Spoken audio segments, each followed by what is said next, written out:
All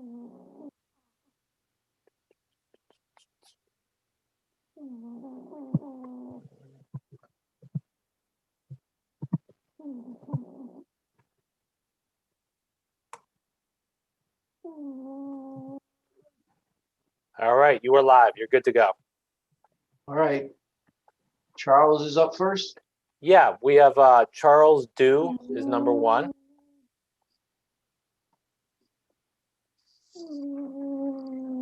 Should be in there. Yeah, Yeah. do you have to unmute him maybe, Tom? No, he's here. He's ready. He might just, here he comes. Morning, Just Charles. getting or- You are Good morning, up. Senator. You are up, sir.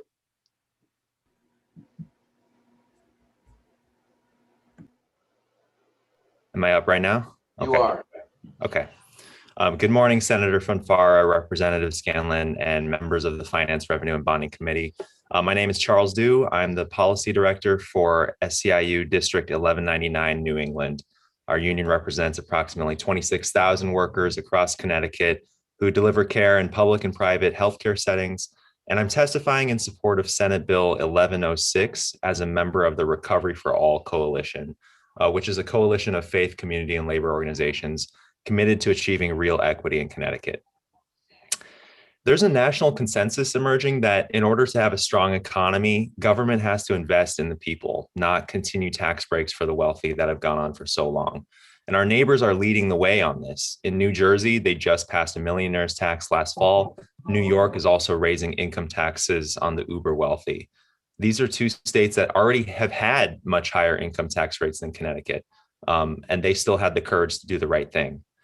And it's also the federal government. President Biden has led the way in proposing bold programs to create jobs and raise wages, paid for by taxing those who can easily afford to contribute more.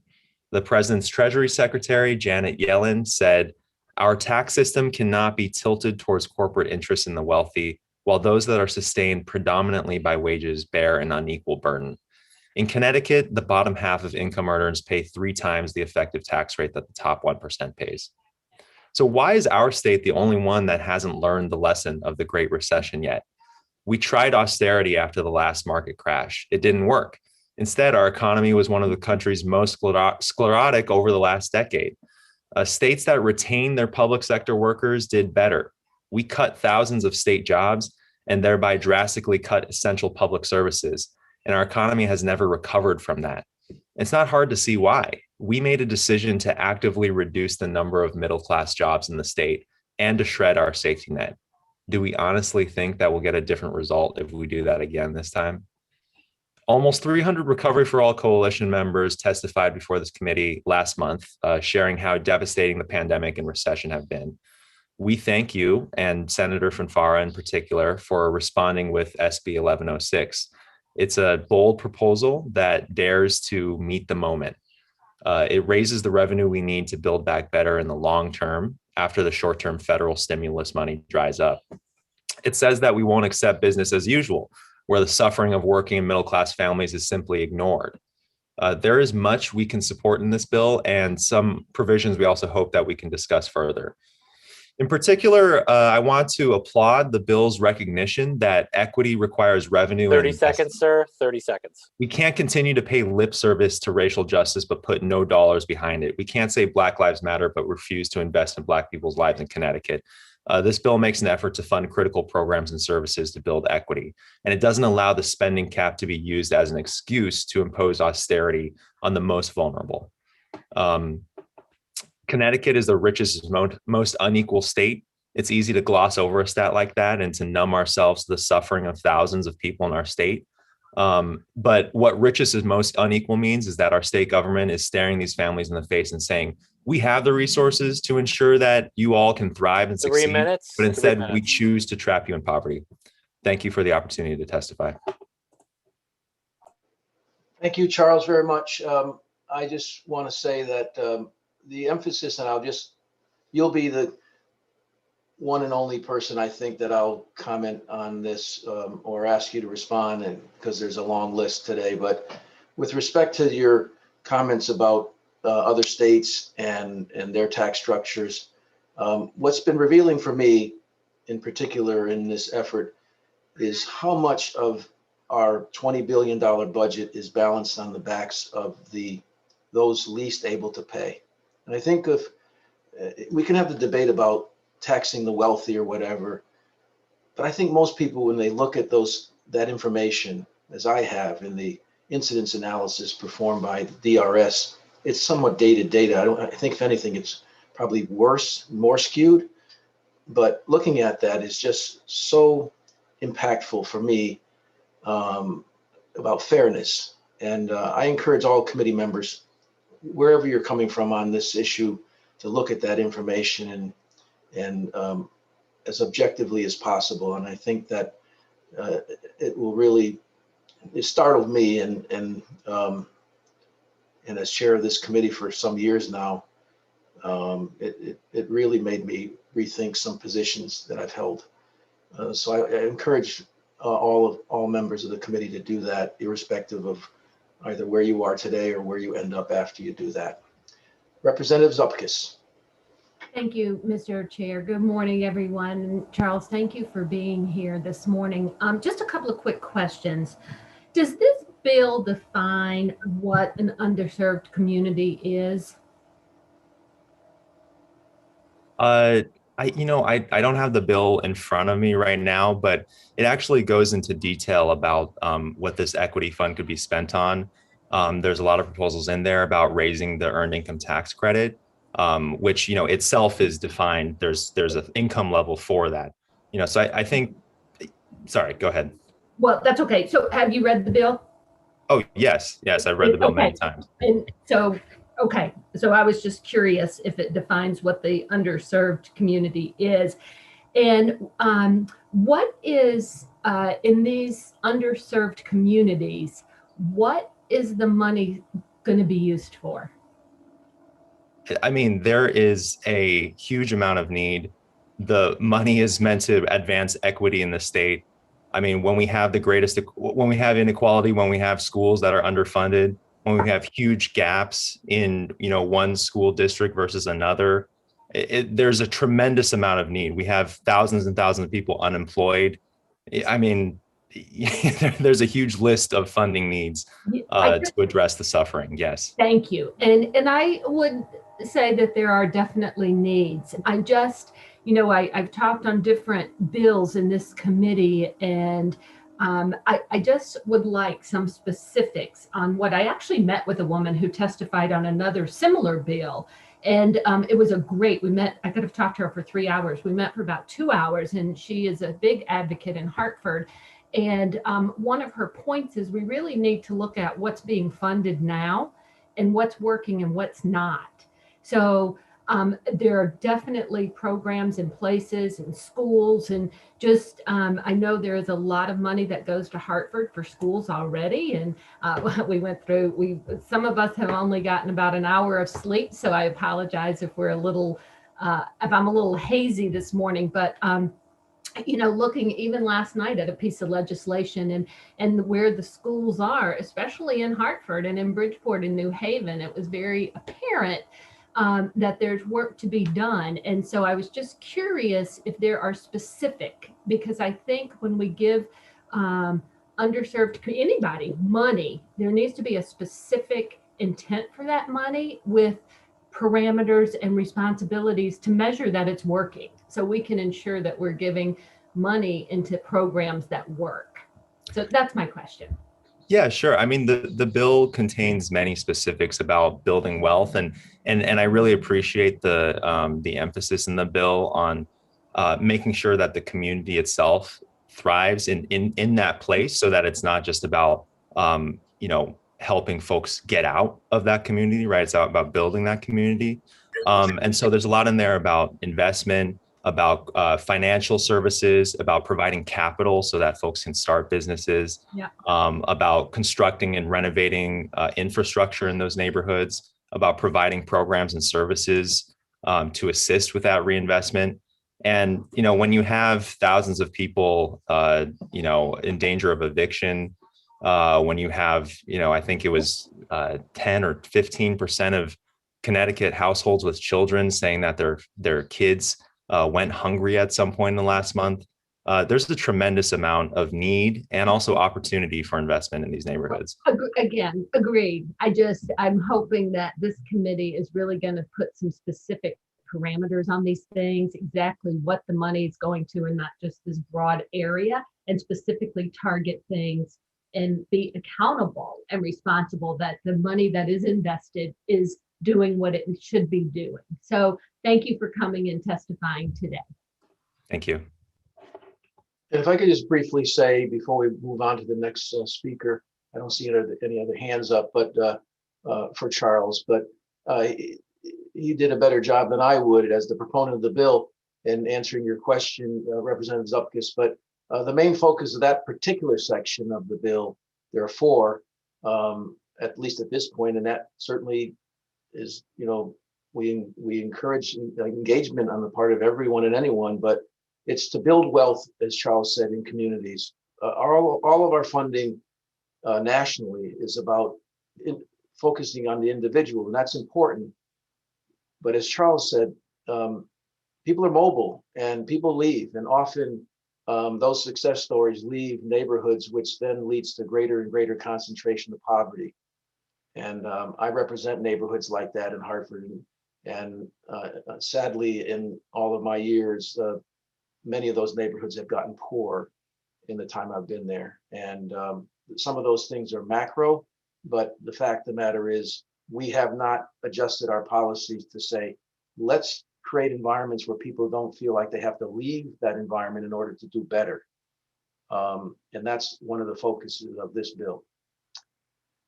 Thank you, Charles, very much. Oh, I'm sorry, Representative Cheeseman. Yes, thank you. Thank you, Senator Von Farr, and thank you for coming here today, Charles. And I want to sort of echo both what Senator Von Farr said and Representative Zupkis said. The need to create vibrant communities is plain for everybody to see, because those vibrant communities provide the economic opportunities, the surroundings in which people want to live. If you're successful in Hartford, we want you to feel good about remaining in Hartford. But I think we should look at the existing programs, fund what works, come up with innovative ones that are going to work better. And in our conversations, Senator Von Farr, you mentioned Pittsburgh, where they took an aging steel town and turned it into a thriving metropolis using, you know, the resource of Carnegie Mellon and the University of Pittsburgh, and created a real hub there.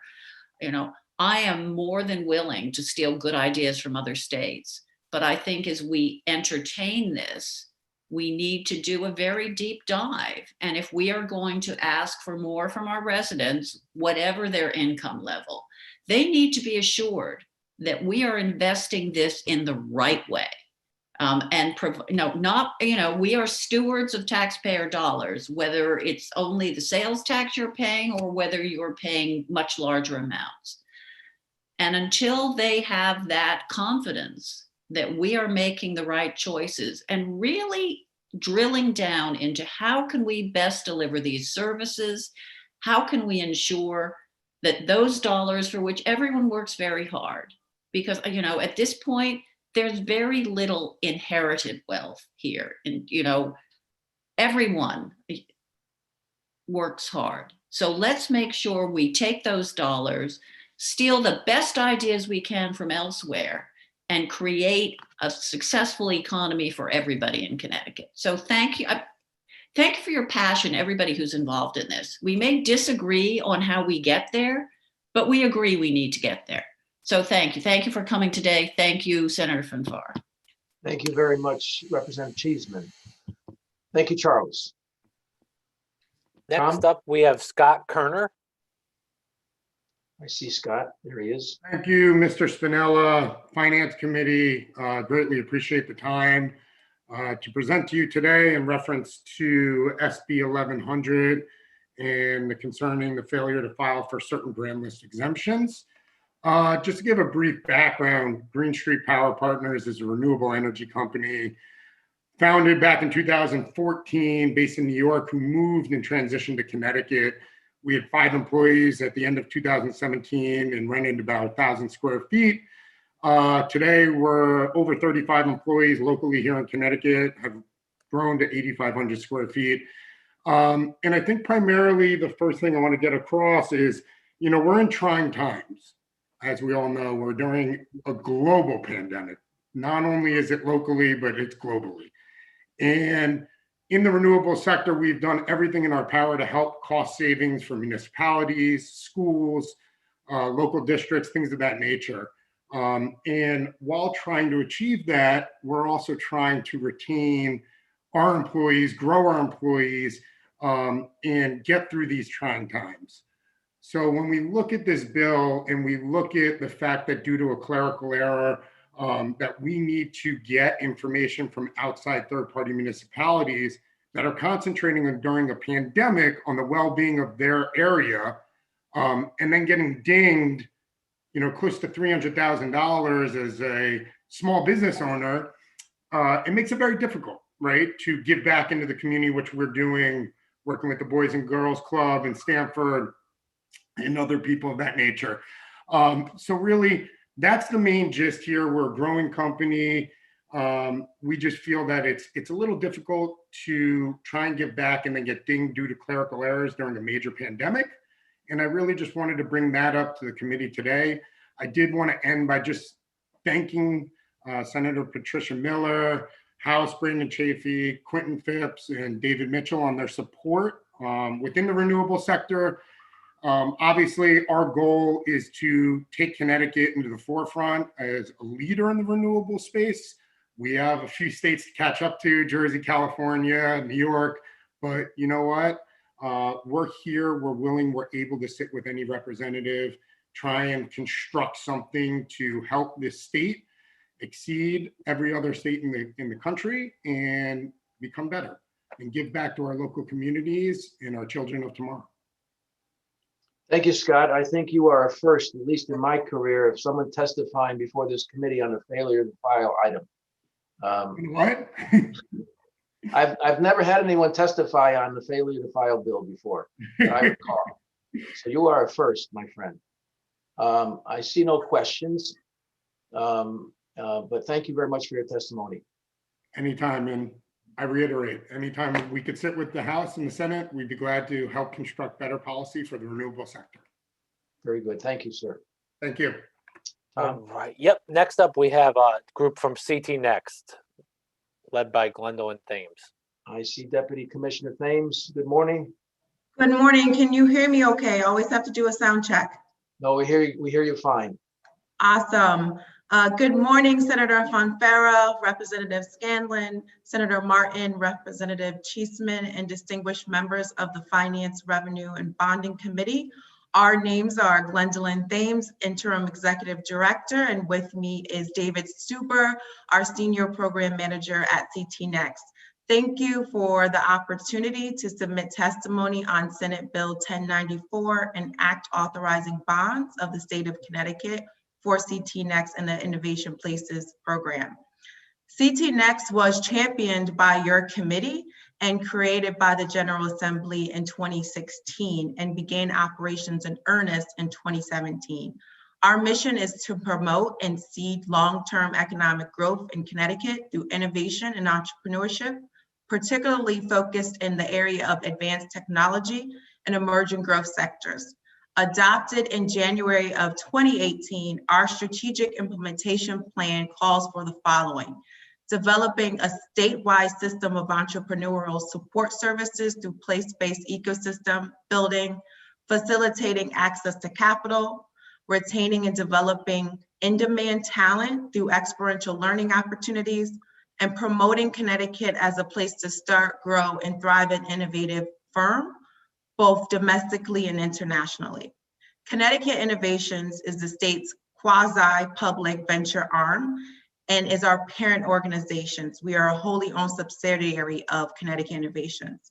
CI provides the much needed venture risk capital to early stage companies, and CT Next, we focus on investing in the community infrastructure and environment while also providing de-risking capitals to startups such as proof of concept grants and other means. Innovation Places is CT Next's flagship program, fully launched in 2018, inspired by research at the Brookings Institute, And based on a model used in cities around the world, Innovation Places cultivate dense, highly networked hubs of innovators and entrepreneurs in 4 Connecticut cities. Through a highly competitive proposal review process, 4 cities were chosen by a committee of entrepreneurs and state leaders as Connecticut's Innovation Places. They are Hartford, East Hartford area through a collaboration through those 2 towns or cities rather, New Haven, the New London and Groton area, and the city of Stamford. Over the past 3 years, each designated innovation place that I just mentioned has helped to develop their respective ecosystems and investments that include startup incubators and accelerators, lab space for startups and early stage companies, coding and tech talent skill development programming, dynamic co-working spaces, investment pitch competitions, mentoring and business counseling, and much more. And in essence, our goal with the Innovation Places program is to provide the seed funding to launch programs with real ecosystem building potential that drive long-term sustainability. Every public dollar we spend is matched 1-to-1 or greater with private capital. We believe each such private capital investment requirements validates the market need, interest, and viability for each project. In closing, CT Next and CI are the only state entities focused solely on growing new innovative firms in Connecticut. For this reason and our demonstrated success in 4 short years, we believe continuing to build off the momentum and work of CT Next is essential to continuing improvement of Connecticut's entrepreneurial environment and innovation-based economy. In addition to this written testimony, we have provided you with a brief slide deck presentation with detailed information about our programs, impact, and highlighted success stories. We are always available to answer any questions you may have. Thank you for your partnership and consideration of our mission and work. Last but not least, I want to again thank this committee for championing the birth of CT Next back in 2016. That decision transformed the environment for entrepreneurship and innovation in Connecticut. Again, with me today is David Stuber, our Senior Program Manager, also Phil Sayuda, our Chief Financial Officer, and Jessica Dodge, our Director of Operations, who are available to answer any questions you may have. Thank you. Thank you, Glenn, very much. And before I turn it over to Representative Cheeseman, and this is for you or for my former right-hand man who has left me in the lurch still to this day, Glenn. I'll never forgive him for it, but I love well, him. We're grateful to have him, so thank you. But I love him, so I guess I have to give him a pass. But if either of you could answer at a very basic level, why should the committee, and your proposal is to be funded another round going forward, I believe for what, another 3 years or 4 years? If you could help me with that, but more generally, why should the committee care about the mission of CT Next? Sure, happy to answer that for you, Senator. And it's a pleasure to be before you and be testifying in front of this committee. A distinct pleasure for me. Essentially what we're trying to do through Innovation Places is we're trying to build the future of Connecticut's economy by helping to create new businesses based around new technologies and innovations that get developed right here in Connecticut. And then through those new companies, create new career opportunities for young people, particularly in our cities, which is where most of Innovation Places activity is focused, but also just all across the state. So we're working with local stakeholders to develop networks that are supportive of entrepreneurs and innovators. So that Connecticut can be that place where new businesses get created and where people want to come to create new businesses, where we're leading the new economy and where we're kind of, the whole state is a kind of abounding with opportunity and kind of a new economic energy. To elaborate on that a little bit, I'll talk a little bit about, we talk a lot about in Innovation Places about ecosystems of innovation. Talk a bit about sort of what that means kind of on a more intuitive level. We're trying to create dense networks where entrepreneurs and innovators have an abundance of opportunity and resources right at their fingertips in many cases, literally right around the corner, so that to help them in developing new ventures. So innovation ecosystems are places that are full of innovative minds, where there are students, academics, and researchers who are working together developing new technologies.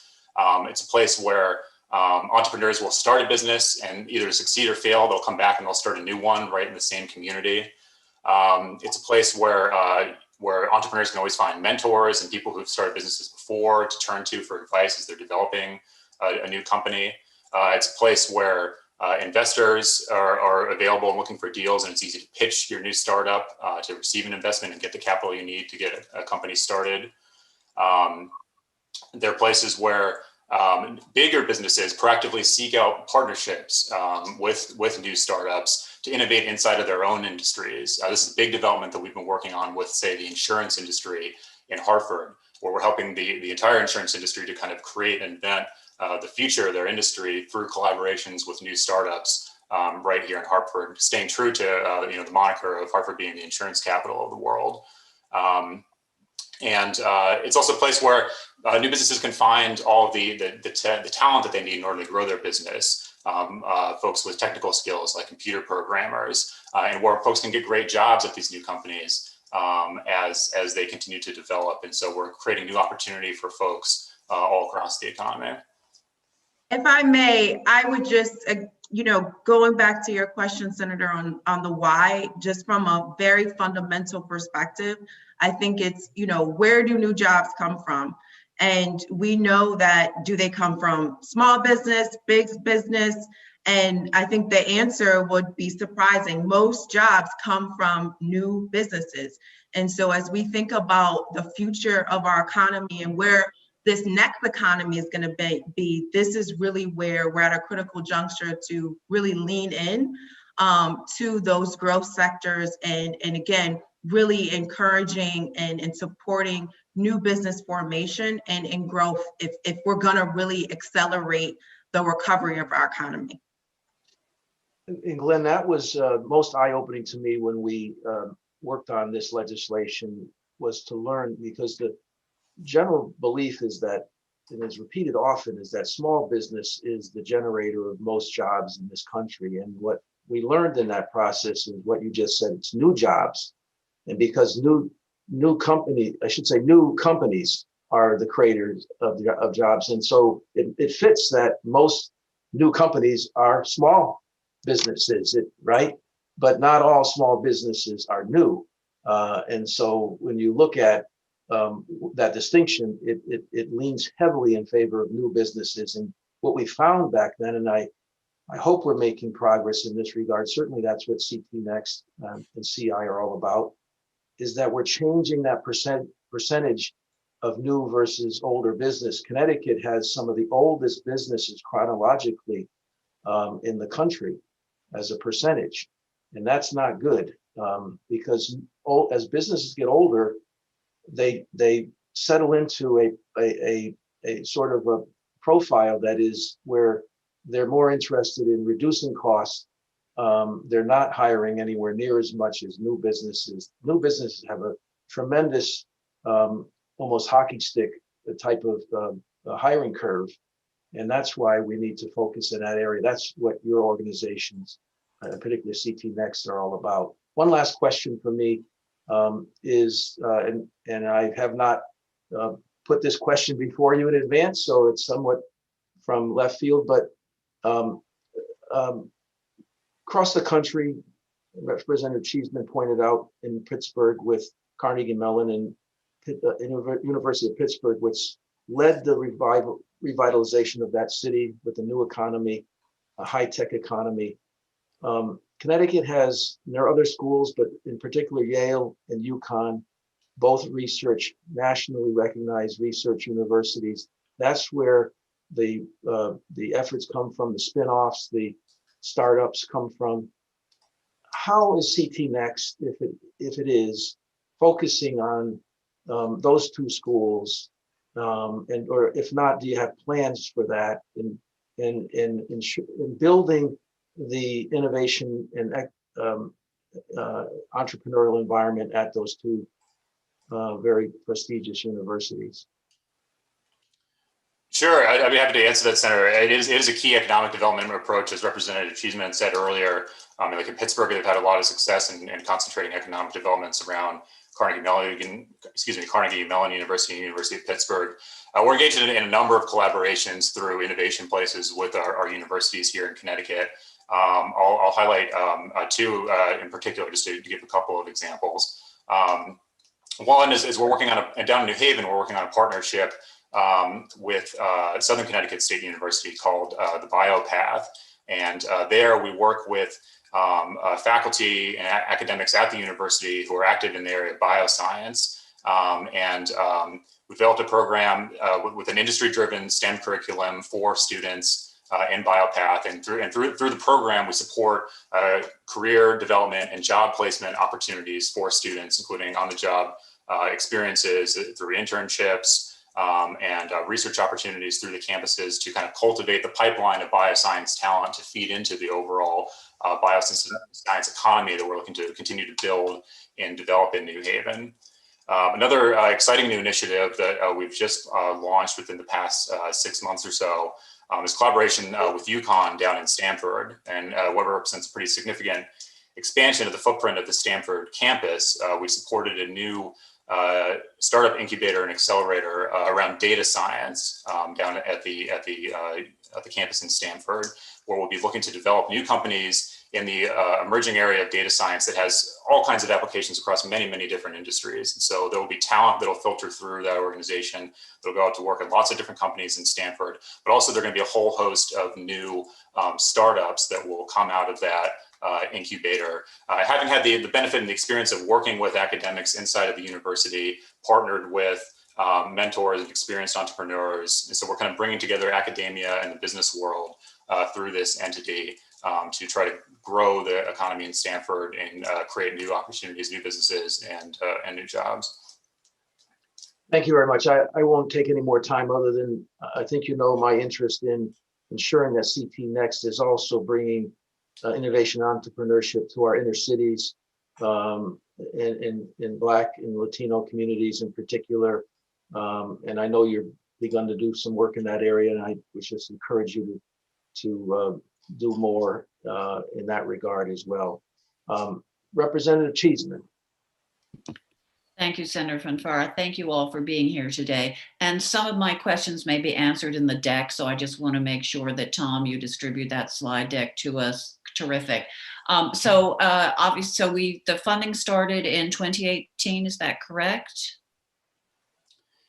Yes, that's right. In 2017 there was a kind of competitive selection process in which we identified the innovation places, and then the full program operations began in 2018. So in terms of actual functioning organizations, I know the one in my part of the state is the Thames River Innovation Place. If I look at the slide deck, am I going to be able to see your companies supported or created, jobs created? What is your, how does this play out? So you've set up these innovation places with their own structure. And how do they then go about selecting projects for approval or support? How, do I call up Thames River Innovation Place and say, I want to do X? How do I do it? How do they align with organizations like Sector? Because sometimes it seems we have, things like workforce investment boards, we have a lot of overlapping things here. How do I know what you're doing is not being duplicated by other entities? Sure, great questions, Representative. So in the slide deck that we provided attached to our testimony, you'll find a lot of information speaking to what you just said, but I'll highlight a few of these points for you right now. So in terms of overall kind of programmatic results since 2018 through Innovation Places, I can point to just over 4,315 jobs that have been associated with our efforts, and about 739 different companies that we've helped to scale up. In terms of the 4 different innovation places, as has been stated earlier, we have one in New Haven, New London, Hartford and in Stanford.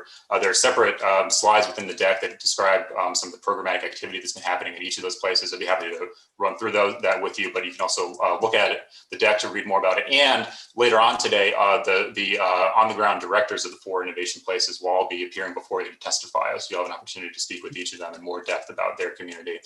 In response to your question, Representative, about the process and how it works, Innovation Places is a very kind of community-driven initiative. And in each of the 4 innovation places, we have a separate board that's been established where we bring together local entrepreneurs, other business leaders, civic leaders from City Hall, and then also key, what we call anchor institutions. So like major corporations that may be active in key industries within that city, higher education institutions, hospitals in some cases. And we bring all these folks together, and they comprise the board for the local innovation place. And then collectively, that board, and that which represents the local entrepreneurial and local business community, they either develop or source through RFPs proposals for projects that will advance the local economy in their eyes. And so they select those projects, and then they submit them to us at the state level, where we review and sign off.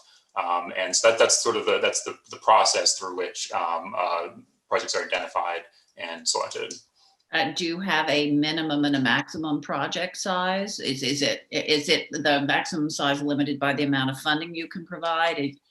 Again, a lot of this may be answered in the slide deck, so I apologize if this. No, not at all, Representative. There is no strict minimum or maximum project size per se, but in our larger cities, we tell the local boards will entertain a maximum of currently $2 million a year in total project proposals for them. So they can structure their portfolio that they want to bring to us in any given year, and any combination that really fits within that. I mean, if they were to put everything into one project, we'd kind of, be like, don't you have some other priorities you want to pursue? So we work with them to seize opportunities on the local level, and take a lot of direction from what folks are pointing out that they need locally to advance their own economic interests. Right, and obviously this is quite a young program. How can we be confident, that we have enough information now to know this is in fact succeeding? Because that 2 years is not a very long period of time to demonstrate, wow, this really works. It's worth putting more money in. Yeah, no, absolutely, Representative. So it is still early days for this initiative overall, and it's very much something that personally that I see as a long-term effort. Cultivating these kinds of ecosystems of innovation, as we term them, is something that takes many, many years. If you look at places where it's been done well, like say up in the Kendall Square area of Boston, up near MIT and Cambridge, or say out in Silicon Valley is another kind of prototypical example. Silicon Valley took decades and decades in order to develop. We want to do that much more quickly here in Connecticut, obviously, but it is a long-term effort, and that's why it's important to us to have the sustained support from this committee and this legislature to continue this work. We're trying to continually build and add more to each of these ecosystems as the years go by. But to give you some evidence that this is starting to work already, Hartford in particular has gotten some interesting notice and some superlatives awarded to it in recognition of the startup ecosystem that's building, particularly around insurtech companies.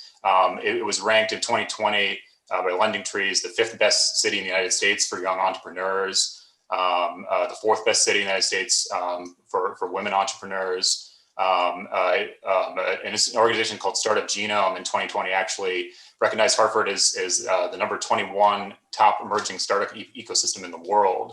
And these are kinds of things that you simply weren't hearing about Hartford or about Connecticut just a few years ago before we began the program.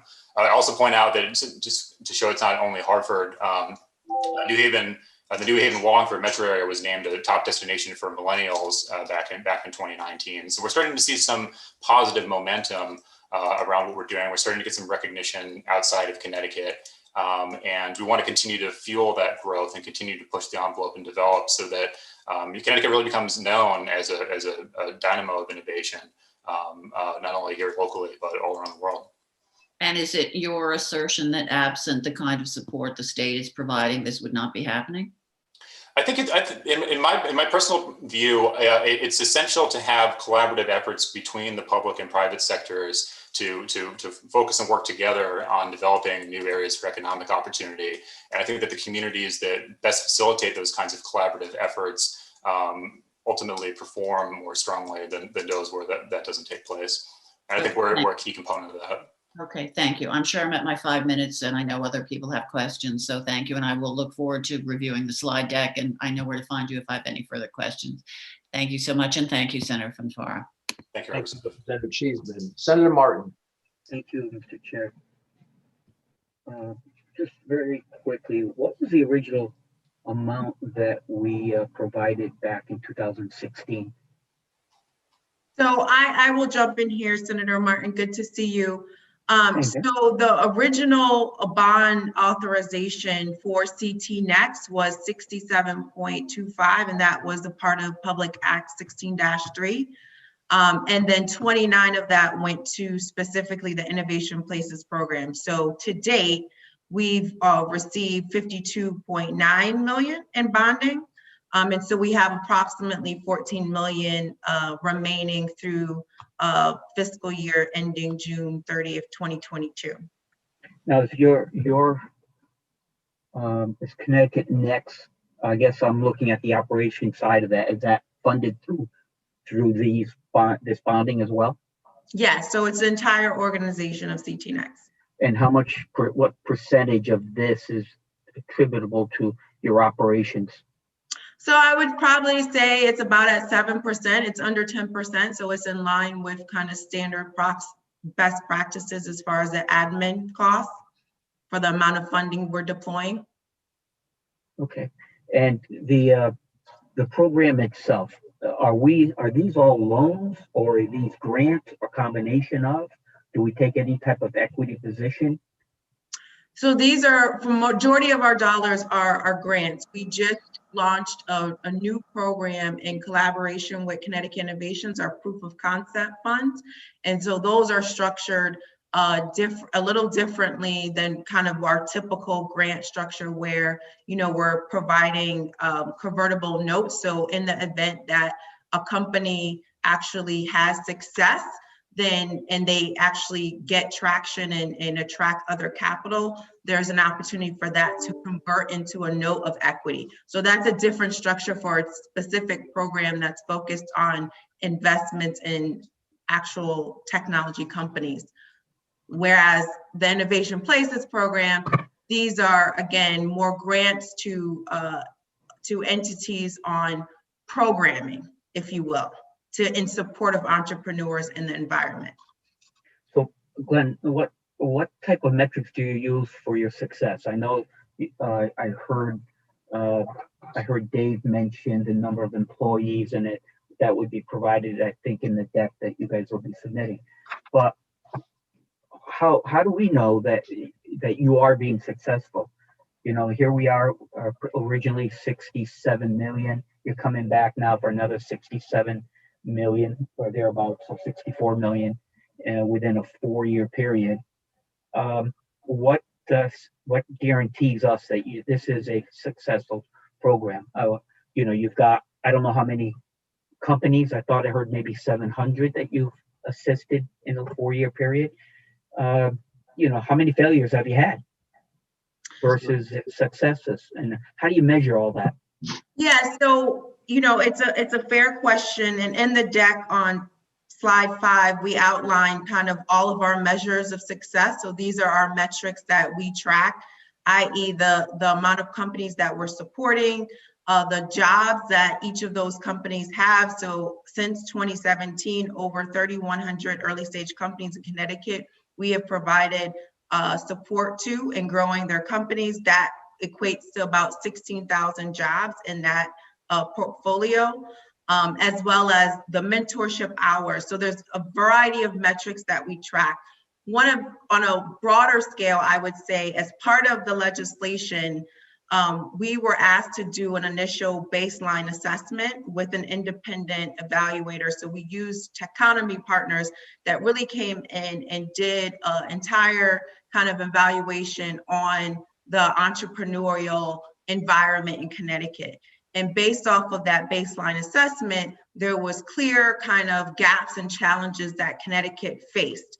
And so we built our strategic plan based on overcoming those challenges, right? And so again, we're 3-4 short years into this plan, but we are, we have specific tactics that we're implementing, and then we're tracking those. And then we have a re-evaluation that we're actually engaging in now with Techonomy. So that work is underway, and we will be provided an updated report sometime in the June timeframe that really, again, helps keep us honest to some extent and informs how we're working, and are our strategies the right strategies? Do we need to lean in more in one area, pull back in another because we're seeing success or what have you? So that's an ongoing process, because again, we're a startup organization ourselves, helping startups and helping our entrepreneurs in the state of Connecticut. Thank you, Glenn. I guess I just would like to see more specifics regarding the successes and the failures. And it sounds like you're identifying the failures or the gaps, I think the term that you use. But I think it's important for us as a committee to see those, how successful is this program, and the ideas that's coming out of this. Yeah, and that, again, that Senator Martin, that's all in the deck. So happy to follow up with you after this meeting in detail.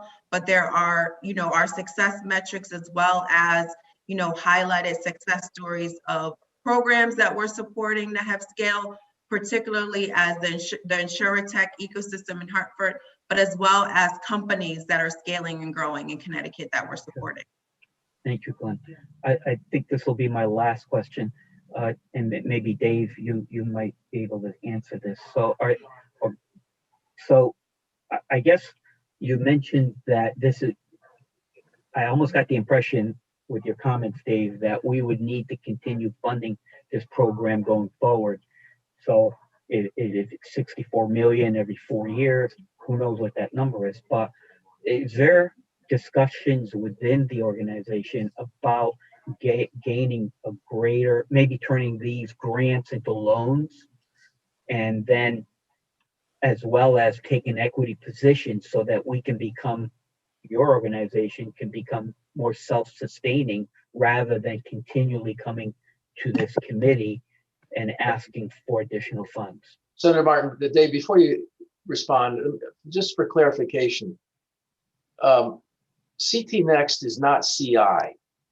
CI is the organization that we've created to invest in companies, as they're, many of them as startups, but others at mid-level funding for those companies that are existing in Connecticut already. CT Next was created to create an environment that would support in innovation places in particular. They have other roles as well, but their primary role with respect to innovation places. And I'm hoping that CT Next will expand beyond the 4 innovation places that we began. But today's report, I think, is to say, here's what we've done in the short time we've been in business. So I just wanted to get some clarification here that CT Next is not a lending organization per se, the way CI is, or a investment organization. They're investing in creating the environment that will attract talent, that will support entrepreneurship, that we are not very good at, or haven't been very good at as a state. We are an old company state. And this initiative is to create and build an environment where young people want to stay. We educate as well, if not better than anyone else in the country, but we lose a lot of that talent because someone who has an idea, they want to become the next Steve Jobs. They know right now that they can get venture capital better in Boston, in Silicon Valley, in California, and other places around the country. We're trying to build that venture capital here in Connecticut. That's one of our big problems. We don't have enough venture capital, and we want to keep our talent here and attract more, as Dave said earlier, about how we're creating these hubs that young people want to be around. They have a different philosophy than my generation. I'll just speak about myself, where, folks that want a 3,000 square foot home and a lawn that they can mow and everything else. Young people today want to be near each other. They like the urban environment. They may not want to drive their car. Connecticut's not well suited for that. We have not invested in our cities, but CT Next was created as a way to try to take us where we are as opposed to what we'd like to be and build on that. So I'll pass it over to Dave if you want to comment further. Absolutely. I apologize. A moment ago, my service had cut out. Unfortunately, Zoom even closed out and then it opened back up. So I apologize. I missed a bit of just the conversation just now. But picking up on some of the things that Senator Martin was just saying, about helping to make our funding more evergreen and more sustainable over the long haul. One thing that's important to note about innovation places in particular is that every single public dollar that we expend would require to be matched at least 1-to-1 with private capital. And we do that for two reasons. The first reason is so that obviously we're getting, by requiring that match, we're getting twice the bang for the buck of every taxpayer dollar that we spend. So I think we're delivering pretty great value from that perspective. But also having that requirement, it provides a kind of a market validation function for us. It serves that purpose of ensuring that if the support isn't out there from some other private sector partner to back up a project that we're undertaking, then it's probably not a good fit for the market. And so, that's one way that we try to encourage additional value. As Gwendolyn mentioned earlier, we are starting to move more in the direction through our proof of concept initiative of taking small equity positions in some of the companies that we assist. And I will also point out, Senator, that to properly kind of understand CT Next and Innovation Places and what we're doing, you also have to look at Connecticut Innovations, which is our parent organization. Connecticut Innovations is the state's publicly owned venture capital arm. And they have about $240 million worth of assets under management, more than 200 companies that they're invested in. And that fund is in large part evergreen. It does, they make investments in companies, take an equity position, and then reinvest their earnings back. And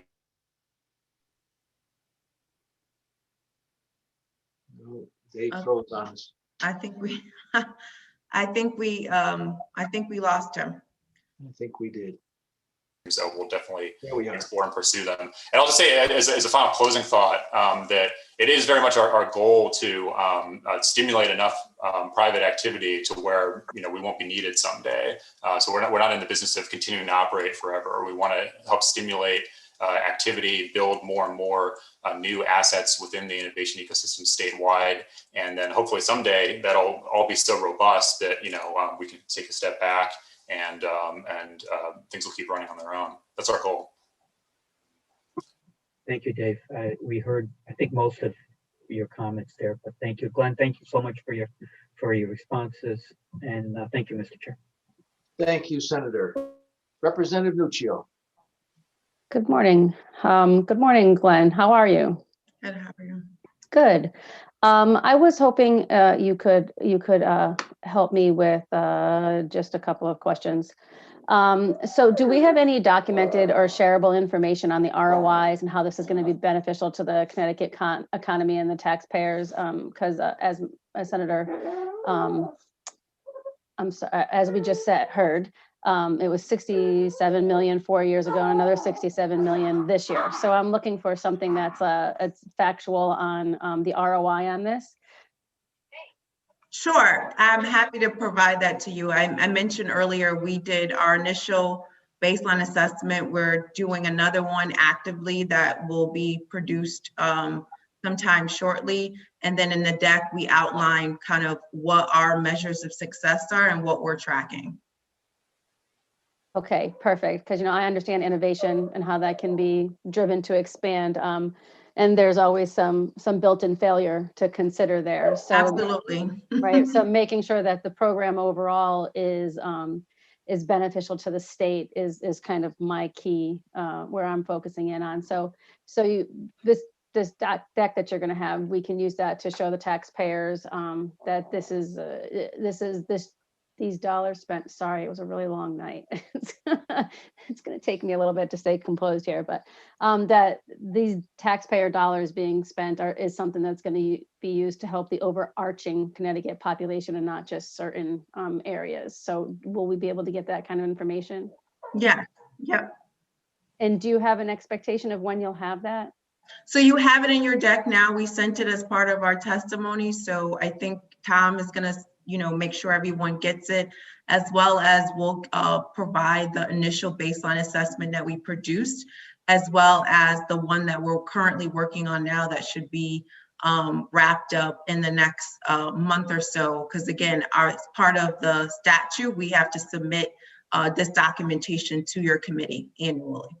Okay, so if we have any questions, should we just reach out individually to you? after Yep, reviewing that? absolutely. Happy to. Okay, thank you very much. Have a good morning, and thank you for coming and answering our questions. Thank you. Representative Devlin. Thank you, Mr. Chairman. And thank you for the presentations today, for your testimony.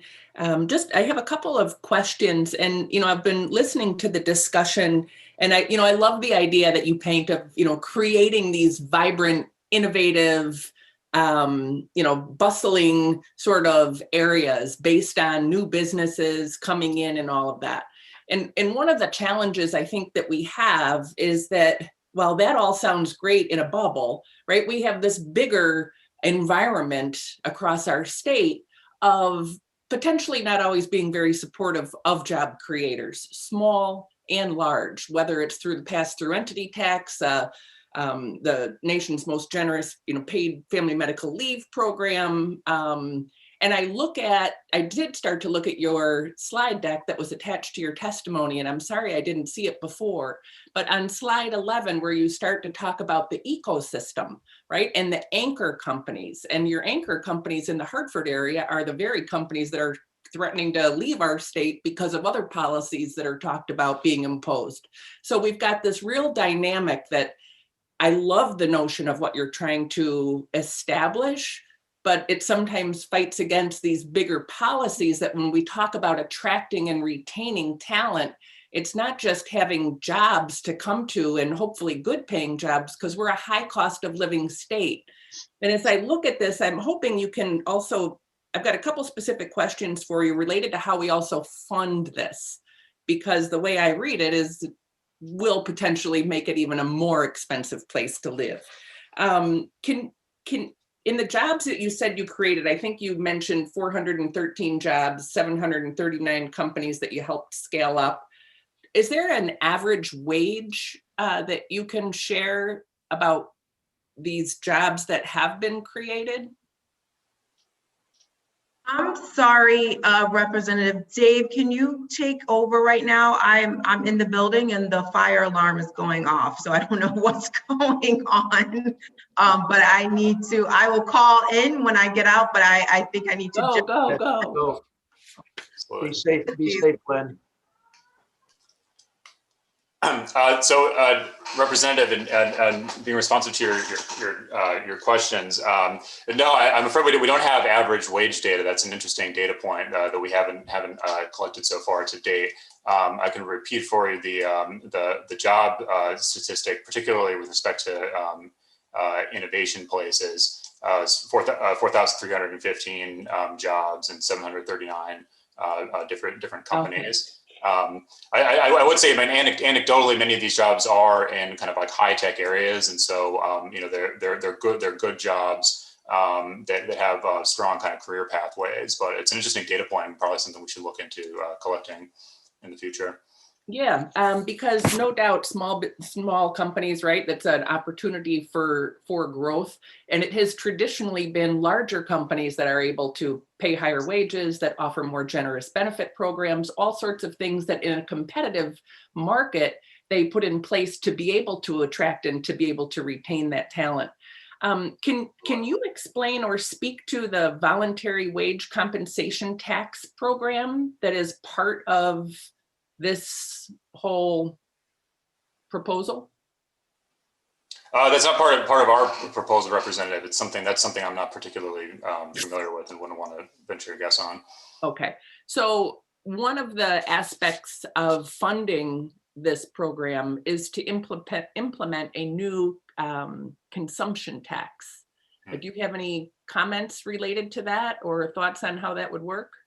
Representative, that's not part of their proposal, CT Next. That's a separate bill. Oh, sorry. It's okay. All right. Then I don't have those questions There'll for you. I'm sure there'll be more testimony on that in which you'll be able to inquire. Okay, great. Sorry, I must have mislooked at the number that you were testifying on. So thank you. I may come back. Of course, thank you, Representative. Thank you, Representative. Representative Yacarino. Thank you, Mr. Chair. Good to see you virtually. Too. And thanks, Dave and Gwendolyn. I believe I supported CT Next when this first started a few years ago. And our good Chair Fonfara mentioned, we do lack in Connecticut venture capital. I know we passed the bill, I think in 2017, to try to expand venture capital in Connecticut. And I like the idea, the concept to try to have innovation hubs to grow our economy. Back in 2011, Massachusetts put a ton of money through academia, venture capital, and private and state government assistance, and they've really grown their bioscience and their science and their innovation area to the largest, I think, in the country now, rivaling or surpassing Silicon Valley. So I would hope that the goal is to continue to grow in our cities and our rural areas and our urban areas, but to expand into some form of hub. I guess Dave would know, and Gwendolyn, but most innovation companies want to thrive off each other and grow off each other, either between research, technology, or some form of innovation. So I don't know if Dave would like to expand on that. And I like the goal that eventually they pull away from it, because companies will eventually be, I believe, sustainable as far as their growth and their job growth. Absolutely, Representative. Everything that we're trying to do through innovation places in particular is catalytic in nature. We're trying to provide seed funding to help get collaborations, public-private collaborations, and additional institutions and organizations that are supportive of entrepreneurs up and running and independent, so they can keep running on their own. And then hopefully we can step back and allow that ecosystem to continue to drive itself. Speaking to what you just said about hubs of innovation. That's precisely what we're trying to do through innovation places. And to make a point that we haven't quite touched on yet, we do have in each of the 4 innovation places where we're trying to develop these types of hubs. We don't have an exclusive focus in any of them on just one particular industry, but we do have a particular attention we pay to leading industries in each of those communities. So we've talked a couple times this evening about the importance of the insurance industry in Hartford, obviously, and so that's one of our core areas of focus in Hartford. In New Haven, the comparable area of focus is in the bioscience industry and a wide variety of businesses down there. And of course, that being majorly driven by ongoing research at Yale University, Southern, and other institutions in the area.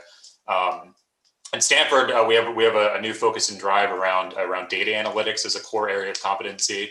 As I mentioned before, kind of working with the University of Connecticut to continue to develop that as an industry vertical. They'll be supportive of the Stanford economy and will feed into multiple different businesses, because the overall economy in Stanford is really quite diverse. And so we saw that as an area that could mesh well with a lot of the existing industries that are located there. And then in London, of course, the major play there is around the naval and maritime industries, working with Electric Boat and other naval-oriented businesses. And then, of course, also the emerging industry of offshore wind is a big area for opportunity there. And so what we hope to do is cultivate networks of entrepreneurs around each of those various different industries, and create interplay between the new startups and major established corporations in those industries as well. You're very diversified, which is good. It's a good thing, because we have different parts of our state, different segments of our economy, but it all comes down to some form of innovation and growth. And I know there's a fiscal cost, and there generally always is, but I think we gain much more, and the goal is to gain much more tax dollars, jobs, and a healthier economy and healthier population. And so I'll continue to listen, but I would hopefully that we could support this. Obviously, see the final language, but I believe I supported in the past. And thank you, and say hello to Gwendolyn, and thank you, Mr. Chair. Thank you, Representative, for your longstanding support of this area. I see that's it, Dave. You've exhausted the panel. So my pleasure. Thanks very much. Great seeing you again. Thank you, everyone. Right. Next up, we have John Olson. Mr. Olson. Thanks, Tom. Good morning, chairs Fonfara and Scanlon and distinguished members of the committee. My name is John Olson. I am the Northeast Director for the Internet Association, and I appreciate the opportunity to testify before you again. I'm here to testify in opposition to Section 5 of SB 1106. That is the digital advertising tax that has been proposed in a similar vein to a Maryland law. I've had the pleasure of listening to the previous panel, and I just want to point out that I can't think of a greater deterrent to innovation in a state or attracting new businesses than a digital advertising tax. This would absolutely apply to a lot of new startups that use targeted advertising as a means of growing revenue, growing their customer base. So, you know, I've testified before on the legal infirmities of this kind of proposed tax, a gross revenues tax, but, you know, listening the past hour about a need to grow business and grow jobs in the state of Connecticut, I would think that a digital advertising tax would give a lot of new companies and even existing companies looking to either spin off or develop new, you know, products, a lot of pause about locating in Connecticut. That being said, I do want to say that I think it's laudable, the goals of 1106 as a whole. We are certainly not opposed to the bill as written, other than Section 5. So I would encourage, you know, the committee and the sponsors to think about taking Section 5 out of the bill before advancing it. You know, we've certainly testified on the issues surrounding the Permanent Internet Tax Freedom Act and how we believe this kind of structured bill would certainly violate that. We're currently seeing a lawsuit in Maryland that may or may not be determined by the end of the year. But there is an implementation date of January 1st, 2022 in this bill, which, you know, either way, there is no money that could, you know, be funding this new equity fund, or you do prevail in court and small businesses now begin taking a hit on what is the most cost-effective means of reaching their customer base. I'll leave it at that and happy to take any questions. John, I listened to your testimony previously and again today. I thank you for your support for the underlying bill. If I can ask you, one of my efforts as chair of this committee has been to try to create a broader tax base so that no one area is affected more than another. And the sales tax is probably the area that is the best example of how we've supported over the years many exemptions, and once you create one, they're impossible to retract or remove, and so we end up having additional actions like we have in the last couple of years, lowered the tax on boats because we have boaters going to Rhode Island with their boats as opposed to Connecticut because they don't tax boats. So there's these, similarly with respect to cigarettes, we've taxed cigarettes so highly that there is an enormous black market existing in that regard. And so I've tried to argue for a flatter sales tax base without the exemptions that we have, and therefore we could probably be around 4%. But in addition to that, our economy has changed dramatically. We're a much more service-oriented economy than we were 30, 40, 50 years ago when it was a production-oriented economy, at least much more so than it is today. And you're in the bullseye on that, if I could say. I understand what you're saying about trying to, I wish we couldn't tax anybody, frankly. But the fact is that we have obligations. We may differ about what our priorities should be, and we do. But the fact is that indirectly, you're representing an industry. You're arguing for the internet, but it is a service-oriented area that if we don't recognize how much advertising has moved away from traditional forms of advertising to this source, then we continue to disregard the fact that our economy has changed so much, and we've lost the sales tax used to be the workhorse tax in Connecticut. It is no longer, but to a large extent, and to a large part because of how much our economy has shifted away from production to services. So I'd like to give you an opportunity to respond to that. Yeah, and thank you, Senator. And respectfully, you know, I agree with your philosophy in that everything is changing, and the state and how it develops revenue should probably change it along with it. However, I'm just trying to point out that the approach in this bill is very similar to Maryland, which is, you know, under a current lawsuit, and numerous legal experts are beginning to weigh in and are saying, yeah, this is a loser based on TITFA and on the US Constitution. So, you know, from where I stand as a director with the Internet Association representing 40 plus of the leading internet companies, I welcome the opportunity to work with you on ways we can develop the economy in Connecticut. However, the way that you're approaching this with a gross revenues tax with, you know, a graduated assessment of either 2% to 10%, it is ripe for challenge in a court of law. So it's not necessarily about how do we, you know, reconcile the changing nature of the economy and how advertising has shifted. It's really the mechanism. So I would encourage you to, you know, work with the members that I represent, work with the broader business community to come up with a better means of creating equity in Connecticut. Because what I can say from the approach in this bill is that it's likely to be defeated, and the goals that are overall part of SB 1106 will not be met. And it does appear that there's no fiscal note attached, so there's no actual goal of money that needs to be reached as far as I can tell. And there are other provisions in the bill that are likely not to be challenged. So unless there's a certain targeted, you know, fund level, I would encourage you to strip this out, and you know, we as an industry can work on other means. It reminds me of a former colleague, Bill Nickerson from Greenwich, who was fond of, wasn't his origination, but he borrowed it. Don't tax me, don't tax thee, tax the man behind the tree. But nonetheless, I appreciate you coming before the committee the 2 times you have, at least that I recall, and thank you for your educating us on what may be challenges before us. But we do have in the tax package a revenue that we're assigning to this, so it will be there if this goes forward in the tax package.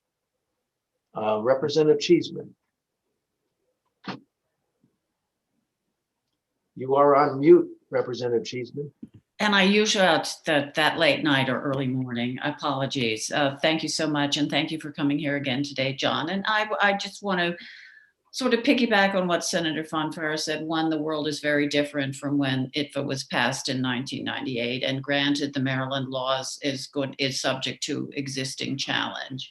And if you, as an internet industry, have a better approach toward taxing the industry, because I do think we need to recognize it. And I found very salient a recent article in the Greenwich Times about a man who chose to help out during COVID and using Facebook as a platform raised in excess of $40,000. Because he used Facebook as a platform, he is now subject to income tax of $16,000. And they mentioned in the article that Facebook itself paid no tax in the United States in 2018. So I do think there is room to look at this new industry, at this new revenue stream, which is what was 1.9 billion from digital advertising in 1998 to almost 200 billion. And if you, as the internet companies, would like to be subject to corporate income tax in Connecticut that you're not currently paying, as opposed to being subject to a digital ad tax, I'm sure that's a conversation we would happily entertain. But again, I thank you. It will be interesting to see how this plays out, particularly as a number of other states are looking at this as a way with a new form of doing business that was not anticipated in 1998. So again, I thank you. We'll see what happens. I guess we'll all have to stay tuned. So thank you, Senator Fanfara. Thank you, Representative. Representative. Thank you, John, very much. Appreciate the time. Next up, we have Lynn Ide. Good morning, Lynn. Good to see you again. Yeah, good morning. It's nice to see you all. I understand some of you are very fatigued. I appreciate the opportunity to speak with you all this morning. My name is Lynn Ide, and I'm the Director of Program and Policy at the Universal Healthcare Foundation of Connecticut. And we are proud members of the Recovery for All campaign. And I want to thank you all for listening to me and close to 300 allies when we came before you at your hearing on March 15th. And that hearing, we stressed the need for this committee to take bold action to create new revenue options to meet the challenges faced by far too many state residents in the throes of the pandemic. Your action on creative, equitable revenue could provide our state with more powerful tools to meet the moment we are in. Senate Bill 1106 offers us a tool to help our state invest in essential programs and services that will rebuild Connecticut and support initiatives that will strengthen families and communities.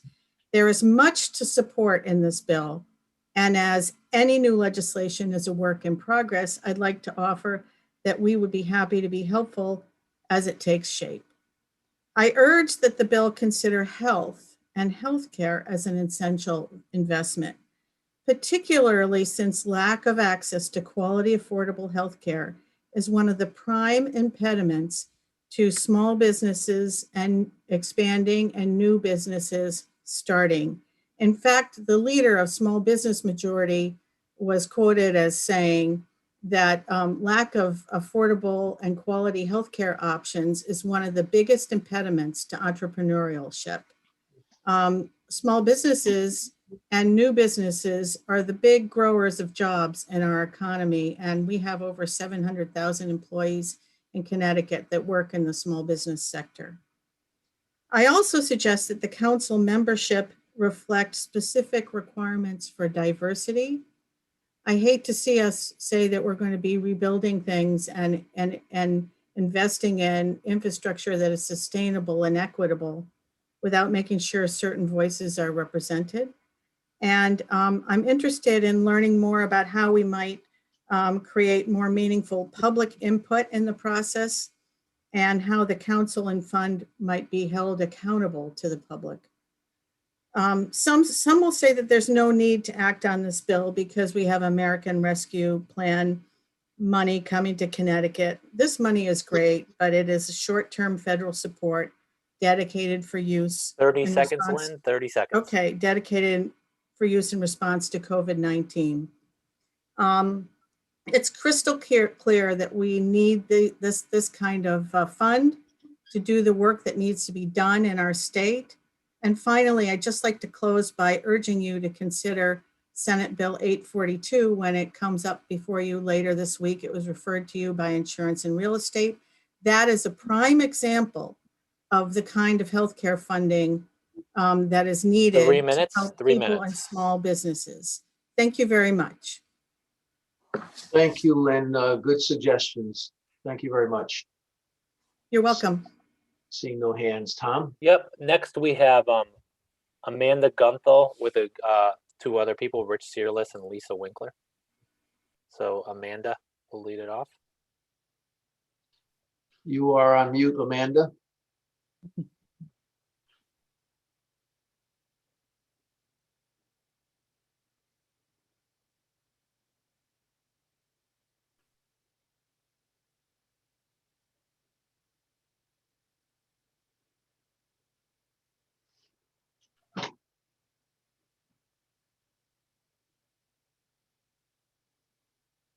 Why don't we move on? Yeah, I asked her to unmute. Do you Looks want like me to she's- start? I can actually kick off our testimony if that might be easier. Yeah, and then she'll figure it out. So why don't we, go ahead, Lisa. Okay, thanks so much. Good afternoon, or I should say good morning. We were optimistic. Good morning, Senator Fonfara, Representative Scanlon, and distinguished members of the Finance Committee. We are here today on behalf of the Connecticut Association of Ambulatory Surgery Centers, representing all of the freestanding surgery centers in Connecticut, to speak in support of Senate Bill 1107, an act concerning the taxation of ambulatory surgical center services. For the record, my name is Lisa Winkler, and I am co-executive director of the association. With us today, hopefully if Amanda can unmute herself, we have Amanda Gunthel, who is president of the association and an administrator at the Wilton Surgery Center, and also one of our board members, Rich Searles, who is a partner with Merit Healthcare. First, I want to thank this committee for its past unanimous bipartisan support of previous relief efforts, and Senator Fonfara for your leadership in recognizing the value that ASCs bring to the discussion surrounding healthcare spending in Connecticut. Back in March, you heard our organization, and as we discussed the damaging effect of the 6% gross receipts tax and the impact it has had on the ambulatory surgery center industry and our need for relief. Rather than focus on those challenges, today we'd like to focus on the role our centers can play in providing high quality care at a fraction of the cost of other providers. Medicare, as an example, reimburses surgery centers 50% less than what they pay hospitals for the exact same procedure under the same regulatory requirements. ASCs are Connecticut's lower cost, high quality outpatient surgical provider. Our community-based centers, which are located throughout the state, are an integral part of the healthcare delivery system and really represent significant healthcare savings for patients, employers, as well as the state of Connecticut. I was going to transfer it over to Amanda. I don't know if she has been able to get her unmuted. If not, I can keep going. Okay, I'll just keep going. The bill before you today recognizes the cost savings potential of ASCs and attempts to stabilize our industry by changing the structure of the current 6% gross receipts tax by making it a tax of general applicability, a 6.35% sales tax on ambulatory surgical center services. Lisa, Amanda has Oh, perfect. joined us. Sorry, okay. Sorry about that. Had a weird privacy setting issue. Lise, where'd you leave off? The beginning of my. So I was just starting that first part of your testimony. So you can take it from after the sales tax piece. Okay, by making it a 6.35% sales tax on ambulatory surgical center services, maintaining or expanding the current exemptions, including exempting items like tissues, screws, implants from the tax, and creating a process that will improve access to the Medicaid and state employee populations through a new credit established under this bill. To help illustrate the current situation, I'd like to give you an example of the reimbursement structure of ASCs. Consider a rotator cuff repair surgery. This is a very common outpatient orthopedic procedure. For a Connecticut Medicaid patient, a surgery center would be reimbursed $717. But keep in mind that the screws and the supplies and equipment alone for this kind of case cost approximately $1,450. For the same procedure, a hospital outpatient department would be paid approximately $5,600. This rate disparity emphasizes the need to reduce the tax burden on surgery centers, but more importantly, it clearly shows the significant savings potential that surgery centers represent for the state. The pressures created by the gross receipts tax as it is currently structured makes these cases almost impossible within an ASC setting. This bill would begin to change that. As an added benefit, we estimate that additional savings of almost $1.5 million are possible within the state employee population by shifting a percentage of colonoscopy cases over to surgery centers. The Ambulatory Surgery Center Association reports that in 1 year, Connecticut patients saved $6.4 million through lower co-payments and deductibles by having their colonoscopies performed in surgery centers. The ever-increasing prevalence of high deductible health plans only magnifies the importance of these savings for Connecticut patients. Rich, I'm going to turn it over to you. Good morning. Thank you for having me. My name is Rich Searles. One final provision of the bill addresses the added COVID expenses associated with keeping patients and staff safe during the pandemic. In the context of this discussion, it's important to understand that when elective surgical cases were halted in Connecticut, our centers provided critically needed PPE, anesthesia machines, staff, and other equipment to hospitals and offered to assist in other ways as well. The bill before you allows ASCs to deduct these new added expenses from their gross receipts for the current tax year so that they are not effectively taxed on these COVID expenses, a situation that clearly illustrates the problem with taking gross receipts. It is clear that Connecticut's ASCs represent significant healthcare savings for the state of Connecticut. We want to work together to achieve the goal of reducing overall healthcare costs in the state. SB 1107 is an important step in the right direction as we seek to improve access to high quality, cost-effective healthcare while stabilizing our important industry. We urge your support and thank you for your consideration. We'd be happy to answer any questions you might have. So Rich, I don't know if this is best for you, Lisa or Amanda, but just so that the committee understands what the problem is and what this bill is seeking to address. Just some history really quickly, and then you can take the floor. But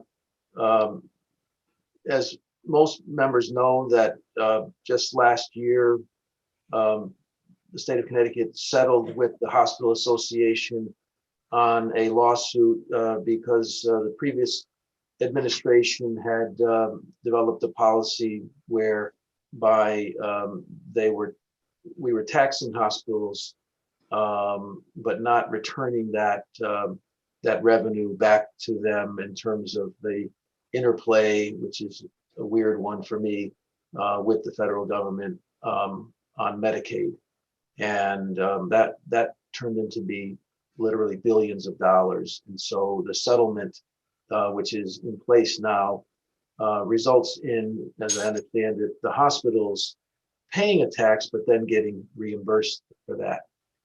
The Malloy administration extended that tax to ambulatory surgery centers, but never entered into a similar arrangement with respect to having those dollars, if this is probably an inappropriate term, but washed through the federal process. And so there wasn't a return of dollars from the federal government that either the Malloy administration would keep or return to the ASCs. That part of it never happened. Now, so you have hospitals that are no longer paying the provider tax, but you continue to pay it. And this bill would not remove you of that obligation, but would shift from a gross receipts tax to a sales tax, removing the federal government from any oversight, and would give you an opportunity, as I understand it, to through attracting more Medicaid, more state employees to service, save the state of Connecticut money, and you could eat away at your obligation by doing that. So the state does better, and you're able to affect what you're continuing to pay, even though no one else is paying that net any longer. So did I describe that correctly? And if you want to weigh in on that, so committee members have a better understanding than I may have just described. You did, Senator. And one other issue that I'd like to point out is that we're in a difficult situation because now we are taxed both as small businesses, which was sort of interesting to listen to Glenn earlier testify, and about some of those issues around small businesses. But now we're taxed as both small businesses and healthcare providers. So unlike the hospitals, we pay, corporate taxes, property taxes, sales taxes, and all of those things already. And really, as you stated, when Governor Malloy extended this tax to surgery centers, it was really a money grab. And unfortunately, that's revenue that is taken out of our industry, which is really usually put back into our centers to hire staff, to provide training, to buy cutting edge medical equipment. and all of those issues. And so exactly what you described, we've tried to address some of the concerns that have been raised in the past about the structure of the tax.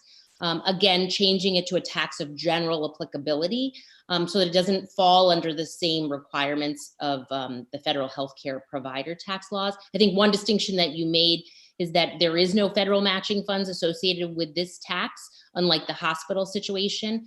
And as you stated with the hospital tax, that money is sort of redistributed to the surgery centers through increased reimbursement rates under the Medicaid program. One other thing I wanted to mention was that the federal provider tax laws are really in place to protect the federal government from bearing more of a burden of funding the Medicaid and Medicare programs. And I think the beauty of the proposal that is before this committee today really looks at improving access and containing costs, because we know, as the example that Amanda gave, surgery center care is always less expensive than care provided in a hospital setting. And so really we're looking at maximizing access, improving access, expanding access under the Medicaid program and state employee program, and really creating those additional savings. So I think the concerns about increasing the burden of the federal government for reimbursement, I can't fathom that they would have sort of those concerns, because really right off the bat, we're going to save those programs money. Thank you, Lisa. Your comments have engendered a lot of questions. So we'll start, I believe Senator Martin had his hand up first. Thank you, Mr. Chair. I just want to be clear on this. So regarding the provider tax, you're still currently paying that? Is that correct? Right. So the surgery center tax that is in place today is a gross receipts tax, which is the most punitive form of taxation, because every single dollar that comes in the door to a surgery center, which is reimbursement for surgical procedures, is taxed at 6%. And so when we're reimbursed for things like the screws that Amanda mentioned in that rotator cuff case, tissue, biologics, all of that reimbursement is taxed under the current gross receipts tax structure. And none of that money is returned to surgery centers. So Lisa, is that the way it was prior to this agreement that we just reached last year? So the surgery center tax was passed in 2015. And I think as Senator Von Farah highlighted, it was really just an extension of the provider tax that had been in place. The main distinction was that none of that revenue was returned to the surgery centers through increased Medicaid rates or anything of that nature. It was just essentially a money grab to help. Yeah. So the hospitals were reimbursed. The hospitals were being reimbursed, and you guys were not, though you were included into, so to speak, the provider tax. Right. Yeah. Okay. Correct. All right. And now do you get any type of federal reimbursement, even though you may be servicing Medicaid patients at all? And so we're reimbursed for I don't know, Amanda or Rich can certainly jump into this discussion too. So obviously we're reimbursed for the Medicare and Medicaid services that are provided, but no, there's no increased reimbursement similar to the hospital's tax structure. I mean, that revenue is matched by the federal government and then returned to is my understanding, and then returned to the hospitals. There's no similar situation. Does anything stop you from doing that? Well, there's just no, the federal match program is something that's done at the state level. And it's also a formula, and it has to be returned in a certain way. And so I think the beauty of the bill that's before you creates a credit program which is meant, certainly under the Medicaid program, to sort of share those savings in a way that will incentivize surgery centers to treat more Medicaid patients. And then, so you're increasing that utilization at the same time that you're going to really save the Medicaid program revenue, because the reimbursement under the Medicaid program is so much less in a surgery center. Yeah. Okay. All right. Great. Thank you, Lisa. Thank you, Mr. Chair. Thank you, Representative Nuccio. Thank you, Chairman Von Farah. Good morning. How are you? I'm good. I was up with you watching I was watching the vaccine debate while you were living it. So Yeah, living it still. Yeah. Haven't really quite recovered from that yet. Well, thank you for coming today, and thank you for kind of humoring those of us who may take a little bit longer to form actual legible sentences. So how will this bill as proposed help the ambulatory surgical centers? I think it changes the structure of the tax. We talked a little bit about the fact that right now it's a gross receipts tax, which is the most punitive form of tax really that you can have in place.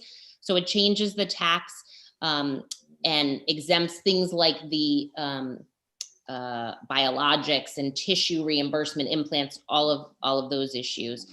And then it also creates that credit program whereby you kind of create an incentive to treat the Medicaid population and additionally state employees, so that it really allows the centers to sort of spend down their tax liability. It's a similar concept to the hospital tax. It's just done in a different way, I would say at this point, because it creates a credit that shares some of those savings with the surgery centers. Thank you. Well, it's good to know that we'll be treating more Medicaid patients. The state employee piece, I just want to make sure that this is actually going out to the general public.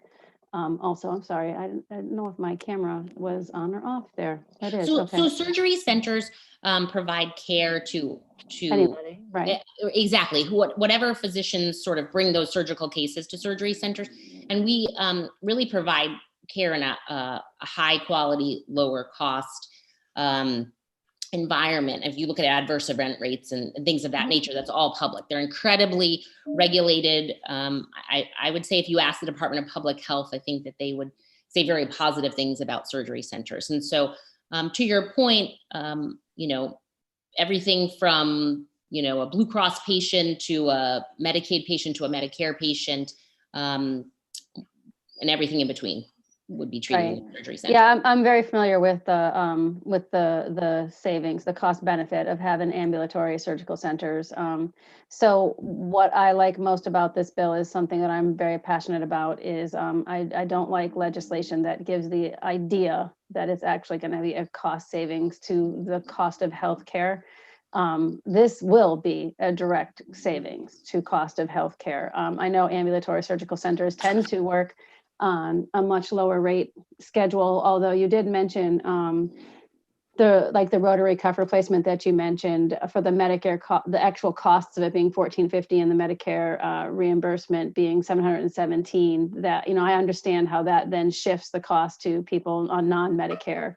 You have to recover your dollars some way. So I'm in favor, I believe, of this bill, just because I know that you guys tend to do things in a lot more cost efficient way than the big hospitals.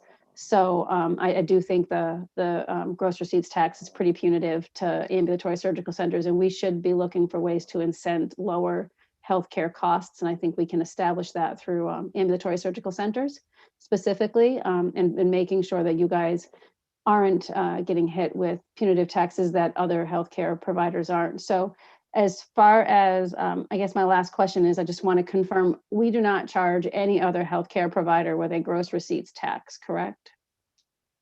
So, there is a provider tax under the, I think they're independent care facilities, nursing homes, and hospitals, but it's structured in a very different way. And I think that the distinct difference is that, again, we're taxed as both a small business and a healthcare provider. And so there's not really, our reimbursement rates are set by insurers.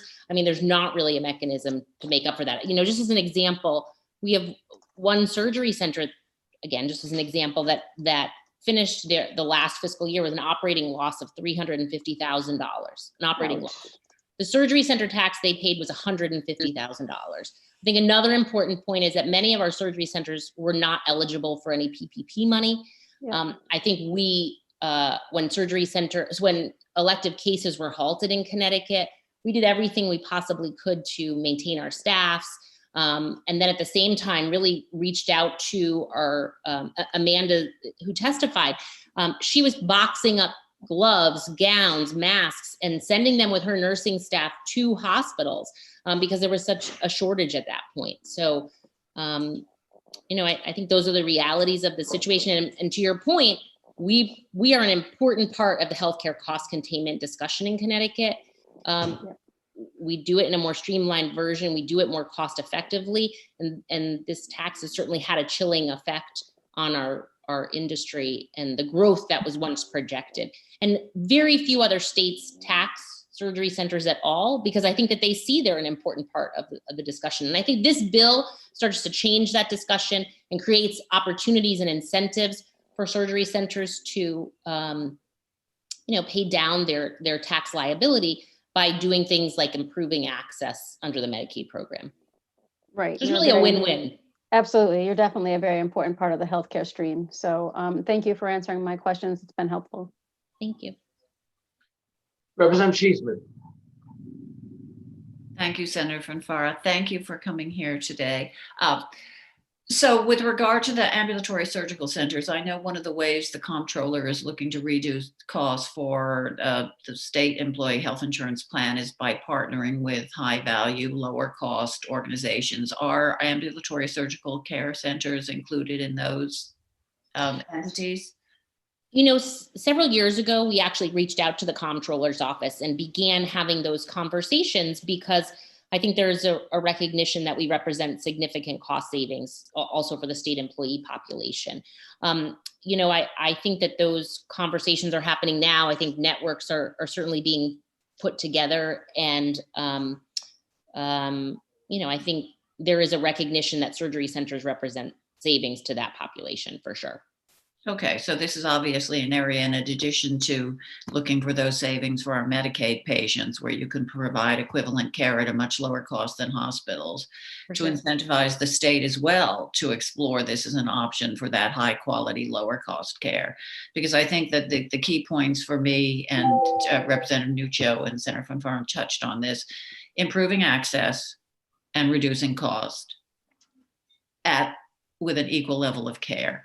So anything we can do to stop, we talk about picking winners and losers, why you had a target on your back when everybody else seemed to have the target removed is above my pay grade. But I look forward to seeing this work move forward. And again, I would urge, those involved in our state employee health care to continue those conversations with you about including you in networks for preferred care. So that's my editorial comment. And, thank you. Thank you so much. And thank you, Senator Fanfara. Thank you. Now I have to ask because Representative Meskers, we have a 15-minute rule you have to be on before you can ask a question. I don't know if you come in over that wire or not. So, but I'll give you special dispensation this time. Thank you. Representative Meskers. Just as a point of information, I'm on my way to root canal soon, so so that's why I'm in between. I have an observation. I think the surgery centers and the commentary on surgery centers is important. I have to catch up with the full change that we're proposing here. My only concern with surgery centers is when we create the tax credits and the incentives for the surgery centers. It's actually interesting that I'm concerned that there will be a franchising of the surgery centers or the potential acquisitions from hospitals. Because as we move forward, the issue for me will be that the surgery centers do God's work on a cost basis. They're delivering a more effective medical treatment. And I'm worried that eventually they'll either become large networks that then go back into the issue with insurance companies to go for the same costing as the hospitals, or they become negotiating groups that become so large, we're back at the issue that we have 2 network hospitals in the state and everything gets negotiated and it charges us an arm and a leg. So while we look at the structure, at some point, we're going to need to look at also the benefit that we provide the surgery centers, that some of it may be conditioned on the size of the surgery centers, the number of centers that are in a network, because I'm just worried that we're going to be eventually steering business into another behemoth that then raises the rates. So I just bring that to your attention, that would be a concern. So I think where we're going right now is recognizing the benefit, trying to drill into that benefit, improve the benefit as an insurance costing and hospital control or cost of service. And we're gonna have to watch that, I think. I don't know what your thoughts are. I think what you're more likely to see, I think of another physician who has a surgery center on the shoreline, provides colonoscopy care. I think he submitted testimony. And really, unless there's some sort of relief, his center is going to close. I think he says that right in his testimony. And I think instead what you'll see is, we're certainly not seeing significant growth in our industry. And instead what you're going to see, I think in our other testimony, sometimes Amanda likes to say 6% of zero is still zero. If you see surgery centers shut down, Right. that care is automatically shifted over in certain areas of the state to more expensive settings. And so really we have to look at the effect that this tax has had on centers, the long-term effect it's had. And I think instead what you'll see is a shift of care to more expensive settings without some sort of relief. And so that No, is you missed. definitely an Yeah, issue. I'm sorry to interrupt. You missed me. I agree with you 100%. My concern is when we begin to recognize the benefit, that then we'll need to look at the ownership structure, because as we drive, if we successfully through our policy drive business to these centers, I don't want them to get bought out by hospitals or form such chains that the negotiated compensation begins to go on par with the hospitals. I think what they do and provide is very noble or helpful to the state. So that it's the second order. It's not where we are today. I want to look at that as policy going forward. I would say there is federal law that address that issue to some degree. So if a hospital were to purchase a surgery center today, it could no longer convert it into a hospital outpatient department to get that higher rate of reimbursement. And so that was a concern, exactly to your point. And so they sort of put the kibosh on that at the federal level to really sort of stem that change. And so I think really what you look at is existing hospital outpatient departments compared to existing surgery centers and the difference in that cost structure for sure. Yeah, but in general, I just want to let you know, yeah, I think we're headed in the right direction with this bill. So I'm happier to see that that we're there. I just want to watch them going forward, that they don't form larger associations in negotiating, that we're back at a very closer to a hospital rate of compensation. I think they're providing a cost containment that's very admirable. So thank you. Thanks. All the best, Representative Meskers. Representative Nicole Claridis Detria. Thank you, Mr. Chair. Thank you for coming here today, Lisa. I'd like to say, as an athletic trainer, I see the invaluable service you provide to the residents of Connecticut every day, and at a cost savings to them. And that's extremely important. One of my questions I have for you is, what other states in the country have to pay the same tax? Okay, so no other state taxes surgery centers at the rate that Connecticut does. Rhode Island had a 2% tax and they repealed it. Massachusetts was considering a tax and it failed. It was not passed. Wisconsin recently also repealed their tax and they had like a 3% tax. New York has kind of I don't know if Rich is still on too. He might be able to describe that tax there. It's sort of, as does New Jersey. But there's also a cap in New Jersey on the amount of tax that could be paid. And New York has sort of a repackaging of revenue. But again, nobody taxes surgery centers at the 6% gross receipts level. I think you're looking at, like, Florida had a tax on the books. It was a 1%, but it was found unconstitutional. So I'll follow up and get you that specific information. But again, no other state taxes centers like we do. Okay, thank you very much for your testimony. Have a great day. Thank you, Mr. Chair.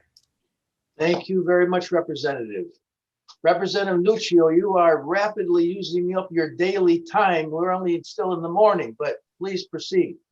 Thank you for humoring me. I'm sorry, Mr. Chair. I forgot to ask a question, and I'm hoping that doesn't occur a lot today. But thank you for allowing me a second question. I appreciate it. So this is one of the things that I should have asked. Will this cost reduction translate into a lower commercial rate? I understand Medicare and Medicaid are set by the government, and how those underpayments are then balanced on the non-governmental rates. So if we reduce this punitive tax and look for a better structure for you guys, will we see this translate into reduction in commercial rates? It's an interesting question. I think our rates are already so much lower than other providers, and really, Amanda's probably still on the phone. I mean, she's pulling a rabbit out of a hat on a daily basis to make it work. You know, like there was like a new HVAC system that had to be purchased, or like a new security system because of drug diversion. I think we're already doing it at a much lower cost. And unfortunately, what this did was take revenue out of our industry that really needs to be reinvested back into our centers to purchase equipment, to buy supplies, hire staff, and things like that. I don't know, Amanda, do you have any other thoughts on that? No, I mean, I just was gonna say what you said, Lisa, and that would be, I certainly hope not. I can't imagine that they would actually get lower. But I don't, that's not something I would foresee. I think the commercial, the rate structures are where they are, and those are negotiated individually by a center with the payers. And I don't think the tax would be part of that equation, in the same way that they didn't improve our rates when we became subject to the tax. Right, the rates are always inclusive of any sort of tax. And so really, it comes out of the center. Mm-hmm.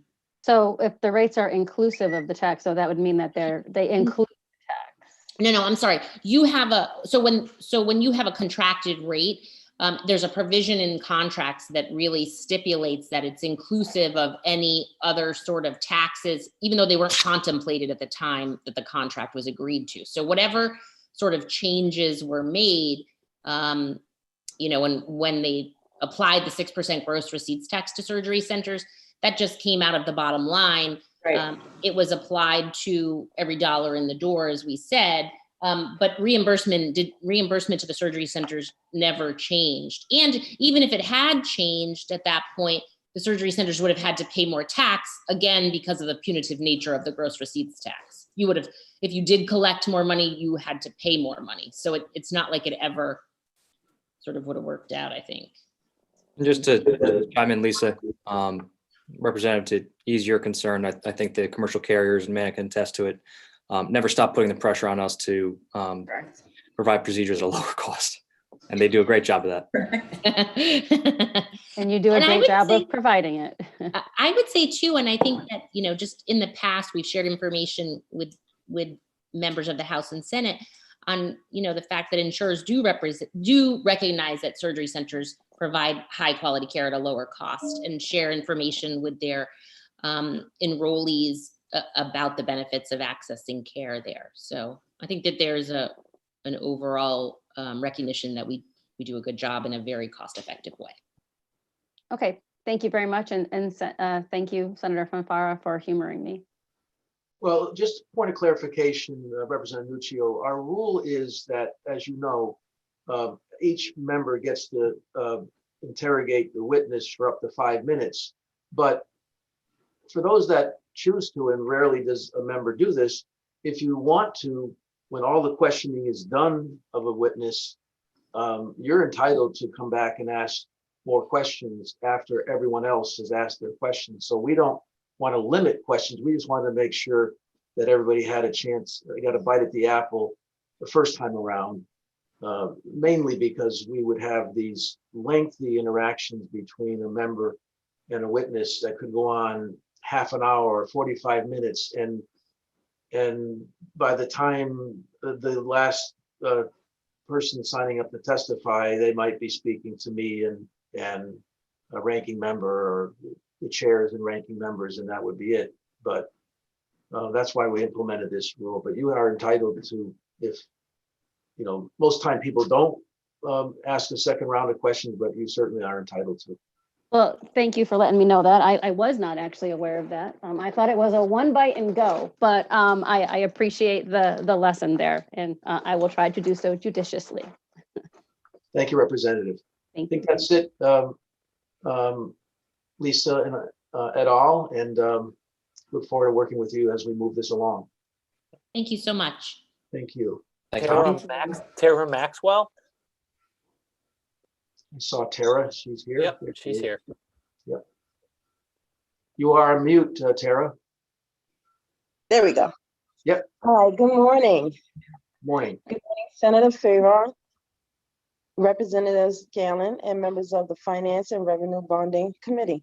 My name is Tara Maxwell, and I live in Bridgeport, Connecticut. I'm a direct care support staff at Mosaic and have worked there for 4 years. I come before you today to express how urgent the need for increased funding for our group homes in all areas of Connecticut. And I testify to support SB 1106. As a direct care support staff, I work with individuals with intellectual, physical disabilities. On a daily basis, I bathe these individuals, give them medications, do laundry, lead them through activities, and keep them active throughout their daily lives. Our individuals rely on services we provide them to survive and thrive and have a normal life. When the staff and the state underfunds group homes, as such, we feel undervalued. A lack of funding means we don't have the equipment we need to care for our individuals. And in some cases, we've had equipment, but that when it breaks down, we can't replace it. Another issue with underfunding group home services is low wages. It is hard to put your best foot forward on the job when you're worried about which bill is being paid, or how you're going to put food on the table, or how you're going to even get to work. Another issue underfunding group home services is we're hoping that you support 1199, you'll support 1106 SB. The proposal of this bill would raise the revenue necessary to provide group home workers with equipment that they need, while also addressing our low wages, both of which makes caring for our individuals easier. With the money raised, these bills, our homes and our minds could be at ease, and our property be funded. Please do the right thing and fund our workers and the people we care for. Thank you for your time and support SB 1106. Thank you, Ms. Maxwell. Could you help us understand when you talk about equipment, give us examples of what you mean? What, as far as equipment? I thought that's what you said that you needed. Yes. So in our group homes, some of the funding in which we actually get are not being taken, they're not being fixed right away. The state controls most of those situations, and it comes down to we don't have the funding for those things, like toilets, our PPE for our staffing, those things like that. And if you don't mind, so you are caring for people who are either disabled or seniors, I guess. They can range from anywhere from the age of 20 to the age of 80, 90 years old. As long as they have an intellectual disability or a physical disability and they're in these group homes, yes. And if you don't mind me generally speaking, what is the level of hourly compensation? Okay, so we're currently working at $14.75. That's across the board. It doesn't matter if you've worked just starting or if you worked there for years. $14 an hour? $14.75. Yes. So you're caring for a family's loved one that has a disability that keeps them active, keeps them safe, that the family doesn't have to incur that responsibility, or maybe just can't. And we're compensating you and your fellow members at $14 an hour. That is correct. Thank you. Questions? Seeing none, thank you very much, Ms. Maxwell. Thank you. Have a great day. Next up, we have Senator Haskell. Senator Haskell, you have the floor. Thank you very much, Mr. Chair. Chairman Fonfara, Chairman Scanlon, Ranking Members Martin and Cheeseman. It's great to be with you all this morning. I'm in awe of my colleagues in the House who were up bright and early today for this hearing. And thank you for letting me say a few words about SB 1105. Obviously, most taxes are unpopular, but when I go door to door, I found that the property tax levied on motor vehicles is perhaps the most unpopular. It's a hassle for our constituents to pay. It's a headache for our partners in town hall to collect. And perhaps worst of all, it's horribly unequal. I mean, how could we possibly defend the fact that the owner of a Prius in Senator Fonfara's district has to pay hundreds of dollars more than the owner of a Ferrari, for example, in my district? This tax is inefficient to collect. It financially burdens those who live in cities with higher mill rates. And consequentially, it's worth noting that it's often evaded. We know that because this year in the transportation and also the planning and development committees, and I know there's much overlap, so many members of this committee will be familiar with this, there are a variety of bills that would increase enforcement, that would levy higher fines on those who evade this tax and register their cars elsewhere. There's some bills that would even allow for towing of cars. And over the course of the public hearings, I learned that some cities in the state see such widespread evasion that they actually have to hire private investigators on the taxpayer's dime who drive around town and crack down on enforcement. The simpler solution, in my view anyways, is to just get rid of the tax. Now, this isn't a tax cut. Of course, we need to keep our municipalities whole, but it is a tax simplification. Allowing towns to increase their assessment ratio would permit them to continue providing critical services, all while asking their citizens to pay just one tax bill. Take a look at my hometown of Westport, for example. We collect $6.7 million in car taxes. Our mill rate is 16.7 points.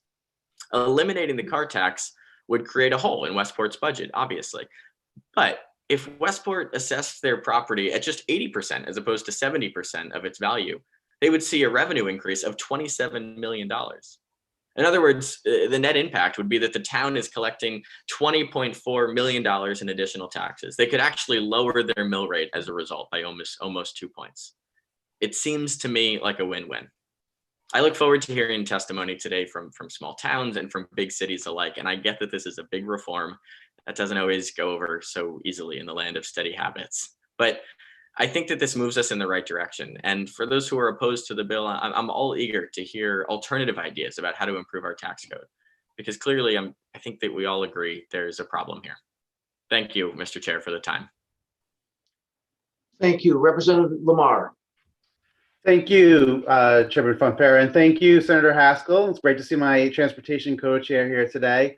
And I want to thank you because I think what this committee, the transportation members who are on this committee know is that, like you, every year we hear hours upon hours of testimony. We see countless proposals about how to enforce, manage, correct for the inequities in the property tax we place on vehicles. The numerous proposals that members put into our committee annually, just looking for basic reforms to like try to create some equity and some level of enforceability in this antiquated and regressive tax structure.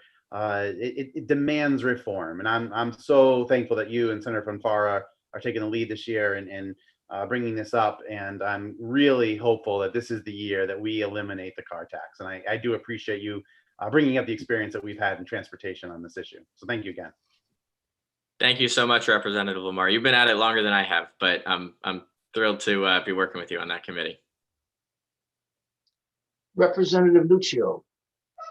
I'm back again. Good morning, Senator Haskell. How are you? I'm doing well, thanks, Representative. How are you? Alive and thriving after a couple hours sleep. Killing it. So I was wondering, you mentioned enforcement of this, and I was wondering if there's a list. Like I'm new to the legislature, but I had never heard that we had a significantly historical problem with enforcement. I know in the towns that I represent, we don't see that. So I'm wondering, like, where is this mainly a problem? And in an elaboration of the bill, so you'd be looking at eliminating the car tax, but increasing the assessable amount from a property tax perspective? That's exactly right. And Okay. and to answer your question, oh, I'm sorry, go ahead. No, go ahead. To answer your question on the problem of evasion, I think it's twofold.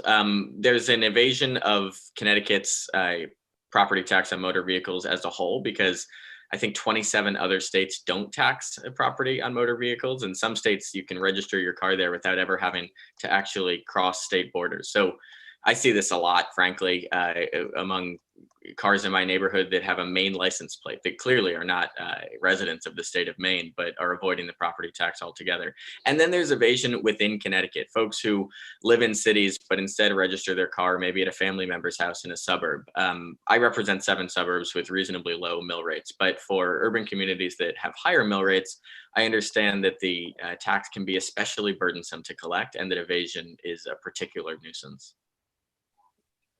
Okay. And I didn't see in this law, I read it, but I didn't see, like, there's not a suggested limit for what the assessment rate could be. So is that going to be left up to the municipalities to decide what their assessment proportion would be? It would be, of course, up to the committee in how the bill is drafted, but my recommendation would be allowing municipalities some flexibility. In some towns that I represent, a property would only need to be assessed at 72% of its value in order to make up for the loss of car tax revenue. If you go to 100%, it creates some hurdles, I believe, for the municipality when faced with tax appeals. With assessment appeals. So I think it would be a decision, in my view anyways, best left up to the individual municipality. But even if every municipality in Connecticut went up to 80%, it's my understanding that all would be kept whole from the loss of revenue from the car tax. So I guess my only kind of concern with that is I think we would be creating desirable and undesirable towns to live in if we said across the board, you can pick what your rate is going to be. For instance, as far as I know, I could be wrong, please correct me if I'm wrong, but I think the only district that doesn't assess 70% is Hartford, which is it's 30-something percent, 70 mills on 30-something percent instead of 30 mills on 70%. But if we were to then by town allow, like, okay, this town is 70, this town is 72, this town is 100, wouldn't we be kind of creating an environment where people would then pick and choose where they wanted to live based on the tax burden allotted? Representative, I think, and through you, Mr. Chair, I think that that's a really valid concern, and perhaps therefore the committee will instead opt for an increase in the assessment ratio that's uniform. I would only point out, though, that in some ways that already is our tax structure in Connecticut. We do make it harder to afford to live in certain communities. Just look at, the difference between Hartford with a mill rate of 74.3 and the town of Westport with a mill rate of 16.7. So I agree with the problem, but I think it's broader than just the assessment ratio. Okay, all right, thank you very much. Representative Devlin. Thank you, Mr. Chairman. I don't have a good track record so far this morning, but I think I'm going to ask you questions on the right bill. I just have 2 questions for you, Senator. The first is, the way that I am reading this is that in lieu of the property tax on vehicles, the municipalities would have the ability to vote to impose a tax on rental motor vehicles? Yeah, thank you for the question, Representative Devlin. It's good to see you. And through you, Mr. Chair, I have to say that I am not as familiar with that provision of the bill. I know that there are certain municipalities, not actually in my neck of the woods, but in northeastern Connecticut, I believe, that see a significant amount of revenue from rental cars that are registered in that community. I think that that provision of the bill, if I were to guess, is an effort to keep those towns whole. But again, that I am less comfortable testifying on that aspect of the bill, since that wasn't one that I lobbied to be included. Okay, thank you. And then my second question for you, if I'm understanding the proposal correctly, by eliminating the property tax on vehicles, which yes, we hear a lot about in transportation, of the challenge of getting vehicles registered in our state. When you're in such a high tax state, I'm sure people do many things as possible to try to avoid that burden. But does this in essence then put the burden on real property owners? So it may be that a vehicle is owned by somebody who is in a rental, right? And so they're not really paying a property tax, but is this a shift to real property tax owners picking up the burden? Yeah, thank you for the question, Representative. I would answer by reiterating that I hope this isn't framed as a tax cut, but instead as a tax simplification. I think that most people have a car that is about as nice as their home. Generally speaking, I think that most people wouldn't see a big impact, maybe $10 here or $10 there, but they'd be paying the same amount to their local town hall. The simplification is that the town hall wouldn't have to chase after the sometimes delinquent property tax revenue on cars, and that the taxpayer would only be paying it through one bill a year. Now, to the extent that there would be a shift in burdens, if somebody had a car that was much nicer than their home, then it's possible that they would benefit. If somebody had a home that was much nicer than their car, then it's possible that they would have to pay a little bit more. But net, I think that most people have a home and car that are roughly at the same value. And for those who are renting, of course, my first reaction to this bill is that, renters would benefit because they don't necessarily owe a property tax bill except for on their motor vehicle. But of course, if the property tax bill on the building in which they live increased, there would probably be a commensurate slight increase in rent. So I think that even renters would be held roughly whole. Again, this wouldn't shift it from one community to another, or even from one household to another in any significant way. Rather, it would just simplify the process. So to your earlier comment, I would agree, it's definitely not a tax cut, certainly a shift, no doubt about it. Somebody's paying somewhere, somehow. But I appreciate you coming to testify on this, and I look forward to hearing more about it today. Thanks, Senator. Thank you, Representative. Just a point of clarification, the rental aspect is because there are some towns that have greater percentage. Windsor Locks has a large percentage of their tax base, that is their local tax base, that is rental vehicles because of the airport. And we've tried to take that into consideration by them not losing that revenue. That's number one. Number two, with respect to the shift, I mean, most states in this country do not tax automobiles. And I suspect after about 5 years or so in Connecticut, once we eliminate this, people will say, we tax automobiles? It's crazy. I mean, what it is just another revenue source for a municipality. Because why? Because we require municipalities to use one source of revenue for the most part, and that's the property tax. So to the extent there's a shift, first of all, anyone who thinks that renters aren't paying property taxes are just dreaming, because they do. No owner is going to absorb that tax unless they feel like keeping that renter in place that matters to them. That's a personal choice. So renters definitely pay property taxes. I don't know why people would think otherwise. And I'm not suggesting you're thinking that, Representative Devlin, at all. I'm saying, and I've heard that argument from others, including in my district, and I find it to be, frankly, ridiculous. But with respect to the shift, what we do provide for is a municipality could up to 5 years of phase in the shift. They don't phase in the elimination of the car tax, but they could phase in the shift. So if I have 5 Maseratis in my garage and you have none, you have no car, then to the extent that that shift happens, yes. And actually, Representative Cheeseman had 5 Maseratis, and I had none. But nonetheless, it's there is that potential. But when it's spread across the entire town, as opposed to just between Representative Cheeseman and me, it's spread broadly. And with respect to that mill rate issue, and I know Representative Ziogas has a question, but with respect to the assessment level, having the towns choose their own, some may want to, like my city as an example, be able to keep the assessment level higher, because then the optics of a 74 mill rate is not as punishing. And a lot of it is optics for towns and people where they choose to live or locate their business. But Mr. Chairman, if I may, and I totally appreciate your comments, and I do understand that certainly, you know, property taxes are built into rental costs, ultimately, all of that.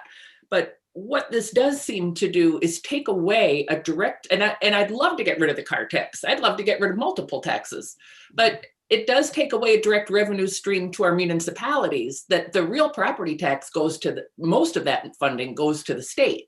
So it is, you know, challenging in that respect in terms of the impact to what municipalities would be still receiving. So I look forward to listening to the debate, and I appreciate your comments. I just wanted to express I do understand that rental piece, but I think it's another component of lost revenue potentially for local towns. So thank you. Thank you. Representative Ziogas. Yeah, thank you, Mr. Chairman. I just want to make an observation. I think the only Lamborghini I've seen in Bristol lately probably came from Senator Haskell's district. So what that means is that most of the people in my district are having cars that they're hanging on to for 7, 8 years, and they're depreciating, and their value is substantially less than where they bought it, and their taxes consequently are lower as well. As opposed to their house, which is maintaining, let's say, at least a steady cost, if probably some appreciation in recent activities now. So you're putting that particular family at a disadvantage by doing this proposal. Maybe there's something in between, but I can see in my district, there's not the same benefits. I appreciate that comment, Representative Ziogas. And, you know, I think that whether you're driving a nice car or whether you've got a beat up Subaru like mine, the car tax can be a hassle nonetheless, and is I think an unfair burden, especially on those who live in urban communities, but frankly in all communities. But I take your point, and I hope that we can continue the conversation should the bill pass out of committee. Thank you. Thank you, Senator Haskell. Thank you, Mr. Chair. Stay healthy, everybody. You do the same. Tom? Next up, Randy Collins. Good morning, everybody. My name is Randy Collins. I am an advocacy manager with the Connecticut Conference of Municipalities. And wanted to speak today on Senate Bill 1105, which will do a number of things, but most significantly, it would eliminate the car tax on motor vehicles. CCM, we've long argued, and I know I've had this similar conversation with the committee repeatedly this year, that the property tax system, it's regressive. It's an impediment to economic development, and it's and to affordable home ownership. The car tax is probably one of the one of the most regressive taxes. Has been just recently pointed out, the fact that we can tax a Honda in Hartford is significantly more, higher tax than a Honda would be in Greenwich. Highlights the regressive nature of the motor vehicle tax. We would love to get rid of it. It is hard to collect, and there's a lot of ways that people will move around to reduce their burden. But at the same point, it does represent over almost $1 billion in municipal revenue. And that simply eliminating the car tax obviously will result in a shift in that property tax burden.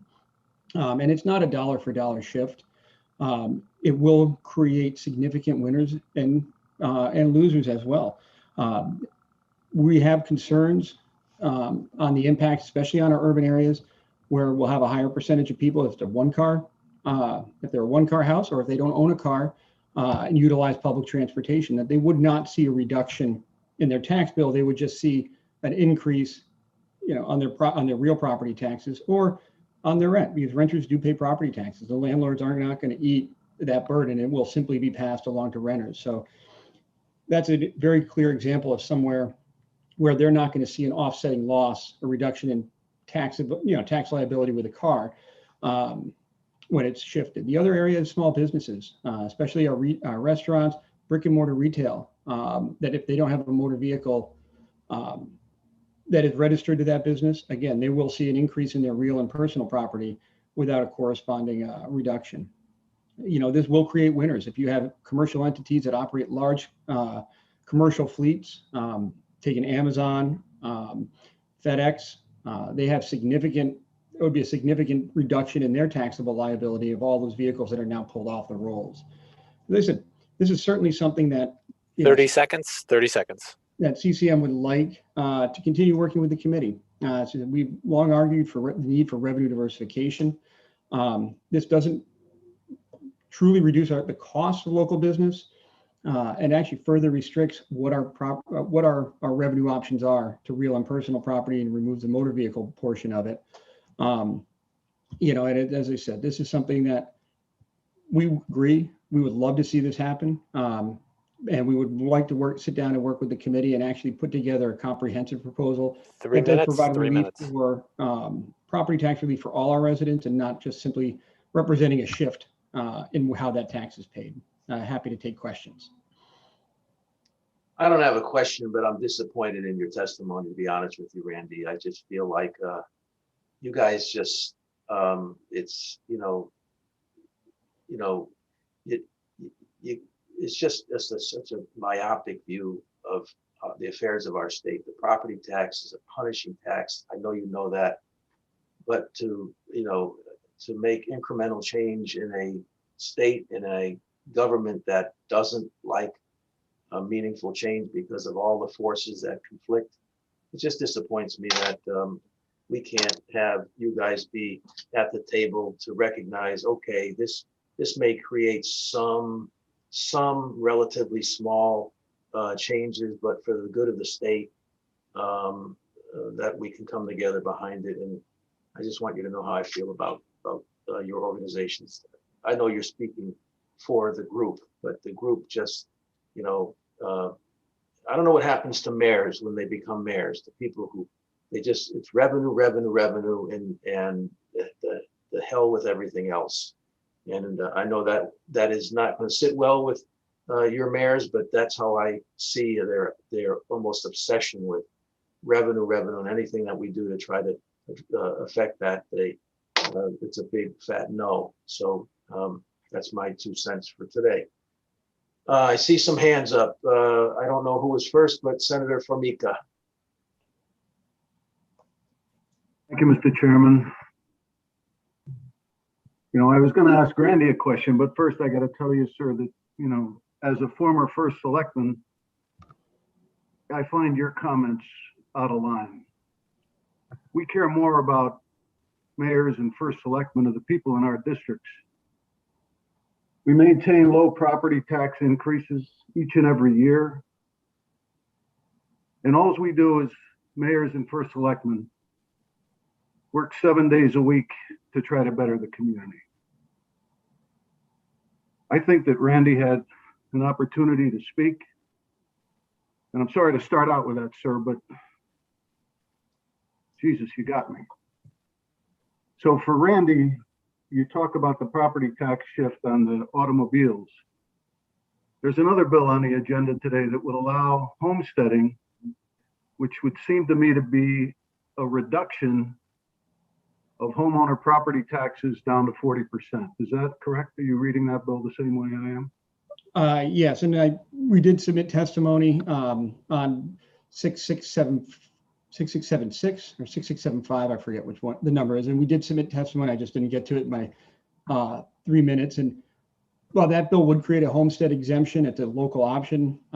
We have CCM did submit testimony in opposition to that, in the sense that if you reduced residential owner occupied home by 40%, again, that would have a direct result and a direct shift onto, again, our commercial and residential property, and very much so onto rental properties. Because again, all of these bills aren't reducing the costs, the mandated costs that we have to meet our education costs, minimum budget requirements, pension obligations, any number of those costs, they remain the same. So yes, as a municipality and mayors, they do have to worry about their revenue because they need to pay those bills. There's services that are mandated by the state, and more importantly, that the residents demand that they provide. We have to, and we have the property tax to pay those bills. So whenever we see a reduction, one of the 99 mandated property tax exemptions, it just, again, we're just pushing that burden onto a smaller and smaller percentage of people that are paying those property taxes. Those percentage of people paying those property taxes create jobs and provide many other opportunities in small towns and cities throughout our state. And it's not just one bill that we're talking about that has an adverse effects. It's all of these bills together that have a combined effect that is detrimental and forces decision-making and cost shifts on people that and businesses that, quite frankly, I don't think makes any sense. I have great respect for the chairman of this committee. I had the opportunity to work with him many times on some bills when I was co-chair of the Appropriations Committee. And I have great respect for the senator on how he runs these public hearings. But I would have to say how much I disagree with the statement that people don't care about anything but revenue when the state underfunds education, the state underfunds pilot, the state has a laundry list of mandates that initiate other costs to communities and municipalities. And every year we discuss, we debate, and we talk about the effects of these. And every year it gets harder and harder. And yet we continue to have these conversations. I disagree sometimes with CCM, but the representation that you provide, Randy, for the cities and towns and the people it costs, I think are a valuable voice and should be encouraged. 30 seconds on Q&A. So thank you, Randy, very much for your testimony. Thank you, Senator, for your recognition of my time here today. I apologize if I offended you in any way. But Not at all, Senator, at all. Not at all. And I just, a point of clarification that I don't believe for a moment that mayors or first selectmen don't care. I think the vast majority of our cities and towns in the state are run really, really well. My issue is about change, and the general reflection by CCM all too often, unfortunately, is about not supporting change unless it means more revenue, which I have fought for all of my years in this role on this committee. And I'll just, again, for clarification, this tax does not raise one dime, and it doesn't cost the municipality one dime, this change in the tax. It doesn't change at all how much is being raised. I wish it did raise more. And it doesn't change anything with respect to how much revenue would be lost. It doesn't. And as I said earlier, most states in this country do not tax automobiles. We are in the minority in that regard. So, and it would, and the primary reason for having it before us is because we have differences in municipalities, which if it's the home or a business, commercial property, those values are different because, as they say, location, location, location. But the automobile does not apply in that regard. The Lexus or the Volkswagen in Greenwich has the same value as it does in Hartford But the tax that a resident pays, which by the way, is one of the most regressive taxes we have, is diametrically different in terms of how the revenue that is generated by that poor municipality versus the wealthy one. And so that's what is the prime mover behind that. And I think we all could agree that that's not a fair method, but it's the one we have. So I'm not offended at all, Senator Formica. I know sometimes my comments can engender visceral responses from the speaker as well as the members. I don't seek to do that, but I know that that can be oftentimes the result. And I respect what you have to say. I listen to what you have to say always. And Randy, I welcome you coming back before us as you will. And I thought I saw another hand, but I don't anymore. So thank you very much.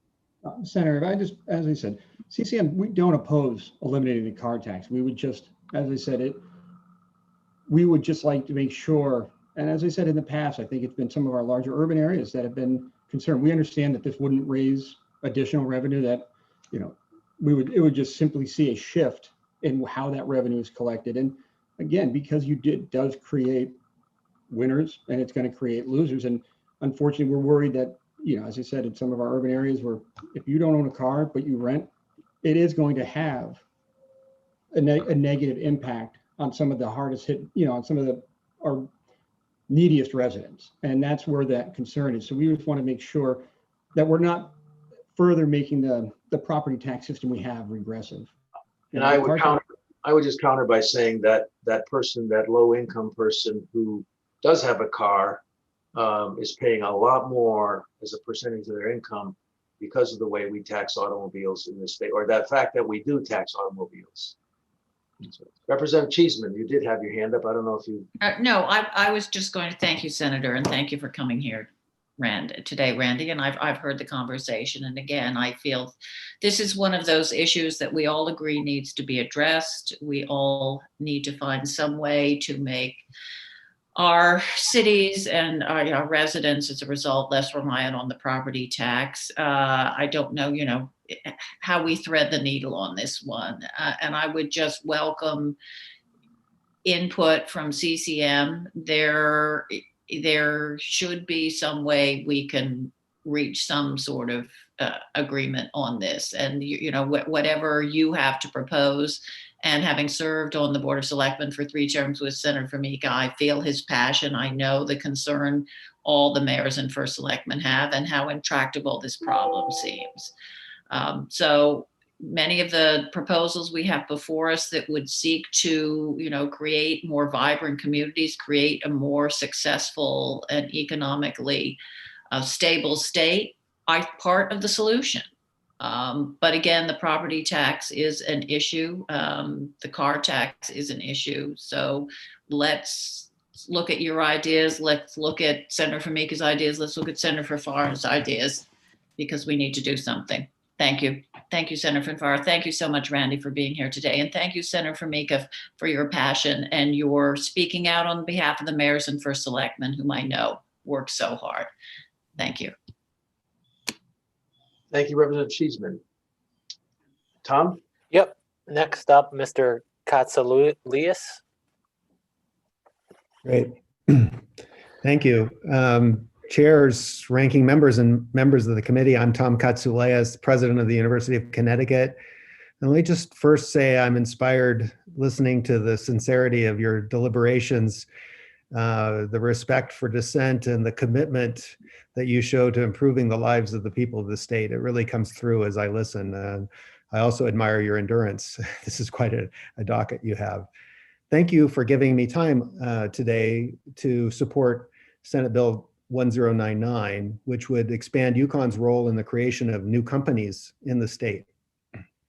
The bill will provide us with necessary resources to hire 10 new faculty that we refer to as innovation professors, specifically recruited for their experience in turning their research discoveries into new technologies, products, and companies.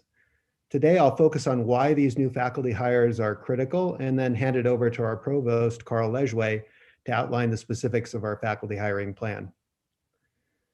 To begin, let me say that state investments, particularly by this committee, have been instrumental in the dramatic growth of UConn and are largely responsible for UConn's meteoric rise to its place among the top 25 public universities in the nation in US News and World Report rankings.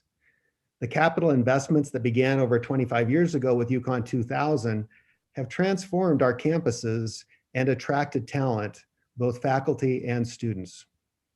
As a case in point, a record 38,000 students applied to UConn this spring for 6,000 spots next fall, up from 36,000 last year, bucking a trend of declining applications across New England and the nation. Another direct result of landmark state infrastructure investment is the Technology Incubator Program at Farmington run by UConn. TIP startup companies raised over $400 million in private equity last year, more than the prior 4 years combined. With a typical multiplier, this produces nearly $1 billion in economic activity for the state. UConn is committed to doing even more to expand and grow Connecticut's economy through research, discovery, and innovation. And with your support, we can do more. If we look at the most robust economic regions in the nation, such as Research Triangle Park in North Carolina, Silicon Valley, Boston Corridor, they all have one thing in common. They are supported by one or more major research universities. And those research universities supply the human capital and discoveries on which innovation thrives. In fact, there's a direct correlation between research volume and innovation metrics. For example, UConn is ranked in the mid-80s in research and the high 70s for innovation impact. National benchmarks show that UConn's current research faculty numbers are substantially smaller compared to our peers, so a focused faculty hiring plan is essential. Increasing faculty, particularly entrepreneurial faculty, will allow us to create even more startups and new business ventures. But just adding more faculty is not enough to move the needle by itself. What SB 1099 is attempting to do is to break the linear dependence between faculty hires and innovation and leapfrog over it. I can tell you that if the legislature passes this bill, creating a community of like-minded innovators, or an innovation academy, if you will have every license and patent office at every university in the country pointing to us and saying, look at what Connecticut is doing. We need something like that. And by virtue of a visible commitment by the state and the university to recruit a whole cohort of such faculty, we'll be able to attract faculty who might have gone elsewhere, but want to be part of something exciting and be part of something important, not just to a department, but to a whole state. We expect these faculty will contribute to an enhanced culture of innovation across the campuses that will be amplified by an army of students and many of our current faculty. This amplifier effect is the best way we know to create a bullpen of new companies for the state that take the place of more mature Connecticut companies as markets shift and move. So we thank the committee for raising this bill and for its longstanding support of the university. We look forward to making the hiring plan a reality. And let me also add that UConn, please know, UConn also supports SB 1094, which I think you've heard a lot about already today. The bill provides resources for CT Next geared at building a statewide entrepreneurial ecosystem, which is synergistic with what's proposed here in 1099. So at this point, I'm happy to answer any questions or wait until after our provost gives you more specifics about the plan, whichever makes more sense for the committee. Is the provost intending to speak separately from you, Tom? Yes, he is. Why don't we let him go first and then we can entertain questions. For both. Terrific. Great, thank you. Chairs, ranking members, and members of the committee. I'm Carl Lejwe, the provost at the University of Connecticut. My testimony directly follows that provided by President Katsilas. As you may know, Public Act 19154 required UConn to develop a plan to recruit eminent faculty to support the state's economy and accelerate the pace of applied research and development. It also required the university to identify a plan to strengthen its technology transfer and commercialization efforts. In approaching these plans, we have the opportunity to build upon tremendous investments from the state in UConn, including the Tech Park, Bioscience Connecticut, and the 10-year Next Generation CT Capital Program. Moving forward, UConn is eager to partner with the state on a hiring plan to bring in faculty innovation hires and to expand our entrepreneurial ecosystem. These efforts are crucial for research commercialization, increasing our research and development base, supporting economic development in the state, and providing career opportunities for our talented graduates while building a more skilled workforce across Connecticut. Beginning with the faculty innovation hires, our approach is to bring in star faculty from outside the university who have demonstrated excellence in translational research across impactful community engaged scholarship, significant entrepreneurial efforts, and/or exceptional applied research.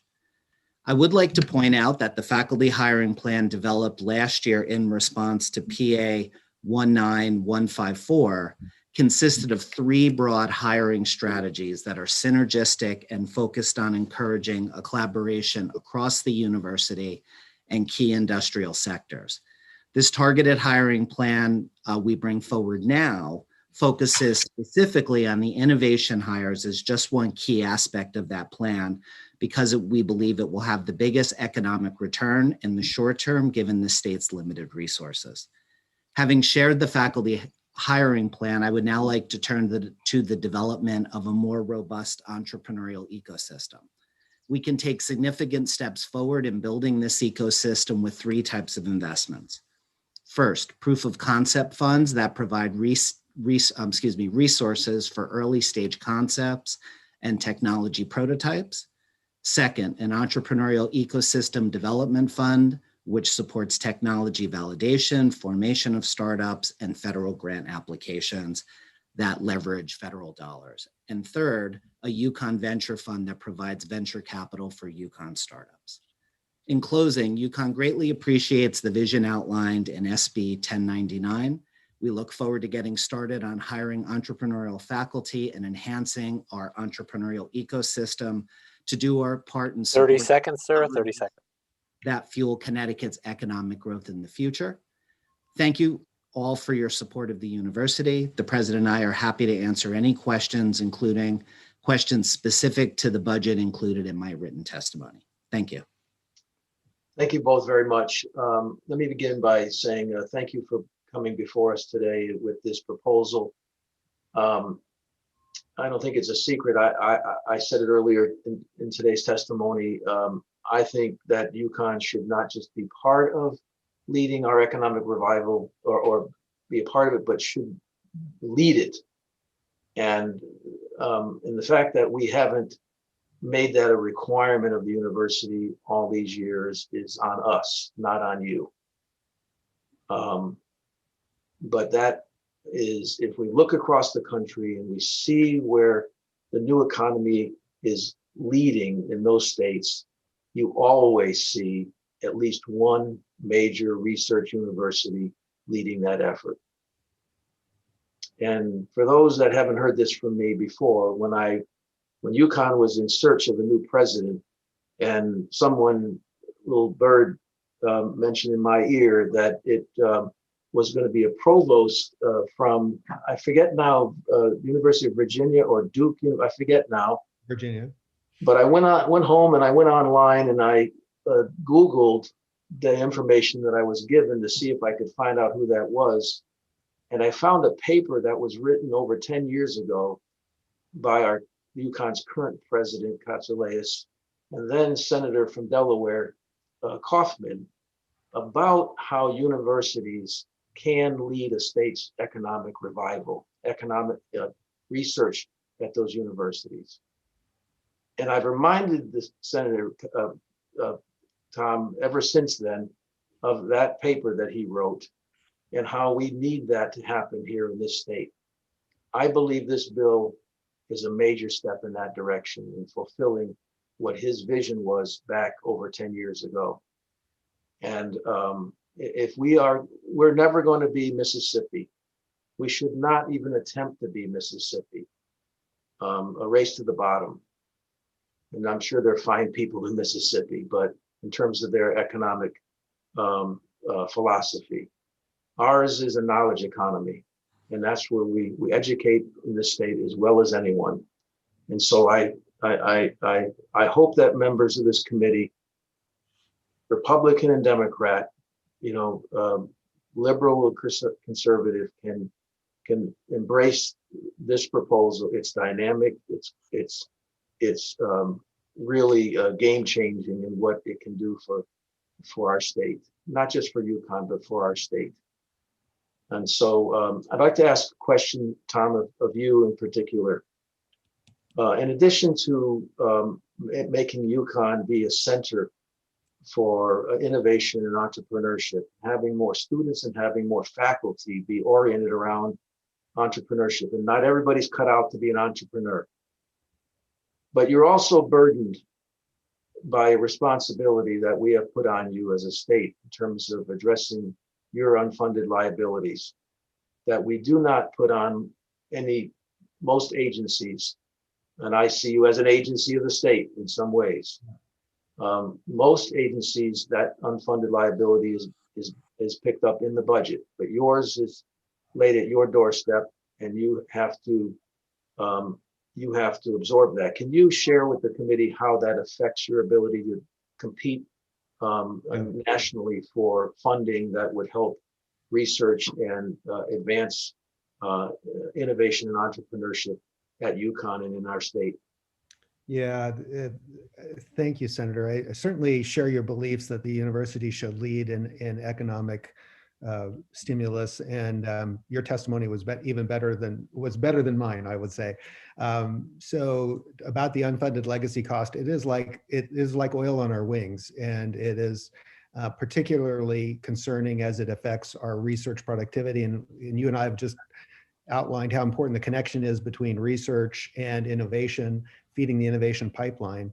What we've seen in the past is, as a result of the unfunded legacy cost being so much larger than at peer states, that we've lost faculty, we've gone to other places where their research dollars go more, we've lost research grant competitions where the money has gone to others who could do more research with the dollars they received, because they didn't have to pay the extra unfunded legacy cost.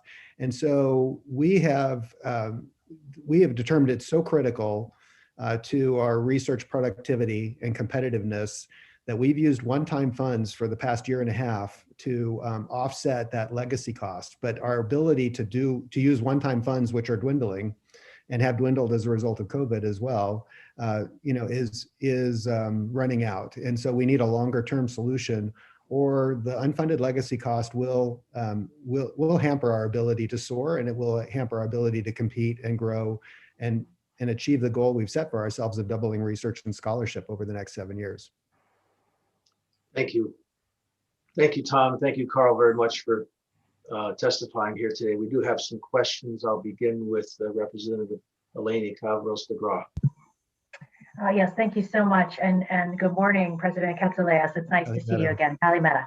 I won't hold it against you that you're a former Cavalier, as someone who went to a somewhat rival school in Virginia.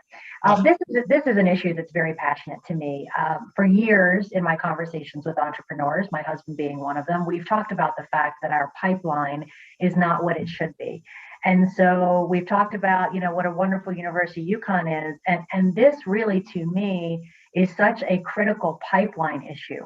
We passed the data center bill. We've passed all these other, all these bills that, we're going to need these young people from UConn, and to have the faculty in place who are so critical in making this happen is so important, because we have seen where we've had to hire in other states or hire from other states. And so I wanted to recognize all of that.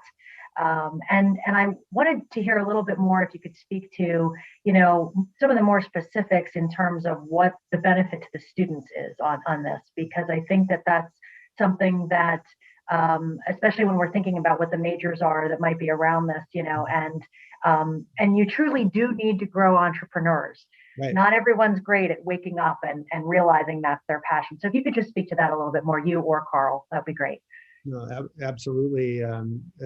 Yeah, Representative Kavros, I view the young people, I view the students as the amplifier, and the faculty that we're hiring with this initiative as the seed signal. we have an army of young people that are thirsting for mentors and for opportunities to be entrepreneurial, take ideas and inventions and turn them into innovations, startups, and new products. And we see that thirst through our Worth Institute for Entrepreneurship. That was created with a $22 million gift from philanthropy, not from the state.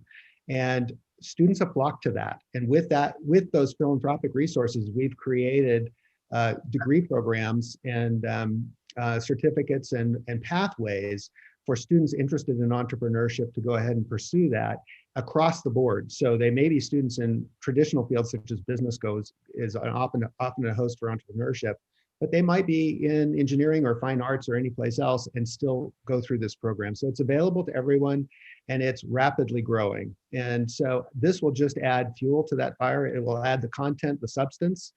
And in addition, it goes beyond the undergraduate population and creates entrepreneurs out of the graduate students and PhD students. The op-ed in science that Senator Fonfara referred to, it was written 10 years ago, I still believe is the right way to go. And it calls for creating programs like PhD Plus and Postdoc Plus, which is to take students in those PhD programs or postdocs and connect them with business school faculty to give them micro MBA preparation for becoming, how to develop a business plan, not a full MBA, but an abbreviated preparation to take their discoveries from the laboratory and translate it directly into their interest in starting a company or creating a product or be an entrepreneur in an established company. And there, that is another opportunity for UConn to lead. I think that, there are places that are doing that now, but it's really early stages. And I think UConn could really make a difference in that way. Well, I thank you so much. I'm really excited about the possibility of this. That business plan piece is so critical because you do have people who have wonderful ideas and that is not where their head is at all. And so just to have that ability it's almost like a wraparound service to really, and I'm working on a very tired brain to focus their energy on how to get those business plans out so that we can, have more entrepreneurs and so that they can hopefully build those companies here and that we can keep them all here in Connecticut. That would be excellent. So thank you again. That was great testimony today. Thank you so much. And could I just share one quick answer as well?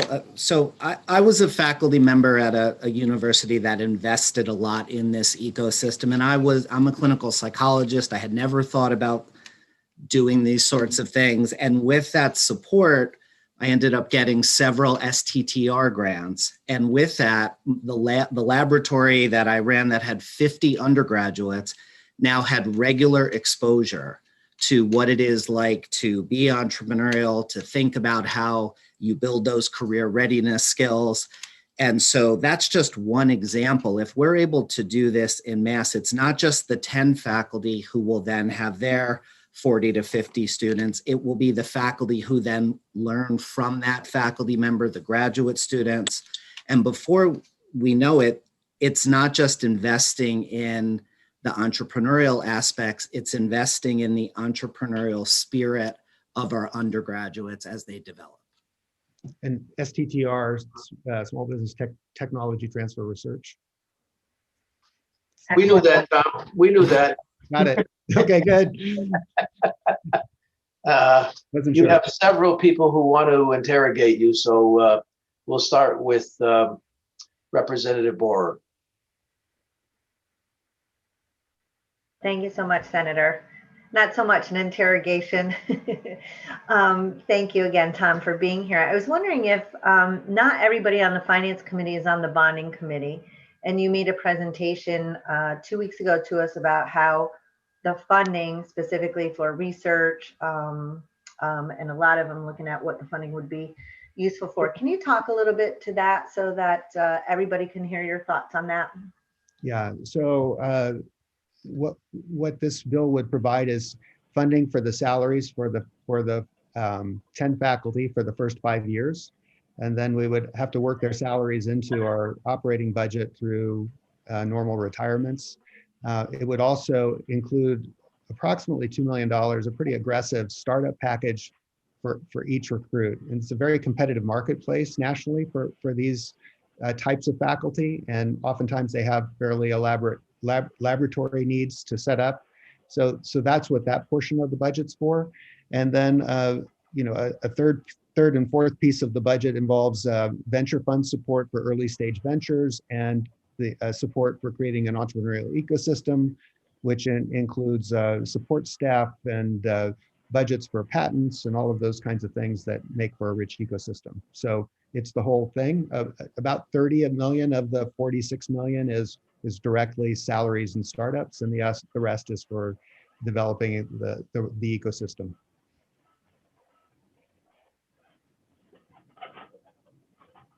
Thank you. And of course, the unfunded legacy plays into this because we're budgeting roughly $200,000 per faculty member for salary, which is a mix of very senior faculty who might be higher than that and some junior faculty who would be lower. But when you add the fringe cost, the unfunded legacy cost, the cost of each faculty member goes to $380K. Thank you. Thank you, Senator. Thank you very much, Representative. Representative Cheeseman. Thank you, Senator Fanfara. Good to see you again today, Tom and Carl. At your presentation, was it last week? It all blurs together after a while, particularly when one hasn't slept in 24 hours. You did mention this proposal. And if I'm not mistaken, Tom, at your first presentation when you arrived here, I believe at Avery Point, when we could actually meet in person, you mentioned one of your goals was to increase the endowment, because UConn had in comparison with other schools, a low endowment. Mm-hmm. One, and this may be slightly off topic, how has that gone? And two, when we're looking at this, creating this sort of ecosystem, is there a role for creating those endowed professorships in this ecosystem? Absolutely. One of the things we've been talking with CEO of Connecticut Innovations, Matt McCooey, about is partnering on some sort of matching initiative that, Matt came and asked me, what could we do that would stimulate the economy? What, really in response to Senator Fanfara's very laser focused questions around how do we create a bullpen of companies that's ready to step in if a company were to leave, if companies leave Connecticut. And we talked about this idea of attracting these entrepreneurial faculty and the idea of creating matching funds for endowed professorships. So we do think whatever this Senate bill does can be amplified by additional resources such as Connecticut Innovation and philanthropy. And so one of the pitches is to donors that you can name an endowed professorship for half the cost because there's going to be a match from CI, something like that. So that's one of the ideas to boost philanthropy. And how's it going? Well, we set a record last year for philanthropy. I think $89 million, the most ever in the history of UConn. I will say that culturally, compared to other places I've been, there's greater interest on the part of our donors in current spending than in endowment giving. We did grow our endowment, but there's a personality region by region and a culture of a university and its history. So I think it's still something I'd like to see us shift donors' interest more towards endowments long term, but that's at early stages. Okay, because I do think as we have these conversations, given that we know the state doesn't have unlimited funds, being able to access those pools of philanthropic funds is vital. And I will share some frustration with you. Senator Fanfara obviously touched on your legacy costs. In my time at the legislature, when we've been looking at those union contracts, which would increase those fringes, UConn has been significantly silent on talking about the impact of those increases. So I would encourage you as we go forward, because this does directly affect you and the services you supply with your students, because as you say, you're forced to pay for those things either through cuts or through increasing tuition, that you make your voices heard, because your voice is valuable and important. And this is more a general comment, not directly to you, about creating that environment in the state for innovation, for new business creation, for expansion of existing businesses. We're hearing a lot about disparate avenues, whether it's the Yukon, the ecosystem, funding for CT Next. We had Invest CT come to us for funding. Small Business Express. Again, I know Senator Fanfara shares my belief that we should be looking at this holistically, that all these different programs, how do they interweave? How are we making best use of those dollars? How are we ensuring we're not duplicating efforts? We have EWIBS doing one thing with a manufacturer. So really at a very high level, drilling down into what we were doing. And as we look at many of the bills here today, and I know Mr. Dew mentioned, we're undertaxing in comparison to our neighboring states like New York and New Jersey. And I will draw to your attention the state of Massachusetts, where we know has a thriving hub, biotechnology, really done a great job. This year, they reduced their income tax to 5%. So we don't have to have a high tax state to create this thriving business environment. We need to create the thriving business environment so we don't have to have a high tax state. Correct. So let's acknowledge that we have a common goal. Let's look at other states and steal their best ideas, but don't necessarily assume that the only way to fund these ideas is by increasing the tax burden on the people who live in the state. Those people who are going to come here and be entrepreneurs may very well be subject to that 2% capital gains tax surcharge, or that consumption tax, or many taxes. 30 seconds on Q&A. So again, thank you for your efforts. We have a common goal. We have disparate views on how we achieve that, but we need to continue the conversation because everyone gains when we do. Thank you so much for being here today. Thank you for your commitment to the state, and thank you, Senator Fanfara. Thank you, Representative Cheeseman. I think we've exhausted the. I don't know, Senator Fanfara, if Senator Witkos had a question, but he did. Yes, thank you. I think he was having internet issues. I'm not positive. Senator Witkos, would you care to share your question? Thank you, Mr. Chairman, and I want to thank the president for being here today and suggest that when they're looking at things as far as technology goes, I like them to look at how an iPad could use all of its power, even though it's plugged in, and we're only an hour or 2 hours into our public hearing. So I had to switch over to a phone. But I did want to ask a few questions, if I may. Number one, I do agree, and I believe I was a co-sponsor and supporter of Public Act 19-154. Having served as a ranking member on this committee before, I know, Senator Fanfara, that it is one of your goals, and I certainly support it, that UConn move into a leadership role as far as helping our state move forward as a leader.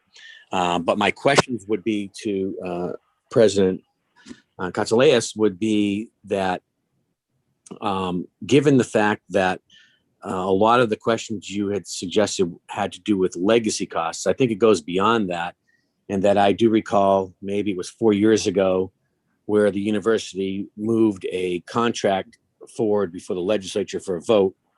And then prior to the vote, you pulled it back because I think it was inappropriate the way it was negotiated to bring it to the legislature because of the fiscal times that the state was facing.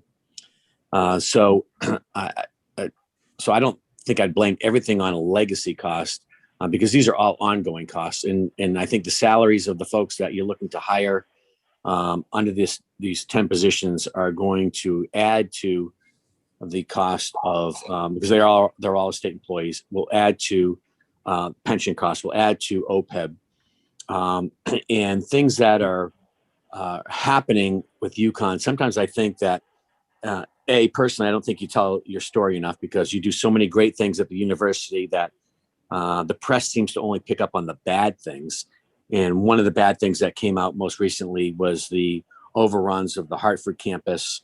And I know there's reasons behind that, but I'd like you to talk a little bit about, and I think you mentioned it already, some of the things that you've done that we should be showcasing here in the state of Connecticut, that the taxpayers' investments are doing wonderful things for the university to get that out there. So it's easier for members of this committee to support the bill to say, let's hire 10 more state employees, if you will, to be researchers to start moving into this entrepreneurship program that I think is the right direction to go. And I'll follow up with a follow-up question. Thank you, Mr. Chairman. Well, thank you, Senator Wakeos. I always welcome a question to tell you about the wonderful things we are doing. So I will jump on that. You know, I mentioned in my testimony the payback to the state of the technology incubator program at Farmington, and how it has bloomed over the last 5 years. In fact, this current year exceeds the prior 4 years combined in terms of outside private investment, venture fund investment of over $400 million in these companies, with a typical multiplier producing close to $1 billion in economic activity, and multiplied by 6%, or as Representative Cheeseman said, even if we went down to 5%, that comes back to something like in the $48 million a year in revenue for the state, far exceeding what it costs, what the initial investment is. So those are examples of the kind of ROI we would love to get out of this program. It'll probably take 5 years to get there, but we've done that with that example at the TIP program. We've just recently replicated the technology incubator at Farmington down at Stanford, and we're using, to Representative Cheeseman's point, we're using CT Next support to do some of that expansion at both incubators. So there's some synergy between these things. I understand the concern about replication, but in fact, there's, I think, more synergy than replication, but one has to watch for that. So, the other thing is I brought a real discipline to our hiring and salary setting. I've insisted that any salary setting we do with new employees or equity adjustments with existing employees be based on competitive market data in a national marketplace, if that's where we're competing. And so these numbers that I'm giving you on the salaries for faculty are averages over junior and senior faculty, but I can assure you that we will be ensuring that we are competing at market and not beyond. One of the things I think that is a constant, I don't want to say bane, but a constant pain is the cost of the UConn Health Center. And I know we're doing everything we can to follow a law that was passed to try to find a partner with that university. And I think it's very important that we continue our medical and dental schools in the research facility that's going on in our Farmington campus. But I would hope that as we move forward with this particular concept of creating an entrepreneurship, working with Jackson Labs, that we can somehow continue to look for a partner over on the hospital side. And I know it's attributable really to our costs of our benefits. 1 minute on Q&A. 1 minute. And I guess through that, Mr. President, I want to thank you. I want to thank the university, and I applaud you on the fact that 38,000 students applied for UConn. And I hope that as we continue to move forward in a lot of these different initiatives, we keep in mind the cost of student tuition. We try to hold the line as best as we can for any new students or existing students that are attending our university. Thank you, Mr. Chairman. Appreciate that. Thank you, Senator. It's good to see you. And just say part of those legacy costs are being borne by students in their tuition.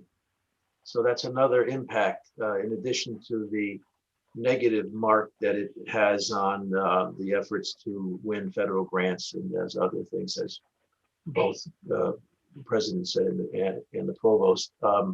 Representative Ziogas. Thank you, Mr. Chair.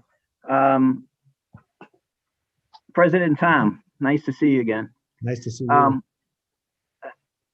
Assuming that your program is going to be very successful, do you have the physical structure to accommodate everything that's going to expand up there to address all those needs that you might be developing? The answer is, for the most part, yes. And the big picture answer is that, you know, for 25 years, the state has invested heavily in capital infrastructure and building some wonderful facilities which we can use to attract these really talented faculty and diverse faculty. Actually, I think we have an opportunity also to leverage some of the leadership we have at UConn. I'm thinking of Professor Cato Lorenzen and Rodenka Merrick and Sejun Lee, who are our National Academy members and Academy of Engineering, Sciences, and Invention, and attract probably the most diverse, gender diverse, and ethnically diverse innovation academy of professors in the nation. Part of the attraction is the facilities they'll have to work with here, including the Innovation Partnership Building. And there is some space in that area.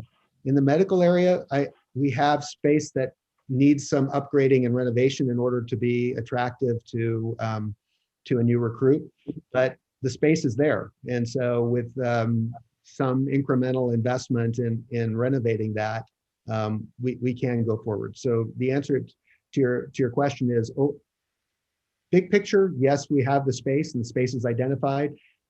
There is still some investment needed to bring some of those spaces up to the point that they would attract really top talent. Okay, and one more other question for you. In terms of the capital structure, is it possible that the university, the state, takes a small existing 2-3% interest in the capital structure of the companies that they're forming, and hoping they turn into Amazon, et cetera? Absolutely. So there are all kinds of options for how we might invest with the venture fund, for example, in the company. So it could be something, and that number sounds about right to me, right? I mean, small interests in that allow the company to grow, and if it hits big, provide a return to the university.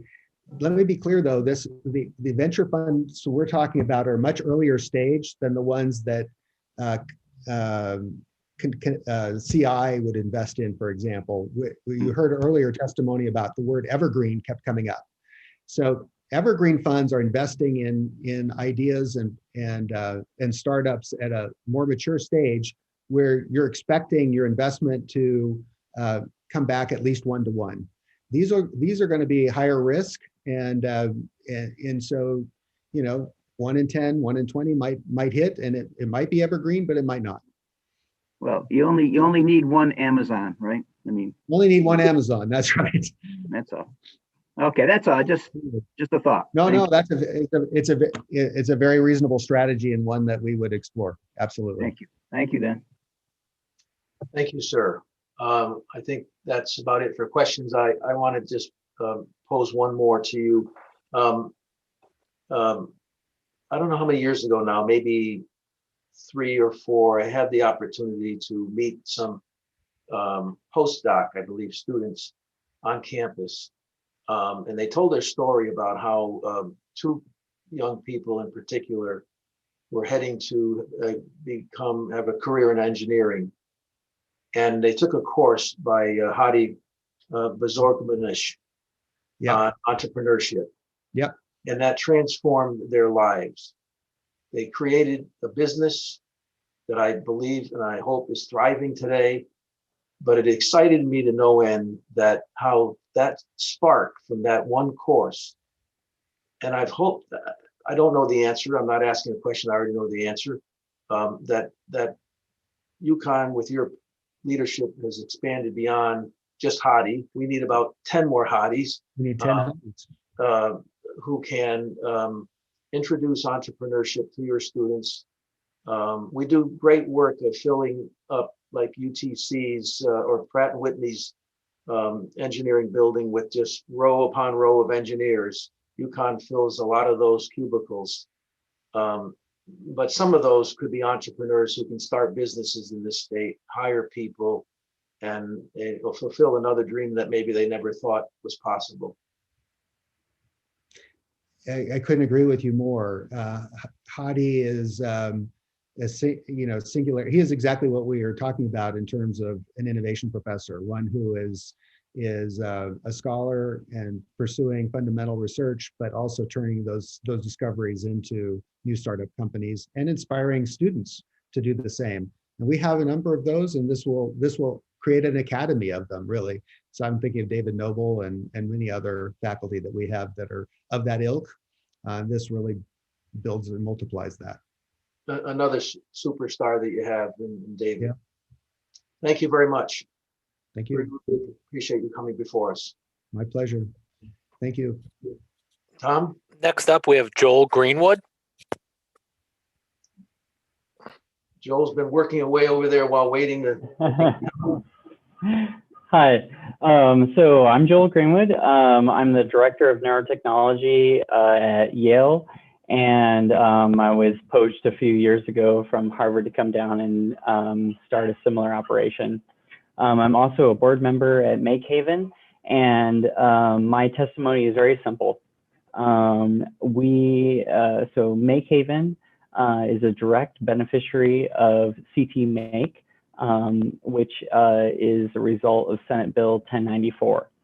And so in my line of work, am directly involved in innovation and technology development. And one of the primary tools that I think has benefited this is a water jet cutter. And almost nobody has heard of or knows or experienced what a water jet cutter is because they were not accessible to mere mortals until recently. However, the price has dropped enough, and CT Next was generous enough to give Makehaven an opportunity to buy a water jet cutter, which was then accessible to the public. And this is literally the first publicly accessible water jet that I know of in the country. I mean, there are probably others, but this is the first one that I know of. And what this tool does is it can cut quite precisely with very little skill any material known to mankind. Literally any material known to mankind can be cut with this machine.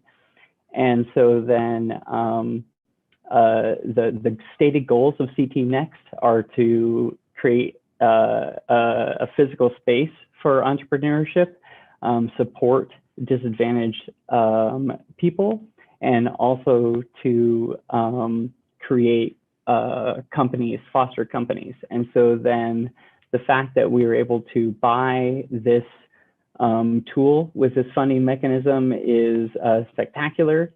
And I'm really just charged up with what we've been able to do with it. And so with that, I'd like to turn it back to questions. Thank you so much, Mr. Greenwood. I appreciate that. And actually, at this time, I am not seeing any questions. I wanted to give everybody another few seconds in case. But we thank you so much for your testimony, and have a great day. Okay, next up we have AM Bott, please.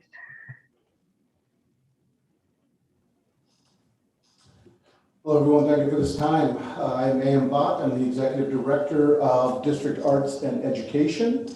I semi-lifelong resident in Connecticut, immigrated here when I was 6 years old with my mother, and the state and the city of New Haven was very good to us. I've spent the bulk of my adult life running advisory firms based out of New York, serving senior executive clients in Europe and North America, and the plan was always to come back to the state and support the communities that supported us so many decades ago.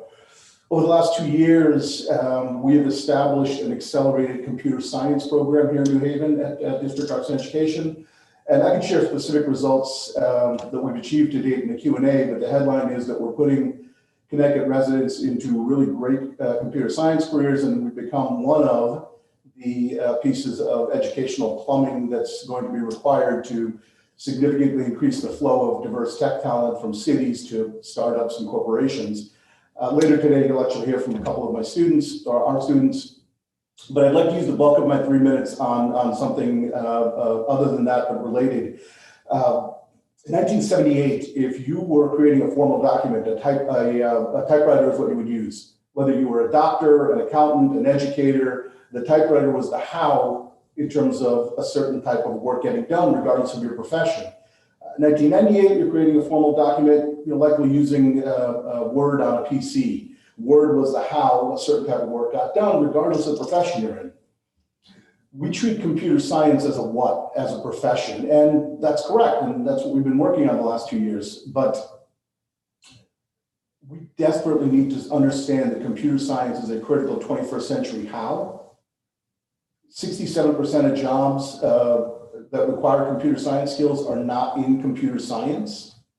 So not having baseline computer science proficiency over the coming decade is debilitating to our citizens, not because it blocks them from gaining computer science jobs, but because it blocks them from gaining access to an increasingly high percentage of high-paying, high-growth jobs and jobs that are critical for the economic health of the state long-term.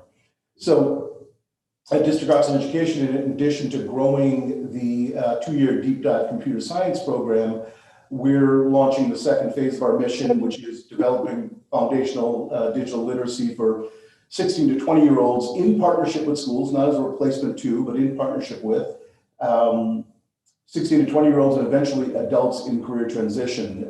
We recently started those programs, and again, I'm happy to get into the details on this in Q&A, but the last point I'd make, and I'm going to keep this obviously very short, and we can just, again, deal with questions if you have any, is that we're able to begin to have this broader impact in addition to the high-end tech talent we're developing, specifically because of the support, financial and otherwise, from CT Next, the New Haven Innovation Collaborative, and their ongoing support for and championing of our 2-year Holbrook Computer Science program. So I'll pause there. I know it's well under 3 minutes, but I prefer to be brief and get into a conversation. So I thank you so much. And I would say, could you expand a little? I think you were saying about how you're connecting with younger folks in the community in terms of computer science, because I know we actually have a bill before us, or did have a bill before us about computer science in K through 12 and how critical that's going to be. So I'm just curious what work you're doing in that. Sure. So one of the things we noticed after the first year of the 2-year school is that applicants that were coming in from our inner cities, from Alliance District zip codes, were failing our admission test at 2x the rate as everyone else. And so we started digging in, and we seem to be doing a good job in K through 8 in providing a lot of computer science education. But they hit 9th grade and there's precious little in high school. And so we started having conversations with local agencies, schools, parent groups, churches. And so what we started piloting, we started in March and we're going to run this year round, is foundational digital literacy skills that are contextual and project-based. And so for a high school junior, if you're interested in gaming, great, that's our starting point, right? And you're not going to learn about gaming, you're not going to learn about computer science, but you're going to work a project over the course of 13 weeks. And in that project, in the context of gaming, which you already have passion about, you're going to learn some foundations about digital literacy, programming, decision-making, data. I won't unpack the whole curriculum here, obviously, but the modules all proceed from those premises: project-based, flexible entry point, and so the project can get structured to the pre-existing passion of the student. Gaming, music production, podcasting, doesn't matter. All of those are access points because, again, computer science is a how. So whatever you're interested in, we can use that as a funnel to get you into the how of computer science. That's so great. Thank you so much. I see no other questions at this time, so I thank you so much for your testimony. Have a great day. Okay, up next we have Juana Islas, please.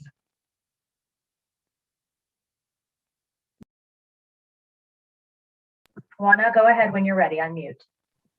I just promoted the interpreter. Okay, thank you, Christina.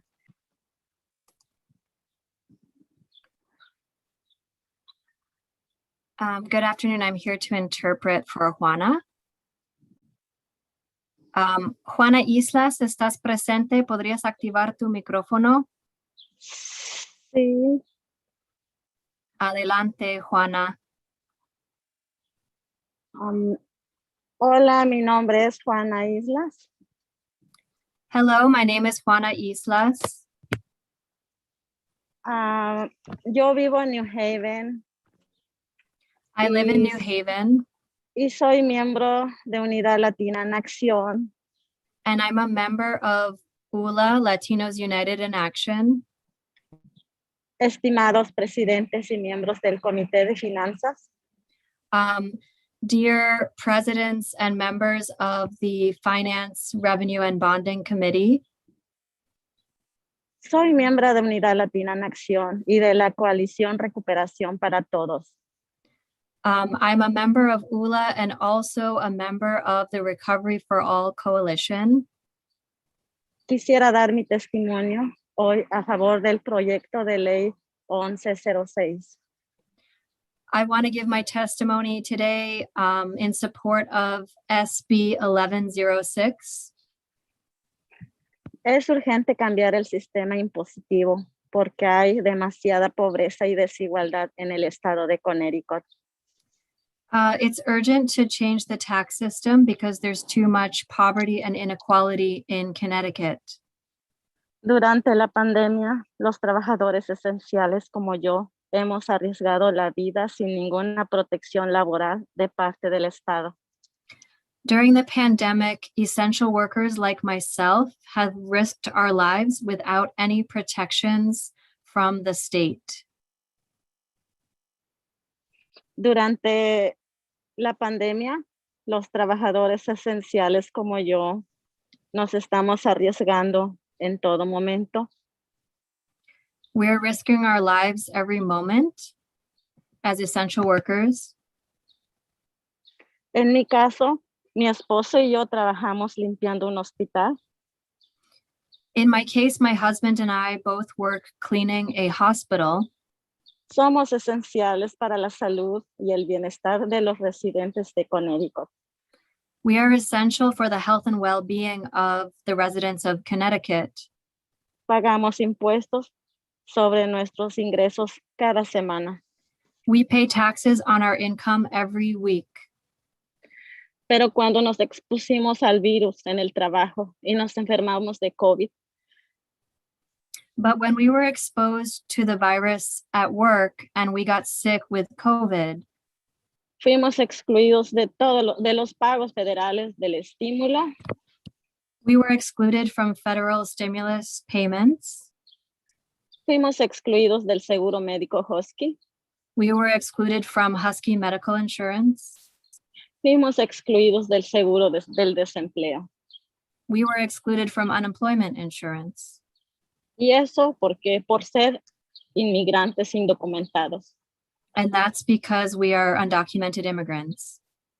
Estamos excluidos de todas las ayudas.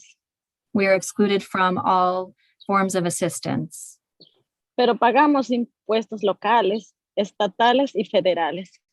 But we pay taxes, local taxes, state taxes, and federal taxes. Mi esposo y yo ganamos menos de $70,000 al año y pagamos $12,000 en impuestos.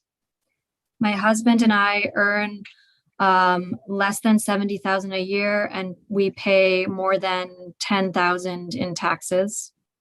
Más los impuestos del auto, más los impuestos del auto, de la vivienda y de las compras. As well as car taxes, taxes on housing and sales taxes. 30 seconds. Yeah. Okay, hay que ir más rápido, Juana.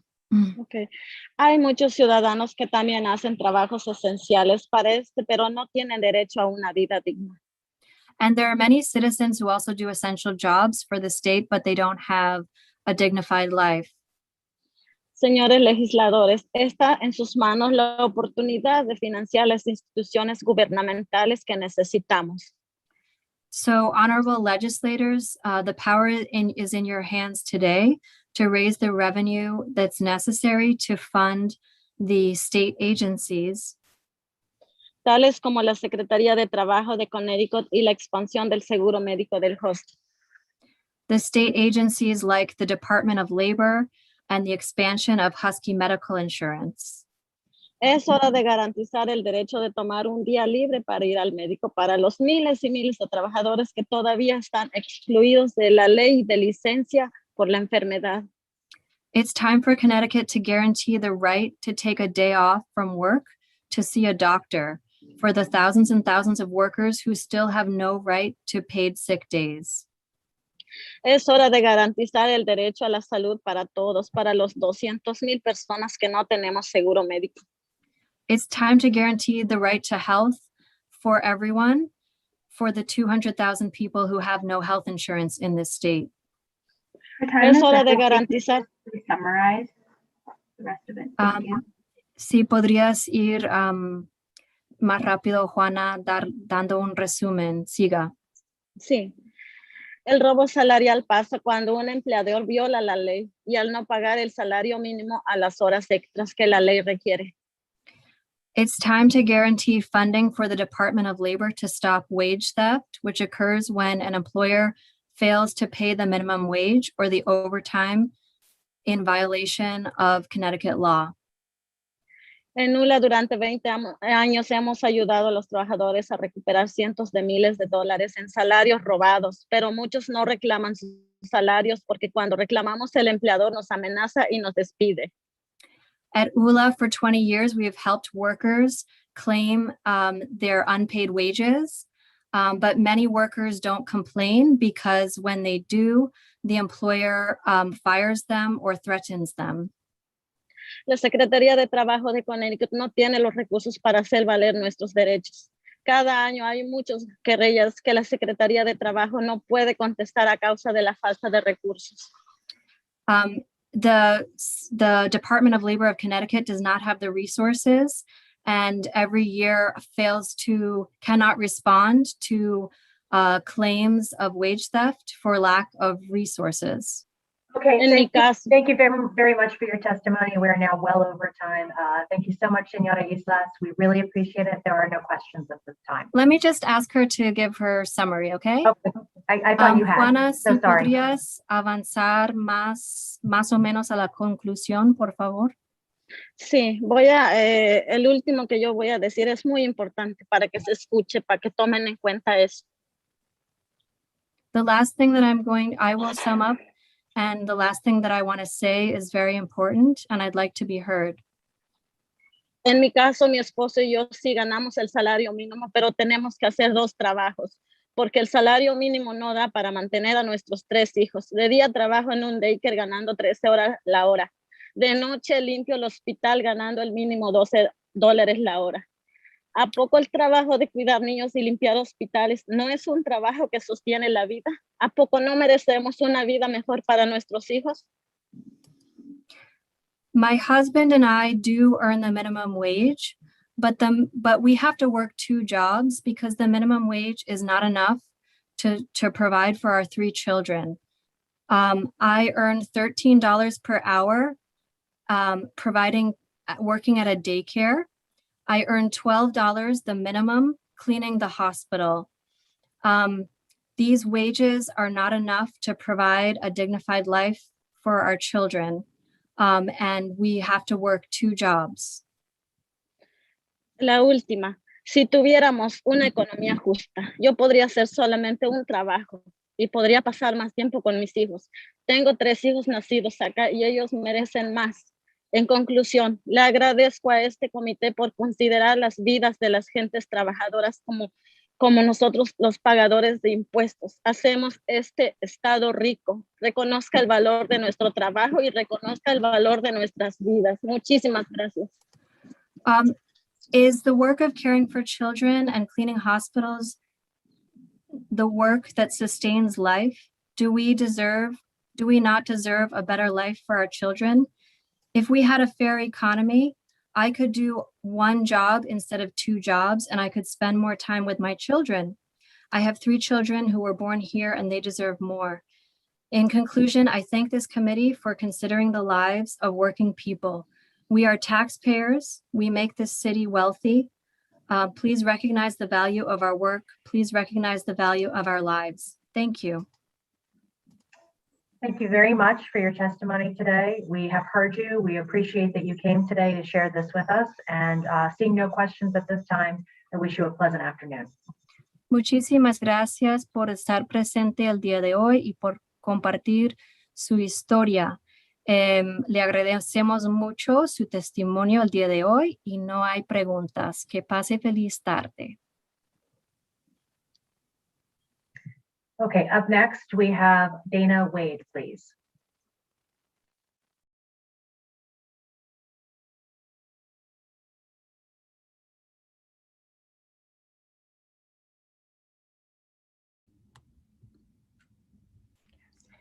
Hello. Good morning. Can you hear me? We can. Go ahead, sir. Good morning. I'm Dr. Dana Wade. I am a CEO and medical director at Monitor My Health. Monitor My Health is a not-for-profit CDC recognized diabetes and heart disease prevention program. We provide program to screen and to mitigate the risk of advancing to diabetes and other chronic disease by providing an evidence-based lifestyle change program that focuses on dietary change, stress management, and physical activities to reduce the risk for obesity, type 2 diabetes, and heart disease. We primarily focus on underserved populations and also on low socioeconomic class, those who are predominantly at high risk for those chronic conditions. And I'm here to testify for non-entrepreneurship program. That is a program that help starter new business, especially minority new business, to develop and to scale. So I was blessed to be part of the entrepreneurship known program that helped me with the networking and also to reinforce some business acumen that I acquire as an MBA student. I'm also an MBA, so I'm an MD, MBA, and I learned a lot about business in school, but that was didactic knowledge, and I need a practical knowledge how to do business. As you know, doctors are not good at business at all, so I needed this extra layer that I received from the known program. Well, thank you so much for this joyful testimony. And certainly we do appreciate a good joke on the Finance Committee. So I'm so impressed, Dr. Wade, with both the MBA and the MD, and sounds like a wonderful company. I see no questions at this time. So thank you so much for coming before us today. We appreciate it. You're welcome. Thank you for having me. Okay, up next, we have Corey Rice, please. Hello, everyone. I'm Corey Rice. I'm a high school science teacher, and I also teach a class at Make Haven for people who'd like to learn how to do digital fabrication, 3D printing, and those sorts of things. And so I'm excited to talk to you all about SB 1094 and how that funds CT Next, and then sort of as a piece of that, how it helps support innovation spaces like Make Haven. SB 1094 really does a great job of upholding those communities, helping them spread the proliferation of these digital fabrication and making skills that help build new initiatives. I'm relatively new to Connecticut, but in my time here, I can testify that Make Haven is an engine for change and innovation across the state. There's all sorts of groups. Within a year, I've seen multiple small businesses pop up out of that space. And it seems like a great way for the state to be allocating funds to support innovation and the growth of small business in Connecticut. and it's within a member base and a community that's really trying to reach out and make sure that it affects and touches the lives of people all across New Haven and a wider area, especially focusing on making sure that they reach out to people of color and of diverse backgrounds so that it gives a lot to the community that it's in. It's a really great way to support, and it pushes technology and high-end digital processes as a way and a focus for small businesses. So it's a great opportunity for lots of people. And I just want to say thank you, and I hope that it continues to be supported. Well, thank you so much. And it looks like you are at school today, so we can't thank you enough for all I'm sure you have done and continue to do for your students, especially in science. We love science. And thank you so much. Welcome to Connecticut. And seeing no questions at this time, have a great afternoon. Thanks. You as well. Take care. Okay, up next we have Randy Rubin Rodriguez, please. Randy, if you're with us, go ahead and unmute. I am with you, and I think I'm unmuted. So good afternoon, co-chairs Senator Fonfara and Representative Scanlon, ranking members Martina and Representative Cheeseman, and members of the Finance, Revenue, and Bonding Committee, and our New Haven representative, Roland Lamar. Before I begin my testimony on Senate Bill 1108, I really want to extend a very personal and special thank you to each of you for the perseverance and responsiveness to the public this year, especially during what has been a frightening pandemic and devastating year for so many of us, prompting complete revision of each of our jobs, our family life, and the well-being of all of our residents in our state. I think, these public hearings and Zooming and everybody really just pivoting on a dime has been exceptional. So thank you very much for that. My name is Randy Rubin Rodriguez, and I am the co-founder and executive director of Our Kids, Inc., or better known as Our Kids Family Center at 45 Dixwell Avenue in New Haven, Connecticut. In 2018, Our Kids Family Center was fortunate to receive bonding dollars through the nonprofit grant program in DCF for the beginning of the expansion of our existing facility and services. We are the first non-Yale owned building, welcoming all to the Dixwell corridor. As a nonprofit founded in 1996 by a grassroots effort in our kitchen and living room, our mission is permanency, safety, and stability for vulnerable children and their families, with a vision that every child deserves a safe, permanent, nurturing, and healthy family to call their very own.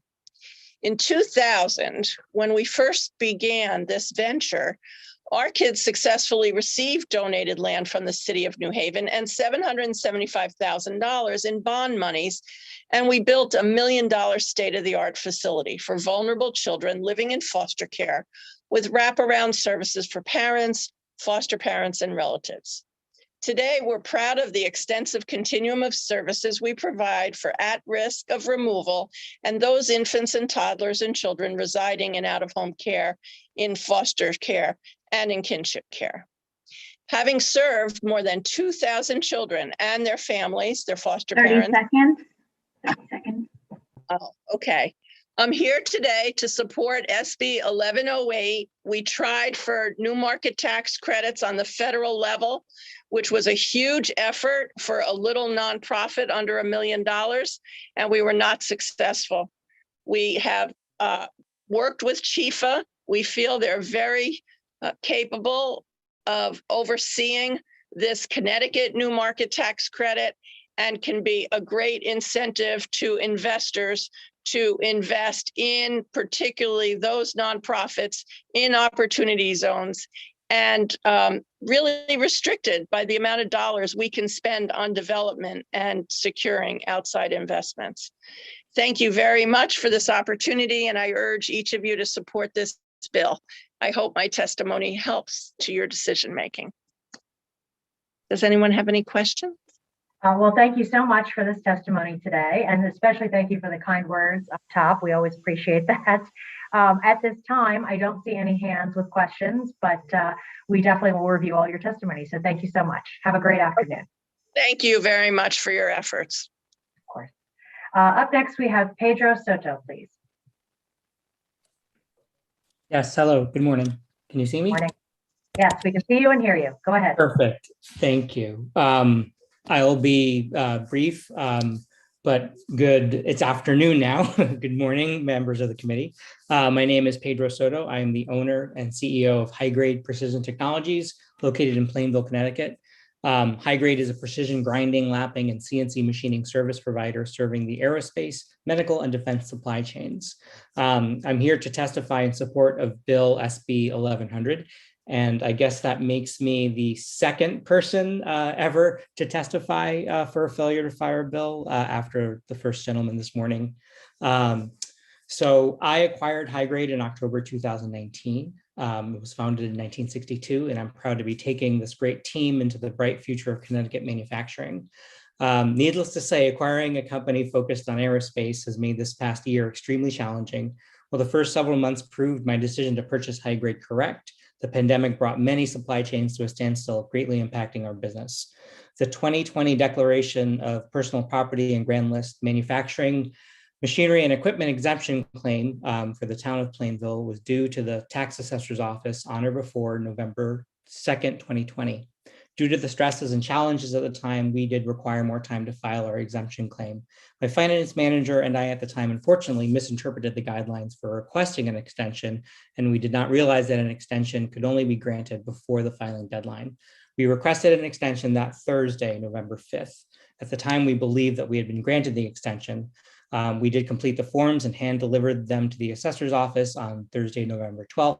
It was shortly thereafter in a conversation with the assessor that we discovered that we were not granted an exemption and that the failure to file in a timely manner would result in an entire loss of our manufacturing exemption, along with an additional 25% penalty. With the penalty and loss of the exemption, High Grade's taxes potentially will increase by over $60,000 this year, which would obviously greatly impact our business. And while we take responsibility for our misinterpretation and failure to file on time, the consequences for missing this deadline, especially during the pandemic, are extremely severe. So I do appreciate the consideration of the passage of SB 1100 to help High Grade and other companies who fall into similar circumstances to not have to suffer such an enormous penalty for clerical missteps. And I also urge the legislature to look at ways of mitigating penalties for not requesting an extension on time for manufacturing companies in the future. Thank you very much. Thank you so much for your testimony, Mr. Soto. I do see a hand. Senator Martin. Thank you, Madam Chair. Pedro, have you submitted your information on your company and to anybody in the state? Yes, we did. Who was that to? Let me. Yeah, well, we sent it to our representative, Bill Pettit, and then Nancy Jalbert we've been working with. Perfect. Okay, you're all set then. Thank you so much. I appreciate it. Perfect. Thank you. Want to make sure you got that into us. All right. Yeah. Thank you. Thank you so much. Okay, our next question for you is from Representative Lamar. Good afternoon, Pedro. Good to see you. Oh, hey, Roland. How are you? How are you doing? Good. I just want to say thank you, and it's completely informed for you to come here and not only talk about the challenges that you face for your business, but to say, hey, while you're taking care of this issue, please look at a broader challenges that manufacturing companies across the state might face, and look at ways to reform this so it's more equitable in its application. And I appreciate you bringing that perspective and lens, and of course I knew you would, having known you for a long time, and your efforts in New Haven and more broadly and in the manufacturing space. I know that you've dealt with this, not just the impacts of state policy on yourself, but other manufacturers along the way. And I do appreciate you adding that lens of the reforms that we should look at to make it so that folks like you, not just you, folks like you who find themselves in the same spot are extended the same courtesy. And I true to form, Pedro, I appreciate it. Thank you so much. Thank you. Thank you very much. Much appreciated. It is important. I think that I totally see, the interesting thing with this legislation is that it's split between the state and the local assessor's office. And so, the local assessor really just has statutory guidelines to follow. And so there's no flexibility, which makes some sense. You don't want, some favorable favorable action towards one company, not another. But I do think that for something like this, where the exemption is a lifeline. I mean, it's very important for manufacturers in the state to have this exemption. It's one of the better. It's a great piece of legislation. I think it's fantastic policy. It encourages development and purchasing of equipment and everything without kind of the worry about like the tax bite. And it also makes locating companies in the town that makes the most sense from a manufacturing standpoint and not from a tax standpoint. And so I think that the exemption, if there are ways in terms of, obviously at some point, if someone doesn't file any paperwork, anything, or, you should have it, and the assessor needs to have things done in a timely manner, so they can't have documents and all this, it's a lot of information they have to enter at the last minute. But to have everything literally go from 0 to penalty of losing everything is really big. And obviously it takes literally an act of Congress to get this undone. So back to the public hearing now. I just I just took the call. Representative Butler, you're not on mute. But Well, thank you, Peter. I really do appreciate it, and I appreciate you coming here. And I look forward to working with you on this. And maybe there's some thoughts I can get from you how to reform the whole process. I appreciate it. Definitely. Yeah, shoot me an email, and if you ever want to visit High Grade and take a look, we're almost fully vaccinated. I think we have 3 or 4 people left who haven't. So we're open for business. Thank you so much. Well, we miss you in New Haven. I'll have to come out to Plainville to see you. Sounds like a plan. Thank you. Well, thank you so much, Mr. Soto, for your testimony, and seeing no other questions, have a wonderful day. Thank you. You too. Okay, up next, we have John O'Connor. Good afternoon, members of the Finance, Revenue, and Bonding Committee. My name is John O'Connor. I teach in the Sociology Department at Central Connecticut State University. I'm a member of CSU AAUP, and my union is a proud member of the Recovery for All Coalition. I'm testifying in strong support of SB 1106. As all members of this committee know, Connecticut is one of the wealthiest states in our nation, but we are riddled with crippling inequality. In fact, one could argue that there are 2 Connecticut's. There is Westport, there is Bridgeport, and then there is West Hartford, and there is East Hartford. We are a state that promises a lot, but in important ways, and for some communities, we deliver too little. We know that our state has suffered from a number of crises this past year. The COVID pandemic and economic contraction and episodes of racial injustice have damaged our state's communities, and they have disrupted the lives of working families in numerous ways. As a nation and as a state, we have a choice in front of us regarding how we will respond to this accumulation of crises. We will either extend our hand to our neighbors or we will turn our backs on them. Federal relief is important, but our state needs structural change that will ease the tax burden off the backs of our lowest earners. In March, Recovery for All Coalition members testified before this committee outlining how the pandemic and recession has hurt families and communities. At that time, I testified that at CCSU, where I work, I have seen both the inequality that defines our state and the impact of these crises on students who will lead Connecticut tomorrow. Since the CSCU system was created in 2011, the state has cut per student funding by about 20%. Compared to the late 80s, that spending has been reduced by 50%. The governor's recent budget would flat fund the CSUs, which is in essence a cut. This decline in funding has had serious implications. Our community colleges and state universities who serve those populations that often have been marginalized and forgotten, it is those students often dismissed because of their race, 30 class, seconds. age, and immigration status or first generation designation that get degrees in the CSCU system. CSU AAUP and the Recovery for All Coalition believe that SB 1106 will go a long way to lessen our state's economic pain. This revenue will help steer our educational institutions in a just and equitable direction. They will empower our students to reach their full potential and contribute to the economic and cultural development of our shared communities. SB 1106 will raise more than $1 billion. 3 minutes, if you could please summarize. Thank Sure. you. Sure. We'll raise more than $1 billion a year in progressive revenue. The bill will improve the lives of students and the lives of working people. A Connecticut Equitable Investment Council will help families and communities that are at crisis and at risk. But I would hope that this council would prioritize investment in the areas of public K through 12 education, the public colleges and universities, affordable housing, healthcare, and municipal aid.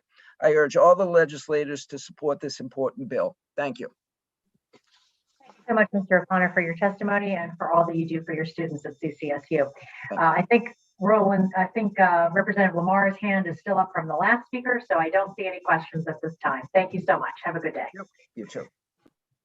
Okay, next up, Stacy Zimmerman, please. Hello, everyone. Good afternoon. Chairman Fonfara and Representative Scallion and Madam Co-Chair or Madam Vice Chair. So we're here today to discuss the state's finances. So first of all, my name is Stacy Zimmerman. I'm with the Service Employees International Union, Connecticut State Council. We've got over 65,000 members in both the public and private sectors, with over 2 million in the United States and Canada. SEIU and the Recovery for All group, really, we support 1106, an act establishing the Connecticut Equitable Investment Fund and dedicating certain revenue streams to said fund. We understand, as with all budget proposals, this is a work in progress, but we believe this bill is a strong first step in addressing the inherent inequity built into our tax system and economy as a whole.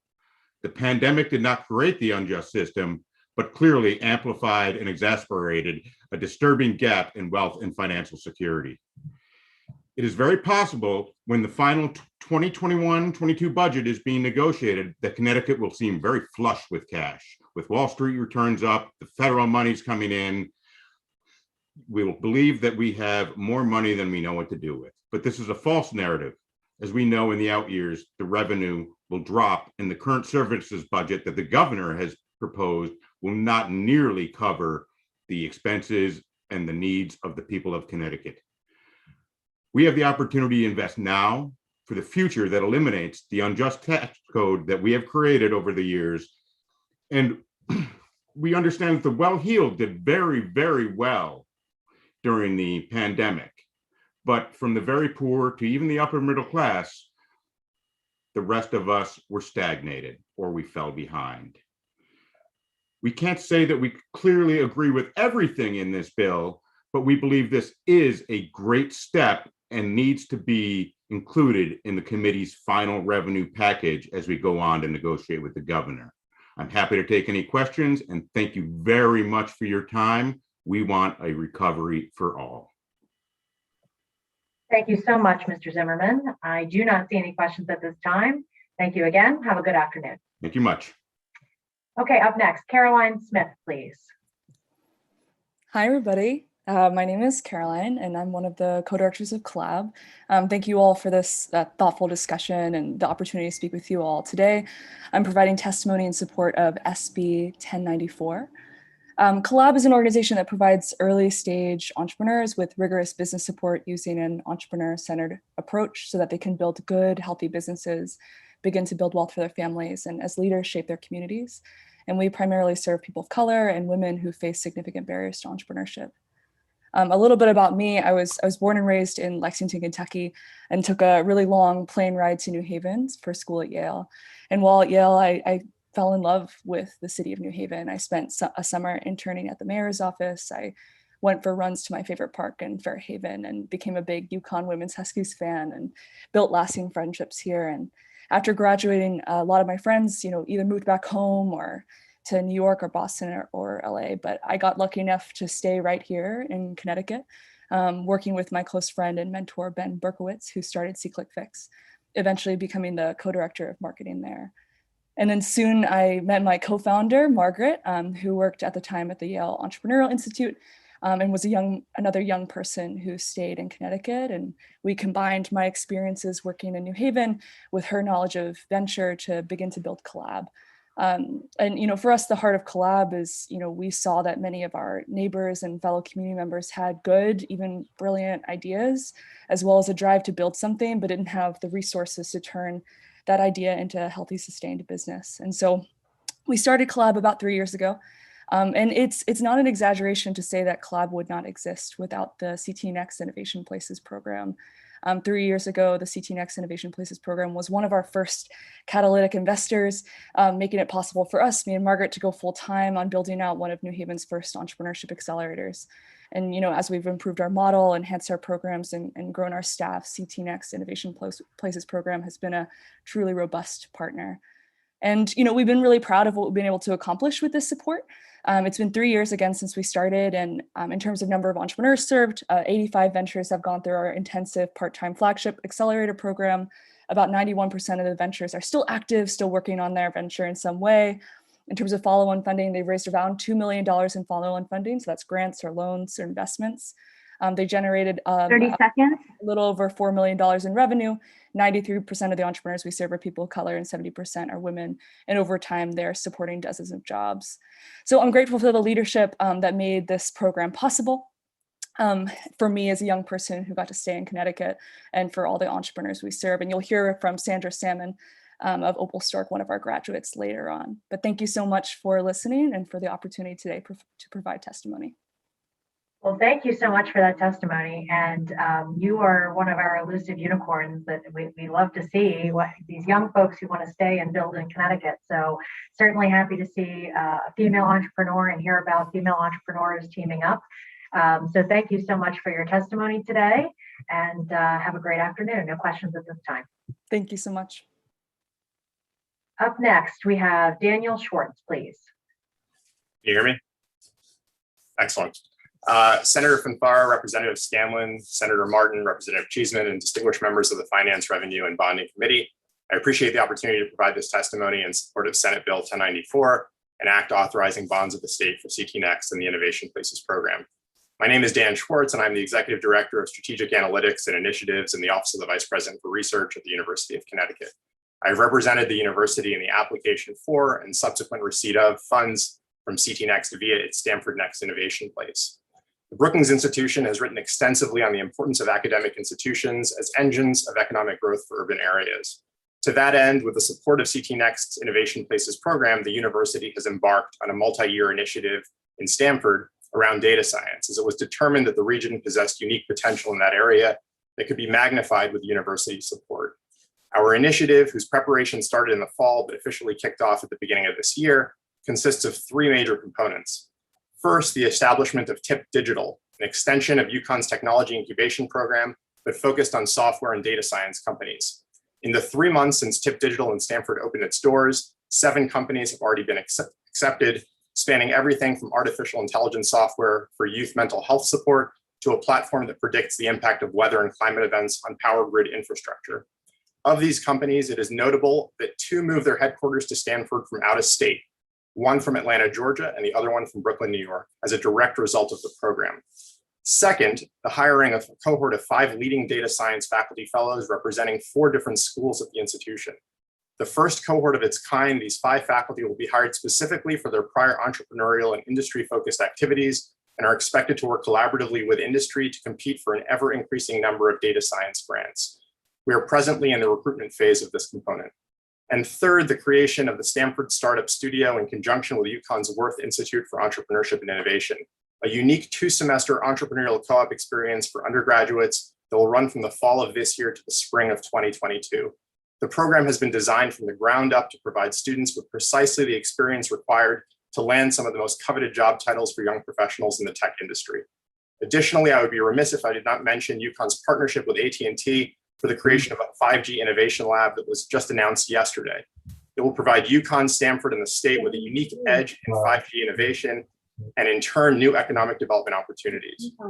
The Innovation Places program is exactly the type of program that can have a positive impact on a region. And we can definitively say that UConn's data science initiative, including the earlier successes I noted, would have been impossible had it not been for this program.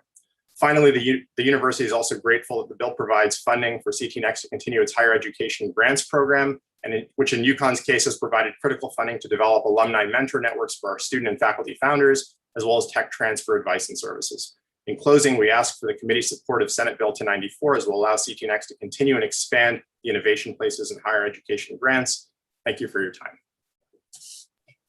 Thank you so much for your time and for your testimony. At this time, I'm not seeing any hands. I think everybody's probably at lunch, but thank you so much. We appreciate it. Thank you. Take care. Okay, up next, we have Julia Gambale. I apologize if I got that wrong. No, you did it perfectly. Thank you so much. Good afternoon, everybody. And my name is Julia Gambale. I am a business owner, a member of Known Coworking, and a program team member and instructor of Knownpreneurs, an entrepreneur cohort that caters specifically to the BIPOC community and has been able to serve the community due to CT Next and New Haven Innovation Collaboration. Co-working, collaboration, networking, and education is ingrained in both my personal and work and business ethic. I want to take a couple of minutes to speak specifically about one of the programs that has benefited from the existence of CT Next and within the Known Coworking arena. The investment of resources and education for BIPOC businesses is usually sporadic at best. Under the leadership of Juan Salas Romer and the careful creation, planning, and implementation of Sammy Williams and the team of mentors and instructors who have all been BIPOC or Latinx, we have built a robust curriculum and support system to help startup BIPOC-owned businesses flourish. You will hear and you have heard testimony from some brilliant entrepreneurs. One of them was Dr. Dana Wade, that had spoken a few moments before me, and are currently going through the program. There are other aspects of Known Coworking space that has been allowed to flourish because of the existence of CT Next.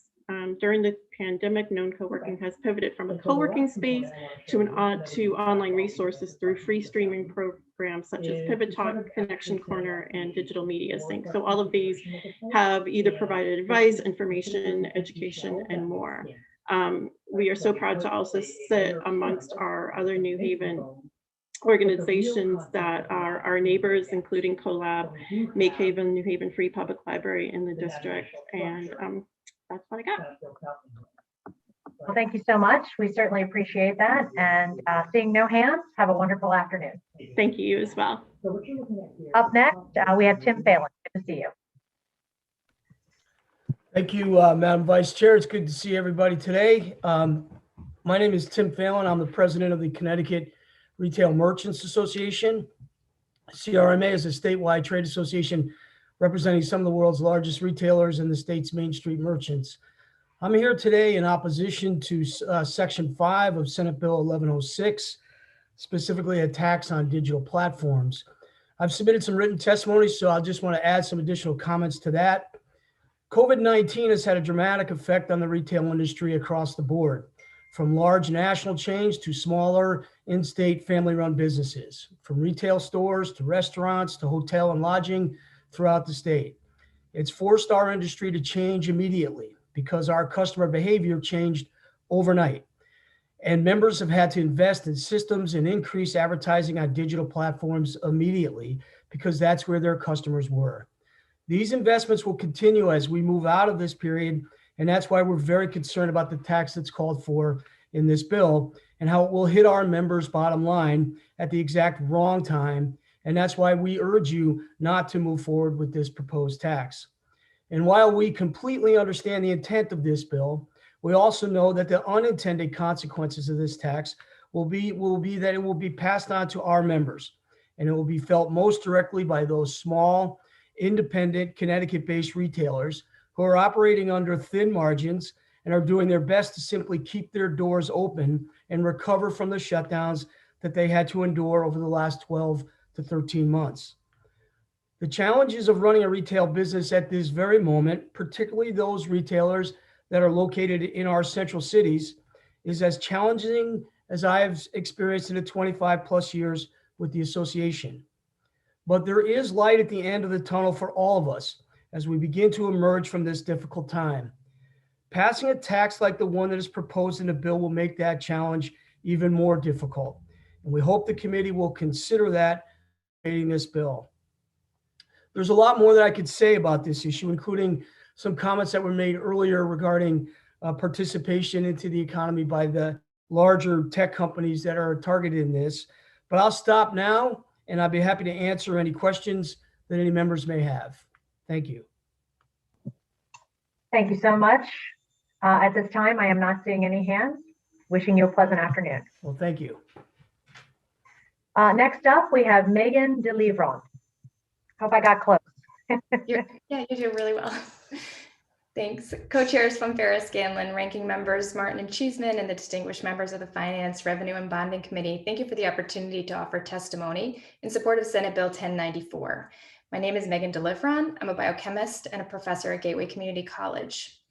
The last year has illuminated two imperatives for our state. The first is a continued commitment to scientific research and development. We are now acutely aware of how this benefits our state, nation, and the world. The second is a commitment to equity. We must invest in science education for underrepresented groups, if for no other reason, because our state's labor needs cannot be met indefinitely by those who traditionally are represented in these fields. CT Next funding through the New Haven Innovation Collaborative has been addressing these priorities even before they were amplified this year on the world stage. More specifically, this funding has operationalized the BioPath Skills Institute, and in doing so, has transformed the educational landscape for our students. Approximately 66% of students at Gateway are from groups identified by the National Science Foundation as underrepresented in science and engineering. In addition, the majority of Gateway students have strong ties to the region and stay in Connecticut after completing their education. I'd like to draw your attention to 4 specific ways BioPath has impacted Gateway students: the Bioscience Career Forum, skills boot camps, small instrumentation grants, and internships, all of which have helped trench the pipeline towards careers in STEM for our students. The Bioscience Career Forum has been pivotal in introducing Gateway students to tools that facilitate long-range career planning. In addition, this forum has brought about an awareness of career opportunities in bioscience to our students. The connections that students make with scientists in industry and academia, and the critical networking skills obtained during this forum serve to foster student progress throughout their education and beyond. A bioscience needs assessment conducted in 2020 by BioPath has identified the skills most essential to the bioscience industry in Connecticut, and CT Next funding has empowered faculty to meet these needs in unique ways. For example, this funding is being used to develop skills boot camps that will provide students opportunities to gain competency in the identified high-need areas during immersive summer sessions, ultimately serving both students and industry partners. Small instrumentation grants awarded to Gateway have allowed for the purchase of state-of-the-art equipment. One example being a 3D anatomy platform, which allows students to perform virtual human dissections, leading to more in-depth understanding of human anatomy and an overall increase in student engagement across the curriculum. The reach of this initiative goes far beyond the CSCU classrooms. It has also connected students with bioscience companies by cultivating a network of internship partners, providing our students hands-on experiences, mentoring, and career development opportunities.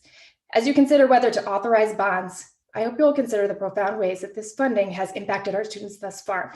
Continued funding will support the pipeline for even more of our students, increasing the likelihood that they will have knowledge and opportunities to pursue careers in our bioscience sector. Thank you for your time.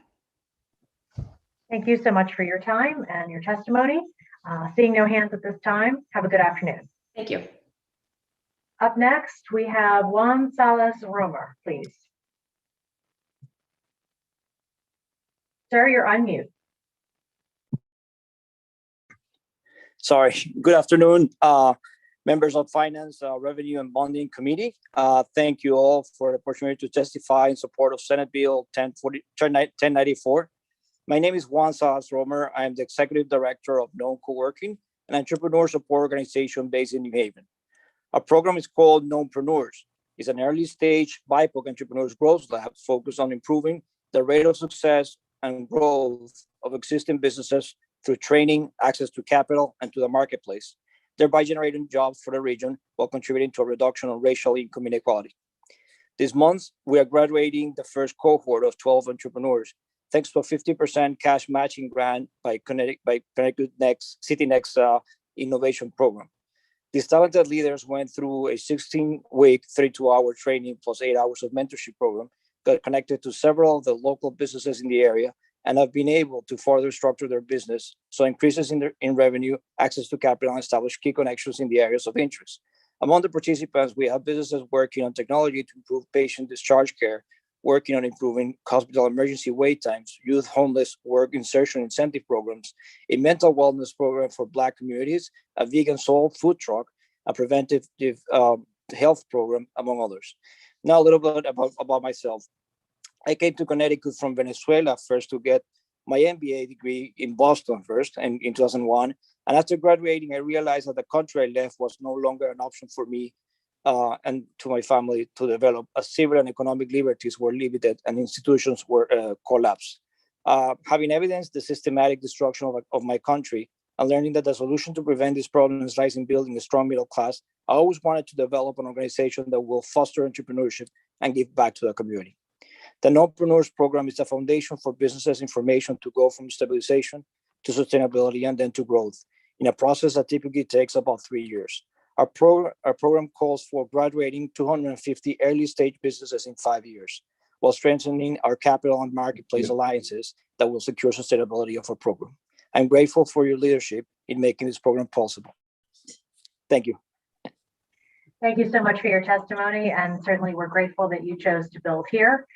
Venezuela's loss is our gain. So thank you so much today for your testimony today, and seeing no hands at this time. Have a good afternoon. Thanks. Next, we have Dante Britis, please. Hello there. Hi, go ahead. My name is Dr. Dante Britis. I am a orthopedic surgeon in Fairfield County, a minority member of the Ambulatory Surgical Center, and a representative for the Connecticut Orthopedic Society's Executive Board. Co-chairs Senator Fonfara, Representative Scanlon, and distinguished members of the committee. On behalf of the more than 200 orthopedic surgeons of the Connecticut Orthopedic Society, thank you for the opportunity to testify on HB 1107, an act concerning the taxation of ambulatory surgical centers. Ambulatory surgical centers are the foundation of the drive to deliver value-based care in the United States today. These small businesses offer high-quality, low-cost care that's the embodiment of value-based healthcare purchasing emphasized federally by the Center of Medicare Services and by the state of Connecticut. In our changing healthcare environment, in the face of a pandemic, these are the institutions that are equipped to deliver ever more value to the healthcare marketplace. Generally, the fees paid to ambulatory surgical centers are up to 50% less than those encountered at hospital-based outpatient surgical facilities. The current 6% tax on gross receipts of the ambulatory surgical centers in Connecticut is unfair and a predatory burden on the function of these small businesses. It stands alone as the only gross tax on ambulatory surgical centers in our country. It was conceived a number of years ago. It didn't go through a lot of committees. It was a late addition. It was not well thought out. Initiated these 5 years ago, the tax penalizes the delivery system that can lower dollars spent on healthcare in Connecticut. While abolition of the tax should be a long-term strategy, HB 1107, supported by Senator Fonfara, offers positive changes that will allow ambulatory surgical centers to deliver expert, lower-cost care to the citizens of Connecticut.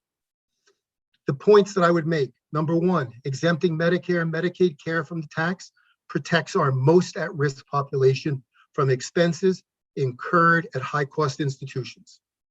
Number two, the COVID expense deduction provides a buffer to those institutions that were shut for months during the pandemic. Number three, and this is a near and dear one, 30 exempting seconds. devices and biologics from the tax ensures that our state citizens will have access to the best technology of care today. Did you guys know that at this point, pass-through costs, things that are basically reimbursed at cost, are subject to a 6% tax? The ambulatory surgical centers are paying for the right to pass through cost and goods to patients. Increasing the exemption to $1.5 About 3 billion. minutes. If you could please summarize. Thank you. Okay. The orthopedic doctors of the Connecticut, represented by the Connecticut Orthopedic Society, appreciate the chance and consideration for you to look at 1107. We urge you to pass this bill to help us provide the highest quality of care for your constituents, our patients. Thank you so much, Dr. Brittis. We really appreciate your testimony. I'm seeing no hands at this time. Have a pleasant afternoon. Thank you very much. Appreciate it. Thank you. Up next, we have Rachel Catanese. Hopefully got that one right. Said it Go in ahead. Italian. That was wonderful. Thank you very much. You're welcome. Good afternoon, Finance Committee. My name is Rachel Catanese. I'm a resident of West Hartford. I am both a law student and a social work student at UConn, and I am an avid hiker. I hear a lot of testimony today about different sources of large sources of revenue and changes of revenue for the state, including bills 1106, 1105. I'm here to talk about a much smaller source of revenue that I don't think is going to be talked about very much today, which is the passports to parking fee. As mentioned in section 10 of Senate Bill 1103, I think it's incredibly important to oppose the exemption of the fee to multiple car owners. It is a very nominal fee. It's only $5 annually. Again, I know we've been talking about much different sources of revenue, but I think it's still important to talk about this very source of revenue, even though it's small, because of the impact that it has on our state parks. I don't think I have to go into detail about the importance of maintaining the health and safety of the state parks, both for the wildlife itself, as well as for the mental and physical health of our residents, especially in a pandemic. What I do want to bring up that I didn't particularly bring up in my written testimony that I want to emphasize is the importance of maintaining the parks and beaches and museums and accessibility of these resources in Connecticut for the purpose of mitigating different kinds of environmental racism that has been pervasive in the state of Connecticut in its history. Unfortunately, Connecticut does have an evil and ugly history of racially restrictive zoning patterns, privatization of previously public spaces, much like beaches and parks in Connecticut. And there's even some still racially restrictive laws and zoning ordinances on the books that are not enforced because that would be absolutely horrible and terrible to do, but they are still on the books. This passports to parking fee goes towards ensuring the accessibility of our parks, of our beaches, of museums, and other public attractions to all state residents. And this small fee can go towards mitigating some of the evil consequences that our previous racially restrictive zoning and privatization patterns in Connecticut have perpetuated. Could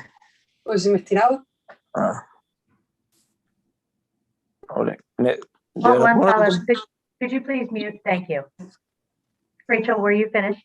Yes, with that, thank you for your time, and I'm happy to answer any questions. Okay, thank you so much. And I do see a question from Representative Farrar, please.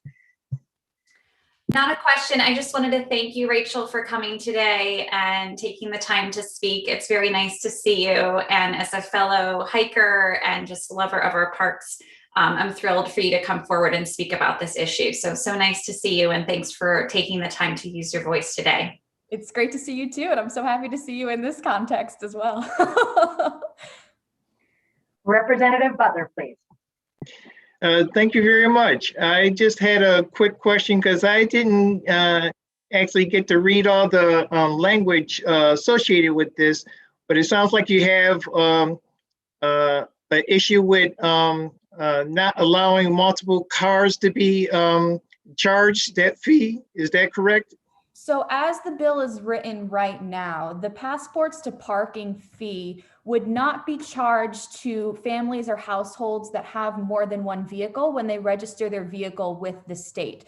So that means that in a household that only has one car, they will be charged the fee, which ends up being about $5 annually to that one car. But in households that have more than one car, that household will still only be charged the $5 one time for one car, and it will not be charged $5 for each car annually. That ends up being a very significant source of revenue for the Connecticut park system. It's estimated that without those sources of revenue from multiple car owners, the Connecticut parks budgets could be reduced by almost 50%. So it's incredibly important to have this very, very large source of revenue for the Connecticut parks system, even though it comes from a very nominal fee charged to vehicle owners in the state. Thank you for the explanation. I know we're only talking about a small amount of money, but I know that some car owners deemed that it was unfair for them to have to pay a fee for their antique cars that they have. There's some people who just, buy antique cars, and these are the cars they work on, and they may drive like 3 times a year, and they're just collectors. So do you think it's fair for those folks to actually incur that fee? Absolutely. I do think that is fair and equitable, especially when considering that this fee is only $5. I cannot emphasize that enough. It is only $5 annually. So even if they're driving their antique cars throughout, they're not using the parks or the beaches, whatever they want to do, they just want to go for a ride and enjoy their car. This fee is less than the gas that it costs to drive that car on their rides that they take to enjoy their car. Okay, I can appreciate that. It's just, and it is only $5. I agree with the aspect, but you'd be surprised how many pushback that these people feel that we're just nickel and diming them, 1,000 times. But I definitely can appreciate what you're talking about, and of course, anything we could do to support our state parks is something that we should preserve for everyone, as you put it. It should be, should have access to everyone, and appreciate your testimony. Thank you, Madam Chair, for ability to ask that quick question. Thank you so much, Representative Butler. And I would also just add that to that point of, even though it's a nominal cost, and if people are taking issue with a nominal cost like that, I would also look to the other bills that this committee is looking at today that take into consideration where the money is coming from specifically, when it's coming from people that can afford to front certain costs in order to make better services and better public accommodations for the state at large. So thank you for your time. Thank you so much, and we appreciate your testimony. Have a wonderful afternoon. Up next, we have Christine Broadbridge, please. Distinguished co-chairs and members of the Finance, Revenue, and Bonding Committee, thank you for the opportunity to offer this testimony in support of Senate Bill 1094. My name is Christine Broadbridge, and it's with great enthusiasm that I testify in favor of the continuation of the CT Next Innovation Places program, which provided funding through the New Haven Innovation Collaborative, that's NHIC, to establish the BioPath Skills Institute. The BioPath Skills Institute has been specifically mentioned in the Governor's Workforce Council as a model program for possible statewide adoption. You will receive testimony from several bioscience industry leaders today, examples of the many companies that have already been impacted by a BioPath, as well as a few of the thousands of students and professors who have participated in BioPath programs coordinated across multiple colleges. I'm a professor of physics and executive director of research at Southern, and a visiting fellow in electrical engineering at Yale. I also currently serve as the president for the Connecticut Academy of Science and Engineering. I am especially proud of the work that I have done over my 25-year career to develop industry-motivated workforce development programs that connect underrepresented and underserved populations to careers in STEM. In 2015, Southern and the City of New Haven established BioPath. From the start, BioPath has been driven by the needs of Connecticut companies. Workforce has been considered and identified a major and key factor. The BioPath Skills Institute was designed to address industry-identified talent needs, with the result being educational programming that has been transformative. You just heard about some of it from Gateway Community College. Just some examples that have come through that institute: classroom instruction and instrumentation. By placing instrumentation in classroom and labs, over 5,000 students have been impacted, with greater than 50% of those students coming from underrepresented groups in STEM.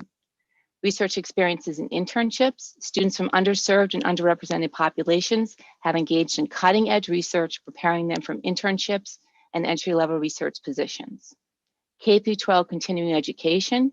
BioPath boot camps provide standalone credentials for both students and adult learners. We are working with the K-12 system to provide teacher workshops to engage them and their students in the excitement of bioscience careers. Each program was made possible by Innovation Places funding. Of note, 30 CT Next seconds. funding allowed Southern to leverage private support from the Worth Family Foundation to multiply our impact. In summary, I am strongly in favor of continued funding for this very important program and all that it's made possible. Through programs like this, we no longer need to hear that Connecticut companies describe our workforce as a key limiting factor, but rather that Connecticut is the place to access the best bioscience workforce anywhere. Thank you for the opportunity. Well, thank you so much for your testimony. I am seeing no hands at this time. Oh, wait, got a late one. Representative Yacarino, go ahead. Thank you, Madam Chair. I Excellent. just want to say hello to Christina Broadbridge, and really Southern, you do a wonderful job. I visited many occasions, and I love that you work with high school teachers and even middle school teachers for sciences and STEM and even manufacturing. I think you're a hidden gem, and just wanted to say hello and thank you for what you've been doing. Thank We've you. met on a And number of thank you occasions. to Representative Yacarino. You've been really very supportive, instrumental in our efforts that started with the manufacturing industry as a very significant industry for our state, and bioscience is there as well. And so I think really what we're doing here is very unique and innovative, and the CT Next programming has allowed us to bring this forward in a way that we haven't been able to do previously. So thank you to all of you that have provided the funding for CT Next, and I'm very hopeful that it will continue. Let me just Thank one you. one question, Madam Chair. So Sure. not a question, but a statement. What Southern does is a lot of what other schools don't do. At least what I see is they actually go into the school systems. And I think that's vitally important for kids to see that and educators to see that and their commitment to all forms of learning. And I am very impressed. And I just wanted to make that statement, and thank you. And I appreciate that. I think what we do that's very unique too is we truly partner with industry and with Right. all of the academic and institutions across the state to make things happen. So I just want to say that really it's about partnership and all hands on deck. And this is the kind of thing that the CT Next funding has allowed us to make happen. So again, I'm speaking very passionately about this, and I appreciate it. Thank you. Thank you, Madam Chair. Well, thank you so much, Ms. Broadridge. We appreciate it, and we appreciate your passion especially. So thank you so much and have a wonderful afternoon. Thank you. Up next, John Logan, please. Hello, my name is John Logan, or I go by JR most often. I'm the executive director here at Makehaven. I chose to come into our machine shop just so you had a little background to let you know some of the things that have been supported.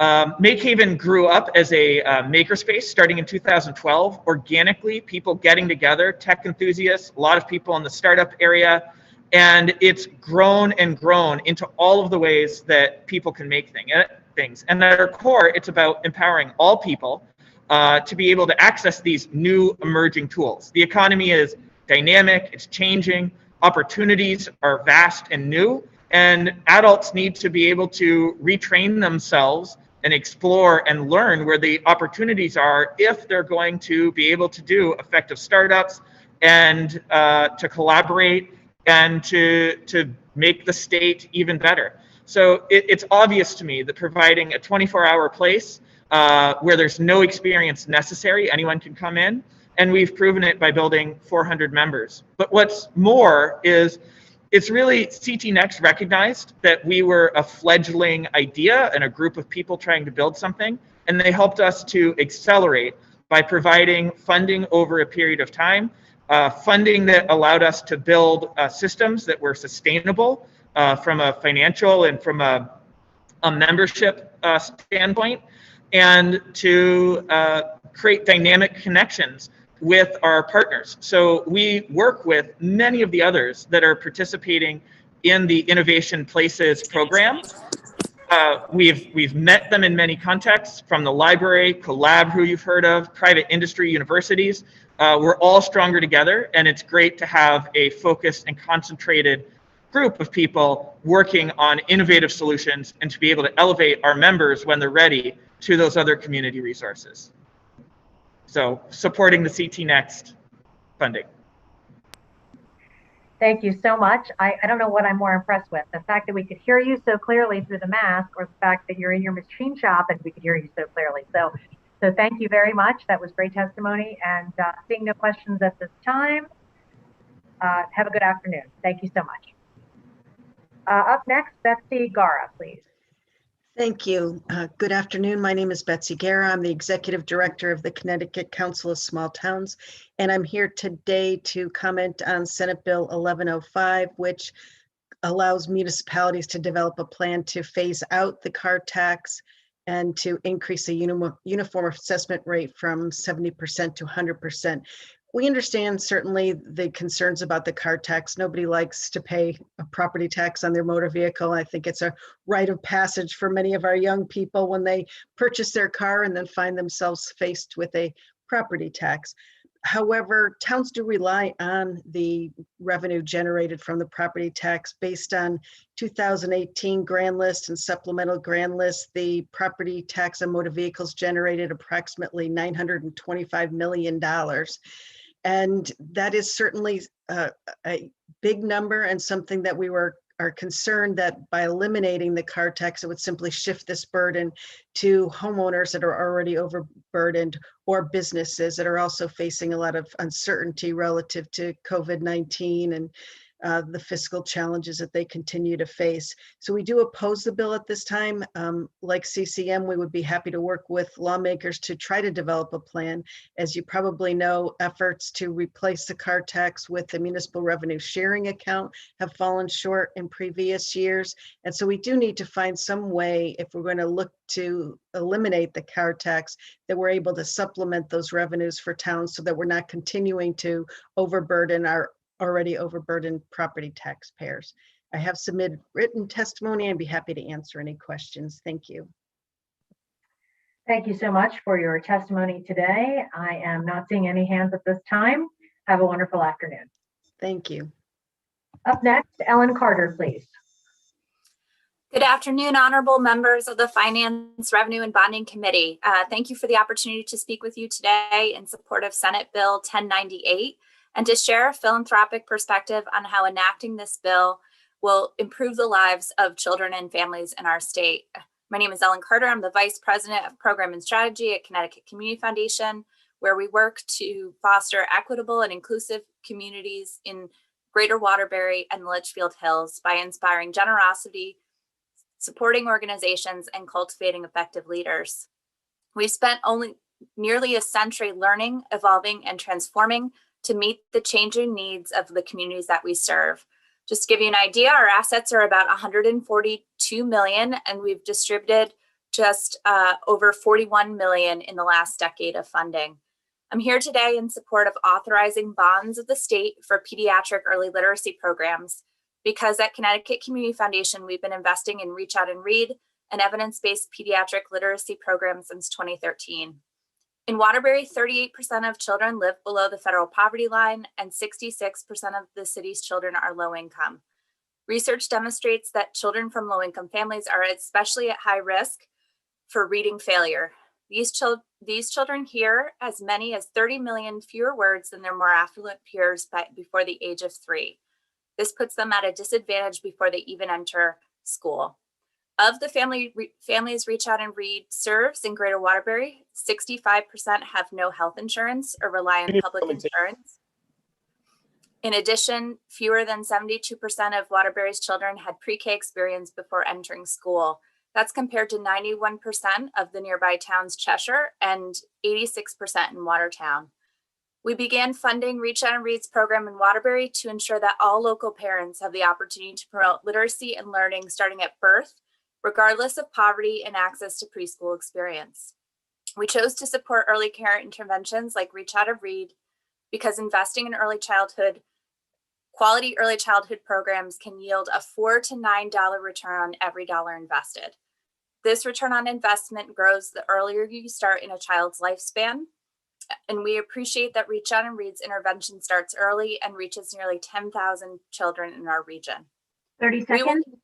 We will continue to support Reach Out and Read and other pediatric early literacy interventions. However, our funding and the investment of community philanthropy will only go so far to ensure that all of Connecticut's families have access and exposure to such programs.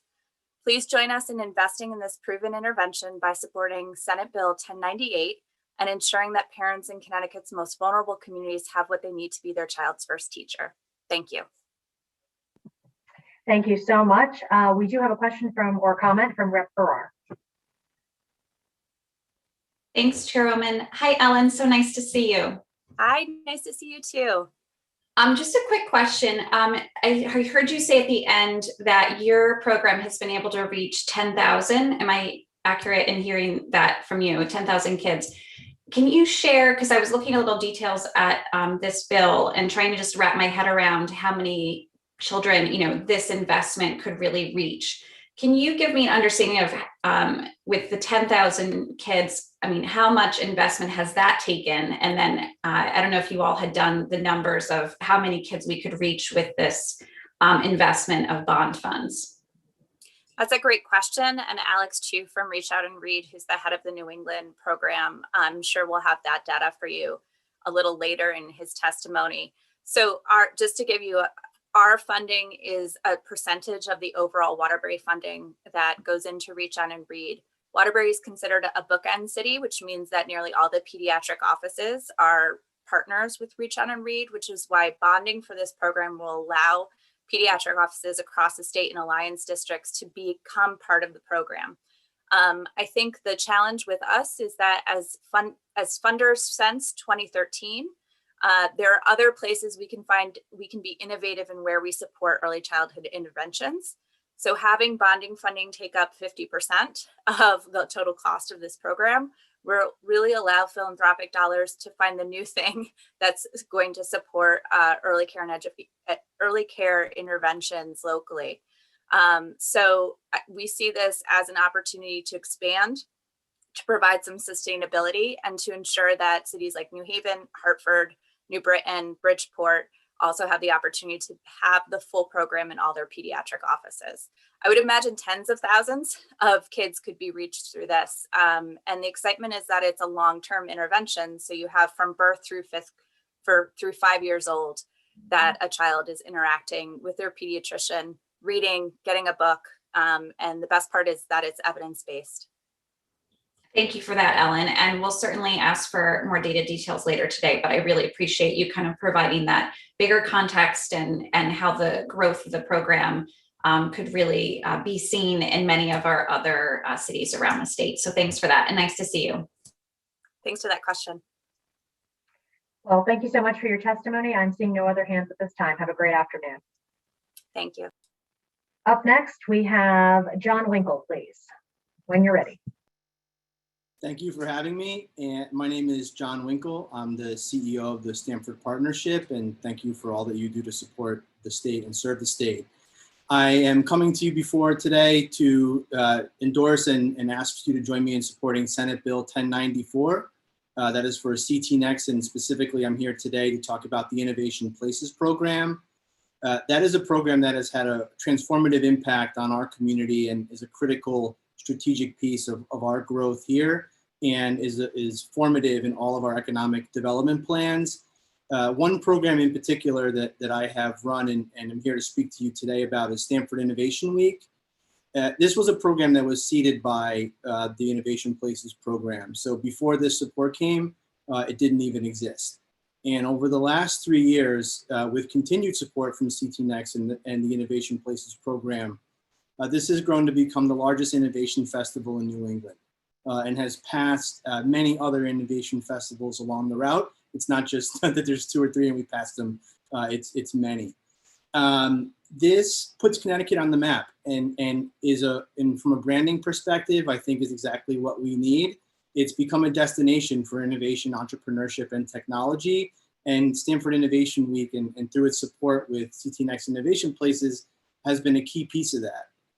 We've been covered in the news as far as Israel, and everywhere that it's mentioned that it's in Stamford, Connecticut. And so this, I think, has had a big impact in the state, and we draw attendees from Hartford to New York City. And the last time we were in person, we were even drawing from the West Coast and from Europe. And these are folks that are coming into Connecticut. They're seeing the city here, they're seeing Fairfield County, and it's becoming top of mind as a destination. It's, I think, also important that entrepreneurs see the state rolling out the red carpet for them. And this program goes a long way in demonstrating that support for entrepreneurs and for new business creation and growth. And for that, we are certainly forever grateful here in Stamford, where we have the program. The last time we had an in-person event, we had over 5,000 attendees. The last time we had a virtual event, we had close to 2,000 attendees. So this is getting tremendous engagement, and without the support of CT Next and Innovation Places, it would simply not be possible. And so I thank you for all of your support for CT Next over the years, and it has enabled us to be a beneficiary of that support and put a note on the map for nationally as far as entrepreneurship and innovation and technology is concerned. So thank you so much for all that you do, for the support, and hopefully for the continued support. It has an enormous impact. Thank you so much for another great testimony. I am seeing no hands at this time. Have a good afternoon. Thank you. Up next, we have Jeff Matus. I apologize if I got your last name wrong. When you're ready, go ahead. You did good enough. It's Matus. Thank you. Senator Fanfara, Representative Scanlon, Senator Martin, and distinguished members of the Finance, Revenue, and Bonding Committee, thank you for the opportunity to offer this testimony in support of Senate Bill 1094, an act authorizing bonds of the state for CT Next and the Innovation Places program. My name is Jeff Matus. I'm President and Chief Commercial Officer at WellLinks, a growing startup building in the digital health field and headquartered in New Haven. I'm also a member of the Launch Hartford Board of Directors, where I presently serve as co-chair of the MedTech Advisory Committee. I'm providing testimony in favor of Senate Bill 1094. So why does this matter? Connecticut's innovation ecosystem is in the midst of an expansion phase, achieving impressive results over the past several years. Venture-backed startups in Connecticut raised over $1.2 billion in 2020, ranking the state among the top 10 nationally in deal flow and size per capita. In each of the past few years, a Connecticut company has achieved unicorn status, an enterprise valuation of $1 billion or greater. My company, WellLinks, is a beneficiary of many of the states of Connecticut's resources. We are a Connecticut Innovations portfolio company and have participated in the CT Next programs over the company's history that have directly contributed to our growth. So I want to share some of that journey with you.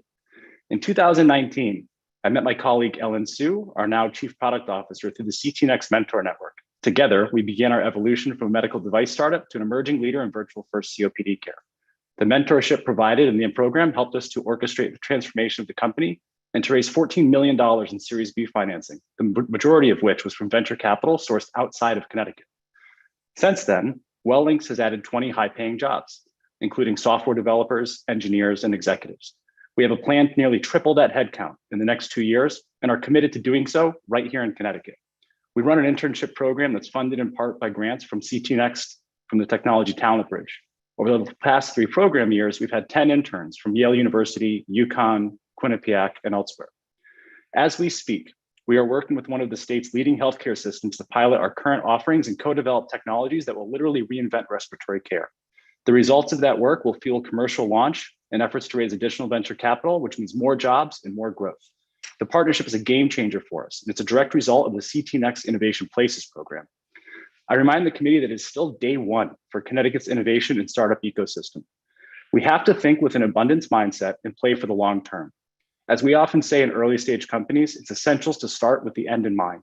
For this committee, I encourage that end to be the crystal clear view of a future where more entrepreneurs are building and growing companies supported by the public and private resources. And these companies are creating meaningful innovations, job growth, and economic benefit that comes along with it. In this future, your early stage companies will become later stage companies. Your entrepreneurs will become investors. Your students and dreamers will become entrepreneurs, and the flywheel of sustainable growth will be turning with force.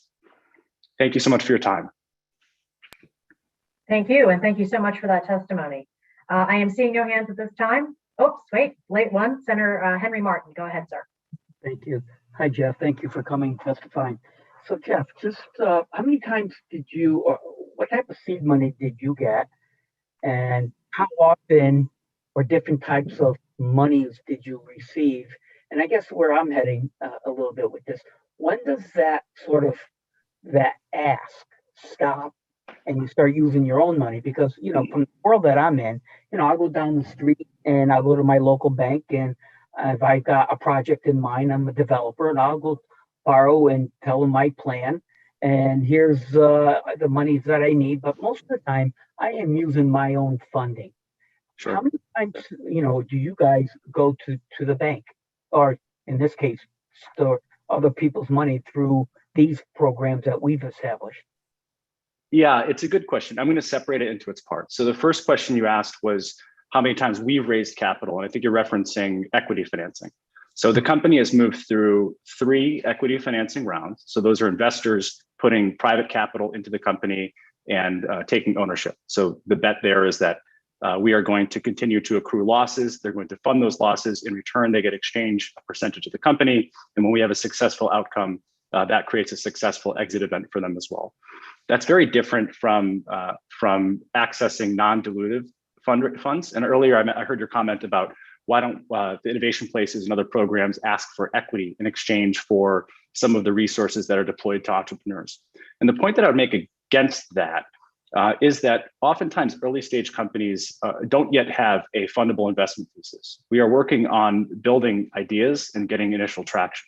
For our company, we were fortunate to have founders that were able to bootstrap a lot of that. But that is not true for the majority of entrepreneurs. And money that goes to investing in innovation ecosystems and non-dilutive capital resources really brings down that divide in equity that can often exist in many innovation hubs. So allowing people, regardless of their financial security or independent wealth or their background, to access the same resources and create a level playing field. I think it's super important. As far as our long-term journey, if we look at some of the recent IPOs and exits in the digital healthcare space, for example, companies are getting very comfortable with accruing tens and hundreds of millions of dollars in loss over time in the pursuit of billions of dollars of value creation. So it's an unknown as to how long that will take to cross that chasm, but we are very comfortable continuing to raise capital from venture capital resources. And eventually, once we have meaningful size and enough on the balance sheet, certainly then going to the bank and raising venture debt or other alternative investment products to fund the business becomes reasonable for us. And again, Connecticut has a great infrastructure for that as well. And that is part of building this ecosystem. I hope that answers your question. Yeah, it does. Yeah, it does. I guess I'm looking at it. How long do we stay in the game? You know, we give you some seed money, or I know it's different for every entity or every idea here. So, you know, how long do we stay in the game? You know, you're saying long term. What's expected from us? You know, because I feel like I'm looking at us. We're the one who's funding these projects. I mean, and we're coming at it not only from CT Next, but you know, the University of UConn University is asking for money as well for a similar idea. Yeah, and so I'd say that I don't want to speak on behalf of the long-term plans of CT Next. I'm really just representing my voice as an entrepreneur. But in that voice, I would strongly encourage that the state consider this funding in perpetuity. These are long-term programs. It takes a 20-year vision to build a innovation ecosystem. And we need the commitment and hard work of entrepreneurs, mentors, partners, leaders, everyone to see this through to success. I don't think that there's like an end of game clock on that. If we want to be the next Silicon Valley or Boulder, or even Boston or New York City, we have to commit long-term and fund this in a way that's appropriate. There will always be a need for public capital, quasi-public capital, private capital, and all of these things to keep this flywheel turning. So under no circumstance should we look at this as a short-term project. We are in it for the long run. And what I'm here to tell you is that the work that you guys are doing and the resources you're providing us are helping us grow. Jeff, thank you for your response. Appreciate it. Thank you. Thank you. Thank you so much. Seeing no other hands at this time, have a great afternoon. Thank you. Okay, up next, we have Joseph Scully, please. Good afternoon, co-chairs Fonfara and Scanlon, and ranking members Martin and Cheeseman. I'm Joe Scully, president of Motor Transport Association of Connecticut, representing small business trucking companies here in Connecticut. Here just to briefly raise a couple of concerns that we have with Senate Bill 1105, the property tax bill as currently written. One of them is around the, elimination of the motor vehicle property tax in exchange for going to 100% fair market value assessment on real property. Now, obviously, small business trucking companies have motor vehicles, but they also have real property, in some cases, a significant amount of real property, garages, warehouses, distribution centers, you name it. So some early rough calculations by members reported to me suggested that this change could actually leave them with a higher tax burden than they currently have. Listening to some of the earlier debate, from Senator Haskell and others, I might be inclined to think that if the increase in fair market value was only to instead of going to 100%, if it was, say, 80% of fair market value or less, maybe that balances it out and makes this make more sense, so we don't wind up with a net tax increase on our small business trucking company members. And the other concern that we have is around rental vehicles. I heard some of the commentary earlier talking about the desire to allow towns to tax rental cars at airports. And I would say we don't have a problem with that. But the way that it's written, there are a couple of references to commercial motor vehicles, them still being taxed. And I guess what I don't understand about that is they would be in the same boat as anyone else. Truck rental and leasing companies, they own real property and they own motor vehicles. So they should be in the same boat as any other business. They'd pay higher real property taxes, but they should see their motor vehicle taxes go away. So in my testimony, I did respectfully suggest removing any reference to commercial, and for rental motor vehicle referencing an existing definition in statute that defines that as a passenger 30 seconds. motor vehicle. So thank you. That's about all I have. I can end right there. Thank you for the opportunity. Thank you so much. We have a question or comment from Senator Henry Martin for you. Thank you, Madam Chair. Hi, Joe. Yeah, Joe, just to clarify, I think just to clarify the bill just a little bit, the intent is to allow the flexibility to municipalities. They could go up and use the assessed value of 100%, but to find that sweet spot where they're not getting a gain and making it neutral regarding the cancellation or the removing the taxing of the motor Can you vehicle. grab me a yogurt before you go?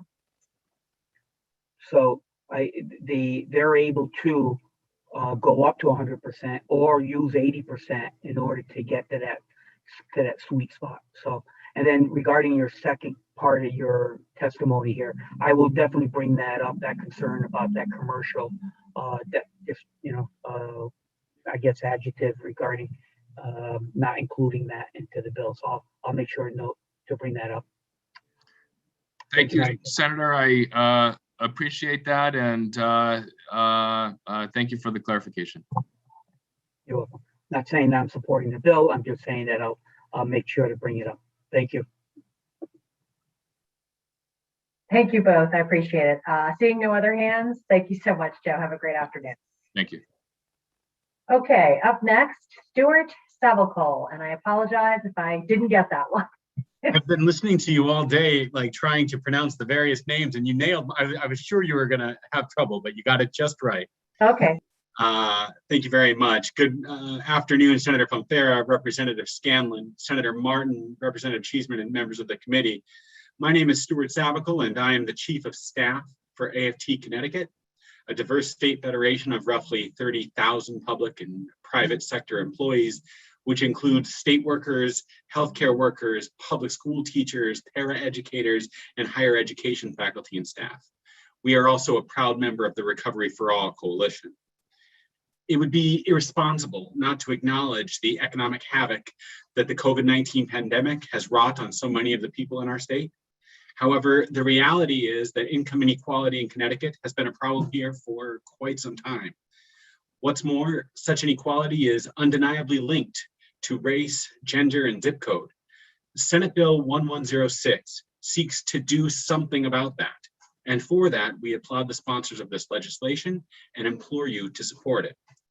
As has been previously mentioned, almost 300 Recovery for All Coalition members testified before this committee on March 15th.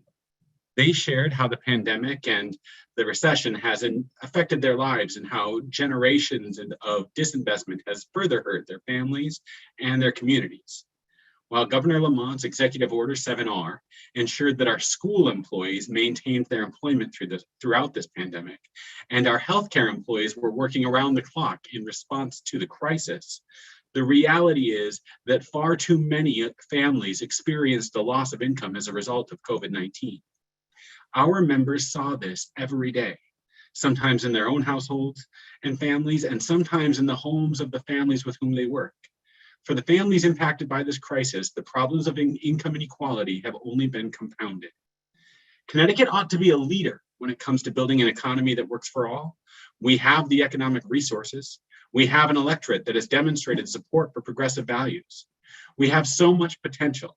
We need only to start taking the kind of bold action that will allow our state to be an example for others to follow. Senate Bill 1106 represents a step in that direction. Passing it represents an opportunity for the elected leaders to champion the citizens of our state who need a hand up, not a handout. Moreover, economists would be quick to point out that real support for our struggling populations and communities represents an investment opportunity that has the potential to pay off big for Connecticut. Specifically, we are encouraged by the efforts this legislation makes to reduce the reliance of our municipalities on property taxes. The problem that this presents to our state's urban communities is significant, and until we identify other funding mechanisms or increase the support that these communities receive from the state, the disparities between our urban, suburban, and rural areas will only continue to grow. Thank you for the opportunity to testify today. Thank you so much for the testimony. I am not seeing any hands. I'm talking slowly just in case. I think we're all good. Have a good afternoon. Thank you so much. Thank you very much. Okay, I am going to do my best here. I'm going to say Mr. Jeremy and hope that I'm close. Yes, thank you so much. Good morning, Senator Fanfara, Representative Scanlon, Senator Martin, Representative Cheeseman, and all the distinguished members of the committee. My name is Pooya Garami, and I live in New Haven. I'm the campaign director of Recovery for All. We are a statewide coalition bringing together nearly 50 labor, community, and faith organizations representing hundreds of thousands of residents of every color across Connecticut. All our member organizations stand united behind a vision of rebuilding a better state where systemic disparities are eliminated. As I'm sure you remember, and you've heard from some others today, nearly 300 members from Recovery for All testified before this committee on March 15th. Speaker after speaker shared stories about the ways that the overlapping crises over the last year have decimated our communities. Communities that in fact have been struggling for decades, long before the coronavirus appeared. Their testimony illustrated the absolutely staggering level of pain and suffering right now, and underscored why we must finally repair our broken tax structure and make a dramatic investment in all the programs and services that working people desperately need to rebuild their lives. So we applaud this committee and Senator Fanfara in particular for listening to these stories and responding with Senate Bill 1106. This bill represents a major step in the right direction by generating over $1 billion in equitable revenue and dedicating those funds to fuel equitable investment. SB 1106 displays the kind of bold thinking required to meet this moment of extraordinary crisis. I want to commend a number of specific measures in the bill. We support a digital ad tax on big tech companies that have profited enormously during the pandemic. We support a surcharge on capital gains for the top income bracket, though we suggest a 5% tax instead of 2%. We support the move to relieve the burden on poor and working class residents through the progressive consumption tax and expansion of EITC. We support the commitment to equitable investment and recommend targeted social investments in education, healthcare, housing, and municipal aid. Of course, this is a new set of proposals that merits much deeper discussion and adjustment, but the fundamental intent of SB 1106 is clear. This bill recognizes how the biggest emergency in a century has exposed and exacerbated extreme inequities. 30 seconds. and it begins to pursue the long-term change we need. We have a historic opportunity to end the disastrous austerity policies that have harmed so many communities in Connecticut and lay the foundation for a more just, equitable, and prosperous future. So we encourage this committee to take a courageous step and support SB 1106. We also encourage you to consider other proposals in a similar spirit, such as HB 6187 and SB 821. And we welcome the chance to work together so we can bring about a true recovery for all in Connecticut. Thank you very much. Thank you so much, and thank you for your patience with my name pronunciation. I am not seeing any hands at this time, so have a pleasant afternoon. Up next, we have Anna Blanding, please. Oh, I'm Anna Blanding. I want to thanks again to the distinguished members of the Senate committee. I'm actually testifying in support of SB 1094. I am the Chief Investment Officer of ConCorp. We are an economic impact arm of ConCat, which stands for Connecticut Center for Arts and Technology. ConCorp is the real estate development arm of ConCat, and we have a really strong mission to eliminate poverty and the racial wealth gap. We are focused in the Newhallville-Dixwell section of New Haven, which is one of the poorest sections in the city and also in the state. My background, I'm Chief Investment Officer of ConCorp and have a background in endowment management from the Annie Casey Foundation, as well as Deputy CIO at Choate. So really have a strong interest in impact investing and how you can use capital to really transform communities. Our signature piece of work at ConCorp is we are developing a 7-acre site in the Dixwell Plaza, which is the traditionally African-American section of New Haven.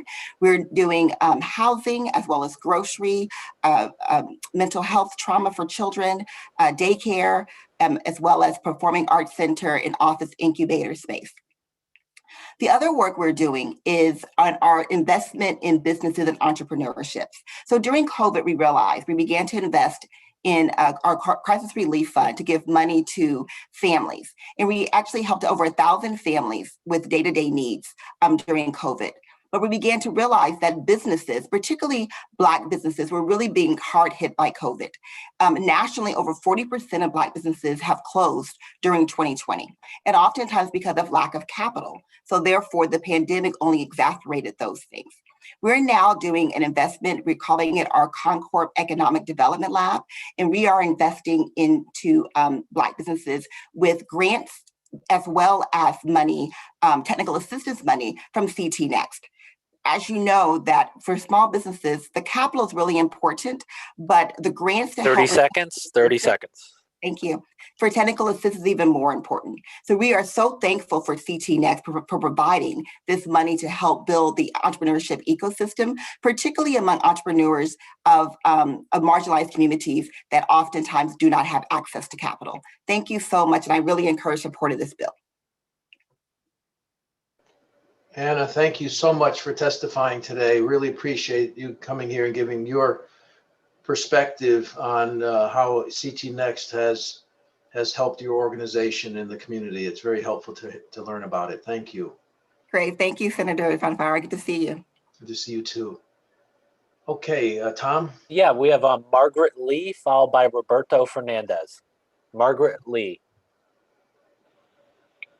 Thank you, everybody. Hi, my name is Margaret Lee. I'm one of the co-directors of Collab and also serve as a commissioner on the Development Commission here in the city of New Haven. Thank you so much for the opportunity to provide testimony in favor of Senate Bill 1094.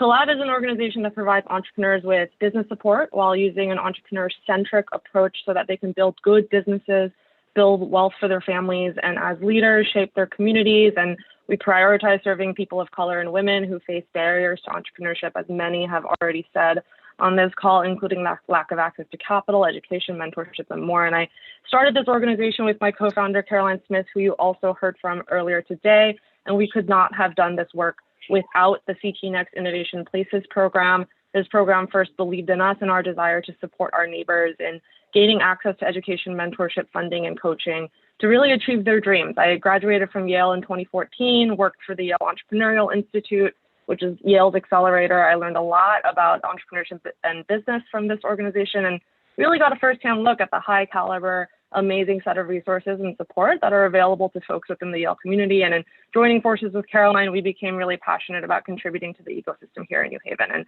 bringing this kind of education and support that I was seeing within Yale's walls to our very talented and passionate but under-resourced local community, tailored and attuned to the specific needs of that community. So, we talked to dozens of folks about what kind of program would make sense here, and based on that, created a cohort-based program for local entrepreneurs that combines high-quality business education, emotional coaching, and wraparound services like childcare, transportation, and interpretation support.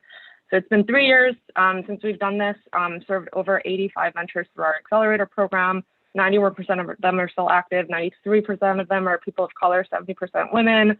They've raised about $2 million of follow-on funding and generated about $4 million in revenue, and created dozens of part-time, full-time contract jobs for our residents, and they're supporting themselves and their families and creating impact. And none of this story would have been possible without the CT Next Innovation Places program. It was the igniter and the catalyst, and one of the greatest reasons why we were able to put down roots here in New Haven, build this program here in Connecticut, and have this kind of impact for our entrepreneurs.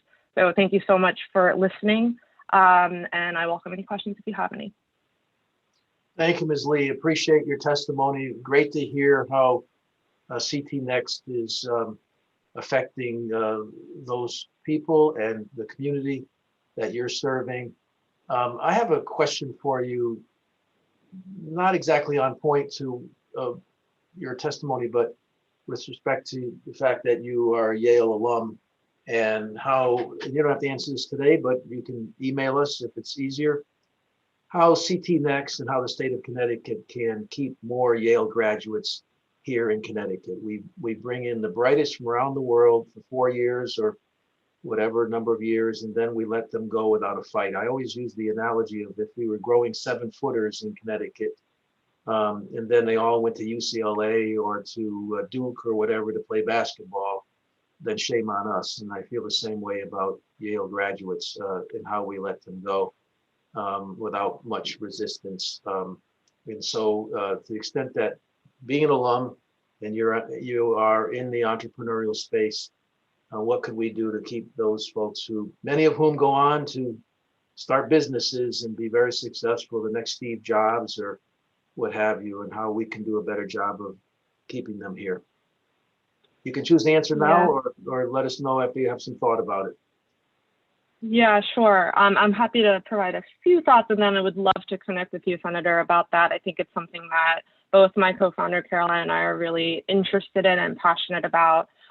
Just seeing over time how many Yale students stay to contribute meaningfully to the community. And, there are tons of different ideas to think about. I think there's sort of before graduation, what kind of relationships can we form with students and the university in general. And I think I also want to speak more broadly than Yale to all different kinds of higher education institutions in our state, and because Yale students are just one population, but just in general, how do we engage young people who are in college in sort of community engagement that's really thoughtful and meaningful.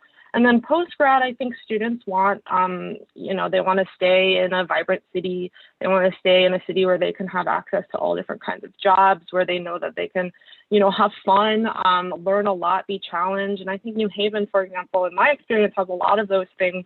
And programs like CT Next Innovation Places program really encourages a lot of that kind of placemaking, a lot of creating density, a lot of creating programs like Collab and others to kind of encourage that cross-pollination and engagement and in the community in a way that really resonates with young people.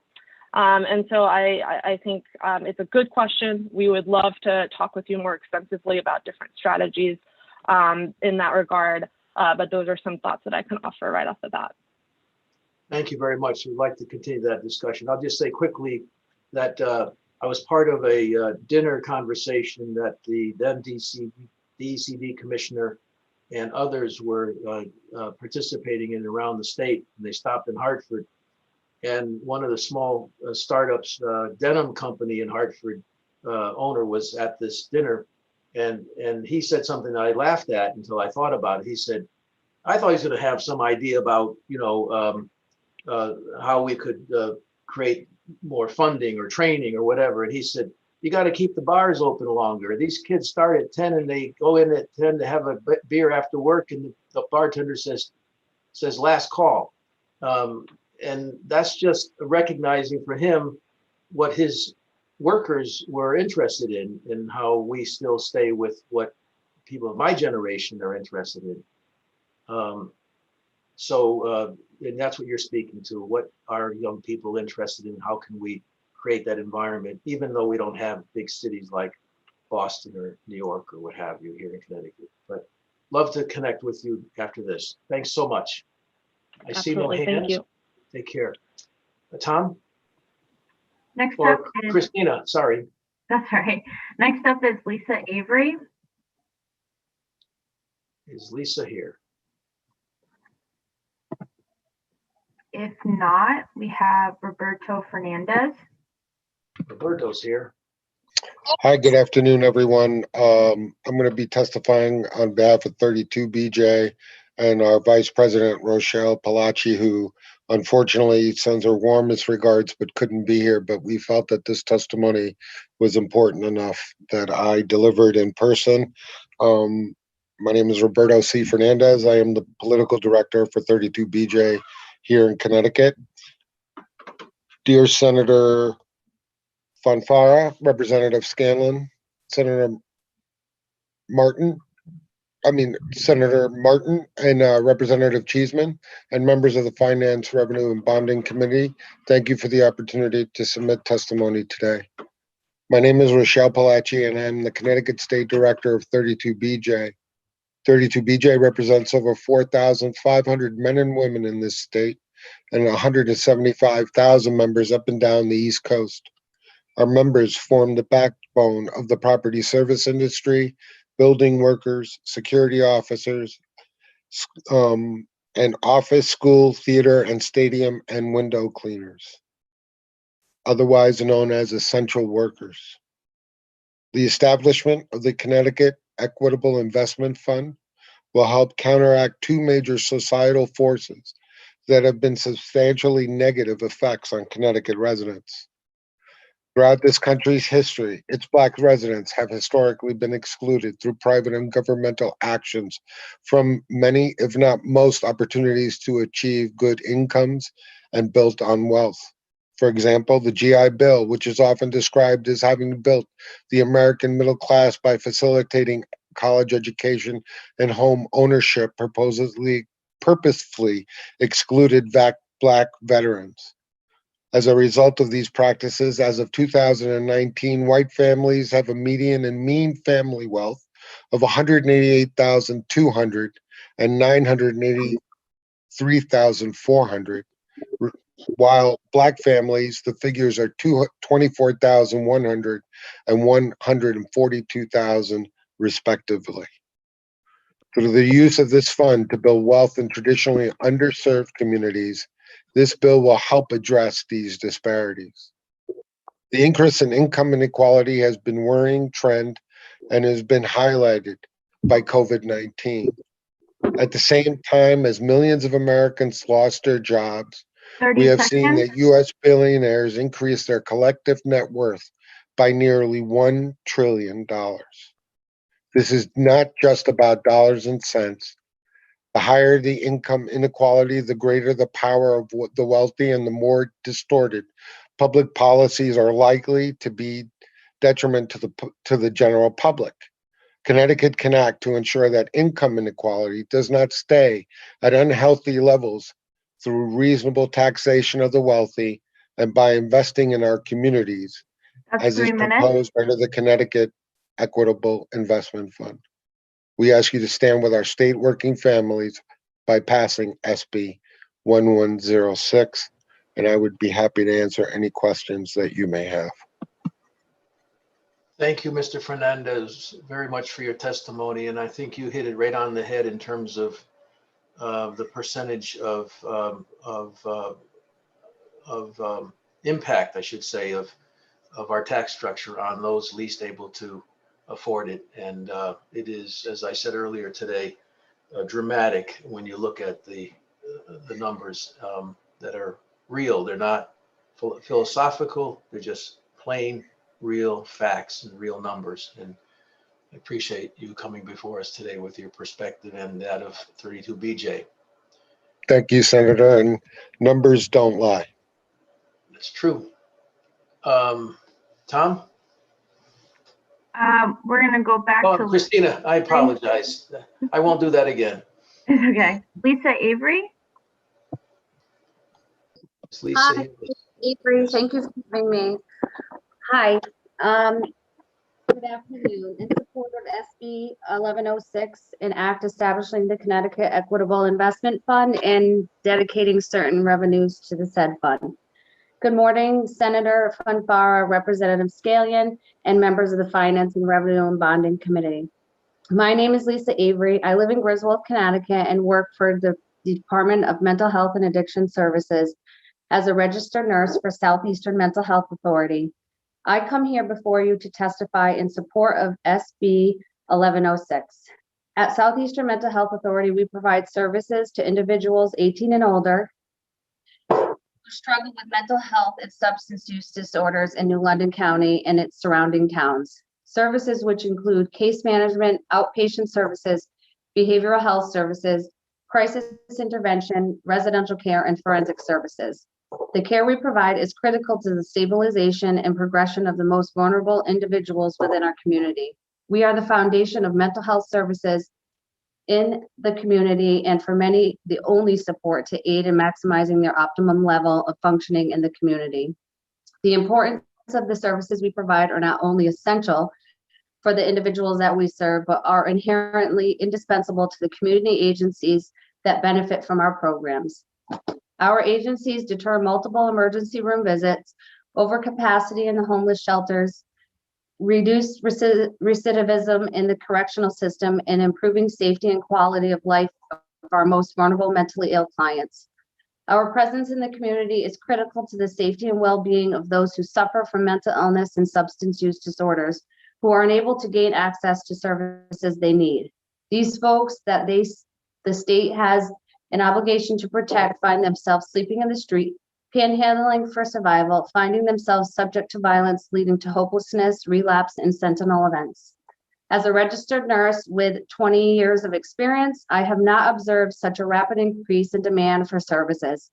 I believe this is in part due to the COVID-19 pandemic and the impact of the economic and social fallout in the communities. Our affiliate agencies have reached their maximum capacity and have placed a moratorium on intakes of new clients for new client services. The inability for the private sector to meet the growing need for mental health care has Southeastern Mental Health Authority trying to keep pace with the amplified residual demand. This has caused a delay in our ability to engage with clients to perform intake assessments and coordinate services that are desperately needed. The dedication of the clients we serve is abundant, and the desire to provide quality service is thriving. The challenge we are faced with has mental health services providers engaging the leadership at the legislative level to protect the vulnerable Connecticut residents and expand our services to those who are relying to help them in their time of need. The state has de-invested the vital services out over the past 3 minutes. At Southeastern Mental Health, the housing and community support systems were cut. Our community is in crisis. As one of the richest states in the nation, we have an obligation to help those in need. We are failing our community, brothers, sisters, your family members, and ours. As multiple crises intertwine during the unprecedented moment in history, working people in Connecticut, Black, brown, and white, are struggling for their very survival. We have to meet the needs of the times, expand access to services for those who are struggling, and the lives of our constituents are at stake. If the pandemic has taught us anything, it's time to invest in our public health system. I thank the committee for raising the bill and giving me an opportunity to testify in support of it. Please pass SB 1106. Thank you for your time. Thank you very much, Lisa. Seeing no questions, Christina. Next up is Stephen Monroe Tomzak, followed by Kevin Mackey. Mr. Tomzak. Good afternoon, Senator Fanfara, Representative Scanlon, Senator Martin, Representative Cheeseman, and the distinguished members of the Finance, Revenue, and Bonding Committee. My name is Stephen Monroe Tomzak, and I live in Wallingford, teach at Southern Connecticut State University, and am pleased to appear today to testify in favor of SB 1106 on behalf of CSU AUP and the Recovery for All Coalition. CSU AUP and the Recovery for All Coalition applaud the efforts of SB 1106 to create a mechanism that allows for investment despite the restrictions of the spending cap. SB 1106 recognizes that the spending cap is a barrier to building equity and ending systemic disparities in our state budget. It also recognizes that the current services budget will not serve the vast majority of state residents. Creating the Connecticut Equitable Investment Fund is a fiscally and socially responsible proposal that allows us to meet the historic moment in Connecticut and move forward while still protecting the state's fiscal stability. Our coalition has suggested several additions to make it transparent and accountable to taxpayers, which are discussed in more detail in my written testimony. Importantly, we suggest that investments in public K-12 education, public colleges and universities, affordable housing, healthcare expansion, and municipal aid be prioritized over other expenditures. These are the types of investments that will most effectively close opportunity gaps and reduce economic inequality. Creating access to affordable quality childcare is also an important component of growing our economy. I've attached a list of investment priorities to my written testimony for further consideration. We also support a surcharge on capital gains for households in the top income bracket, but suggest levying a 5% tax rather than 2%. Taxing unearned income is a more progressive way to raise revenue because ownership of these assets is narrowly concentrated in top income households. Opponents will likely perpetuate the myth that those impacted by this proposal will leave Connecticut, but numerous studies have demonstrated the millionaire migration myth has been grossly exaggerated. In fact, low-income earners are much more likely to move in search of greater opportunity. We are thankful that this proposal recognizes the regressive nature of many components of our state income tax code and in general favor moving in the direction of a more progressive tax system. It's important to emphasize these aren't broad-based tax increases. They are narrowly focused proposals that will restore fairness to the tax code, fund essential services, and jumpstart economic recovery. Connecticut's billionaires have added $3.6 billion to their wealth during the pandemic. Yet, if you make less than $53,000 a year, you pay an effective tax rate more than triple of someone making $680,000 a year. We encourage Connecticut to take a courageous step forward and embrace this new path. By working together, we can ensure that SB 1106 will create a recovery for all. Thank you for the opportunity to testify, and I am available for questions if needed. Thank you, Mr. Tomzak. Appreciate your testimony today very much, and for pointing out how unfair the burden is on those least able to pay. Appreciate your testimony today. Thank you, sir. Tom? Thank you. Next up, we have Kevin Mackey, followed by Diego Tardio. Good afternoon, Senator Fonfara, Representative Scanlon, and members of Finance Review and Bonding Committee. My name is Kevin Mackey. I am a direct support staff person at a network facility in Andover. I have worked in the field for 32 years. 8 of those years I have spent at day program. I love working with the program participants. It is rewarding, and it is also extremely demanding. I am here today to talk about the urgent need to raise revenue and to testify in support of SB 1106. I currently work one-on-one with a participant who is very behavioral. My job is to provide enrichment by keeping him occupied with various crafts, activities, and life skills. It is challenging to keep him focused because he sometimes runs off or becomes combative. It's even more challenging now because of COVID-19. Prior to the pandemic, we had the option of doing activities like cooking, going out, and other things, but we are not allowed to do those activities anymore, which reduces a lot of the options we have to keep him occupied. There are currently 10 staff members and 21 program participants, out of which 2 other staffers and myself are one-on-one with 3 other participants, while the remaining 17 participants are cared for by 7 staffers. Under normal circumstances, meaning not during the pandemic, we have 27 participants and there are just enough staff to take care of them all. The mornings are especially problematic because the participants tend to show up even before some of the staff members are scheduled to begin work. Our pay is completely insufficient for the work that we do. I can't remember the last time I went on vacation or bought new clothes, and I rarely get to spend time with my friends and family. In normal times, I am scheduled for 40 hours, and I make up the low pay I get by picking up as many as 35 hours at other locations. I would typically work 50 to 60 hours to make ends meet. Due to the pandemic, however, we are limited to 2 extra locations, so I don't get to pick up as many hours as I need. And some weeks I don't have any extra hours. When I do get to work those hours, I feel stretched thin. I wake up at 5:30 every morning. I don't get home until 10 or 11 o'clock at night and hopefully get to bed by midnight. I'm lucky to get 5.5 hours sleep a night. What little time I do get off is usually spent recuperating from the stress and fatigue of my job. When I do take a holiday off, I worry about the desperately needed 30 wages seconds. that I am giving up by not working that holiday. If I got paid more, I wouldn't have to work so many hours. I would actually spend more time with my family and be less stressed over being able to pay my monthly bills. And with additional fundings, the group home and day programs would be able to hire more staff. Both of these would improve the quality of the care that we are providing for our participants. However, funding requires revenue into this coming from the state, and we cannot continue to raise the revenue on the backs of the working class. I am grateful to this committee for raising the bill. Please pass SB 1106 so Connecticut can raise the revenue it needs to fund group home services. Thank you for your time. Mr. Mackey, thank you so much for sharing with us your life. And can I ask, not specifically for you, but your class, what is your level of compensation hourly for the group? I'm paid $17.85, and I was paid $17 for about 14 years, and finally got a raise after 14 years of 85 cents. Sounds like being it was kind of a slap in the face.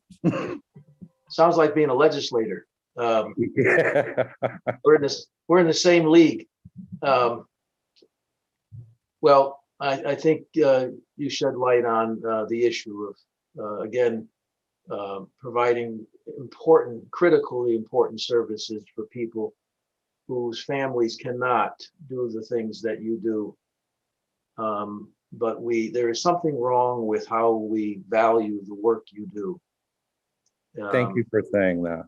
It is just not captured in how, and I'm a capitalist and I believe in it, but the market does not value the important work that you do on behalf of families in this state. And we have to figure out how we can rightly do that. Thank you very much, sir. Thank you very much. Christina. Next up, we have Diego Tardio. Good afternoon. Hello, chairs, ranking members, and members of the community. My name is Diego Tardio. Thank you for giving me the time today to represent Senate Bill 1094. To begin, I am representing Hobarton School of Software Engineering located in District New Haven. I am a soon-to-be graduate who is benefiting from this non-traditional tech program, both professionally and personally, with the skills I've learned consisting of public speaking, leadership, confidence, and of course, technical skills. It has put me in a better position than I was 2 years ago. I am a former mechanic and restoration for vintage and classic vehicles. Within 2 years of being part of this amazing program, I was able to switch my life around and became the Senate Director of a coding school for kids in Stamford, Connecticut. And my journey doesn't stop there, but it is a starting point for others. Regarding the Senate Bill 1094, funding will not only go to the equipment, but it can also go towards student public transportation passes that can help others who are in my position, where getting to school was a difficulty. One thing is making the school affordable, but most importantly, making it accessible. Hobarton is located here in New Haven in a beautiful, innovative building called District. This is a place that not only surrounds you with creative and ambitious people, but it also helps create and develop them. Hobarton is changing lives of individuals who might not have had the opportunity to experience this type of education. Hobarton has also become a destination of courageous people who are ready to make a change in their life and their community. Hobarton is changing my life, and it has opened doors that I thought would never have opened. I'm a Latino student from Greenwich, Connecticut, and I ask the chairs, ranking members, and members of the community to please support Hobarton and our education. Thank you. Diego, we really appreciate your testimony here today, and we're fortunate to have the two chairs of the bonding subcommittee on here right now, listening to your story and how what CT Next can do in our communities. And even I did not know that they're funding a program like yours, and to hear how not only you have been able to turn your life around, as you said, and pursue another direction, but when I hear about coding for kids and that you're in that field, that's where we're at. That's where we want to be. It is a tremendous opportunity to do very well in life. And if we can expose kids to this at a very young age, the sky's the limit. So thank you for being here today. Absolutely. Thank you for sharing. Okay. Next up, we have Julia Scharnberg. Good afternoon, Senator Fanfara, Representative Scanlon, Senator Martin, Representative Cheeseman, and distinguished members of the Finance, Revenue, and Bonding Committee. My name is Julia Scharnberg, Vice President of Community Engagement for the Northwest Connecticut Community Foundation. I'm here today in support of Senate Bill 1108, an act establishing a Connecticut New Markets Tax Credit Program. Since 1969, the mission of the Northwest Connecticut Community Foundation has been to enrich the quality of life for residents of our 20-town service area in the northwest corner through the generosity of fund holders. We inspire local philanthropy, convene stakeholders in community welfare, strengthen the regional nonprofit network, and foster collaborative funding partnerships. Last year, our combined grants and scholarships totaled in excess of $5 million. Every year, we receive more requests than we can possibly fund in full. Requests from childcare centers, schools, healthcare organizations, including mental health and substance use disorder treatment centers, our youth service bureaus, and the many food pantries serving our region. Quite often, we can only offer partial funding, and it is not unusual to make that funding commitment contingent on finding matching funds. Recent examples of funding requests and regional needs include a new roof for a childcare center, renovations to an aging food pantry building. A monthly gathering that we organize for our local food pantries has produced the idea of constructing a new facility or renovating an existing building to house a regional short-term food storage and distribution hub to ease the time and transportation burden of regular trips to Wallingford to access the Connecticut Food Bank. This winter, our region's emergency cold weather shelter spaces, a rotating series of church basements, were unavailable due to public health concerns, and that sparked a conversation about the necessity of building or renovating a permanent emergency shelter space for our rural region. The Connecticut New Markets Tax Credit Program would add an important financial resource for capital projects and programs that would be out of reach for many nonprofits, or those could take years to come to fruition through private philanthropy and nonprofit fundraising efforts. CHIFA has been a great community partner for our Northwest Connecticut nonprofits by providing grants and loans for capital items. And I understand from CHIFA, and you'll hear from them later, that this tax credit program would include a 7-year forgivable loan feature to the underlying nonprofit. That feature alone would provide an incredible opportunity for the nonprofit organizations serving low-income communities to expand and better serve our residents with the added benefit of not ending up with an unsustainable debt load. In addition, the construction and renovation projects offer good-paying jobs and would provide other indirect economic benefits to our low-income communities while they're underway.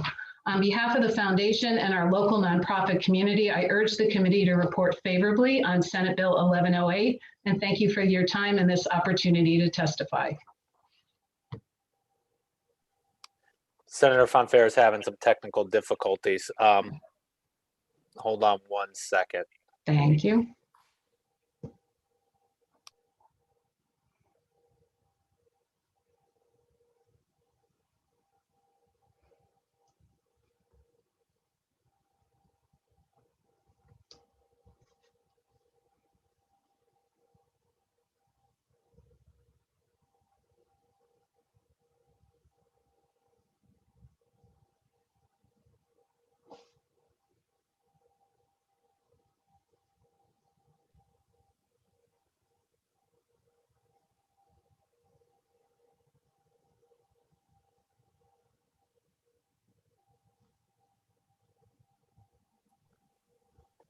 I am talking to Senator Fonfara. Does anyone have any questions?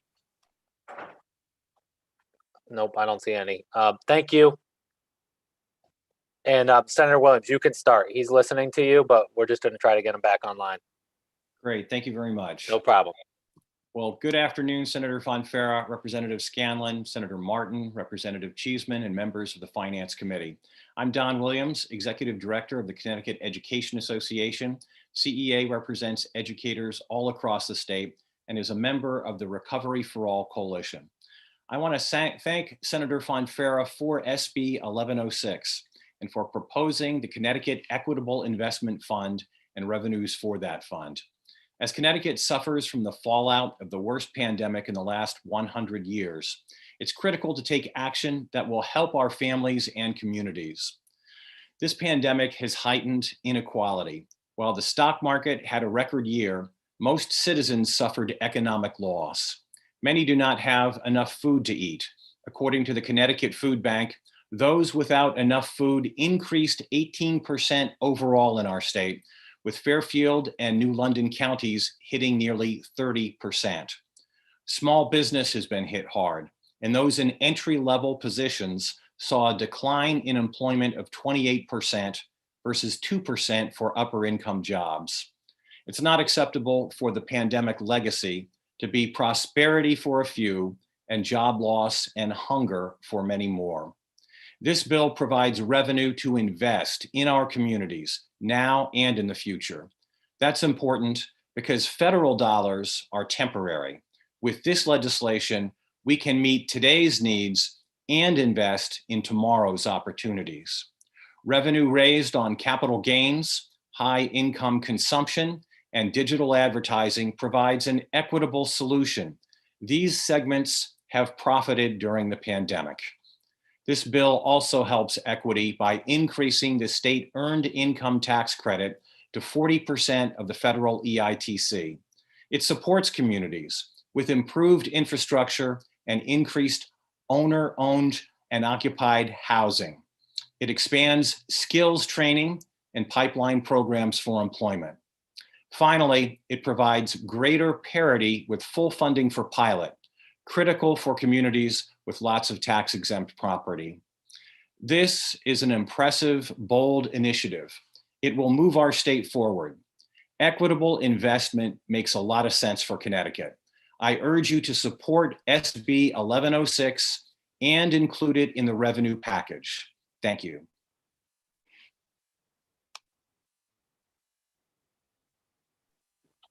Thank you. Is Senator Moore or Senator Miller available? Are they here?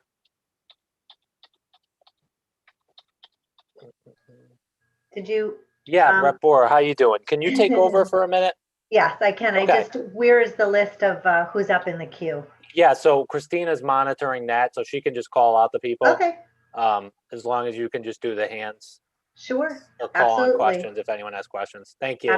Happy to, yes. Thank All you. right. Okay, Christina. Next up is Dr. David Amel, followed by Jennifer Ricker. Welcome, Doctor. Thank you. Distinguished members of the Joint Finance, Revenue, and Bonding Committee. Thank you on behalf of the approximately 4,000 physicians that make up the Connecticut State Medical Society, including physicians and physicians in training. I would like to talk about a little bit about House Bill 1107, excuse me, an act concerning the taxation of ambulatory surgery centers. My name is David Amel. I'm a practicing ophthalmologist in Wethersfield, and I'm also the legislative chair for the Connecticut State Medical Society. Our society and many others have submitted written testimony. I'm not going to repeat what's in that testimony. What I'd like to do is speak to an issue that I don't think has been raised precisely, and that is issues that make Connecticut attractive to young physicians. We've been before the legislature many times over the years talking about how Connecticut is losing the battle in keeping the physicians we train. We have top medical institutions in Connecticut, including Yale, Quinnipiac, and University of Connecticut. And yet most of the MDs we teach and physicians we train in residency programs leave the state.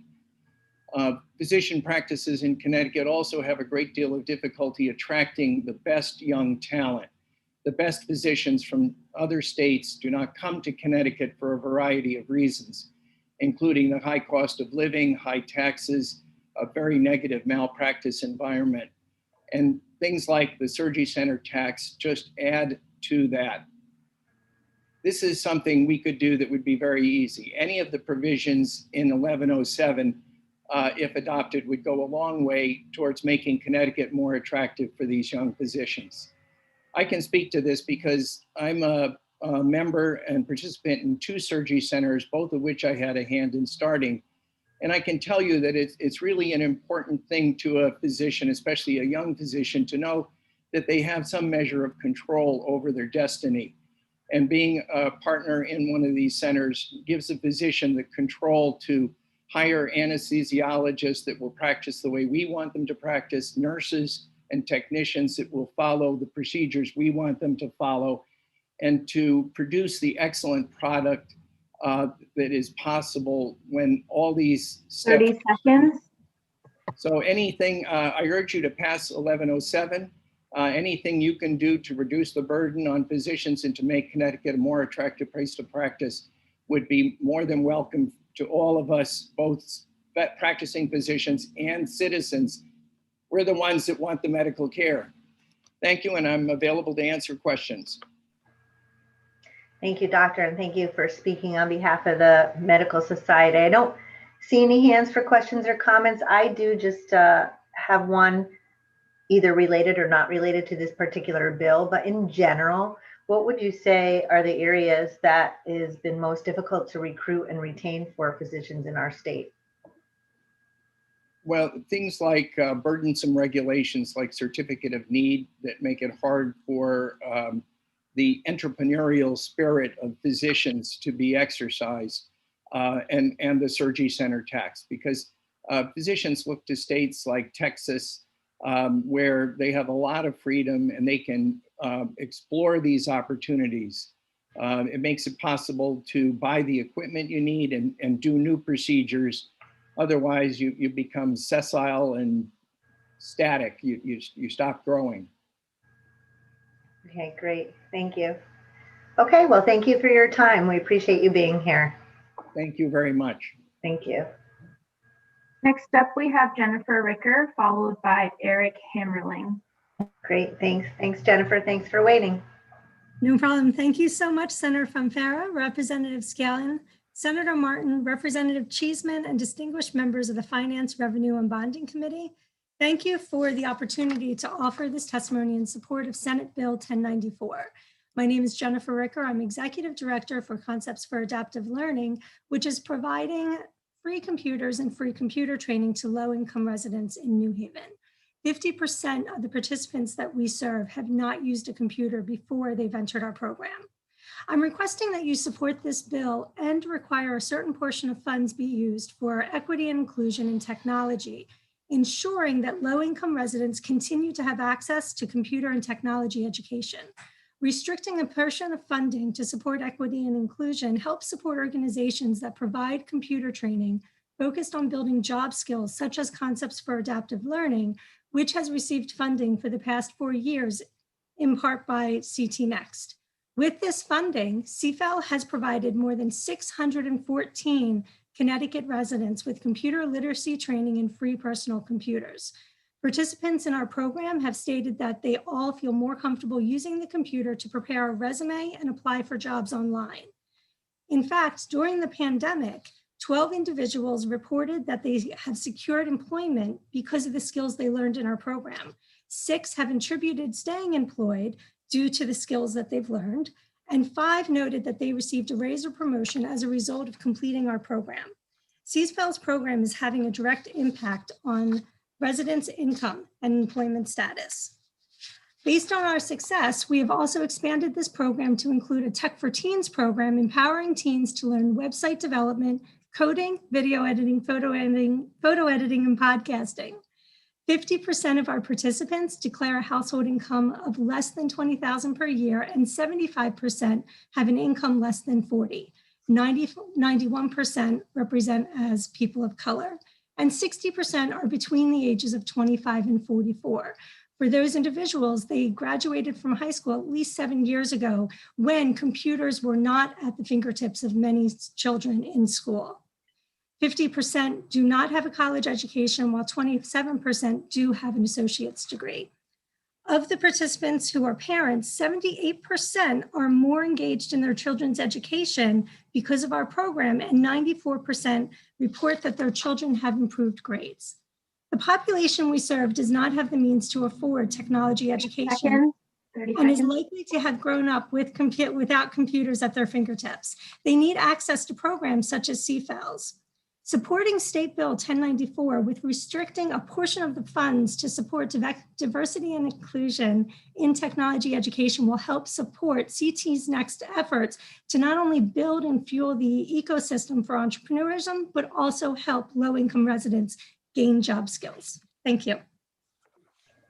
Thank you, Jennifer. That's a really lot of great information and good statistics to share. It's important for us to hear, the underlying numbers, right? Because it really hammers home how important it is and who it impacts. So thank you for that. Let me see if we have any. We don't have any other questions or comments, so we want to thank you for your time. Thank you very much. You're welcome. Next up, we have Eric Hammerling, followed by Alan Coker. So Eric, it seems like whenever I'm facilitating, you're the guest. That's Lucky me. Quite a coincidence. Absolutely. Thanks so much. And good afternoon, everyone. My name is Eric Hammerling, and I'm the Executive Director of the Connecticut Forest and Park Association. I'm testifying today in opposition to Section 10 of SB 1103, which would restrict the Passport to the Parks fee to single car owners only. Owners of multiple vehicles would no longer pay the reasonable $5 per year per vehicle fee on the additional vehicles they register. If Section 10 moved forward, it would either result in closures of state parks, campgrounds, and other public amenities, and reductions in seasonal park workers, or necessitate a return to the previous over-reliance of state parks on the general fund for ongoing support. Neither outcome would be good. DEEP estimates that Section 10 would cut funding to Connecticut state parks by up to $10 million per year, or approximately 50% of the funds generated by the Passport. Section 10 would also cause the Department of Motor Vehicles to incur significant costs to change their systems that track registration fees per vehicle and not per individual. Just a few years ago, DEEP closed 4 campgrounds and cut back hours and services at many of its facilities due to chronic cuts in general fund support. That is one of the reasons why it was so important to establish the Passport to the Parks as a dedicated and reliable source of funding for park operations. Section 10 couldn't come at a worse time because Connecticut residents are using state parks more than ever, and the costs of operating state parks are going up. Visitation to special places like Hammonasset Beach State Park increased by 20% this past year, despite parking limitations and capacity closures that DEEP implemented to keep visitors safe during the pandemic. This increased visitation supports local businesses and communities across the state. But costs for operating parks are going up as the state minimum wage, the cost of trash disposal, costs associated with cleaning and providing PPE to frontline workers have all increased. The current Passport to the Parks fee is fair because it applies equally to every vehicle owner. Exempting multiple car owners from paying this fee would open the floodgates for other groups to request an exemption, and the revenues generated by the Passport would be whittled away.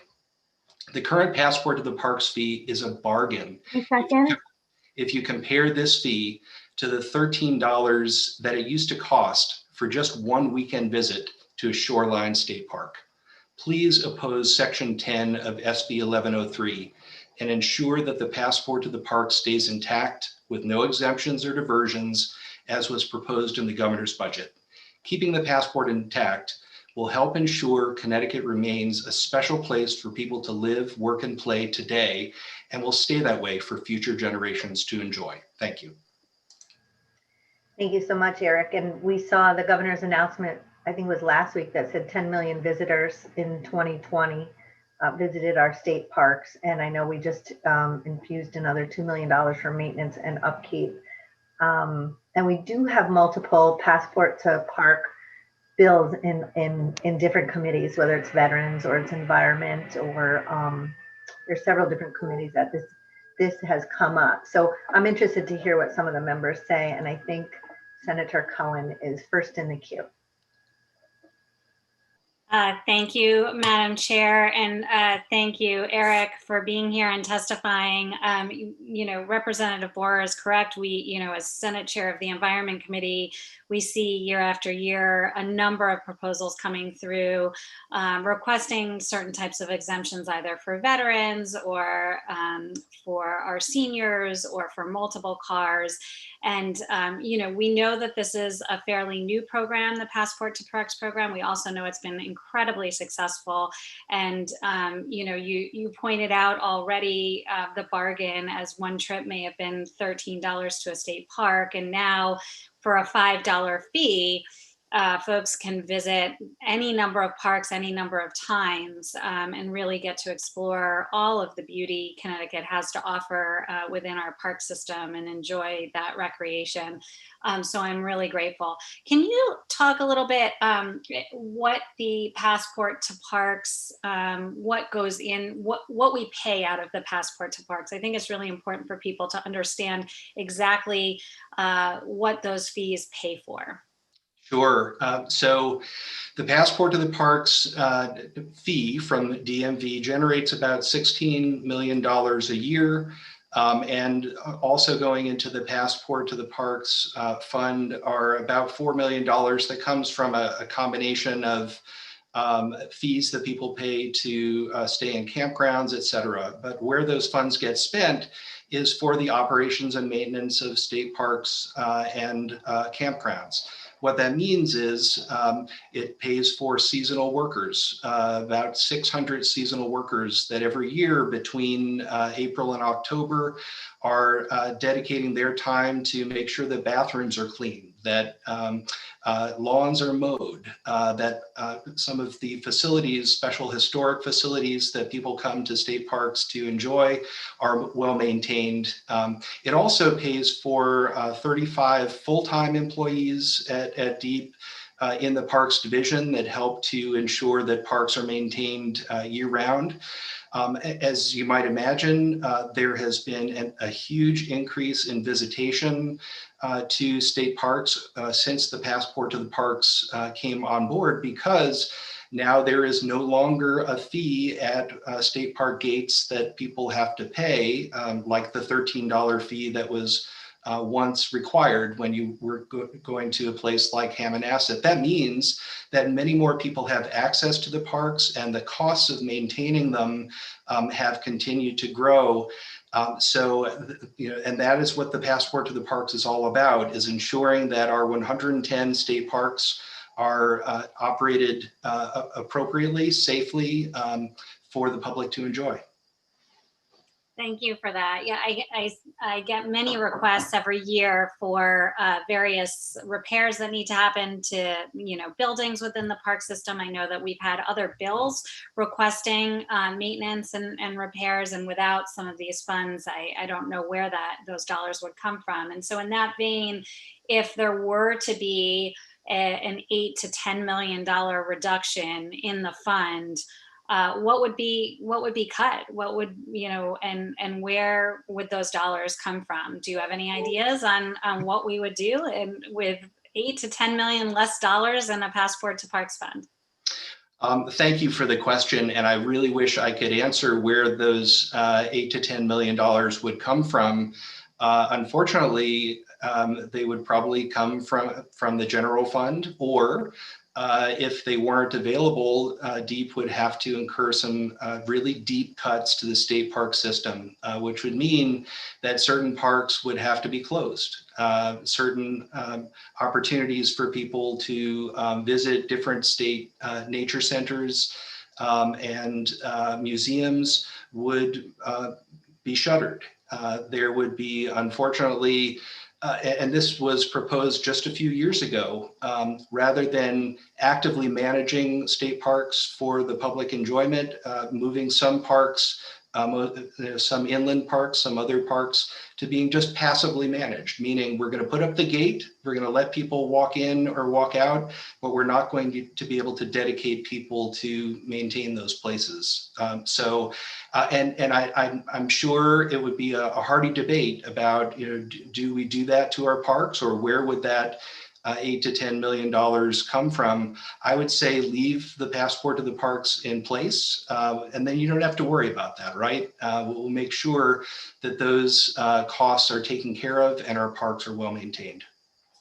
So before my short tenure as a legislator, I seem to recall some major cuts to the parks in terms of employees and park maintainers. Have those cuts been added back in? Have we been able to add the jobs back into the parks that we've already cut? That is part of the good news about the passport to the parks. Just 5 years ago, when we had closed 4 campgrounds, had cut back seasonal numbers from where they are today at around 600, closer to 400 or fewer.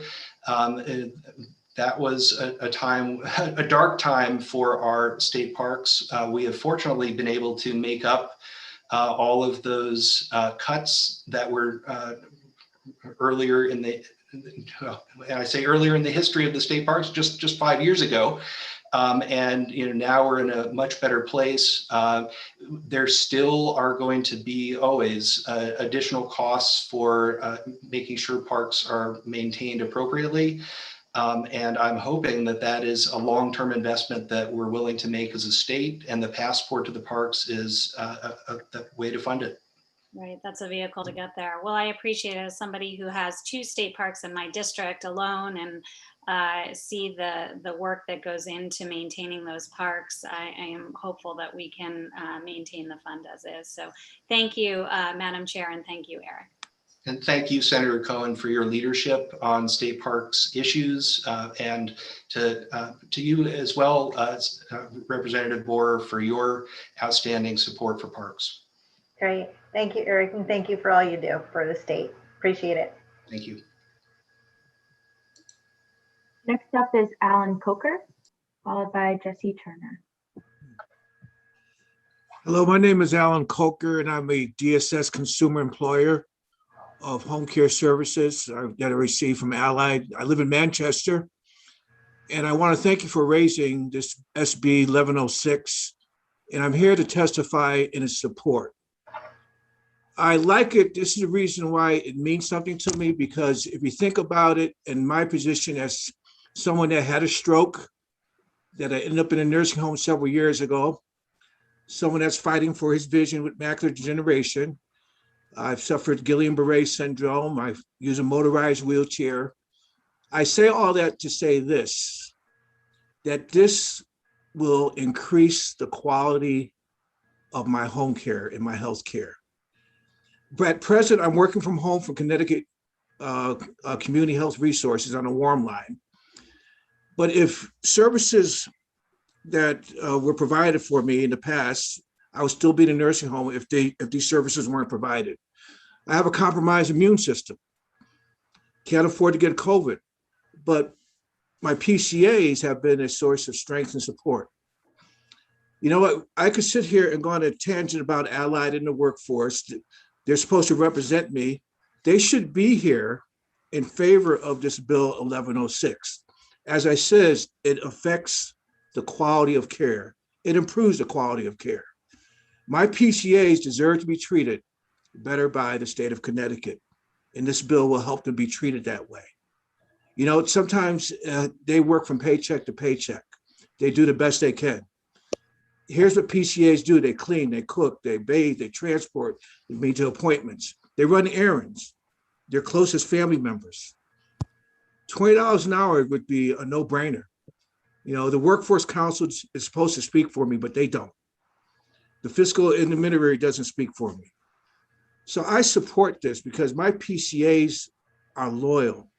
Loyalty, they're here all the time.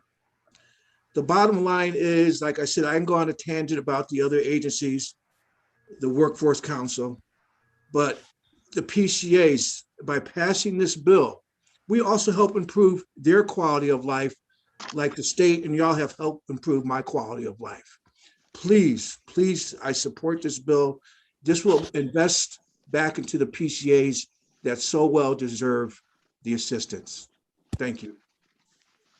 Thank you so much, Alan. And I'm just looking to see if there's any questions or comments, but while I'm doing that, I just want to first of all, thank you for coming. So it's when residents like you come forward and tell your story, which are so important, that really helps us to, you know, learn more and make great decisions for our residents in Connecticut. And also want to say, and I'm sure I'm not alone as a member here, that having had a mother that lived with me for 5 years and having had PCAs come into our home, I know how invaluable the work is that's performed, and the low wages that PCAs receive just cannot compensate enough for the work they do, and they actually become part of the family. So thank you for mentioning that, because thank you for letting me speak. Thank you very much. Yes, sure, great. I don't see any other, oh, I do. Senator Moore.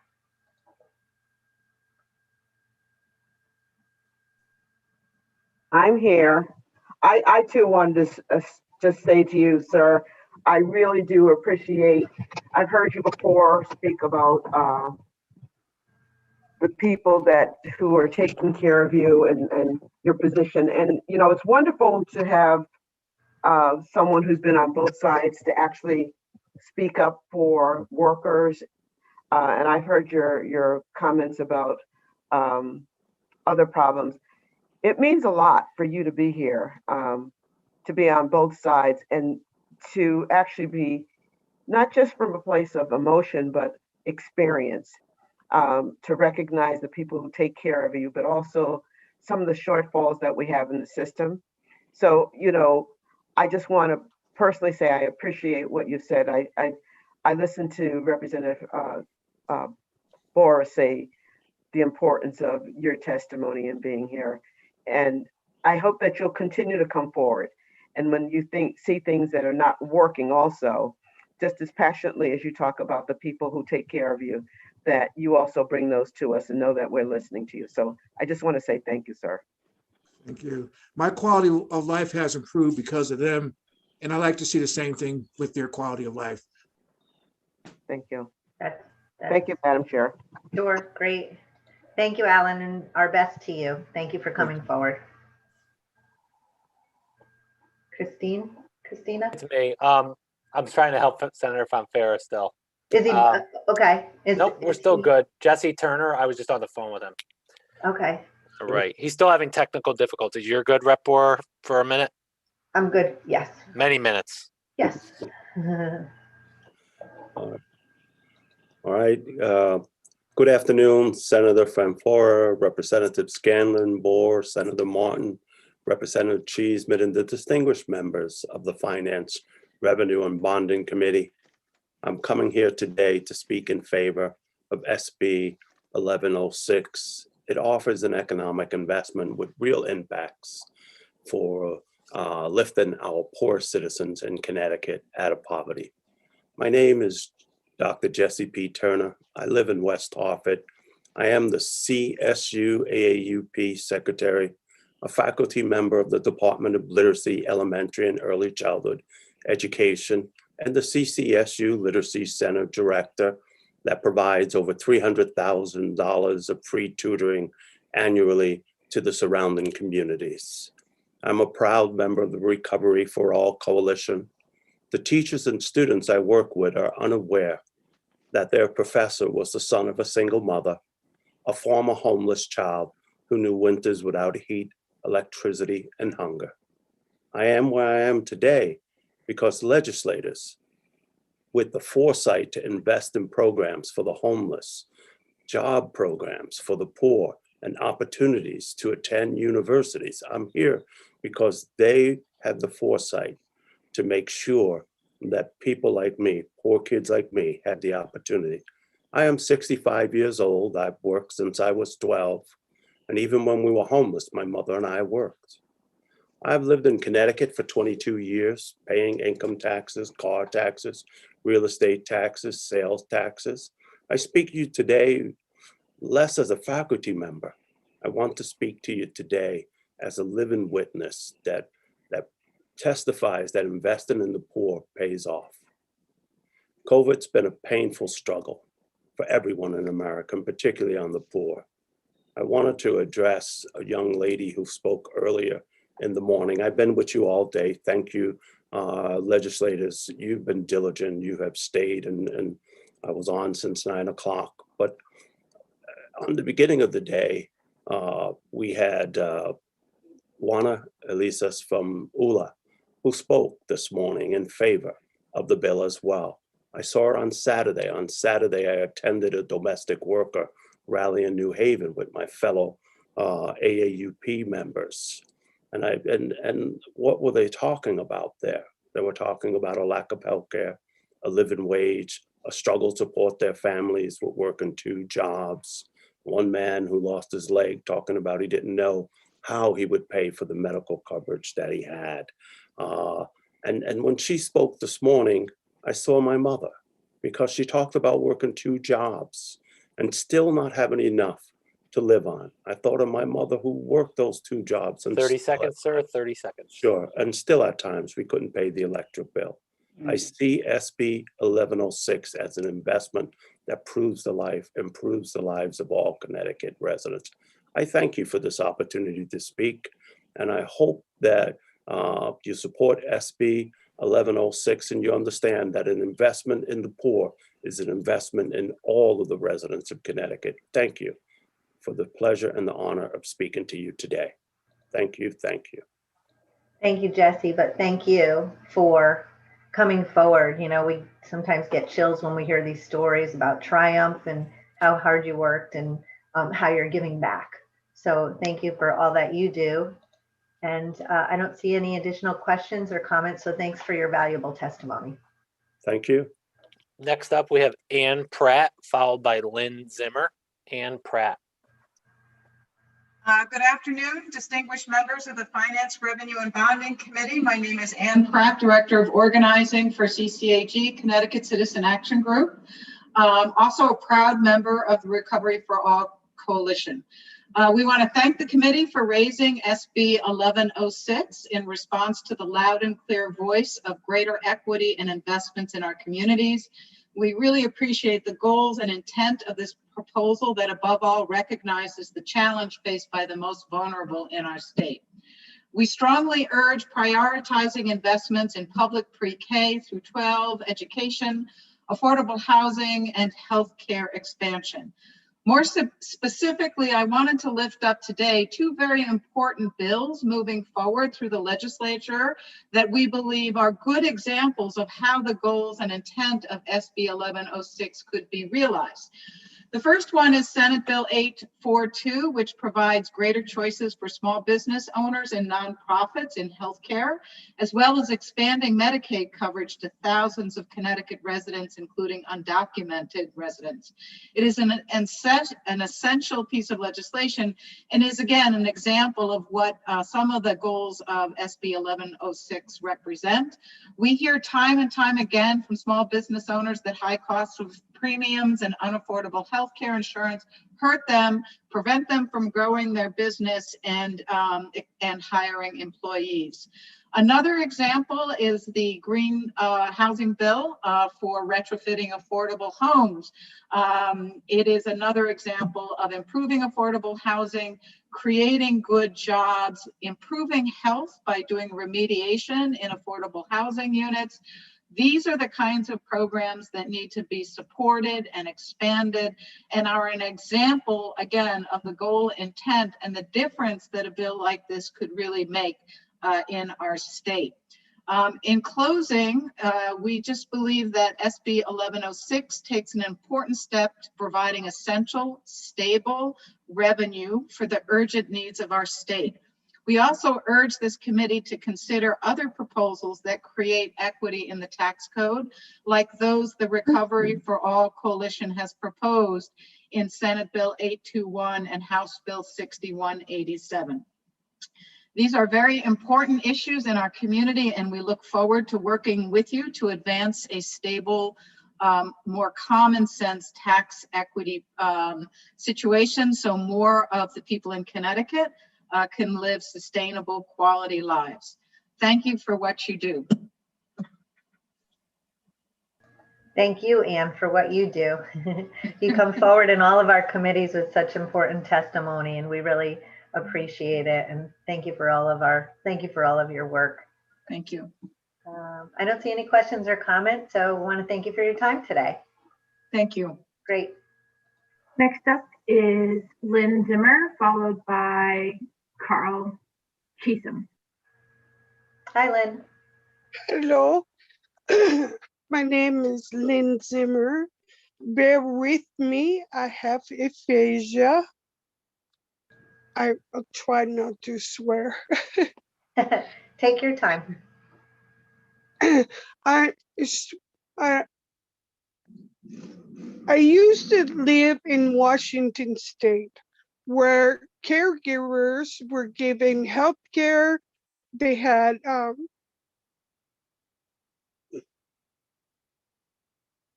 quality pay, I guess. They had everything in Washington. I was surprised you don't have these things for the healthcare providers. I couldn't get along. I couldn't live by myself if I didn't have my PCAs. My kids are in Philly.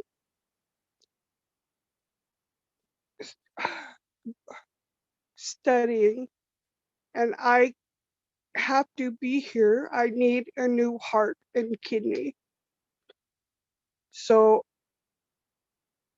this is important to me as a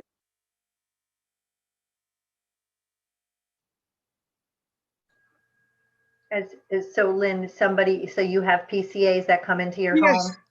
You do, Yes. and they become like family, right? Yes, they do. And they also, because I have a genetic clotting disorder. I've had 4 strokes. So they watch over me because I can have one again. But you don't pay your care providers much money. They don't have health insurance, which is not good because if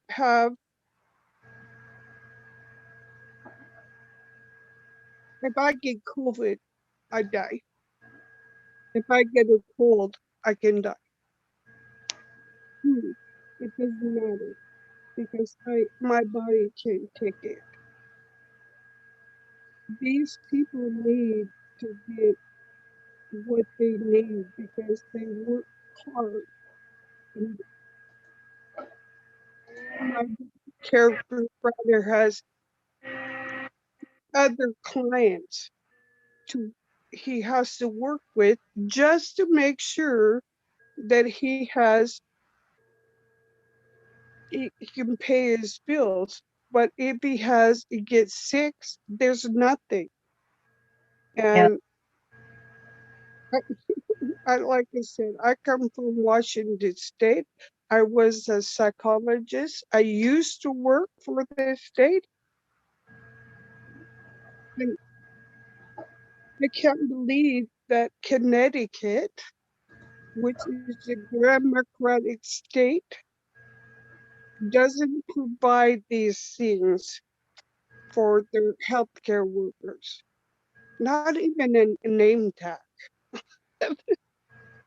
And so I support this. Thank you, Lynn, and thank you, and first of all, sorry for everything that you've gone through. You have a heavier lift than others, and we do know how important the PCAs are. And sometimes when the wages aren't adequate, then there's turnover, right? And you get to know somebody, and they come in your home, and they get to know you and your needs, and then they have to seek employment elsewhere.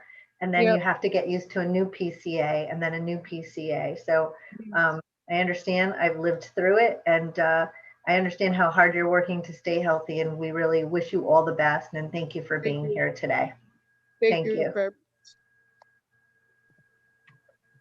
Next up, we have Carl Chatham, followed by Elizabeth Pasqualini. Thanks. Hello, Carl. Hi, how are you? Good. Good afternoon, Senator Fonferro, Representative Scanlon, and distinguished members of the Finance Committee. My name is Carl Chisholm, and I am president of CUI Local 511 and MUI Local 506, as well as a proud member of the Recovery for All Coalition. As one of the richest states in the nation, Connecticut leads the country in income and racial inequality, leaving too many to deal with education gaps, health disparities, unattainable home ownership, and other hardships.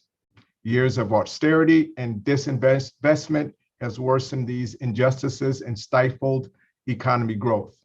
The current pandemic has only exacerbated these prejudices, leaving our vulnerable population struggling to survive. But through all the despair, the wealthy continue to profit from booming stock market and tax system that is regressive and unfair.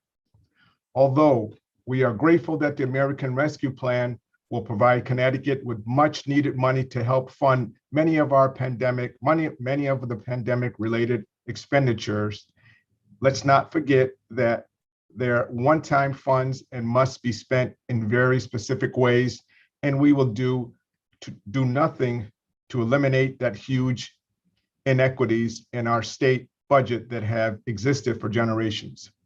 Without bold changes, our tax system, economic growth will continue, but only for the wealthy. Senator Fonferro has taken a courage step needed with this introduction of SB 1106.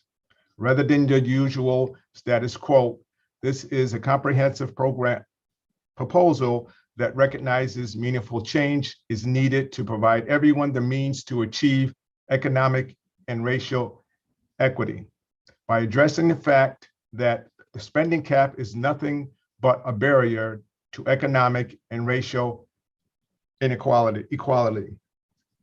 It creates a mechanism to spend revenue in ways that will real impact on the underserved communities. The Connecticut Equitable Investment Fund. 30 seconds. Reasonable proposal that allows us to directly invest revenue to attract and retain neighborhood wealth, to provide programs, services, assistance to support community reinvestment, to support pathways to more home ownership, to create pipelines to employment. It will reduce income inequity by providing funding to compensate worker value over productivity, and very important concept that affects the thousands of low-wage essential workers who have protected and served us while risking their health and well-being of their families throughout the pandemic. Doing what is right is not always easy. Continue to implement policies that never result in needed structures. Changes do nothing to improve our state and address the huge need. Now is not the time to continue providing tax breaks to those who can afford to pay their fair share. Now is not the time to make service cuts to continue with fiscal controls that tie hands to policymakers. It is time to be bold and increase revenue to ensure, regardless of income, generation, gender, race, zip code, emerge from the pandemic stronger than ever. This is much. Carl, unfortunately, I gotta cut you off. I hate to do it, but we have the 3-minute limit, and Okay. But we certainly know your name very well because you've been advocating for a very long time. We receive a lot of communication. So thank you for all your continued advocacy and all of your talking points. I don't see any other questions or comments. So I want to thank you for your time today. Thank you for your patience for waiting. Thank you. Next up is Elizabeth Pasqualini. Hopefully I said that right. Good afternoon. Yes, my name is Liz Pasqualini. I am the Executive Director of Thames River Innovation Place, and I want to thank this committee for the opportunity to speak to you today in support of Senate Bill 1094. You've received some written testimony from several of our projects and investments that we have made throughout Groton and London. But I want to take just a few minutes today to highlight how TRIP has leveraged Innovation Place's funding to build infrastructure that capitalizes on both the resources that are inherent to our region, as well as the existing anchor industries that exist there. And we've done this in order to successfully support emerging companies in the blue tech sector. Our flagship program, the Naval Maritime Consortium, has cultivated a relationship with EB as well as other large industrial customers, and it now plays a critical role in the existing supply chain as well as supply chain development. NMC, which in less than 4 years has grown to a membership of over 100 local companies in the blue tech sector, ensures that its member companies are prepared to do business with the government, both from the standpoint of technical capability as well as regulatory compliance. I want to underscore for you here that this can be quite a challenge, particularly for startup companies who are attempting to break into this space. The ecosystem that we are nurturing has fostered collaboration between our companies in the blue tech sector, allowing members to work together to solve complex manufacturing problems and to focus upstream in the supply chain, delivering full assemblies to customers rather than individual components. And most importantly, NMC is leveraging the cutting edge manufacturing capabilities of its members to serve new markets, including offshore wind, renewable energy, high-performance professional racing, autonomous vessels and navigation, maritime biotechnology, ocean monitoring and surveillance, aquaculture. I could go on. It's quite a list. And we have a new partnership with the National Institute for Undersea Vehicle Technology, which is working to attain EDA funding, which will create a physical space for blue tech innovation at the UConn Avery Point campus. This initiative will place a research lab directly on the waterfront and facilitate the transfer of research and technology between academia, defense, and our private industry. It will bring research dollars into our universities, and it will speed up the commercialization of emerging technologies. I'll just close by saying the blue economy is an enormous market, and we are really just beginning to scratch the surface and truly realize the impact of the investment we've made to date. I will end by encouraging this committee to continue to invest in our innovation places as well as our entrepreneurs. Thank you so much for your time today. Thank you, Elizabeth. And it's so important to demonstrate the need for us to be flexible and nimble in an ever-changing, right, business environment and educational environment. And we want to be on the cutting edge of some of these programs. So thank you. And I don't see any other comments or questions. So I want to thank you for your time today. Thank you. All right, next up we have a group. It's Dan Karowski, Michael Morris, and Jeanette. Name disappeared. Is this a group collective 3 minutes? Yes, I'm Jeanette Weldon, the Executive Director, and I'll be giving the testimony. Okay, great. Well, welcome to all of you as a group. Thank you, and good afternoon, distinguished committee members. As I mentioned, I'm Jeanette Weldon, Executive Director of the Connecticut Health and Educational Facilities Authority, also known as CHEFA, and Executive Director of CHEFA Community Development Corp., known as CHEFA CDC. I'm here today to speak in support of SB 1108, an act concerning a Connecticut New Markets Tax Credit Program. CHEFA was created in 1965 and is the state's oldest quasi-public agency. It issues tax-exempt revenue bonds on behalf of Connecticut's nonprofit hospitals, colleges, universities, and other eligible 501c3 entities. The bonds of the nonprofit and are purchased by institutional investors. These investments underpin a critical social service infrastructure that cares for our health, educates us, and enhances the welfare and prosperity of Connecticut residents. In 2019, CHEFA formed CHEFA CDC to further CHEFA's mission and broaden its impact across Connecticut. CHEFA CDC has been certified as a community development entity by the U.S. Treasury. Its mission is to expand economic development in Connecticut's low-income communities by providing affordable and flexible financing products to qualified nonprofits that may not have the capacity for traditional CHEFA financing. Accessibility to quality goods and services provided by nonprofits such as childcare, education, healthcare, youth services, and healthy foods is critical in Connecticut's low-income communities. These services are necessary to support the state's economic and workforce development initiatives, and the state's investment will build on the community's framework, spurring other business ventures and economic development projects. SB 1108 will provide the state with a mechanism to facilitate these important investments by establishing a Connecticut New Markets Tax Credit Program. The program will incentivize private investment in nonprofits that are undertaking capital projects in low-income communities to expand and enhance the critical goods and services they provide there. Connecticut businesses will receive a state income tax credit in exchange for their investment. The nonprofit will use the investment as part of its funding to finance capital projects or programs that provide access to quality goods and services, while also creating jobs that provide living wages and benefits. SB 1108 grants Chief of CDC the authority to issue $10 million of tax credits in fiscals 22 and 23 for a total of $20 million. The program will limit investment per project to $2 million. The income tax credit will be claimed over 7 years with 10% being claimed in years 1 and 2 and 16% thereafter. During that period, the tax credits will be subject to recapture if the finance project no longer serves the low-income community. By investing in a Connecticut New Markets program, the state is creating an innovative approach to help address economic inequality in Connecticut's communities, provide critical access to goods and services, and support workforce development. Thank you, and we're happy to answer any questions.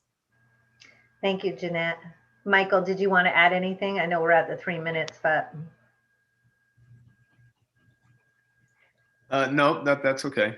Okay, great. Pretty good Yes, there. and I'm also, Michael Morris is a managing director at Chief, and also joined by Dan Karowski, who is the Chief of CDC program manager. Awesome, thank you. Well, I think you must have given quite an explanation, because we don't have any comments or questions for you, but want to thank you all for being here and all the information that you provided. Representative Borer, looks like Senator Martin has. Oh, yeah, Senator Martin. Sorry about that, Senator Martin. No, that's okay. I came on a little late here. I was trying to navigate my my stop video and mute button. So, Jeanette, thank you for testifying. First of all, could you just clarify? You currently exists, and we would. Can you just explain the difference between the CDC and what Chief I would be doing here? It seems like you're be creating 5 or multiple, I guess, subsidiaries underneath the umbrella CHFA. Is that correct? So CHFA, the Health and Ed Facilities Authority that was created in 1965, is the parent organization. And in 2019, we created CHFA CDC, which is a subsidiary of CHFA. And the purpose of CHFA, the mission of CHFA, is to provide financial assistance to nonprofits. And CHFA CDC will facilitate that by focusing on certain types of nonprofits and providing another financing mechanism. And the structure of the financing does require, on a per transaction basis, you do create some additional subsidiaries of CHFA CDC that really exist for purposes of that particular transaction only. And are there different? Are there 4 or 5 different entities here that we're talking about? Or are we just talking the CDE or CDC? Is there more than one, or is there 4 different ones in different parts of the state? No, there is only one CHFA CDC that exists currently, and it is a subsidiary of CHFA. Okay, and then they would be responsible. I guess I'm trying to get an understanding first of the structure, but second is, and the second part is actually what the different roles are. Why not just do it under CHFA rather than CDC? What's the difference between the two? Well, CHFA CDC was created specifically for the purpose of serving low-income communities through this type of tax credit financing mechanism. And it is a certified community development entity by the U.S. Treasury. It's eligible to participate in the federal New Markets program, and it would be the lead entity with the Connecticut New Markets program. So currently, do you have businesses that you've provided funding for through this CDC? We have a pipeline of potential projects, and I'd like to ask Dan Karowski to speak to some of those projects. Yeah, thanks, Jeanette. Yeah, we have projects across the state, nonprofit projects with Boys and Girls Clubs. There's family centers and stuff like that. They're looking for that. So the way the program was created, and maybe this answers your question, we originally in 2019 created Chifa CDC to participate in the federal program. Chifa itself didn't qualify to participate in the program because our mission is to serve all nonprofits, not just dedicated, not to dedicate all of our investments in nonprofits that are in low-income communities. So we created Chifa CDC for that purpose. The bill would require the subsidiaries, I think that you're referencing, those are special purpose entities that are just created for the transactions. It allows to separate the investments into individual projects. And it really is an accounting issue that comes into with tax credit recapture. Okay, and how many projects do you have currently? That are looking for funding right now or that we have currently financed? Both. We have, for a number of projects that are looking for financing, we applied to the federal government for $70 million in new market tax credits for 8 different projects. Since then, we've identified 5 more projects that are seeking tax credits. And that's just out of our own outreach, trying to identify projects across the state. And give an example of a project. Yeah, one of the projects that we were looking at was the Bridgeport Boys and Girls Club. They were looking to construct a new facility, and they were seeking federal tax credits for that project that would help really close their financing gap. Okay. All right. Thank you for answering my questions. I'll have to look into the program a little bit more, just educate myself there. Thank you, Jeanette and Dan, for answering my questions. Thank you. Thank you. Thank you, Senator Martin. Next up is Representative Butler, and then I'm going to hand it back over to Senator Fonfara to take back over the steering wheel. Yep, he should be here. Yep. I see him. All right. Thank you, Madam Chair, and thank you all for coming here with your presentation. It's pretty interesting. So the program you have that you work with nonprofits, you talked about one project with the Boys and Girls Club. You said there's probably 5 that you're working at now. What are the other types of projects with nonprofits that you actually have been working with? So the nonprofits at the Chifa level, Chifa has been working with nonprofits since its creation, providing financial assistance. Yes, the Chifa CDC, I guess you're talking about? Right. Well, this is at Chifa as a whole. Chifa CDC, created in 2019, is still in the project pipeline period and has not completed a project specifically done by Chifa CDC. And so this program that we are proposing, and that was in part because of the competition associated with trying to get federal new markets tax credits. And we can speak to, the nature of that competitive process and how it really does not allow participation by many of the potential projects that exist in Connecticut. And that's the reason why we created the Connecticut New Markets Tax Credit Program, or we're seeking to through this legislation. So that's the origin of this program, is to make sure this opportunity for this type of financing can be provided to Connecticut nonprofits and not have to suffer from competing at the national level for a small number of federal tax credits. And does that answer your question, or we can elaborate? No, it kind of narrows the field of my question, though.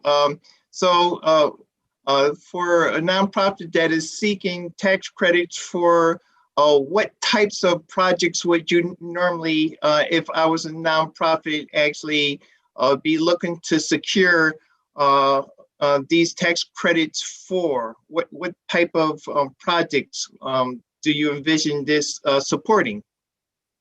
Right. So Dan, do you want to address that? Yeah.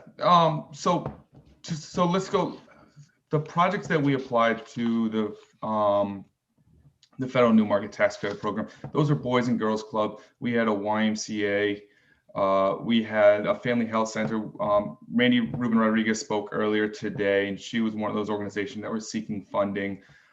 Really, the focus on this would be similar programs that have already taken a benefited from the federal program within the state, and that's your community health centers.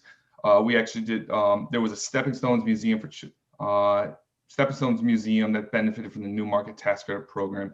So it is those types of organizations that have a substantial community benefit to those individual communities. And so we, like I said, Boys and Girls Club, your youth services, your YMCAs, your daycare facilities, and your health centers. Those will all be the type of projects that would receive benefits from this program. Thank you very much. That's exactly the kind of substance I was trying to get to. So thank you for working with me so I could ask the question to actually get to that. And thank you for all you do. Thank you, Mr. Chairman, for the opportunity to ask my question.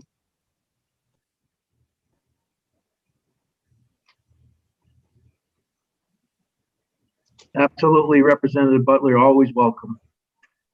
I want to thank Representative Bohr for taking the helm. I had technical difficulties. That was, I think, an intentional part of the committee administrator to get rid of me one way or another, but he's going to have to work harder at it.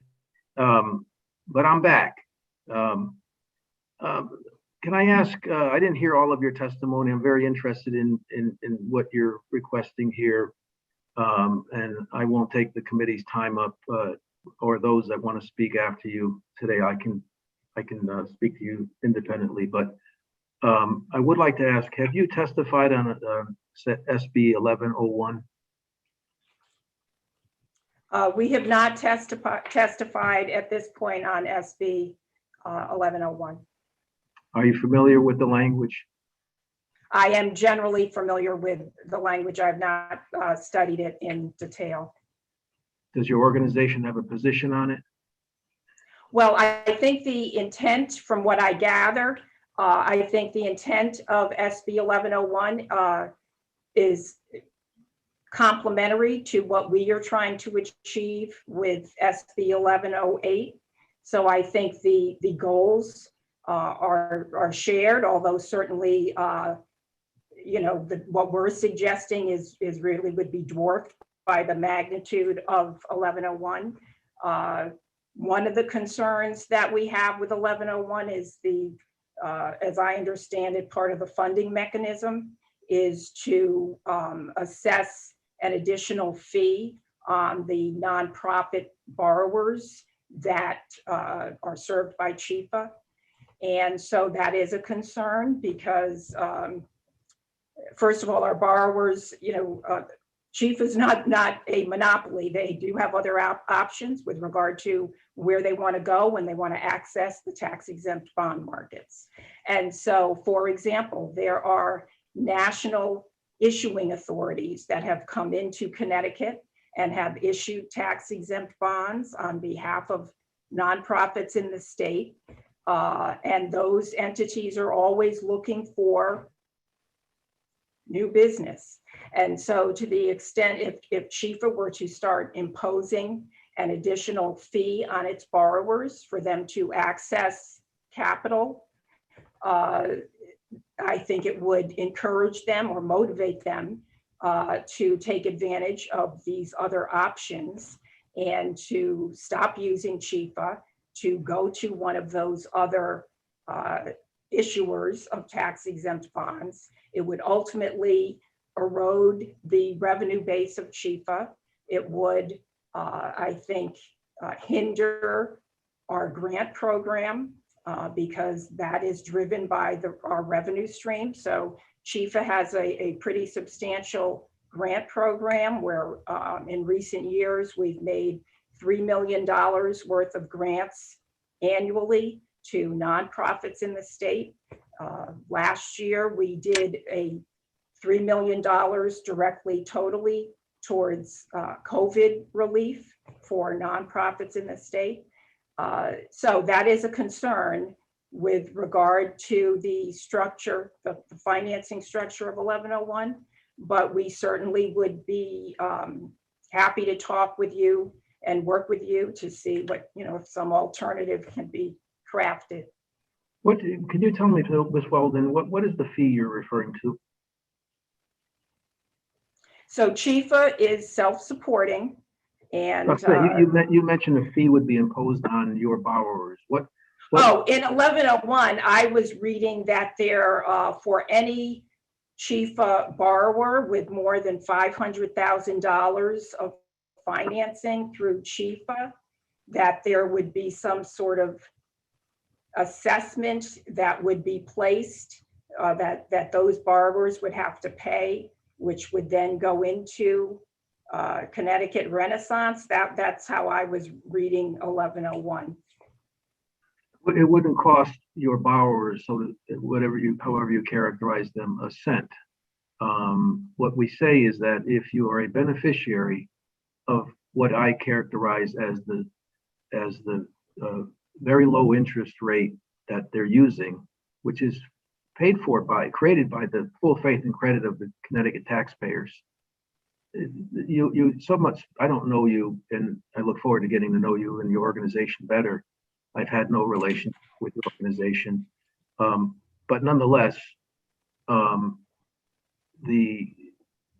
Chifa is a creation of the state of Connecticut. You're created by the legislature, and so your primary means, as I understand it, of engaging with nonprofits, be they hospitals or colleges or private high schools, et cetera, is the fact that they get to use the very low interest rate of the state of Connecticut at 2%, whatever it might be at any one time. Yale University over the last 7-8 years, $1.5 billion. Harvard Healthcare in the last year, $500 million. It's not chump change, it's real money. And they wouldn't be coming to your organization if they felt they could get a better rate somewhere else. What the bill calls for is that if they're benefiting from the state to the tune of $500,000 or more, and many are, that's the low end, would have to invest in a certificate of deposit in a community bank or credit union that is focused on a designated Renaissance zone or zones. They would get all their money back from a CD and with a competitive interest rate. So it doesn't cost them anything. The question is, where does the money go? Is it going to be invested in San Francisco or Singapore, some high-end community, or in some of our most distressed, most disadvantaged, most disinvested communities in our state that we claim to care about over the last year in particular? But when it comes to action, there's crickets. And so this is a way your organization, which is a creation of the state, again, using the full faith and credit of the taxpayer to get that interest rate to be as low as it is, to make those dollars go for Connecticut in our most disadvantaged communities. I can't believe, given the bill you have before us today that you're asking for support on, that you would quarrel with that mechanism, which again, doesn't cost. Their money is in a bank somewhere. The question is, where is it being invested? What we're saying is invested in communities that are in greatest need. So one point of clarification, when Chifa issues bonds for these nonprofits, including the ones that you mentioned, like Hartford Healthcare and Yale, those bonds are not backed by the full faith and credit of the state. Those bonds are, so the interest rate is actually It's all driven by the credit of the underlying borrower. Those borrowers, in the case of typically have credit ratings based on their own credit quality when they're issuing in the public debt markets. The bonds are priced in the public debt markets based on investor interest, and the price is reflective of the bond rating of that underlying nonprofit. It is not, there is no backing by the state of Connecticut. There's I no didn't say there was a guarantee by backing. the state. Pardon me? I'm not saying there's any backing by the state of Connecticut. I don't mean it that way. I'm saying the interest rate that is being charged. Why would they come to your organization? Why would Yale University, which generally has little to do with Connecticut government, why would they come to your organization? It's listed on your website. It's in your report. $1.5 billion approximately in the last 7-8 years or so. Why would they do that? So in order for a 501c3 entity to issue tax exempt bonds, the IRS requires that they issue the bonds through a governmental entity. So in Connecticut, CHIFA is that entity, and there are CHIFA-like organizations, across the country. So we are serving strictly as a conduit financing vehicle for these organizations to be able to access a tax-exempt interest rate as required by the IRS. That this is how you have to issue if you're a 501c3 entity and you want to access the tax-exempt bond market. The rates on the bonds are determined at the time that the bonds are put out into the market, and it's all a function of what is investor demand for that particular type of credit. So there might be, a credit that's rated lower for a smaller nonprofit that's going to have a different interest rate than one that's a large, AAA type of nonprofit. But the rate is not in any way tied to the state's rate of financing. It is investor demand for those types of tax-exempt bonds in the public debt markets, which is a huge market, and it's all an investor-driven process. Well, if there's opportunities for Yale or for Hartford Healthcare to access funds, they choose the state of Connecticut. You just said it's a very competitive market. They can choose other places. The proposal says that the policy of the state of Connecticut should be, if they're going to choose the state of Connecticut, if they find that there's a greater benefit to the state of Connecticut, we say we want you to invest in underserved communities, won't lose a dime. We're going to ensure that you get a competitive interest rate on your certificate of deposit. And by the way, this is mirrored after a program with Duke University serving an underserved community in Durham, North Carolina. They have $6 million in a CD. It's been sitting there for half a dozen years now. That community invests the mortgages in areas that wouldn't get these mortgages otherwise. The credit union knows that that's their charge. That's what the bill calls for. And Duke University has done this voluntarily. What the bill says is, if you're going to benefit from the state of Connecticut, they can go elsewhere. They can choose to go elsewhere for whatever reason they're choosing to come and use the state of Connecticut's vehicle, your organization, and they can choose not to. If Yale feels that they want to put their money where they put it, again, won't cost them a dime. There's no charge for this. The benefit is what is being determined in terms of where these dollars go. And I'm interested, in this forum anyway, and if you want to get back to me and what your position would be on that.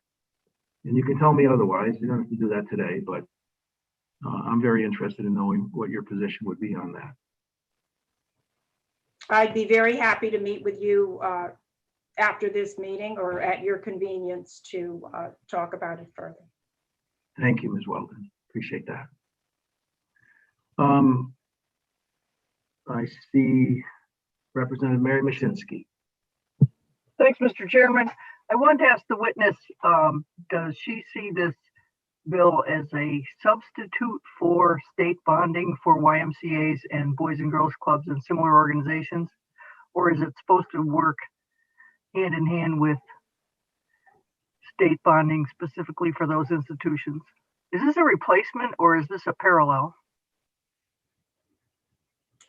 Well, this would be another financing option for those types of entities. If some of them had previously accessed, bonds through the Bond Commission to try to support some of their projects, there's nothing that would, it's not presented as an either or, but this could be an option that would preclude the need to go to State Bond Commission to ask for those bonding dollars. But only for low income YMCA territories and Boys and Girls Clubs, not for mixed income or middle income. The way I read this bill, it's specifically to help low income nonprofits. Correct. So it would need to be located in the low income community. Okay. All right. Well, thank you. The OPM has not been releasing Boys and Girls Club and YMCA funding for some reason. And I was wondering if they promoted this bill as their alternative, because if they did, they're leaving out some of the communities in Connecticut.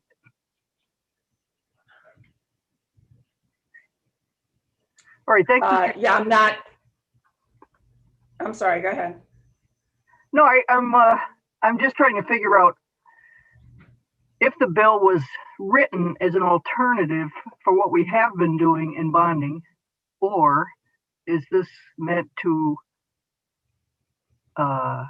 form another avenue of helping particular human services organizations in low-income communities only?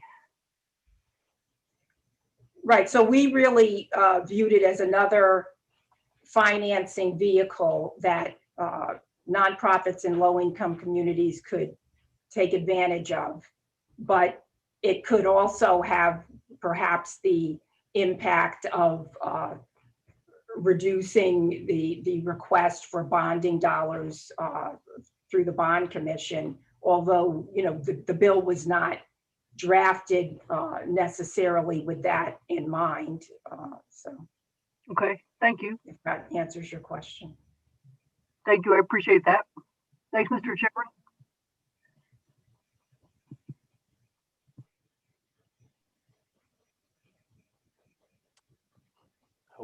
I hope he's still here. Senator Fonfara, are you here?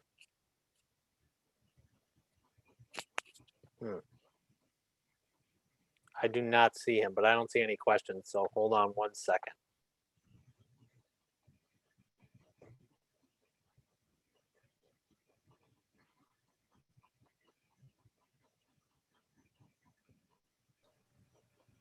Do you need one of Yeah, us again, I hate to Tom? say it, Rep. Bohr, we might need you again. I Okay. don't know what happened, but I don't see questions, so I guess we can go to the next person. Okay. All right. Who do I have next? I have Thank Jeanette and her team. She's still. Okay, thank you very much. Thank you, Jeanette. Yep. Next we have Dan Karowski. Oh, I think Dan was with Jeanette. Oh, he was? Okay. Andrew Carlson.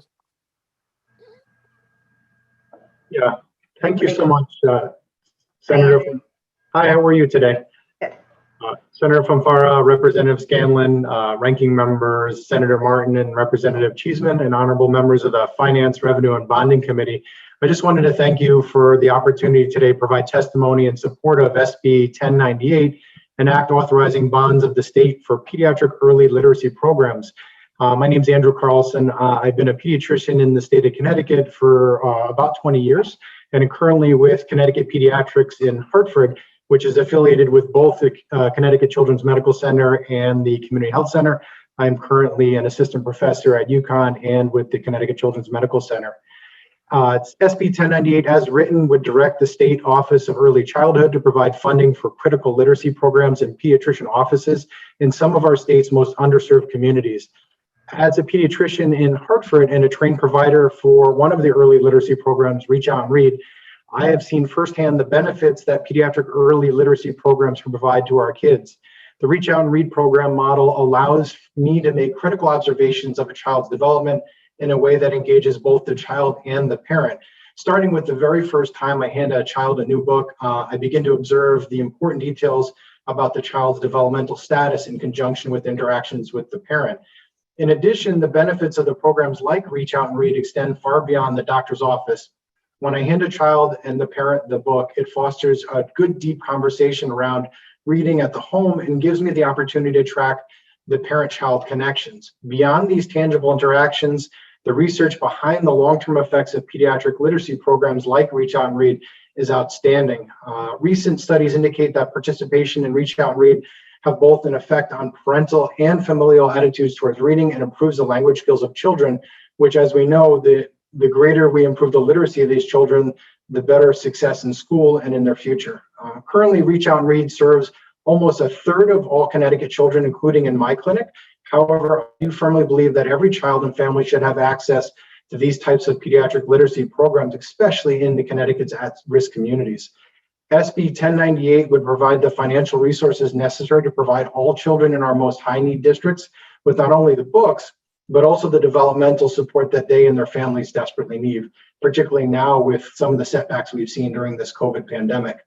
Once again, I just want to thank the leadership of the Finance, Revenue, and Bonding Committee for raising this bill and allowing the opportunity to provide this testimony. I humbly request all members consider supporting SB 1098 and act authorizing bonds for the state for pediatric early literacy programs. Thank you so much for your consideration of this bill. Great. Thank you so much, Andrew. Where's your practice? Currently, I'm in Hartford, Connecticut Pediatrics, which is down 76 New Britain Avenue. But for the better part of the past 2 decades, I was in a suburban practice just outside of New Haven and have joined to kind of do teaching at the residency program and with UConn. Great. So you have perspective working in different ranges of cities. Yeah, you know, you working in the suburban community, there's a big difference in what we're seeing in the urban communities for people who are struggling currently financially with just getting food on their table and not being allowed or able to provide the books that the kids need. But I think we all have lots of books that we've read to our kids, and some of these families, these are the first books that they're getting. That's great. Thank you so much. Thank you for being here. I don't see any other questions or comments, so thanks again. Thank you so much. Thanks, Rep. Boer. Senator Fonfara is still having technical difficulties, so you tell us if you need a break, but otherwise you're on. Sure. Who's next? Who's next in the queue? Stephanie Du. Stephanie D.O. I don't see. Oh, there you are, Stephanie. I think she's on the phone, so. Okay. Oh, I see her picture. Stephanie, can you hear us?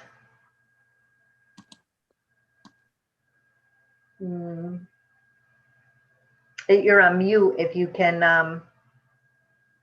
It looks like you're on mute based on your picture. Where'd she go?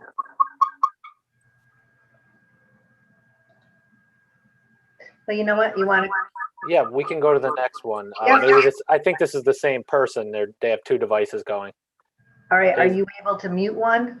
I'm not, because that's, I think she figured it out. Can you hear me? We could see you and we could hear you, but do you have 2 devices going? Because you're echoing. Am I still echoing? Oh, no, nope, you're good. You're good to go. Well, I appreciate you being patient with the technology aspect. Good afternoon, Chair Fonfara and Chair Scanlon and members of the committee. Thank you for the opportunity to testify on SB 1106. My name is Stephanie Doe. I'm a senior tax counsel at the Council on State Taxation. We're a nonprofit trade association based in Washington, D.C. with an independent membership of over 500 multi-jurisdictional corporations, many of which engage in business in Connecticut.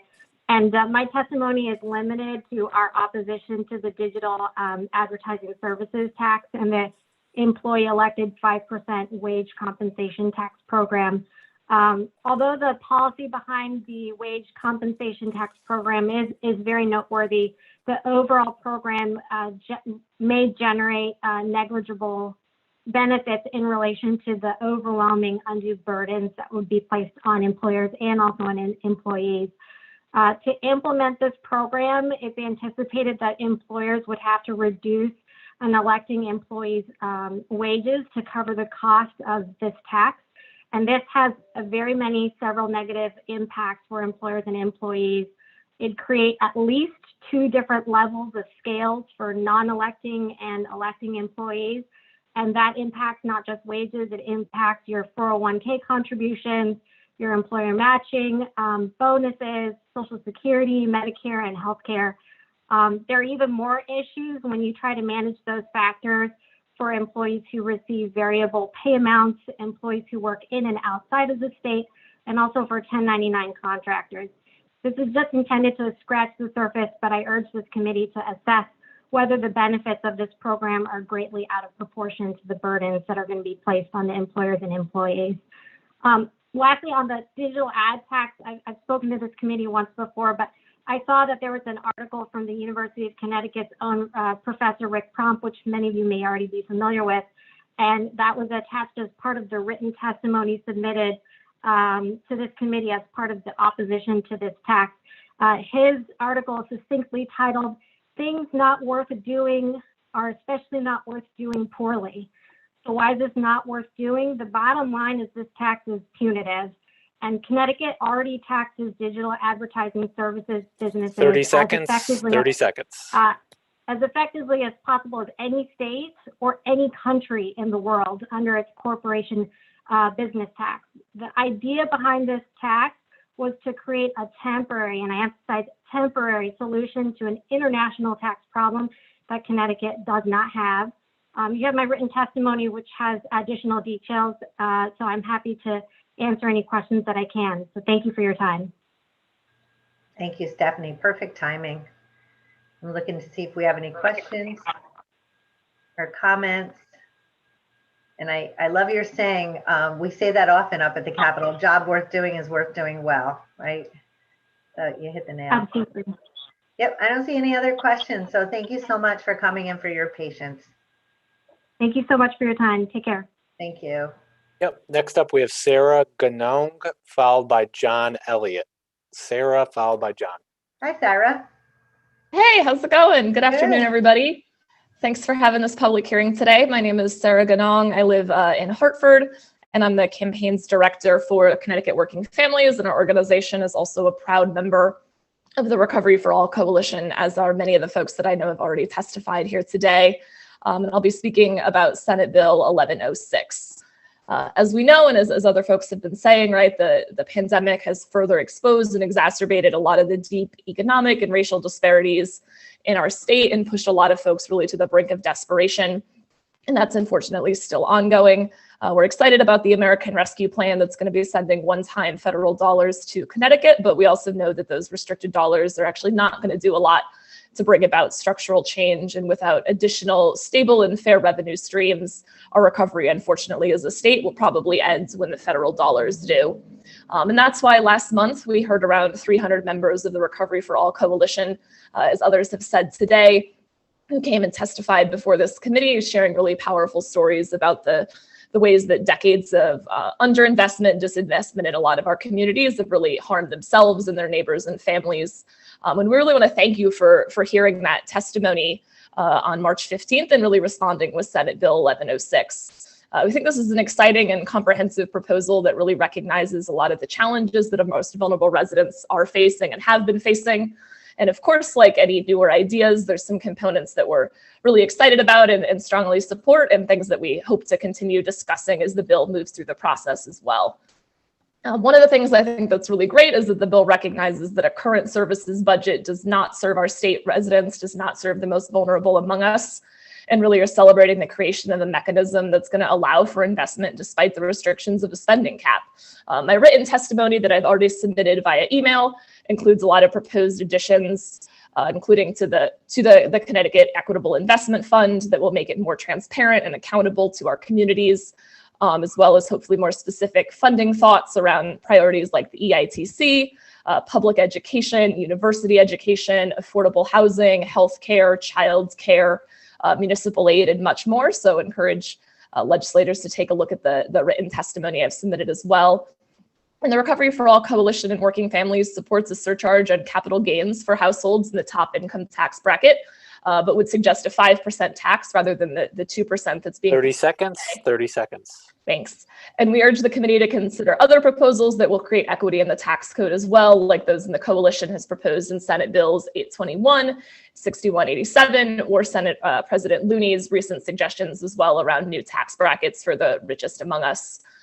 We recognize that our state is not a collection of individuals who put their own advantage above others, right? That it's our responsibility to be coming together, working together to make sure that all of our residents have opportunities that we need, and really think that that's what these bills have the potential to do. So I want to urge the committee to include Senate Bill 1106 as part of the full revenue package that you'll be passing out of the committee this week. Thanks again for your time. I know a lot of you had a really long day yesterday, so appreciate folks being here, and I'm happy to take any questions that you may have.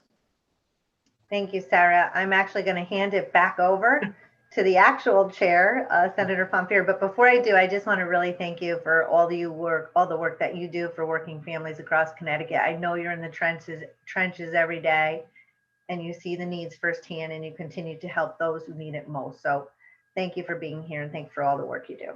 Senator Fonfara. One more time, Representative Borer, I'm going to try to stay connected. I don't know, this is not my day, but maybe I'll just shut up and listen to more important people in their message. Thank you, Sarah, very much. I don't see any hands up at this point. Tom. Yes, next we have John Elliott, followed by Beverly Brakeman. John, good to see you. You have Good the to floor. see you, Senator. I'm pleased to be here. I'm John Elliott. I'm the Dean of the School of Business at UConn. Senator, Representative Scanlon, Senator Martin, Representative Cheeseman, and distinguished members of the committee. Thank you, because I'm delighted to be able to speak in support of Senate Bill 1094. My written testimony amplifies these remarks in some detail. As Dean of the School of Business, I'm excited by the progress we've made, but I'm aware of the work that we have to do.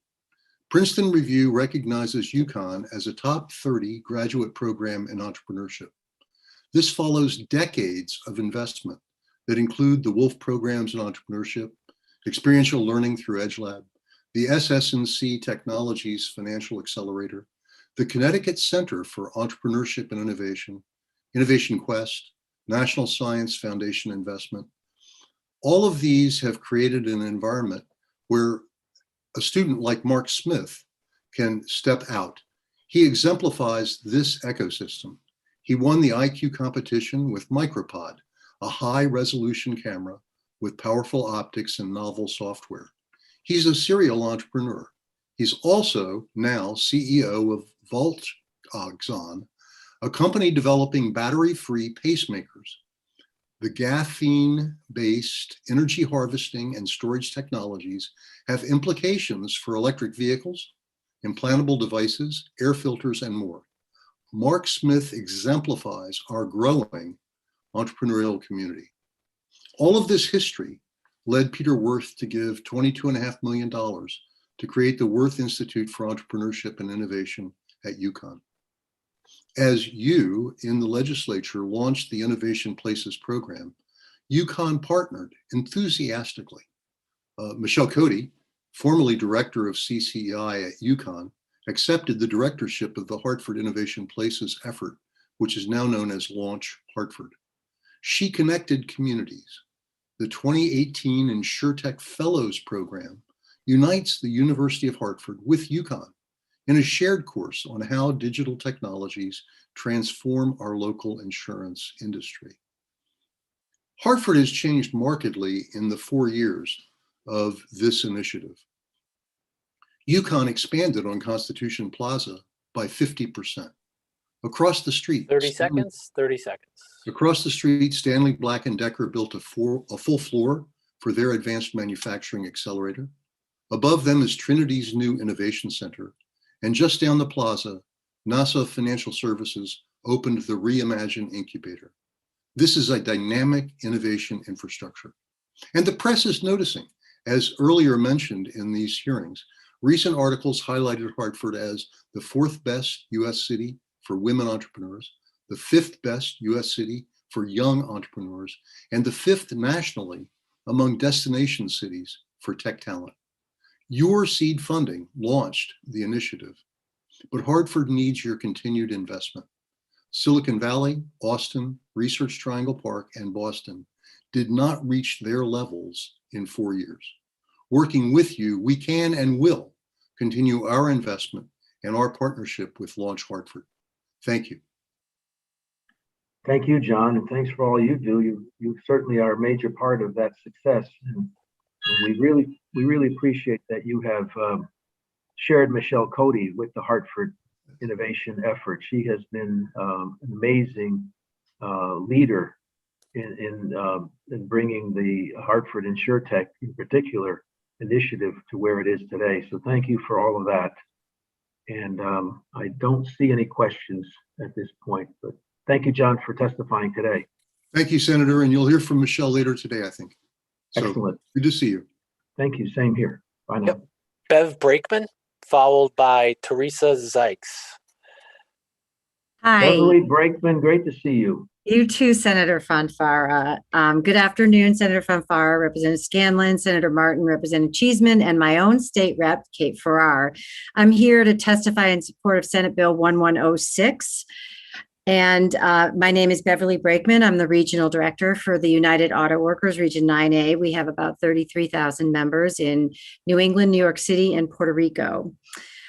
Creation of the Connecticut Equitable Investment Fund is a fiscally and socially responsible concept, meeting our financial and moral obligation to treat all Connecticut's residents more equitably. It will finally move Connecticut forward while still protecting the state's fiscal stability. It's 2021, and we are a state of inequality in income, wealth, education, healthcare, safety net services, infrastructure, public safety, and more. If we have learned anything from this pandemic, it is that underlying this inequality is systemic racism. Systemic racism that systematically and systemically results in a deeper and disproportionate impact on residents of color. In the words of the late Senator Paul Wellstone, we all do better when we all do better. Senate Bill 1106 and others supported by the Recovery for All Coalition and many in this legislature have done these bills to begin to bridge a divide that hurts all of us.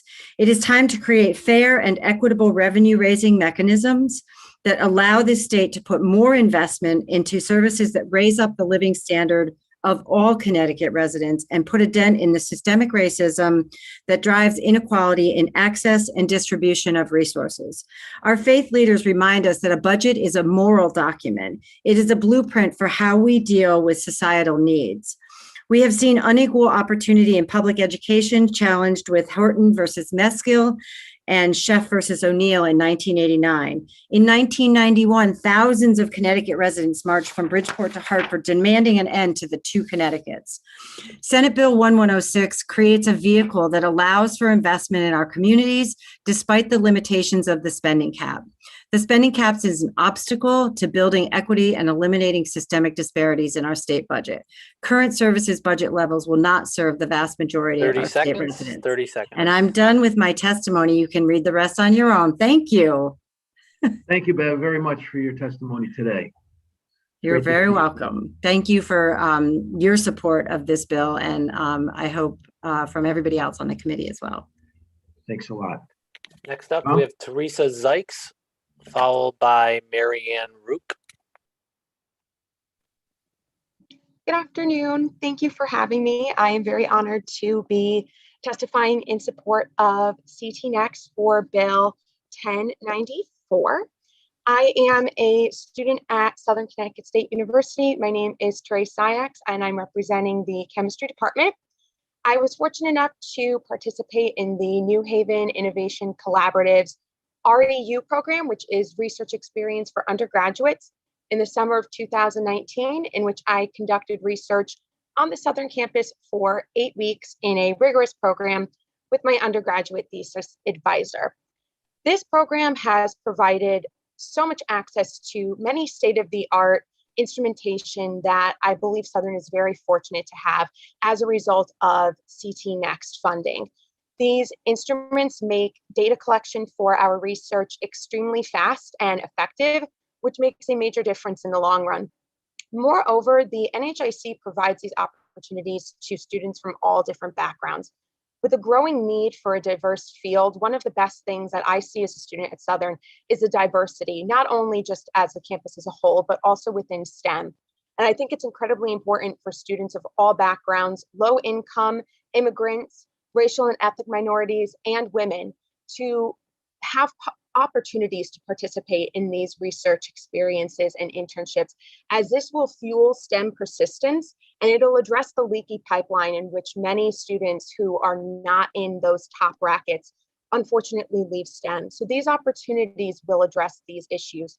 I think additionally, we've spoken a lot today about stimulating the economy and what this means for job opportunities. And I think that the NHIC does an incredible job of allowing students to form connections in industry and works very closely with local companies, particularly in New Haven, which is growing in biotechnology and pharmaceutical industry. And there's a vast need for students to go into research and participate in these fields, especially in the midst of the COVID-19 crisis. And I believe that the NHIC, which is funded through CT Next, allows students to make these connections and establish these networks, which in turn will benefit the economy. These students will then have these connections with local companies and a good rapport, which in turn will benefit them when they are applying for a job, rather than having to leave the state and work at a different company in a neighboring state or somewhere in a different part of the country. So I think that continuing CT Next is one of the best ways to ensure that our bright and future scientists have these opportunities to get involved in research early. I know for me personally, it has made such a difference in my data collection process and my research experience being involved with the NHIC during that summer. As I continue my research and as I write my undergraduate thesis, I feel very fortunate to have access to instruments that I know many students across the country may not have access to. And that is provided through the CT Next funding. With that, I yield my remainder of time to the committee for any questions. I thank you all for this opportunity. Thank you, Ms. Dykes. Appreciate you testifying today on CT Next. Questions? Seeing none, thank you very much. Yep. All right, thank you so much. Thank you. Mary Ann, yep, there she is.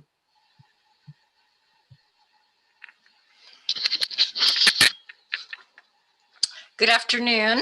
I know it's been a long day and evening for everyone, so I will try to make my talk short. My name is Mary Ann Rook, and I'm really thrilled to be talking with this distinguished committee, which I've done several times in the past for the Angel Investor Tax Credit many years back, and thank you for that. And my perspective is from, I am on one of the founding members from the Thames River Innovation Places, and I'm speaking in support of Bill 1094 for the CT Next funding. I'm also involved in Connecticut in the Angel Investor Forum, been a member of that for about 15 years. And so we see a lot of startups and we fund a lot of startups as well. And I just wanted to touch base on, I bring a different perspective to the innovation places, and I, being an angel investor, I really look upon how our innovation places around the state are investing in startups or seed. We're seeding maybe ideas. We might be seeding a startup, and you heard from Liz, our executive director, a little bit ago, how we did have a we have a very successful story in the Naval Maritime Consortium, where we, CT Next was able to seed this organization, and now it's spun off into its own organization. And now we have a $1.1 million contract with Electric Boat through all the hard work, and that's coming to fruition for this group to be able to spin off and really become their own organization, building the supply chain here in southeastern Connecticut and also throughout the state. So it's benefit throughout the state. Our vision of a board, the board of directors, is really to develop a blue tech cluster here in southeastern Connecticut, but along the shoreline as well. And CT Next funding has allowed us to really begin doing that, as we've seen with the NMC and several other projects that are happening right now. So I will just end there, but just to let you know that what CT Next has done throughout the state has been fabulous in seeding investments in ideas and startup organizations, as well as the innovation places. They really build strong networks of entrepreneurs that didn't have that before. So I just want to, again, let you know that I support Bill 1094, and I'll open it up for any questions. Thank you, Ms. Rook, and thank you very much for sharing more information today on CT Next and how important they've been in the community. Everyone that has come before this committee has enlightened us further. Any questions for Ms. Rook? Seeing none, thank you very much. Great, thank you. Yep, next up we have Mayor Luke Bronin, followed by Sharon Thornton. Good afternoon, Mayor. Good to see you. Good afternoon, Senator. Likewise, and thank you and Representative Scanlon and all the members of the committee for the opportunity to testify today. And I'm also testifying in support of Senate Bill 1094.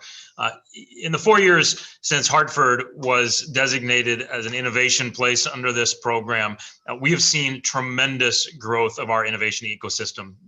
The program, which allowed us to start our innovation entity called Launch Hartford, has allowed us to work in partnership with our largest corporate anchor institutions that have been full partners in the effort of building that innovation ecosystem. These are companies, global insurance companies, world-class manufacturers that for many years have been supporting innovation work in places like Silicon Valley and in Brooklyn, and are now doing that work right here and finding tremendous advantage in being able to do that.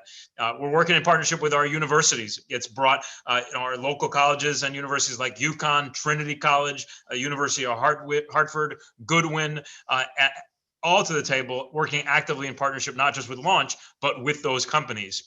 And we've seen real results. In the few years since we started, we've been able to attract over 100 technology companies from around the globe to participate in programs here. And prior to the pandemic, 30 of those had established a physical base of operations here in Hartford.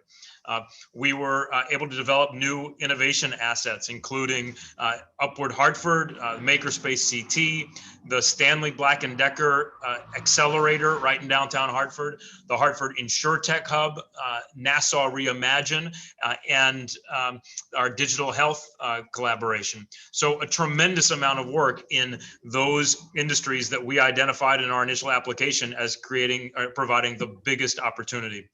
And the other piece is that along with that work, we've been able to create both a culture and a reputation as a place of innovation through the facilitation of hundreds of events designed to bring entrepreneurs and creators together, and through just the expansion of those networks and those partnerships between our large companies and the companies that desperately want to work with them, those startups that are coming to town and working as part of this ecosystem. The other thing is just to say that work is beginning to be recognized, and it is building on strength. It is reinforcing strength. In 2019, Seek Business Capital ranked Hartford as the 4th best city for U.S. entrepreneurs. In 2020, we were recognized as the 5th best city for young entrepreneurs by LendingTree, and number 21 of the world's top 100 emerging startup ecosystems. And then in January this year, Inc. magazine ran a story naming Hartford as number 5 on the list of cities where we're seeing the highest growth rates in tech talent. So a long, long way to go, a lot of work to do. But I really ask the committee to strongly and enthusiastically support the funding and continuation of the Innovation Places program through CT Next, because it has been successful. And this is the time not to step back, but to double down on that effort as we come out of this past year and accelerate the recovery. 30 seconds, Mayor. 30 seconds. Oh, you're done. Good timing. Thank you very much, Mayor. And maybe you can take another minute to, this stuff is often difficult for we legislators and public in general to see the benefit of our investments.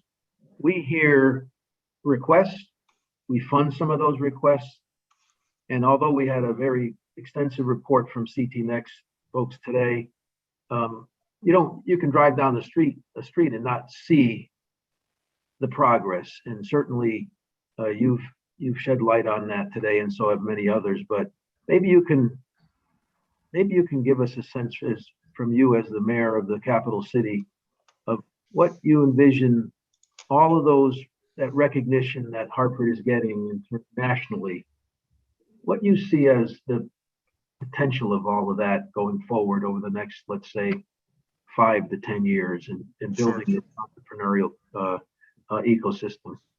Sure. So I'm going to answer that in sort of 3 parts, if it's okay. First is to say, I think you're absolutely right, but it's worth saying there are things you can see also. You know, when you walk by Constitution Plaza and you see a Manufactory 4.0 where Stanley Black & Decker, that's called Connecticut Home for 175 years, but is a global company, has made the home of their next generation manufacturing initiatives right in the heart of the capital city, and you can see it. That's a powerful thing. And then another piece, just to give you an example of what's been done, but also what more we can do. Hartford's long been known as the insurance capital of the world, although the truth is we lost some of that strength and some of that claim. Our mission has been to make Hartford the insurtech capital of the world. And for the last couple of years, in partnership with Launch and with many of our companies, we've been out there at the annual Global InsurTech Connect conference that is about the insurtech industry. Hartford has established a tremendous presence there, the only city really playing in that arena. And it has had a significant impact in the way people in that insurtech space think about Hartford, talk about Hartford, not as a place with an insurance history, but as a place with a really exciting insurtech present and future. But going now to the core of your question, looking ahead, I think that there is even more opportunity than ever in the wake of this pandemic, because a lot of places are thinking about where they want to be, where they want to locate. The pandemic has to some extent driven a wedge between where you live and where you work. I think that's an opportunity for us to try to take some of that growth that you've seen in places like Boston or Brooklyn or Silicon Valley and really sell the value proposition of a city where you can operate and do business as a fraction of a cost of any of those big metro areas, but where you can do it in partnership with global leading companies that are eager to build that bench of innovators right here. So we want both the entrepreneurs, the startups, and the investors that are looking where to invest to think of Hartford as the place where you can do it cost effectively, where you can attract the talent that you need because much of it's already here, and where you can partner with companies that are involved and engaged in that mission in a way that they're not necessarily involved and engaged in those bigger metro areas where a few dozen startups are kind of in that sea of anonymity. So we want Hartford to be the innovation center on the East Coast for insurtech, advanced manufacturing, and digital health. That's our mission. And by doing that, we think it's going to create a broader ecosystem for startup in other industries as well. So I know that was a long answer, but appreciate the question. Thank you very much, Mayor. And I want to thank you for getting behind Hartford application back when it was had a chance to apply for recognition as an innovation place. Certainly without your support, your commitment, it would never have happened. So thank you so much for that and your continued support for the effort. Thanks, And- Senator. May I, Senator, with apologies, may I add one more thing that I should have said in my testimony, which is, I know that often, as you, as a legislature, are thinking about where to invest, you also want to see that local commitment. We are deeply committed in terms of time and partnership, but I put forward to our city council the plan for spending our American Rescue Plan funds yesterday. And a part of that includes providing some of those funds to accelerate our launch effort. My hope is that doesn't displace your funding. It adds to it because we can accomplish so much more than we've already done, even though we've already done a lot. But I want you to know we have skin in the game, and and I hope that the state stays in the game in as big a way as it has. Thank you very much for that. And as I said earlier, you have the eyes and ears of the bonding subcommittee chairs on you right now, in Senator Moore and Representative Boer. So your remarks today are not lost. I can tell you that on any of us. Thank you, sir. Senator Moore has a question for you, Mayor. I do. Good afternoon, Mayor Bronin. Good afternoon, Senator. So I heard your comments about Hartford and the growth. You know, I would want that for the great support that we could get to that place. I heard earlier my colleagues ask, well, how much longer should we fund these type of ideas? And I think what you've done in Hartford says to why we need to continue, because there's other cities that need this besides Hartford. But could you talk to the future of why it's important for us to continue to provide funds for these initiatives? Absolutely, Senator. And first of all, I couldn't agree with you more. I think that this initiative that when it was launched, I think was launched in the spirit of experimentation and pilot. Let's see what we can achieve with this. It was a pilot that proved enormously successful. And so I think this is an opportunity to expand that. And I'd love to see every Connecticut city, with the opportunity to do this same kind of work. So I support that 100%. I think it's so important to continue this financial support for a number of reasons. One, it has leveraged private investment. This is not a public, just a public initiative. This is a true public-private partnership. And when companies, big and small, see the state committed to it, they come in, add their resources, amplify the effort, and make a big difference. But I'm not sure that we're anywhere near the point where that public-private effort can turn into a solely private one. It really is an important partnership that I think should continue. The other thing is that as we continue as a state, and here, can speak to my experience as a city, as we continue to change both the reality of the innovation ecosystem here and the perception of Connecticut as a place where innovation and innovators thrive. We need all of our partners to see us committed. It's important that everybody involved in that space see this as a long-term effort, because it is a long-term effort. And if we want others to be bringing their companies from across the country and across the world to our state, to our cities, we need them to see that we're committed to this, not for the short term, but for the long term. So thank you, Mr. Mayor, and thank you, Mr. Chairman. Appreciate it. Thank you, Senator. I think that is it for now, Mayor. Thank you so much for being here today. Thanks for the opportunity. Yep. Next up, we have Sharon Thornton, followed by Andrea Barker.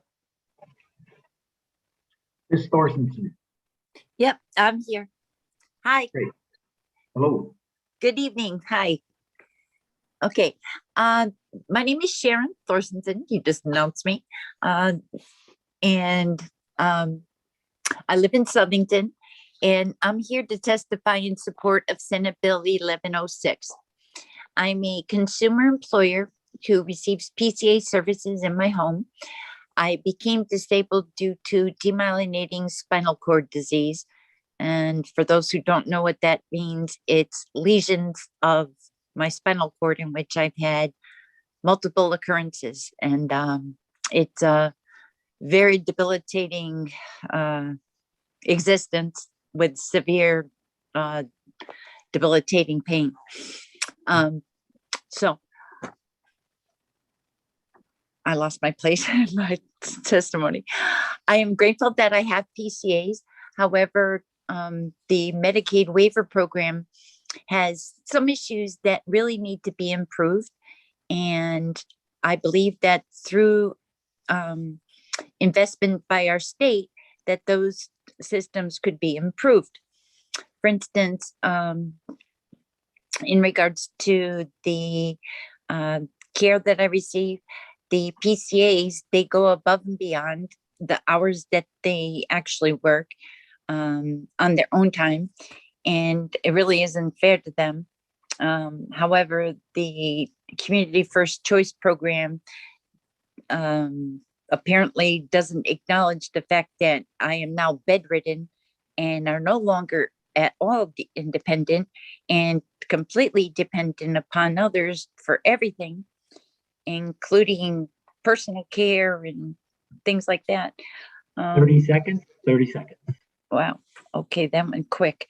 All right. So in essence, okay, the Medicare waiver program that I received is really good. However, it needs some improvements, and it would be of benefit for programs like this if the state would invest more in these services for consumers like me and the PCAs who care for me. And they would also benefit if they were able to have health care and paid time off and livable wages. So thank you for your time.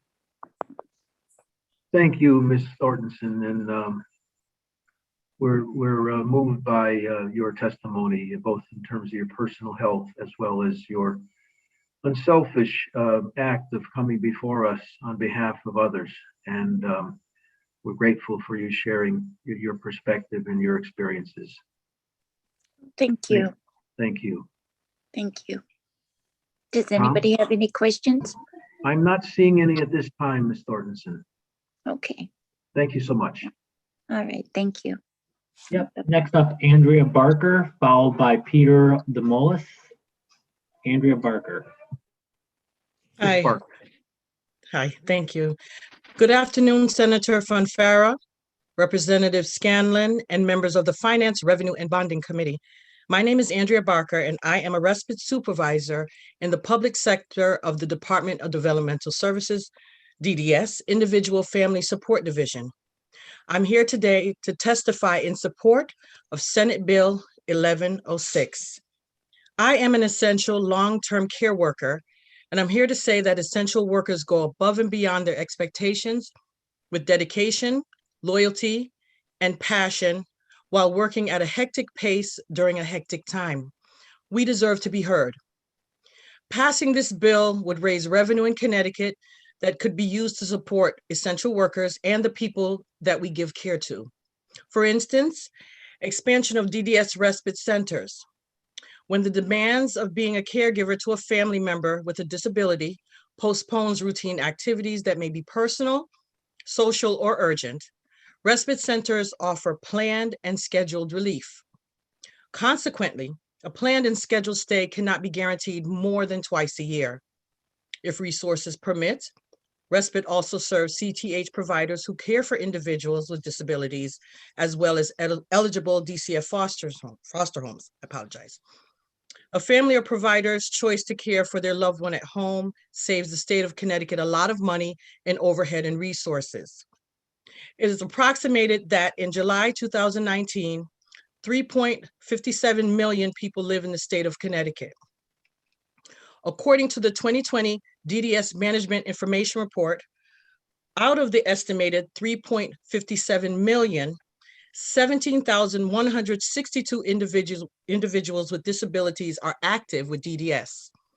67.23% of these individuals live at home and may or may not have supports. The answer to support these families should be to open up at least 3 respite centers a year. Respite saves and supports these families by offering them an ability to rely on an outside program for temporary relief from the strenuous demands of being a caretaker. At this juncture, there are only 13 respite centers in the state of Connecticut.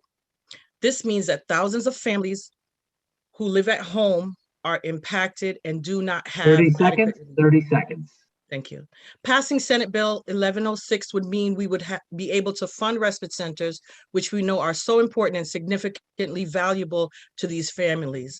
DDS needs to consistently create at least 3 additional respites per year in the best interests of these families and individuals. I am grateful to the committee for raising SB 1106 and urge you to pass it.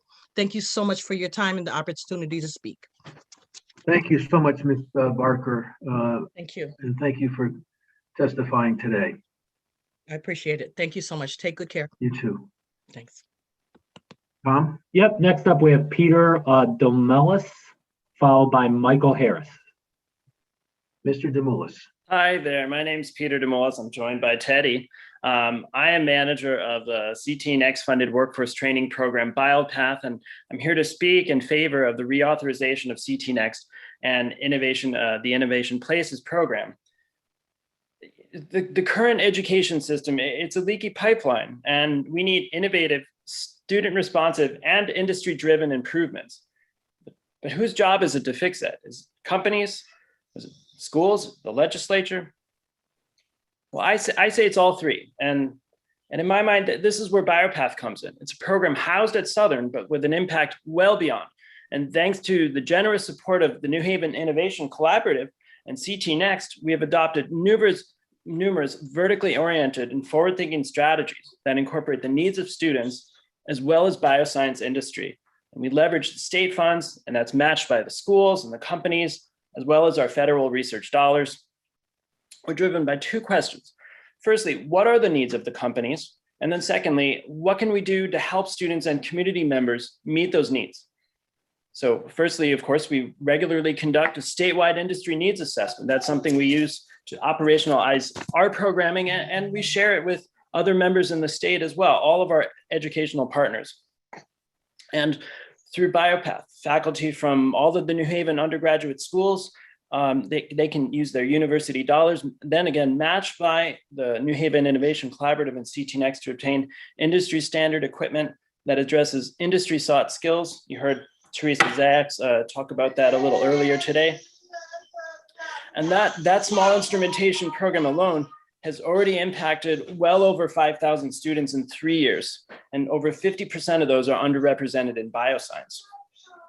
We also equip, retrain public school educators in partnerships with the local schools and the companies.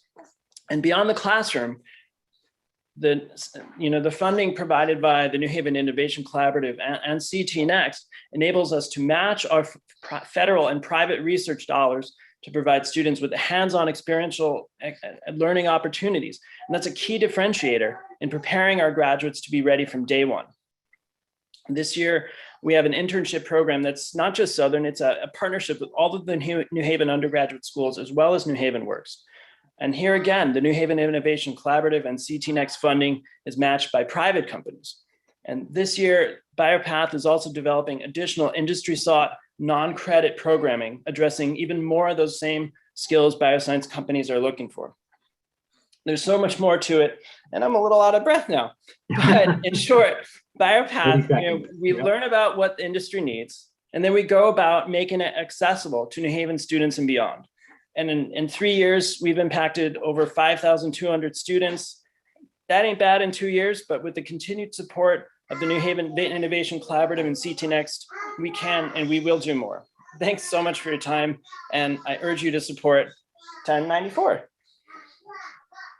Thank you very much, Peter and Teddy. Appreciate you testifying today. Tom. Yep, next up we have Michael Harris, followed by Cynthia Johnson. Michael, you're here. There you are. Hi there, and thank you for your time. It's a pleasure to be before you, Senator Fanfara, Representative Scanlon, the ranking members, and the rest of the committee. My name is Michael Harris, and I'm the director of the New Haven Innovation Collaborative, which is the coordinating body for New Haven's innovation places. Over the course of the last 3.5 years, since the legislature created this program with this committee's leadership, we've directed close to $7 million in state funding to 26 different programs around New Haven. A lot of that information about the program detail is up on our website, and I'm personally really excited by the progress that has been made and the number of people with passion and great ideas that this has given the resources to see launch their own companies and initiatives. Without getting into each of those programs, I want to talk a little bit about what it means to be investing in this activity in the cities and what lies ahead here in New Haven and what that means for Connecticut as a whole. So one of the challenges that Connecticut has that we talk often about is urbanization, that we lack a major city that can be an economic driver for the state as a whole. But across Connecticut, we have these urban centers that have the appeal to draw the talent and companies that we as a state need to grow. And New Haven is probably a prime example that has industries that provide jobs for the entire region.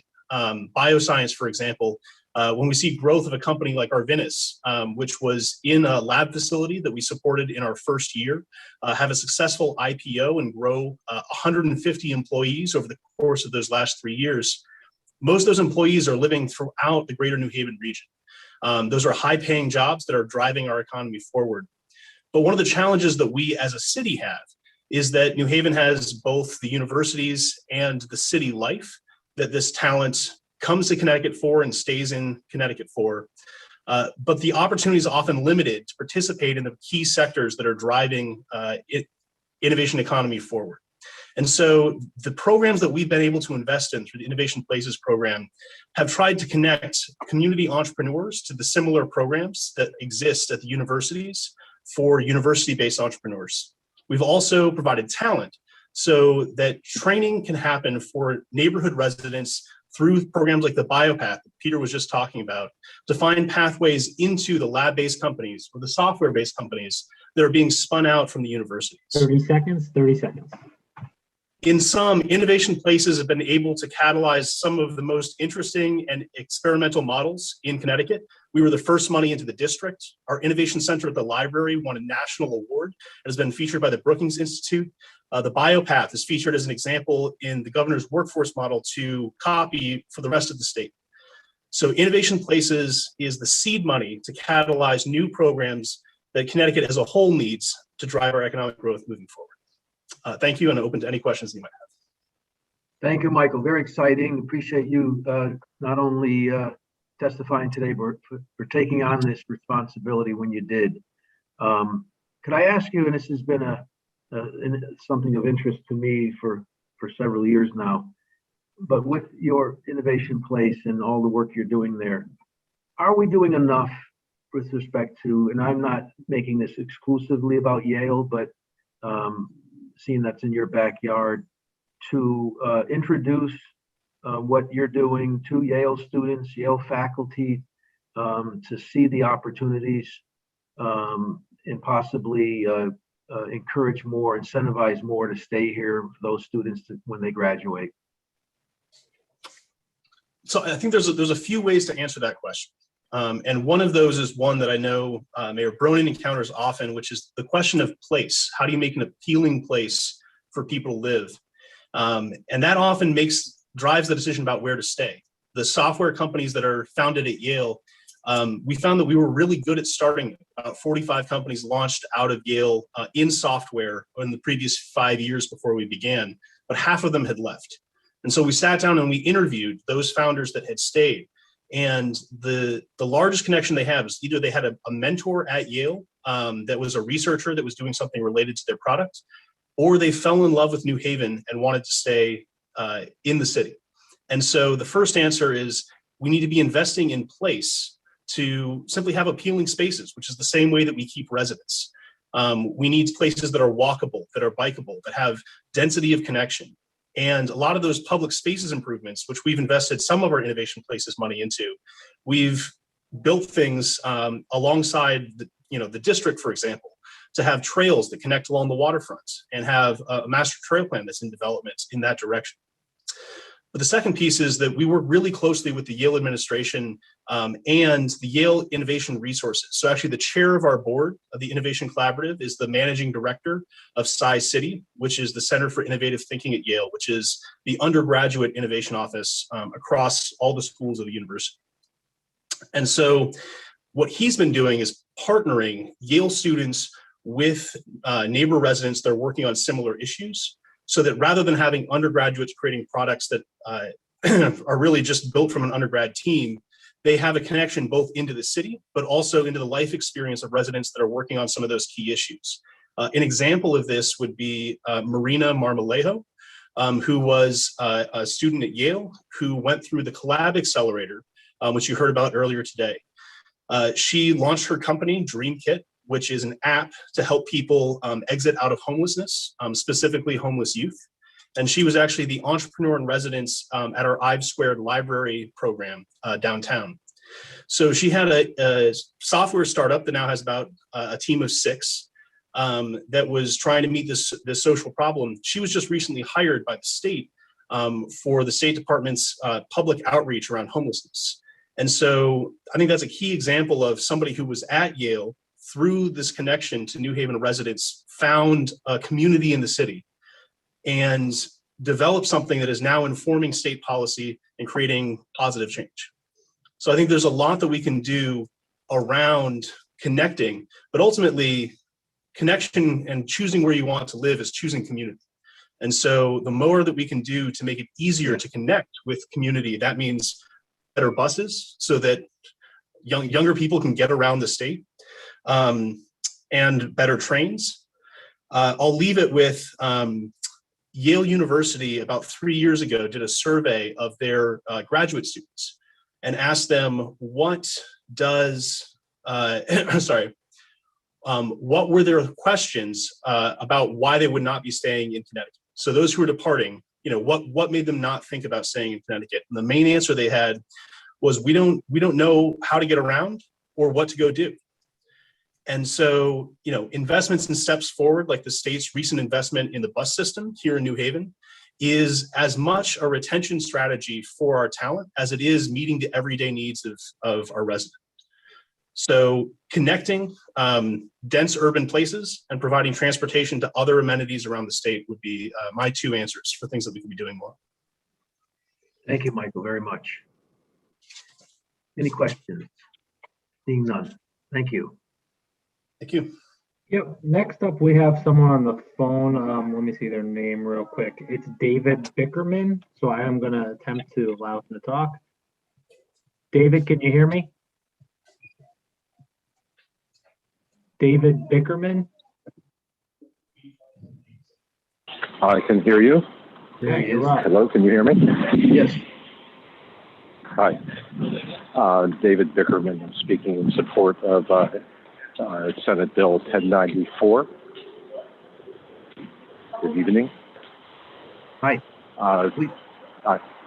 Okay, specifically, I am an innovator and have found that Make Haven in New Haven is an excellent resource for innovators, entrepreneurs, and very worthy of the funding that it has received. I've seen firsthand the broad spectrum of people that use Make Haven and benefit. And so I'm calling in support of that bill. Thank you very much, David. Thank you. My company specifically is called Bagwell Tea Company. We make machines that make tea bags. We're at a startup phase right now.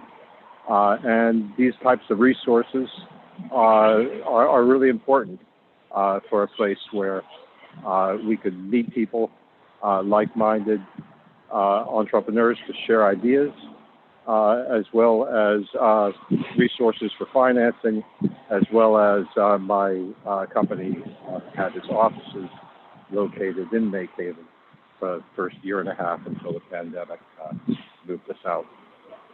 So that said, it's all around a good thing. And thank you for your continued support through this bill. Thank you. And I'm always fascinated to learn about the entrepreneurial and innovative thinking of people in Connecticut. And so you're a tea bag maker. That's a new one for me, but we wish you all the best. Well, I hope one day that you will each have a machine, a Bagwell tea machine that makes custom tea bags in your kitchen, and will enjoy the benefits and the wellness that comes from quality loose tea. Wonderful. Have a good day. Thank you. Good luck to you. Tom? Yep, next up we have Devon Ward, followed by Michelle Cody.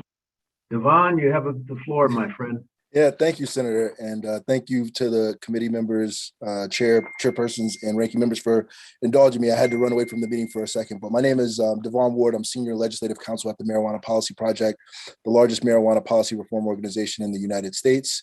We've been working to improve marijuana policy for more than 20 years, and MPP has also convened the Connecticut Coalition to Regulate Marijuana, which is a diverse group of organizations that acknowledge that cannabis prohibition has failed and are working to support a better solution. I appreciate the opportunity to comment on SB 1095 and SB 1004, respectively. SB 1005 seeks to expand the state's angel investor tax credit program to social equity cannabis establishments. And we support the intentions of that bill, as social equity cannabis businesses often struggle to find necessary capital to start up their businesses, make capital improvements, and sustain necessary cash flow. However, we strongly object to the inclusion of the day-to-day control qualifier in the definition of an equity applicant contained in lines 62 and 65 of the bill. We also support the goals of 1004, the use of cannabis revenue to invest, redevelop, and uplift communities disproportionately impacted by the war on drugs. SB 1004 would use various taxes, including the 3% municipal point of sales tax on cannabis products, and direct those funds towards establishing community development corporations and community impact zones. The community development corporation model has proven successful throughout the country and could be a boon to communities that have been rife with chronic disinvestment. And 05, are you all having some trouble hearing me? Hear you now, you're fine. Okay. Development corporations to prioritize investment in early childhood initiatives and public education, which have also been proven to create pathways to upward mobility. In some, we support the passage of SB 1004 and believe it should be considered as negotiations continue on Governor Lamont's legalization proposal, SB 888. Thank you for the opportunity to testify. Happy to answer any questions. Thank you, Devon, and good to see you. I know that your organization is the focus is, among other things, urging and supporting the legalization of recreational cannabis. But what do you, this bill 1005, I forget the number of it, but the second one, in terms of Renaissance zones and investing in communities, what do you see as the opportunity for revenue?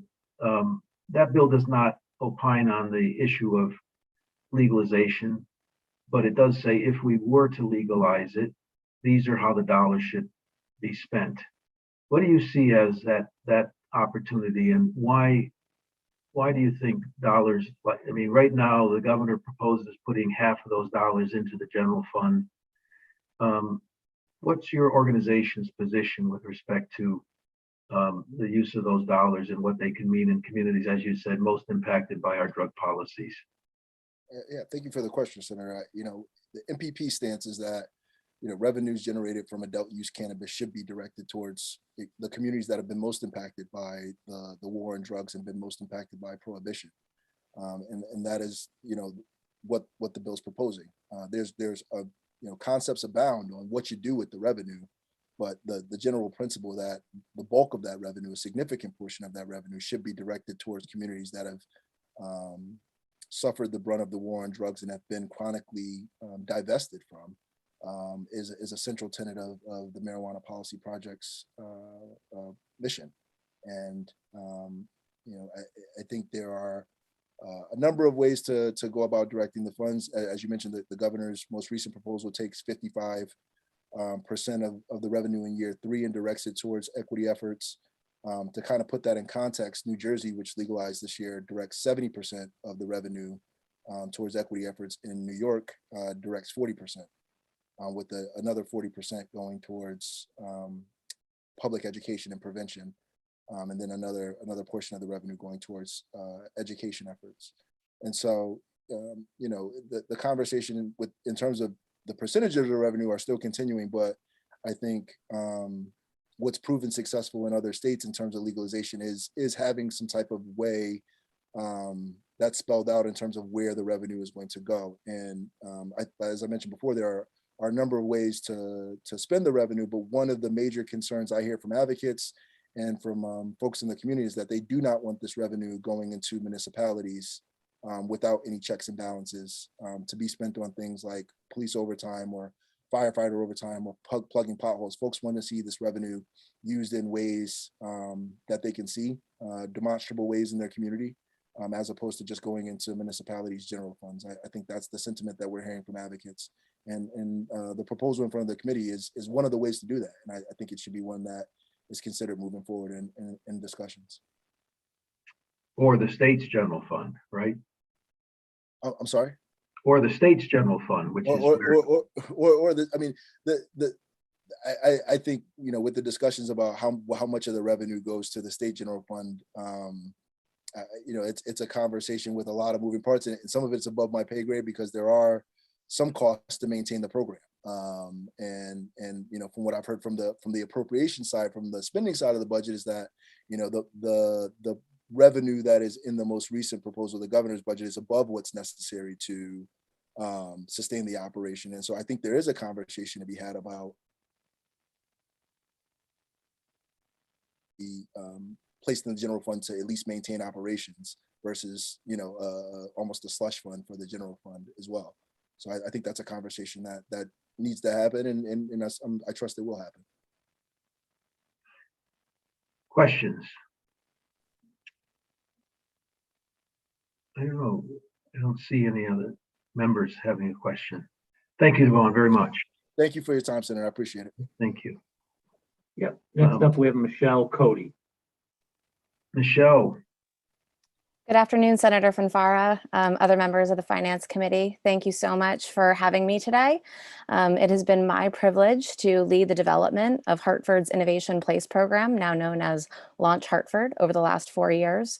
So I want to thank this committee and its members first and foremost for having the foresight to invest in this program to begin with, and urge you to continue to support it through the passage of Senate Bill 1094.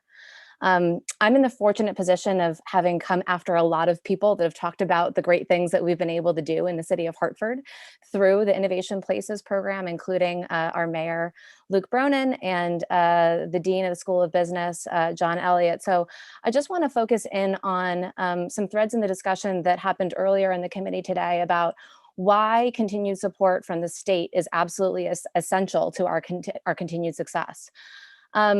You know, the way that the Innovation Places program is structured requires public-private partnerships. And I've been in the city of Hartford for a long time. I've built my career here since graduating from the University of Connecticut.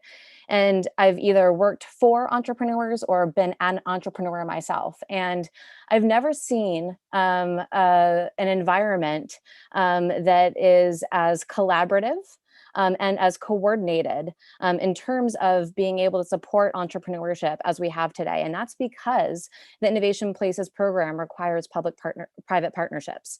Instead of the incredible assets that have come together to support launch, thinking about what they can do individually to advance their own goals, they've had to take a step back and think about what they could do together, think bigger. And it's through these partnerships that we start to achieve remarkable things. It's by having 5 incredible insurance companies around the same table, some of which are competitors, working together to create a robust environment for InsurTech, that we're able to attract serial entrepreneurs like Anurag Shah from India to come to the city of Hartford to finally be able to break into the U.S. insurance market. He'd been trying to do it for years. By coming to the city of Hartford for the first cohort of the InsurTech Accelerator, he was able to create some traction, Since establishing a base for his company, the US base of operations for Aureus Analytics here, he's gained 60 new customers, hired local marketing, customer service, and sales staff. It is through cooperation with incredible assets like the University of Connecticut and Hartford Healthcare and many other people that PhD students from the School of Engineering like Armin Rod were able to take technology developed in the lab at UConn that had promise for developing personalized treatment for cancer and actually equip him with the business acumen and the feedback from Hartford Healthcare to be able to test that technology, conduct clinical trials, and base his operations out of Connecticut. Prior to him participating in our digital health accelerator, he was actually accepted into Mass Challenge in Boston. He went up to Boston, got a credible acclaim for his technology, won a prize issued by NASA and Boeing for $500,000 and the ability to test his technology on the International Space Station. And that might have been it in terms of where he decided to go. By bringing him back into the city of Hartford through the Digital Health CT program, he was able to be connected with the chief of surgical oncology at Hartford Healthcare and be able to see how his technology would be able to be put to use in real life in a healthcare setting. That experience, plus the fact that he's able to do clinical trials at Hartford Hospital, has meant that he's now committed to building his manufacturing center in Farmington. And he aims to be able to bring on 20 more students from the University of Connecticut and continue to expand his business here. So the rest of the story from both of these entrepreneurs is available through written testimony that they've submitted here. But I just wanted to underscore that this program has had real impacts in our city, and it's had real impacts for entrepreneurs that we work with. We need to continue to do that work so that we can build on the momentum that we've already generated and become the best place on the East Coast to start or build a technology business. Thank you. Thank you, Michelle, and thank you for hanging in there with us and leading this effort. None of it would have been achieved without you committing and moving from your role. I don't know, are you still with UConn formally? I don't know if you are or you aren't. I am. I still teach programs there, but I spend 80% of my time leading the Innovation Place program and feel very fortunate to be supported by UConn and to be able to do so. And we're grateful to them for allowing that to happen. But you have been the hero for Hartford in getting us to where this effort is today, and we hope that we're treating you well so that you stay and continue to grow this great experiment in our city. Any questions for Michelle? Seeing none, thank you so much. Thank you. Tom? Next up, we have Alex Chu. Alex, are you here? There you are. Hello, good evening, everybody. How y'all doing? Great, thank you. Thank you. Thank you so much for allowing me to testify. Senator Fanfara, Representative Scanlon, ranking members, Senator Martin and Representative Cheeseman, and honorable members of the Finance, Revenue, and Bonding Committee. Thank you for the opportunity to provide testimony in support of SB 1098, an act authorizing bonds of the state for pediatric early literacy programs. My name is Alex Chu, and I'm the Executive Director of Reach Out and Read in Connecticut. Reach Out and Read is an organization that supports parents and children aged 0 to 5 by partnering with pediatricians to promote literacy and relational health during the Well Child visit. Reach Out and Read is the most researched psychosocial intervention in pediatric medicine. Over 18 peer-reviewed studies show the effects across ethnically and economically diverse families nationwide, a research base so compelling that the American Academy of Pediatrics recognizes Reach Out and Read's anticipatory guidance as a pediatric best practice for all children aged 0 to 5 in its Bright Futures guidelines.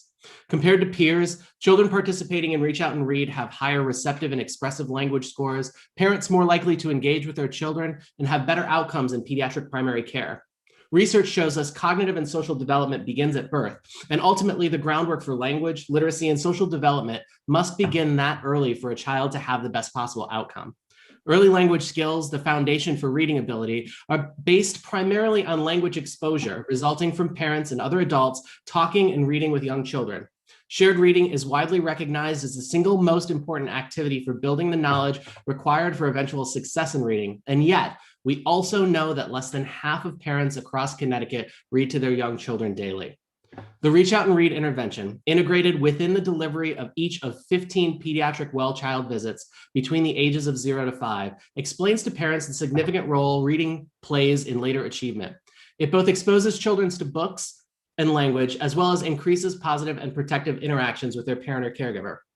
Over the last 16 years in Connecticut, and entirely through the support of private dollars, that intervention has grown to support 85 clinics with over 400 pediatricians and medical practitioners, serving now nearly 1 out of every 3 children in Connecticut, 65% of whom are in poverty. Our philanthropic partnerships, some of which you've heard today, including corporations, foundations, individuals, and healthcare community, have allowed us to specifically focus on the areas across Connecticut most in need, including alliance districts, federally qualified health centers, and communities. 30 seconds, Sarah, 30 seconds. Our scale allows us to maximize return on these investments and ensures we are delivering a program model with fidelity to outcomes while simultaneously being cost-effective and conscious stewards of donated resources. In fact, even during this unprecedented health crisis, Reach Out and Read was able to maintain and expand services to children and families because we are embedded directly within the healthcare system itself, providing critical services at a time when many other services were restricted. SB 1098 would allow Reach Out and Read the ability to scale across the state, serving 80 to 90% of all children in the state, or an additional 100,000 children and families. Once again, thank you to the leadership and the entire committee, the Finance, Revenue, and Bonding Committee. I am happy to take questions. So Alex, can you briefly explain fundamentally, I've heard about your program, you have some important advocates that has brought this model to our attention, but can you explain just briefly, what is the fundamental, what's the secret sauce, if you will, of Reach Out and Read? I'm so glad you asked that. The secret sauce for Reach Out and Read is taking a literacy intervention and embedding that within the healthcare system. What we know is we know that 90% of children see their pediatrician at least once a year. And we also know that the pediatrician is one of the most trusted advisors to children and family across the country, let alone in Connecticut. And so when the pediatrician gives families and children the skills and tools that they need in order to be successful, that's where we see these large gains in expressive language and literacy. That's where we see the difference, is because the advocacy is coming directly from the pediatrician's office versus other areas that families may interact with human services. A few years ago, I saw some videos and I passed them on to other people. In Washington, D.C., the public library there, in partnership with a number of media organizations, have promoted a program called Sing, Talk, and Read, STAR, encouraging moms and dads to sing to their children, talk to their children, read to their children, even if their proficiency level themselves may not be that great. But the video is, if you're in the supermarket, read what's on the label of a can of soup, or sing to your child. It's all about vocabulary building. Is your model in any way similar to that? It's aligned, it's parallel, but it's not the same. So what I would say is that what we understand from the literacy science is that there's actually two very important components to early childhood literacy. One of those is the phonics, the understanding about sounds and words and letters, and the other is the comprehension and the engagement with the literacy material itself. And so where Reach Out and Read sort of sits in parallel to these efforts is that the interaction with the community in promoting early literacy is very important. But we also know that just having books or just having folks talk about the importance of it isn't enough. It's not enough to get folks across the line to have the kinds of outcomes that a pediatric intervention does within the well child visit. And so the combination of providing the book and the literacy experience, and then teaching parents how to read to their child and how to engage with their child on a daily basis, cumulatively adds up to the positive outcomes that we see from the research articles. So there are important facets to it, Senator, but I would say that they're not mutually exclusive. And lastly, do you know much about the program that enjoys a lot of support in the legislature, CK3LI? Is that something that you're at all familiar with? I'm familiar with the program. I am not familiar with its current implement. I don't know the details of it. I've heard of it. Yeah, I thought that might be a good partner to partner with your program, because it picks up, I believe, older students, but my understanding of it is very, very effective in getting kids who are maybe 2-3 years behind up to grade level in like 6 months time, something along those lines. So thought it might be a positive to partner with your organization, or not your organization, but your program.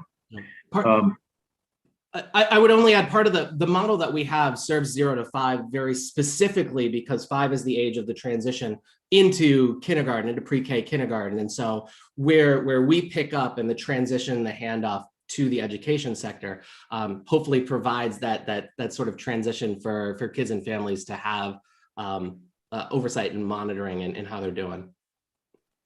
Thanks very much, Alex. I'm not seeing any questions, so Tom? Yep. Michael Harris, followed by Jennifer Berrigan. Thank you very much. Thank you. Michael Harris spoke earlier. I don't know if this is another Michael Harris. Oh, I'm not sure. Michael, have you gone before? I'd be happy to talk more about our great. Oh, you're still in here. You're still in. Thank you. Next up, we have Jennifer Berrigan.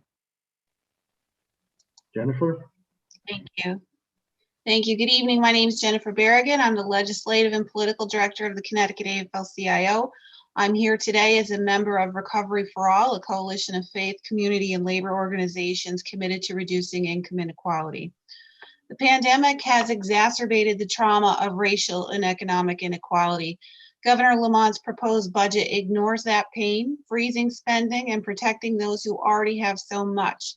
He told business leaders last month that Connecticut's economy is like a coiled spring, ready to snap back. That might be true for corporations, Wall Street, and the 14 Connecticut billionaires who collectively added $12 billion to their wealth last year. But that's not the case for many who've lost their jobs, their health care, or their homes. It's not true for those who are food insecure or are struggling with mental illness. For many families, it will take years to recover. And unlike the coronavirus, racial and economic injustice won't disappear with a vaccine. Almost 300 Recovery for All members testified before you last month, and you've heard many more here today.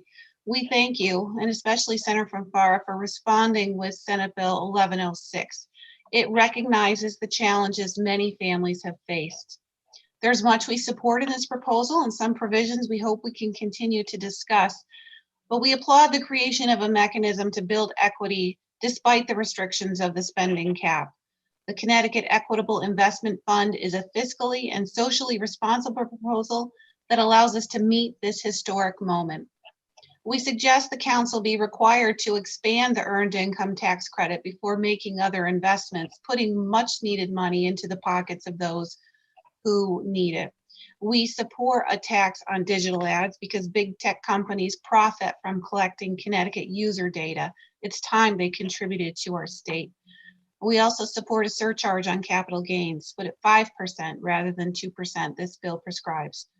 We support efforts also like the progressive consumption tax that attempts to balance our regressive tax code. It recognizes that the poorest residents pay a much larger percentage of their income in taxes than the wealthy. But we suggest the phase and begin at higher income levels to avoid overburdening the middle class.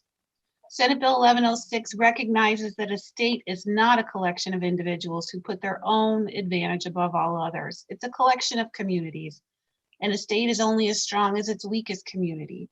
But it's our responsibility to ensure that each community and the residents in it have the resources and opportunities to reach their full potential. Failing to respond to this crisis would be worse than neglect. It would be an intentional decision to ignore those who've been suffering so much. Connecticut future depends on investments that reduce economic and racial inequality. We encourage the committee to take a courageous step forward with Senate Bill 1106. Please add it to your revenue package to help create a recovery for all. Thank you for the opportunity to testify. Thank you very much, Jennifer. Briefly, there's still a lot of people to testify, and the committee has been very patient listening to speakers, listening to me. If you can just share with the committee when the last comment you made about including it in the revenue package, what is your this obviously this initiative, the Equitable Investment Fund, is not intended to be as currently drawn to be in the general fund.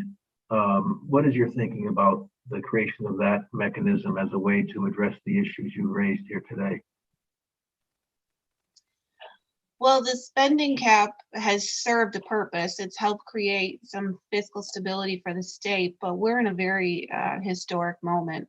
You've heard people testify, there are levels of need and suffering that we haven't seen in years, and it's based on decades of disinvestment and some political will to make some courageous investments over the years. So we're concerned that the spending cap at this moment is a barrier to building equity, much needed equity in our state.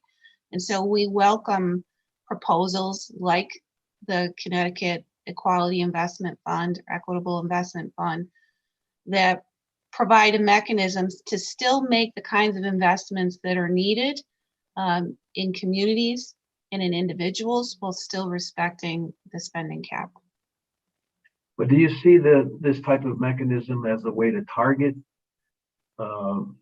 focus resources in the areas that you've identified and I think have been identified in the bill? We think so. We think it's an exciting kind of out of the box approach to not just delivering the funds, but as you say, targeting them. And we think the makeup of the fund too could reflect some of the communities then who need that funding and would benefit from those kinds of investments. Absolutely. Thank you. Any questions? Thank you very much, Jennifer. Thank you very much for all you do. Tom. Next up, we have Cynthia Johnson, followed by Ethan Rodriguez Torrent. Cynthia Johnson. Cynthia's been very patient waiting for her turn. Ms. Johnson, you have the floor.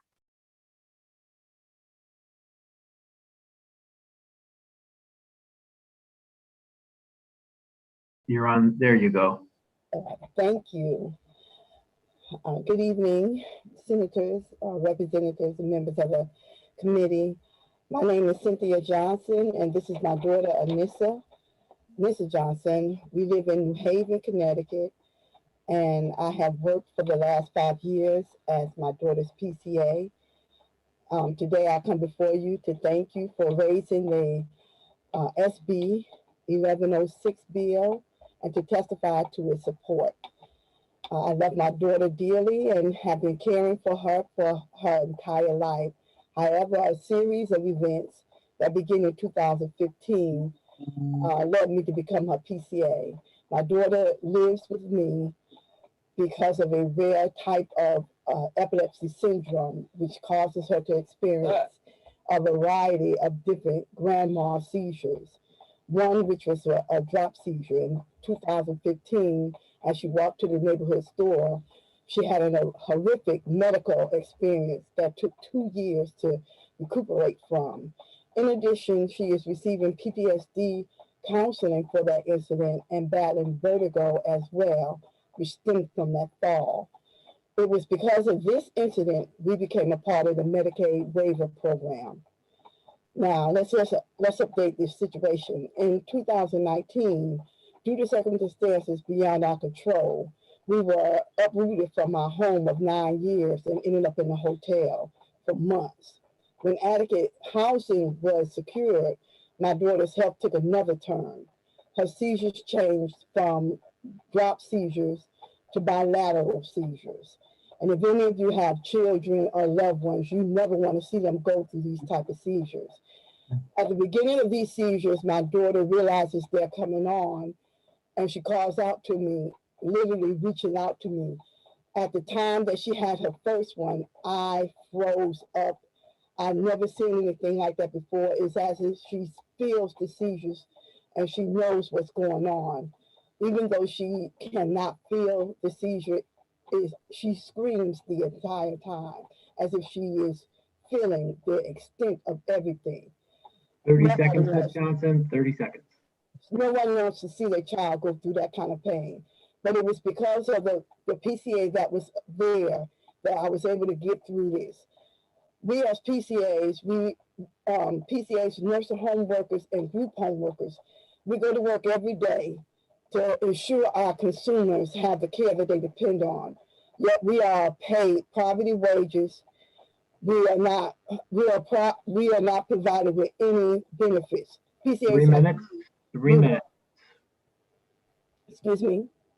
We work paycheck to paycheck, and the 1106 bill will help alleviate that problem. It will help us to get health care. It will help us to get other benefits, and it'll help my daughter to stay at home instead of having to be institutionalized. Please support us and others like us that are going through things like this. Don't turn your back on us now, Connecticut. Thank you for this time. Thank you so much, Ms. Johnson, and thank you to you and your daughter for staying on as long as you have to testify. And we appreciate you sharing your story and your love for your daughter. And I know she dearly loves you. There's no doubt about that. And we're doing our best to recognize you and others that take on these huge responsibilities. And I think what you said at the end is most important. If you weren't able to be there for your daughter, she would likely be in a facility somewhere, and who knows what the outcome of that would be. So it's invaluable work you're doing, and we don't recognize it anywhere near as much as we need to. And that's what this bill seeks to do, or at least attempt to do. So thank you for your testimony today. Can I add one little thing? Please. Due to the help of the waiver program, my daughter now is preparing herself to go back to college. She's going to school for fashion design, and the doctors and the care that she has been receiving through the PCAs that's been coming here has helped her to get back on her feet. But I know that if that waiver program ends, my daughter will be back to having, when we lived in Florida, she was having 6 seizures a day. Please don't let her go back that way. Okay, nobody wants to go back to seeing that. To this month alone, she had 9 seizures. We don't want her to go back to that, but now her seizures have come down and she's preparing herself to go back to college. I know it's because of the medical waiver program and the care that she has received since she's been in Connecticut that she's doing much better. So I implore you all to please think about the prospects of the future. We want people to stay in Connecticut. These are the better reasons. You care for your people, and I know that. I was born and raised here. I know that. So continue to think about that. Well, sharing your story and your daughter's story helps a lot. Thank you very much. All right, then. Tom? Next up, we have Ethan Rodriguez Torrent. Hi, can you hear me? Yes, Ethan. Please proceed. Great. Hi, my name is Ethan Rodriguez Torrent. I'm from New Haven, Connecticut, and I'm here to testify about SB 1094, which is bonding for or funding for the CT Next Innovation Places. So members of the committee, thanks for taking the time to hear my testimony. My understanding is that the bonding includes a lot of great, incredible innovation organizations throughout Connecticut. And I know in New Haven, there are several that I'm personally familiar with, CoLab, I've Squared at the library, the Holborn School, the State House, et cetera. But I'm here specifically to speak about my personal experience as a member of Make Haven, our local makerspace. I I'm a co-founder of Escape New Haven. So we started in early 2015. We're an escape room company, which for those still unfamiliar with the concept, it's an in-person adventure space where small teams of people will solve puzzles in a themed environment. We have a crypt, we had a space station, enchanted forest, we have a werewolf's cabin. So it's actually an in-person game that has a lot of kind of production that goes into it to create the sets and the props and all of that. When we started in 2015, honestly, we were one of the first escape rooms, we're the second escape room in Connecticut and the first in our area. And we didn't have a ton of skills to draw from. I had just recently graduated from college. We were making some kind of lower budget, scrappy, creative sets. As we improved and as we got business and as we gained revenue and were able to become more ambitious, we discovered Make Haven. And Make Haven allowed us it gave us not only the skills, but also the actual tools to create much more impressive productions. So we went from lock boxes to almost literal magic. People don't understand how we have these glowing crystals that magically, make a tone when you touch them now. And it's just we've created these really incredible things and these really incredible sets, largely because of what we were able to learn and access at Make Haven. And as Make Haven grew and added new capabilities, like the ability to cut metal, we were able to improve our game as we were able to gain access to these new tools. So last year we were recognized as the best escape room in Connecticut. And we also, during the pandemic, when we opened up a lot of our rooms to remote play from enthusiast players around the world, we were actually nominated for one of the best escape rooms globally. Our most recent room was nominated as one of the best escape rooms globally. And none of that, I don't think, would have been possible 30 without, seconds, sir. 30 seconds. Without our resources from Make Haven. We also, at Make Haven, connected with a lot of great makers and met the guy who became our engineer. We also use Make Haven as a recruiting tool and as a staff benefit. So we're able to teach our staff on the job to learn new skills and contribute more to the build of our games. And as Senator Fonfara had asked earlier about people staying after they graduate, especially from colleges like Yale, I'm one of those people. I graduated in 2013. I've spent 7 of the last 8 years here in New Haven. And a big part of that has honestly been the community and the ability to learn that Make Haven has provided. So I urge you to continue supporting these programs, CD Next programs. Thank you. Thank you, Ethan. And if in any way you can share with folks in New Haven with CT Next, how we can do more to keep young people in Connecticut like yourself who have options, who have opportunities to go elsewhere, but we want to keep as many as we can. We won't win everybody, but if we could win more, it'd be good for our state. Thank you, sir. Seeing no questions, Tom. Yep. Next up, we have Dawn Hosever, followed by Tiffany Leung and Audrey Patterson. Dawn? Good afternoon, everyone. Thank you very much. I am here to testify on behalf of Senate Bill 1099 as well as 1094. Dear Honorable Chairman Fonfara, Scanlon, Ranking Members Martin, Cheeseman, and distinguished members of the Finance, Revenue, and Bonding Committee. I'm Dawn Hosever, President and CEO of BioCT.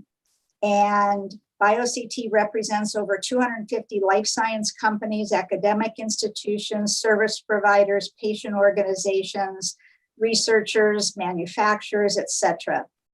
Bioscience industry is growing in Connecticut. The state is beginning to get recognized by the industry for the cluster of innovation that universities, entrepreneurs, and investors have built over the last 2 decades, and especially in the last 3 to 4 years. The key economic drivers for a sustainable bio ecosystem are academic centers of excellence, which lead to innovation, commercialization, and startups, access to financing, talent, entrepreneurs, and lab space. Startups are the lifeblood of innovation. At this time, there are 2 main sources of commercialization in Connecticut, Yale and the University of Connecticut. Yale's Office of Cooperative Research spins out approximately 10 venture capital-backed startups a year. These startups in turn raised $52 million in 2020. And over the last 5 years, Yale OCR has spun out 48 companies with a raise of $873 million, creating high-wage jobs, many direct, non-direct jobs, and services. Part of Yale's success stories include Arvinas, Biohaven, and Alexion, which started with less than 5 people and now employ thousands of jobs. Last year, UConn's incubator program housed over 50 new startups, more than 40 of them in the bioscience, life science sector. In total, these companies raised more than $400 million in equity and employed more than 200 people. Recently, some of their incubators have grown into their own space in Connecticut, such as Evolve Immune, Rally Bio, and Azitra, again, creating those non-direct jobs for building out labs, et cetera. For the health 30 and growth seconds, of, ma'am, 30 seconds. oh my goodness. All right, so for the health of the bio industry, we need to have more researchers, more commercial development happening, and we need to be able to compete with our neighboring states and put out multiple spin out of companies. And as far as 1094, you've heard a lot today, but the Innovation Collaborative's funding of the most recent project, the Pierce Incubator Laboratories, is critical for the desperate lab space that's needed in New Haven. So I hope that the committee please renews the Senate Bill 1094 and supports UConn in their efforts to increase commercialization of companies in Connecticut. Thank you. Thank you, Dawn, very much. Questions? Seeing none. Tom? Yep, I have Tiffany Leong. Everyone, good afternoon. Thanks so much for having me. I'm here to testify for the Senate Bill 1094, which I believe was just talked about the prior testimony. So my name is Tiffany Leong. I'm the founder of Chi Foods. It's an East Asian superfood brand. And I am also a student at Yale. I'm graduating from the MBA program in a few weeks. And I had the pleasure of participating in the Collab Food Business Accelerator last spring, which is funded by the CT Next Innovation Places. And I can't begin to speak how helpful it has been in helping me launch my business. So I don't have a CPG or kind of entrepreneurship background, and I was starting this business from scratch. So, you know, while Yale does have a lot of resources for startups, there really wasn't anything that kind of helps start a food company from scratch. So I learned licensing, branding, a lot of legal stuff. I got some really awesome free legal advice. And the funding also was helpful for someone with lots of student debt. So it helped me get started initially. And the past year and a half, I was able to build my entire supply chain, got food safe certification, got FDA regulatory approval, got into 5 stores so far in New Haven and New York. So we'll be in Blended, that Aussie restaurant in New Haven for those that live in New Haven. And so Collab really helped me kind of get started, allowed me to meet other food entrepreneurs who I'm still in touch with today, and allowed me to kind of explore entrepreneurship beyond Yale. So that's getting to know the kind of City Seed folks, other angel investors in the area, figuring out other grant opportunities for female and minority founders. And I also want to say that I participated in the CT Next Entrepreneurship Awards a couple months ago, and that was really awesome in helping me connect with other entrepreneurs and mentors. And I will be working on the venture full time when I graduate, and we'll be in New Haven through the summer, possibility of staying beyond the summer. And so I just want to say that programs like Collab and kind of other programs that the CT Next Innovation Places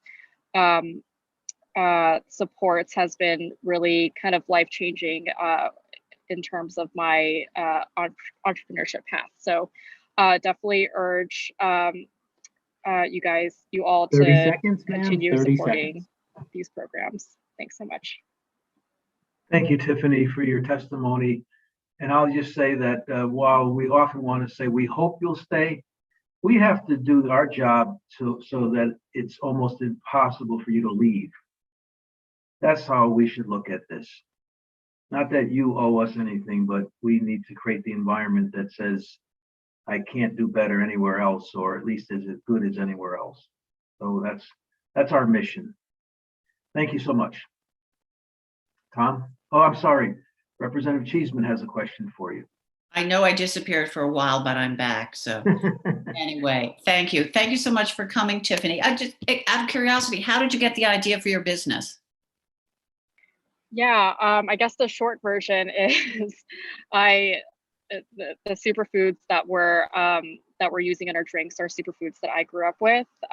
So as a Chinese American, I ate a lot of Asian herbal soups and drinks my mom used to make. I used to call it witch's brew, and didn't really come to love it until I was an adult and really came to rediscover these foods. And all of my friends love, like, you know, the acai and turmeric and all that stuff, but there's tons of, you know, superfoods within Asian culture that I think everyone would love to discover. So That's cool. So obviously your goal is to continue this post-graduation. Yeah, that's right. Using Connecticut as a base, ideally. Yeah. I mean, we are incorporated in, or our LLCs in Connecticut. I'm still trying to figure out summer plans, but our supply chain's on the East Coast, co-packers in Massachusetts, and we're actually kind of working on getting a partnership secured with a fulfillment center 15 minutes away from here in Milford, I think. So yeah, I mean, everything is here, so it makes sense for me to be here. Sure. So you're making it wholesale and then sell to different retailers? Do people buy online, or how does it? Yeah, a little bit of both. Yeah. So we'll be selling in both New York and throughout parts of Connecticut. Right now, New Haven, just because I'm here. And then also we'll be selling online. And that's what the fulfillment center will be kind of servicing. Okay, thank you. And I'm sure what you're saying is music to Senator Fanfara's ears. He loves that we have great young people like you around, and two, that we create the environment where you want to stay here. So, and let's and yeah, send the link. I will. Yeah, of course. This is me. Yeah. All right. I know we're not supposed to be promoting people's products, but I'd be. Thanks, Tiffany. Thank you. Thanks so much for your question. If we can't promote a young startup company, then I don't know who can. So, thank you very much. Thank you, Representative Cheeseman.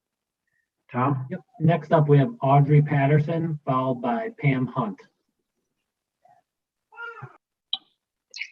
There's Audrey. Hi, how's everybody? Good evening. Senator Fanfara and Representative Scallon and members of the Finance and Revenue Committee. My name is Audrey Patterson. I live in Vernon, Connecticut. I have been a direct support staff for a whole life for 31 years. I work in a similar position at Network Inc. for almost 11 years. And I'm here today to testify in support of Senate Bill 1106.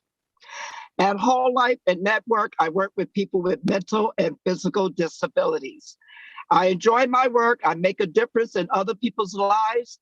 I have developed close relationship with these individuals that I care for. I really enjoy working with them and developing life skills and helping them have a quality life. I had a lot here provided to say to you about the finances that need to be in the budget in order for these people who is the vulnerable and the forgotten population, and yet their caregivers like me and my coworkers are also feeling the forgottenness. But my heart is full right now, and I have to ask you to forgive me if I get a little emotional. I am almost 63 years old as of next week. I committed 31 years of my life to helping people because it's in my heart to do that. And I love people that I do this for because I know I am everything to them.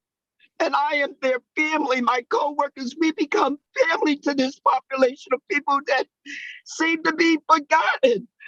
And we feel forgotten because we are the ones that are working with them. And when I hear that there's no money being put in the budget to fund their services, that breaks my heart, because we, as their caregivers, are being overlooked as well, because it's hard to provide the kind of care that they need when we are worried about ourselves and paying our own bills and can't afford the insurance that our employers are giving to us, because it's so ridiculous and it's outrageous. Half of my coworkers can't even afford the insurance. They're reaching out for Husky to help them because they have children. It's just, and then we are told this year that we are considered not essential health care workers. And I'm like devastated. Every year I come to you, me and my coworkers, and we plead for you to put money in the budget so we can have a affordable insurance, so that we have adequate pay, so we can take care of ourselves. We went through hell this past year in 2020 with COVID because we are considered essential. We couldn't go home and just stay home. We had to go to work and care for people with COVID. We had to take care of people who are in hospice that are dying. You say we're not healthcare workers. I don't understand that logic. We do a lot of health care. We pass medications. We do vitals, first aid. We take care of colostomy bags, G-tubes, J-tubes. We do it all, but we're not healthcare workers because we're in a group home setting. I don't understand that logic. Every year when I talk to you, I've had my opportunities many times. And you always say, you and your constituents, oh, we appreciate you. We value you. Well, you don't understand. That doesn't mean anything now to me, because your actions speaks louder than your words. You can tell me anytime that you value me and you appreciate the work I do. But when I look and see that you don't put money in the budget that will help me take care of myself, help me to afford the insurance that I need. 3 minutes. This is not working. We need funding. We need funding to take care of our people so we can take care of ourselves as well. I'm sorry I got emotional, but I put so many years into this bill, and I feel like I'm just struggling to survive. I've been diagnosed with a disease that has no cure, and I can't even afford to take care of myself. I can't even afford the insurance that I'm being presented to. So what am I supposed to do? How do I keep taking care of people that need me if I can't take care of myself? I don't have the wages or the insurance that provides that kind of care for me. And all it takes is for you to fund our services, put money in the budget that will allow us to be okay with ourselves and our families and our medical care, so we can continue doing the essential work that we do. I don't know why that's so hard to understand. Thank you, Ms. Please, Patterson. I ask you to please support the bill for 1106. It is so crucial. Thank you, Ms. Patterson, for speaking to us of your story and representing so many others who do what you do. We have a bill before us. It'll be before us tomorrow, and I'm hoping that we can muster the support to get that over the line. But thank you for being here today. Thank you. And Senator Moore has a question for you, Ms. Patterson. Ms. Patterson, don't Yes. apologize for your emotion. That's years of working on the front, doing the work. And you know, I hear people say, if you want to know what people care about, look where they put their money. Does it go to education? Does it go to children? Where does it go? But I think this pandemic has illuminated our not lack of understanding of how important the work you do as the chair of human services and also on the on this subcommittee on bonding, revenue and finance, saying thank you is not enough. And fighting for you is something, but unless we bring it home, it means nothing. It is just a fight, right? So I'm hoping that people understand the work that you all do, whether you're inside a group home or if you're doing work of the people and taking care of our communities, you deserve to be paid accordingly. We could have not have functioned at all during COVID-19 if you all didn't stay the course, regardless of what you being given in the way of PPE, in the way of safeguards. We still watched you go forth and work every single day. So I do more than just say thank you. I fight with you. I understand the importance of getting things done. And I really do call on other members of this Revenue, Finance, and Bonding Committee to think about the people and the work that they're doing. How will they survive? Innovation, all these other things will never reach some of these people who are working on the front lines. And there has to be an approach. It cannot always be about millionaires. It cannot always be about working class. The people who are at the bottom rank, who do the work, who never seem to get beyond. Before, when I started this, it was $12 an hour, and now we're 15, which I still feel is substandard wage. You could never survive in Bridgeport with one job, and $15 an hour would take multiple. But to pay you do and to be respectful of the job you do. So I salute you, and never apologize for your motion, because that's the passion, and that's all that you've been working in this position, that when you get to talk about it, it's like it comes out. So I salute you and I thank you. And I want to support you as much as I can. Thank you. Thank you. Thank you. Thank you. Tom? Yep, next up we have Pam Hunt. Pam Hunt. I know Pam is here. Yeah. Hi, Pam. Good afternoon, Senator Fonfara, Representative Scanlon, and members of the Finance, Revenue, and Bonding Committee. My name is Pamela Hunt, and I am a personal care attendant, PCA, in Tapville, which is in the Norwich area. And I'm here today speaking in support of Senate Bill 1106. And I just want to say thank you for raising this bill and holding a public hearing on the topic.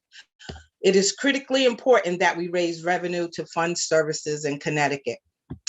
I have been taking care of my son for the past 10 years as a PCA. My son was born with trisomy 13, which is a chromosomal disorder. His anomalies are significant. He was born deaf, blind, nonverbal, cognitive disabilities, is G-tube fed, and wheelchair bound. As a mother, my fight to ensure he is taken care of is ongoing, which is tied up in making sure that I am taken care of as well. My son requires 24-hour care, yet I only get paid 8 hours a day. I make a little more than my fellow PCAs, but most PCAs get $16.25 an hour, which is far less than we need to live, not extravagantly, but comfortably. According to the Department of Urban Studies and Planning at MIT, in Connecticut, it costs $73,000 annually for a family of 4 to have a roof over their head, to put food on the table, transportation costs, buy clothes, etc. However, we're lucky if we make $30,000. Not only that, but we have almost zero benefits. Not only am I a cancer survivor, but also a COVID survivor. And yet PCAs don't get health insurance through our jobs. Private insurance is too expensive. And according to the Husky guidelines, I make too much to qualify. I have to remain healthy, yet the stress of worrying about getting sick is just as detrimental as the actual sickness itself. Who will take care of my son should anything happen to me? Where will he go? Who will he have? Why do we have to fight for what should be a basic human right? Everyone deserves health insurance, sick time, and living wages. If you pass these bills, the state could invest funding in the PCA program and allow us to at least be able to take care of ourselves if we do get sick. We deserve better. Please pass Senate Bill 1106, and I thank you for your time. Thank you, Ms. Hunt, very much for your testimony.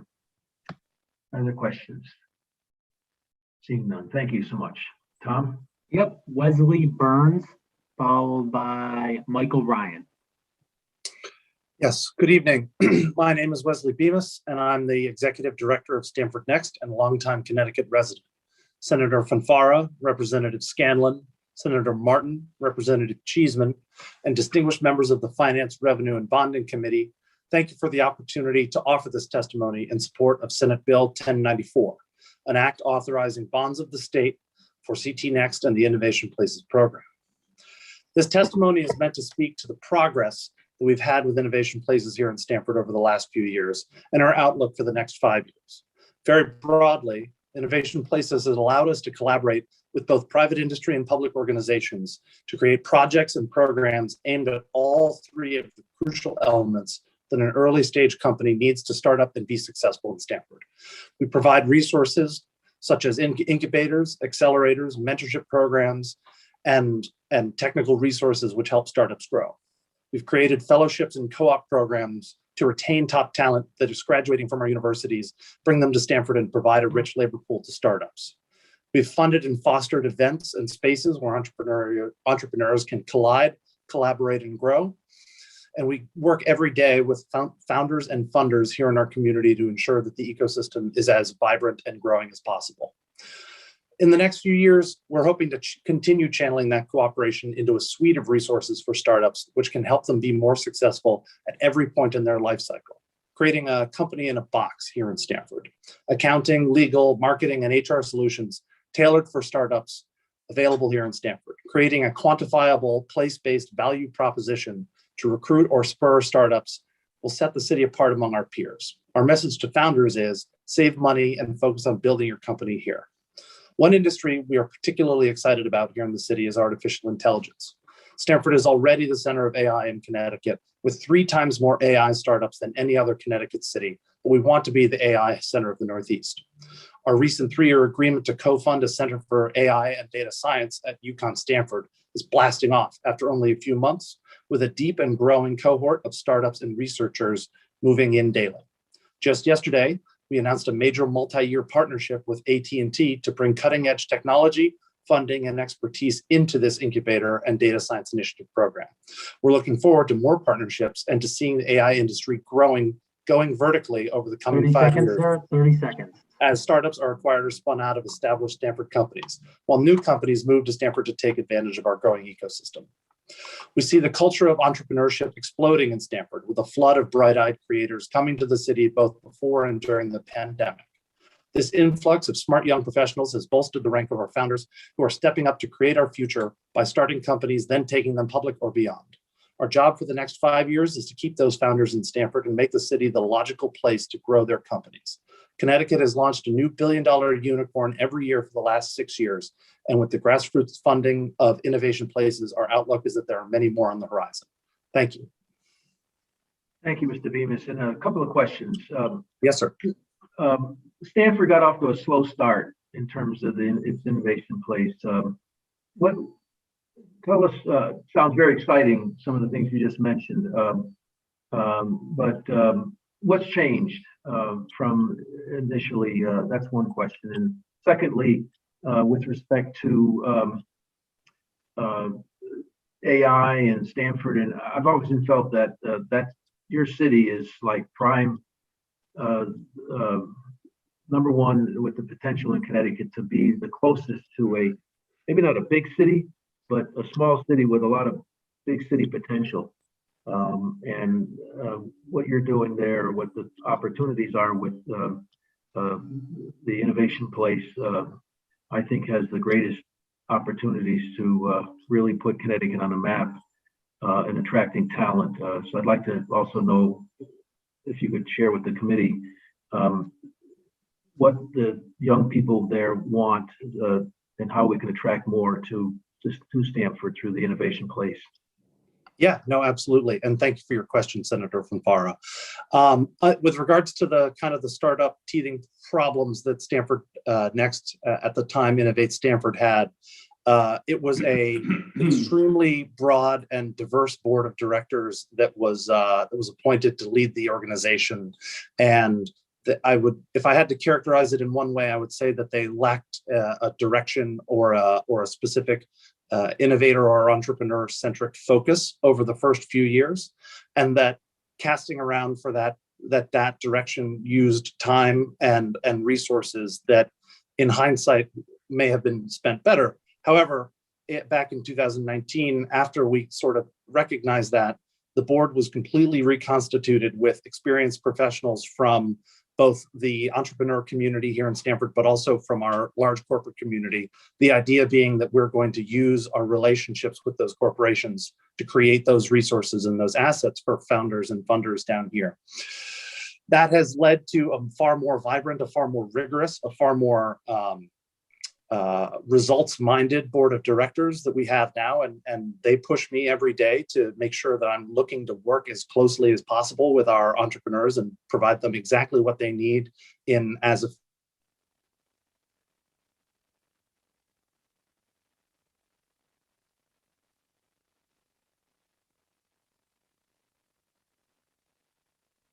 Wesley, we think we've lost you. I think we lost them there. Yeah. My phone, my cell phone overheated. There you are. We were talking about the history. So my board of directors pushes me to be kind of as thoughtful for what entrepreneurs want as possible, and I would say that that's been a strong shift that we've made over the last 18 months, despite COVID.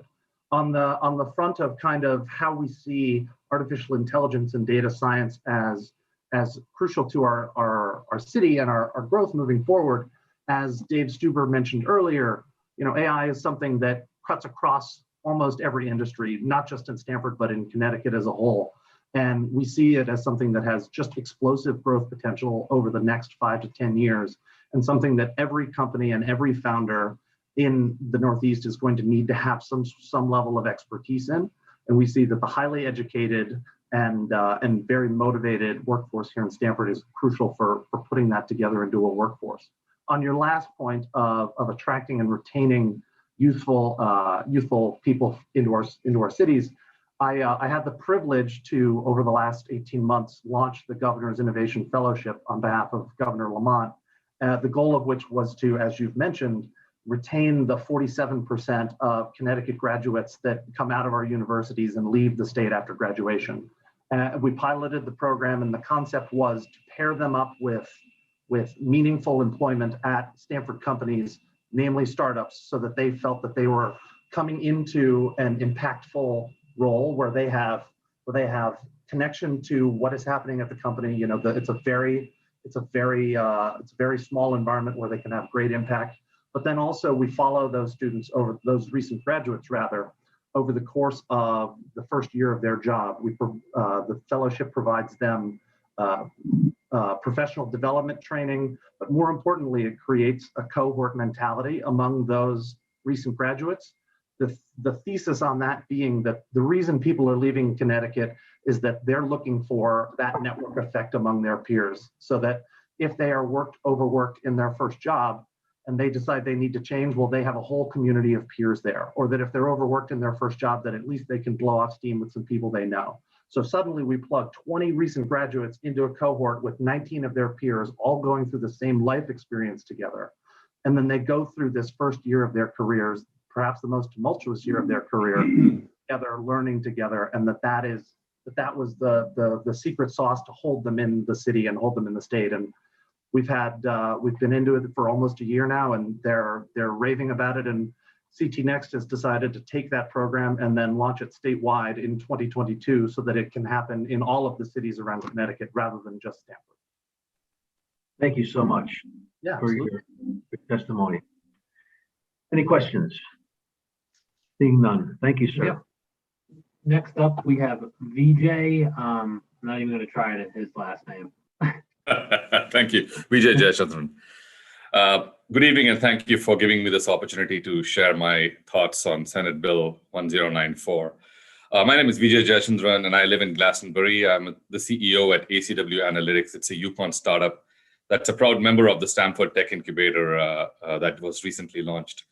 You heard a lot about the various things that these initiatives are doing. I'll tell you a little bit of a story from a personal perspective about my stay in Connecticut. I've been here since 1998. When I moved here to work at United Technologies Corporation, I came straight out of grad school. In the following years, I got married, bought a home, had kids, and built a community of friends here. Over time, my family grew to love the state and started thinking of it as home, which is a significant thing considering that both my wife and I are immigrants. But we weren't blind to things that were happening around us. We saw some big companies leave the state. Some of our friends moved to other parts of the US to pursue career opportunities. And it started becoming somewhat evident that Connecticut was not a destination of choice when it came to jobs in the new economy. I left UTC in 2019 after spending more than 2 decades at the company. My wife, who's an engineer like me, and I decided to use the opportunity to explore the job market. And unfortunately, what we found was that the most promising opportunities in tech were outside Connecticut in places like Austin, Seattle, Denver, etc. So we realized that we may have to relocate. And we knew this would be hard, especially with one kid in high school and another one in middle school.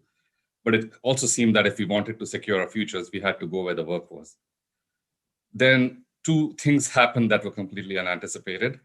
My wife was approached by a recruiter for a job in Hartford, which turned out to be very exciting in the digital space. And it had everything she was looking for, and she got hired.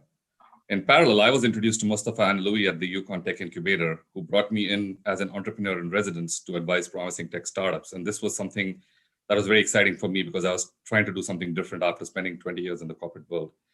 I got particularly interested in a startup called ACW Analytics, started advising them, and became their CEO after a few months. I also learned about the initiative to set up a digital incubator in Stanford and worked closely with Mustafa in the months before its launch. My company applied and got accepted into the incubator, and we've been strongly benefiting from their mentoring and support. So why am I telling this story? I think as a long-term Connecticut resident, I was not happy that my wife and I had to consider relocation because of lack of professional opportunities. We love Connecticut and hope to retire here. There would be nothing more satisfying than to see this place we call home go from strength to strength and deliver on its promise. I personally see the Stanford Next initiative and Yukon's digital incubator as a starting point for something much bigger. We live in a post-pandemic world where people can work from anywhere. We have the chance to build a hub for digital innovation and thought leadership in a location that is unique in many ways due to its convenient access to the finance district in New York, the insurance ecosystem in Hartford, and the life science and tech ecosystems in Boston. The location could be even more attractive 30 and coupled seconds, with sir. 30 seconds. Yep, almost done. Location could be even more attractive and coupled with a thriving downtown, affordable housing, and a high-quality school system. I truly believe that Stanford can be another Austin, but it will take consistent effort and investment. So I hope the state will continue to fund the various innovation initiatives that are finally starting to show some momentum. In my new avatar as a digital startup CEO, I commit to personally participating in this journey of growth and do what I can to make Connecticut a destination of choice for 21st century job seekers. Thank you for your continued support. PJ, thank you so much for your testimony. It encourages me to hear your story, your personal story, and your wife's, as well as what you see the landscape being. If you're enthusiastic about it and you have options, it gives me hope, and I'm sure that is true for other members of this committee. Thank you, sir. Thank you. Tom? Yep. Zach Levy. Mr. Levy. Good evening, Chairman Fonfara, Chairman Scanlon, Senator Martin, Representative Cheeseman, and members of the Finance, Revenue, and Bonding Committee. My name is Zach Levy, and I serve as a legislative and political coordinator for AFSCME Council 4, which represents 30,000 public and private employees across Connecticut. AFSCME Council 4 is also a member of the Recovery for All Coalition. I am testifying tonight in support of SB 1106, an act establishing the Connecticut Equitable Investment Fund and dedicating certain revenues to said fund. This last year, under COVID-19, it has shown the economic disparities and increased struggles for working families and others in Connecticut, as some people have increased their wealth significantly. We are thankful that we are receiving one-time federal funds, but these monies won't change the structural issues that exist in our state and have existed for years. SB 1106 is a comprehensive bill that is thoughtful in how it will make investments and raise revenue. We support the surcharge on capital gains for households in the top income tax bracket and the digital ad tax on large profitable tech companies. It also creates a unique approach to the spending cap by creating a mechanism that still allows for investment into communities. Council 4 also suggests that the council be given more specific direction for investments for areas like public education, healthcare expansion, and municipal aid. Council 4 thanks the committee for hearing this bill in addition to the bills heard on March 15th's public hearing, and urge the committee to support passing a comprehensive revenue package so we can continue discussions regarding the type of revenue we can raise and the investments we can make as a state. Thank you. Thank you, Zach. Other questions? Thank you. Tom? Yep. Next up, we have, I don't know if Michael Ryan has gone yet. Michael, have you gone yet? I have not. Okay. He's been very is waiting it my very turn? patiently. Good evening, and thank you for the opportunity to testify regarding SB 1106, the Equitable Investment Fund. My name is Michael Ryan. I'm with the Connecticut Broadcasters Association, and I represent the TV and radio stations of Connecticut. Our members range from single station operators to affiliates of national corporations, but they are all local businesses that serve the viewers and listeners of Connecticut. Connecticut's TV and radio stations are trusted sources of news and information. They provide critical updates about severe weather, like Tropical Storm Isaias. They conduct investigative journalism, like the coverage of the crumbling foundation story, and they convey reliable information about public safety issues, like COVID-19, through their news programs, specials, and pro bono promotional spots.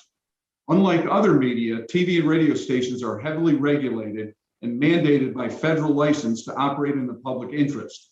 Connecticut's TV and radio stations are also vital members of their communities, sponsoring summer camps, promoting coat drives, supporting food banks, and staging a variety of fundraisers for worthy causes. While TV and radio program is free to viewers and listeners, it is not free to produce. TV and radio stations rely upon advertising revenue to create jobs, to produce content, and to support the communities in which they live. They exist in a highly competitive advertising environment, and they pay taxes on the income that their advertising revenue generates. When the pandemic hit Connecticut, businesses stopped advertising. That caused a crushing reduction in TV and radio revenue and forced stations to furlough employees. Many stations survived only because of relief funding, and most are still struggling to return to their pre-pandemic levels of revenue and staffing. As we have conveyed in prior testimony, incremental taxes like the digital advertising taxes proposed in SB 1106 would be a destructive blow to Connecticut's TV and radio stations. Jobs could be lost, funding for journalism and community projects could be diminished, and some stations could even go out of business. The objectives of SB 1106 are laudable, but the TV and radio stations of Connecticut have already been devastated by the COVID-19 pandemic. They cannot sustain an incremental tax burden and continue to maintain the jobs, journalism, and the community services that they currently provide. We urge this committee to eliminate the digital advertising taxes in SB 1106. Thank you for your consideration. Thank you very much, Mr. Ryan. Questions? Seeing none. Tom? Yep. Next up, we have Usha Pillai. Thank you, Tom. Good evening, Honorable Chairman Fonfara and Scanlon, ranking members and distinguished members of the committee. Thank you for the opportunity to offer this testimonial in support of Senate Bill 1094.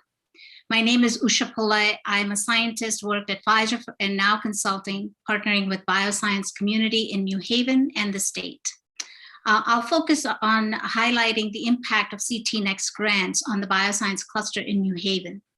COVID-19 pandemic has underscored the importance of this sector globally.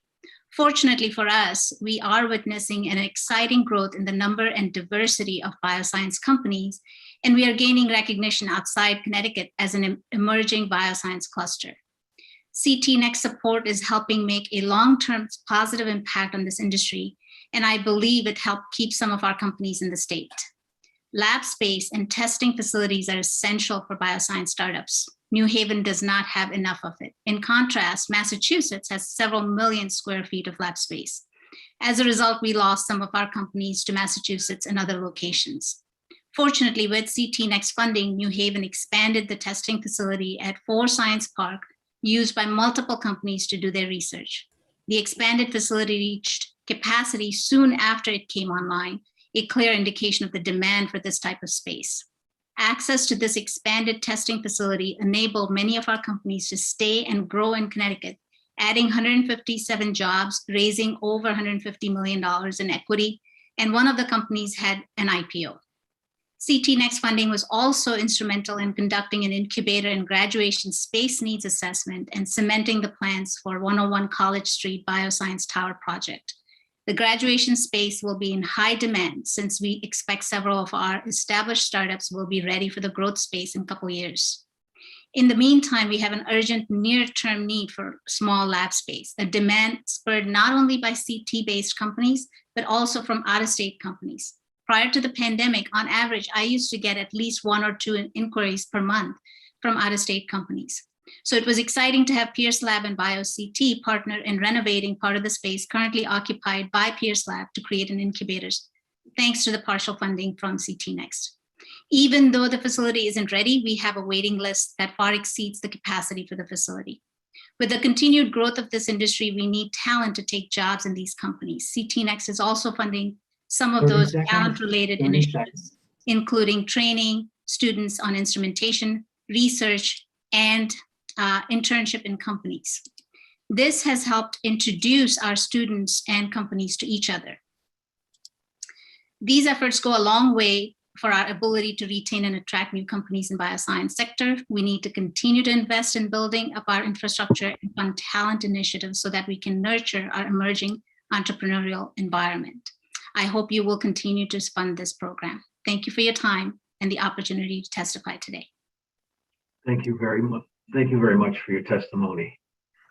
Are there questions?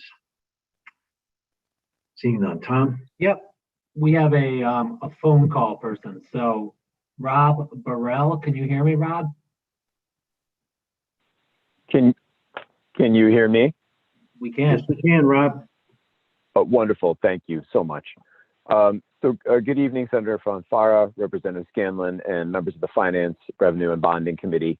My name is Rob Burrill. I'm the president of District 1199 New England, which represents 26,000 healthcare workers across the state of Connecticut in various nursing homes, in group home agencies, hospitals, home care, and also the public sector.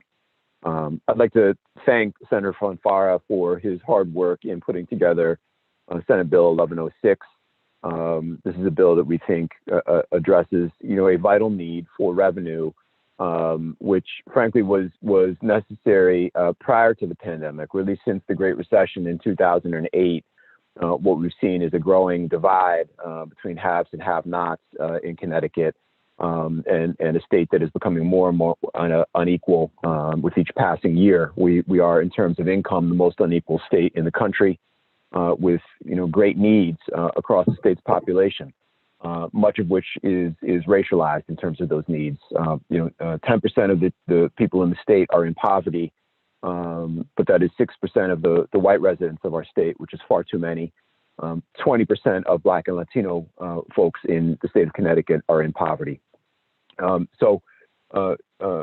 are huge unmet needs in terms of healthcare, education, housing, and really all measures of life, which we think that the revenue generated by this proposal and this legislation would help to address.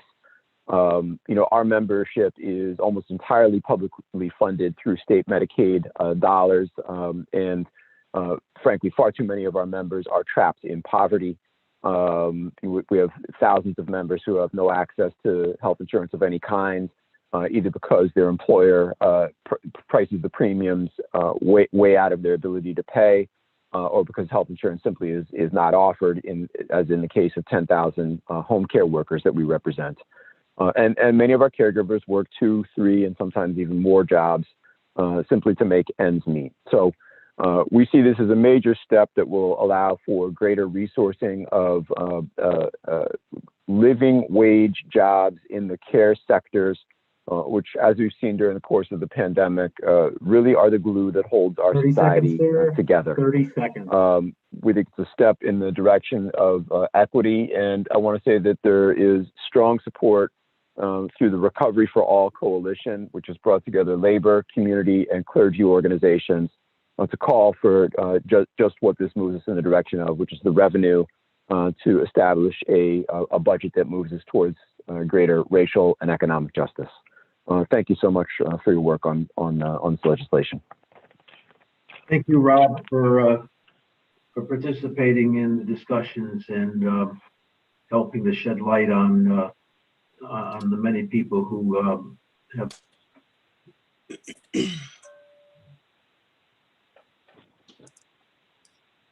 Thank you, Senator. Of funding state services is borne by the poorest of our state. And again, I urge everyone to look at that information, the data, as I've been saying throughout the day. Thank you so much, Rob. Thank you, Senator. Bye-bye. I'm sorry, Rob, did I lose him? I think he left. Yeah, I see that. Shoot. I'm Well, sorry, if he's- Mary. If he's listening, he can call back. We can let him back in.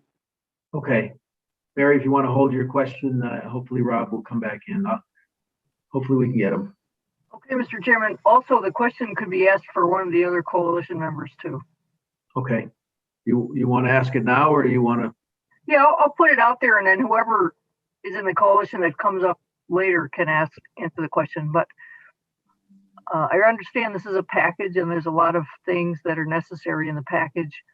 But the way the legislature operates, sometimes part of the package will pass 1 year and part another year or 2 years from now.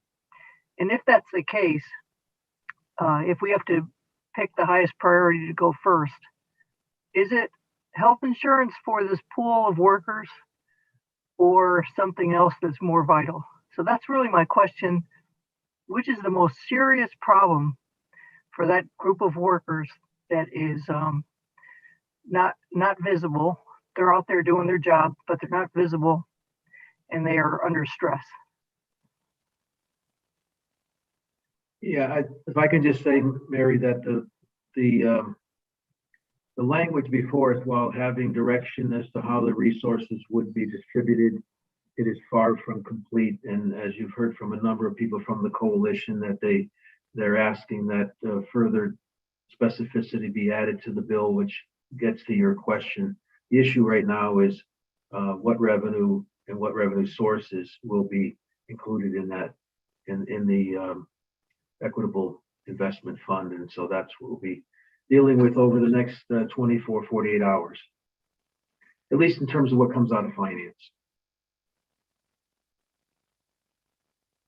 Thank you. Tom? Yep. Next up, we have Kevnisha Boyd, followed by Jeff Leake, Catherine Willie, and William Suter, and that should be it. Hello, can you hear and see me okay? We hear you fine, Ms. Boyd. Great, good evening. Good evening, Senator Fanfare, Representative Scanlon, Senator Martin, Representative Cheeseman, and distinguished members of the Finance, Revenue, and Bonding Committee. Thank you for the opportunity to speak with you today. My name is Kevnisha Boyd. I live in Hamden. I'm the CEO and lead professional counselor of Quality Counseling. I am supporting Senate Bill 1094, which provides funding for Connecticut Next and the Innovation Place program. Funding for Connecticut Next program has given me the tools to grow and scale my business as a participant of the Knownnpreneur program.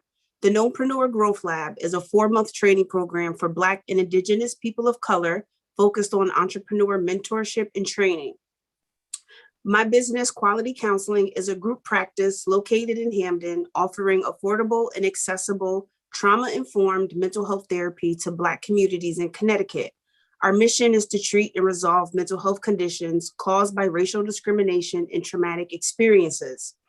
I am a first-generation college student and entrepreneur. College and over 14 years of work experience did not teach me how to effectively run a successful and sustainable business. On January 11th, 2021, I was selected to be a participant of the Knowpreneur program. I was struggling to pay for business coaching to obtain adequate support and resources to grow my practice. The Knowpreneur program has significantly impacted my business growth and knowledge base. The program has provided me with resources, community connections, therapeutic value, mentorship, and effective business strategies.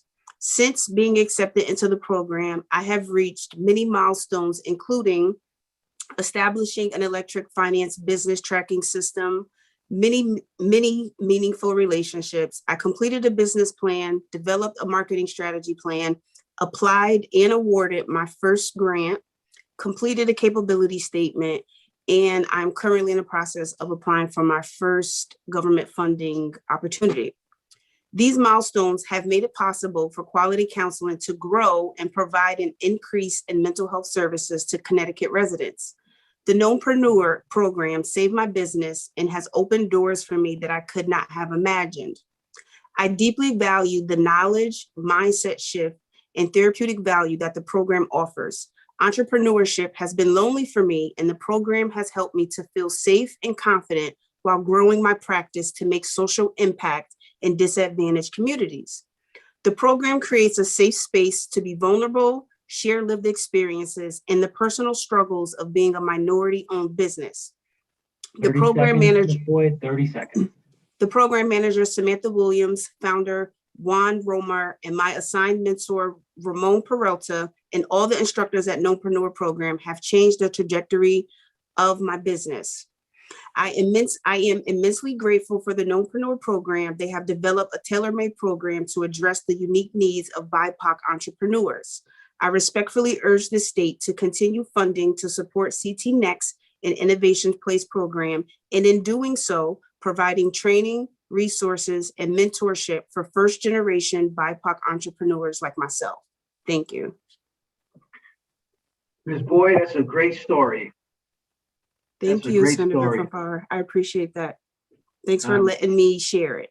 I'm very moved by that and your tenacity and the fact that a program's been created that is giving opportunity for you and others like you. So wish you all the best and great success going forward. Thank you. I appreciate it, and have a good evening. You do the same. There's a question for you from Representative Cheeseman. Yes. Thank you, Senator Fanfare. Thank you so much for coming tonight. How did you learn about the program? I learned about the program through the program manager, Samantha Williams. I follow her on social media, and she began to advertise the program sometime in January. And she provided a Facebook Live informational session. And I knew the program would be competitive, and I was eager to apply, and I did so. And then I was luckily chosen. So that's how I found out about the program, through Facebook. Oh, that's pretty cool. And how large is your current client base? Currently, I am one of 3 therapists. I currently carry a caseload of 15 clients, and the 2 other therapists that work for the practice carry a caseload of 10. Since the practice started, I have served over 1,400 residents of Connecticut. Yes.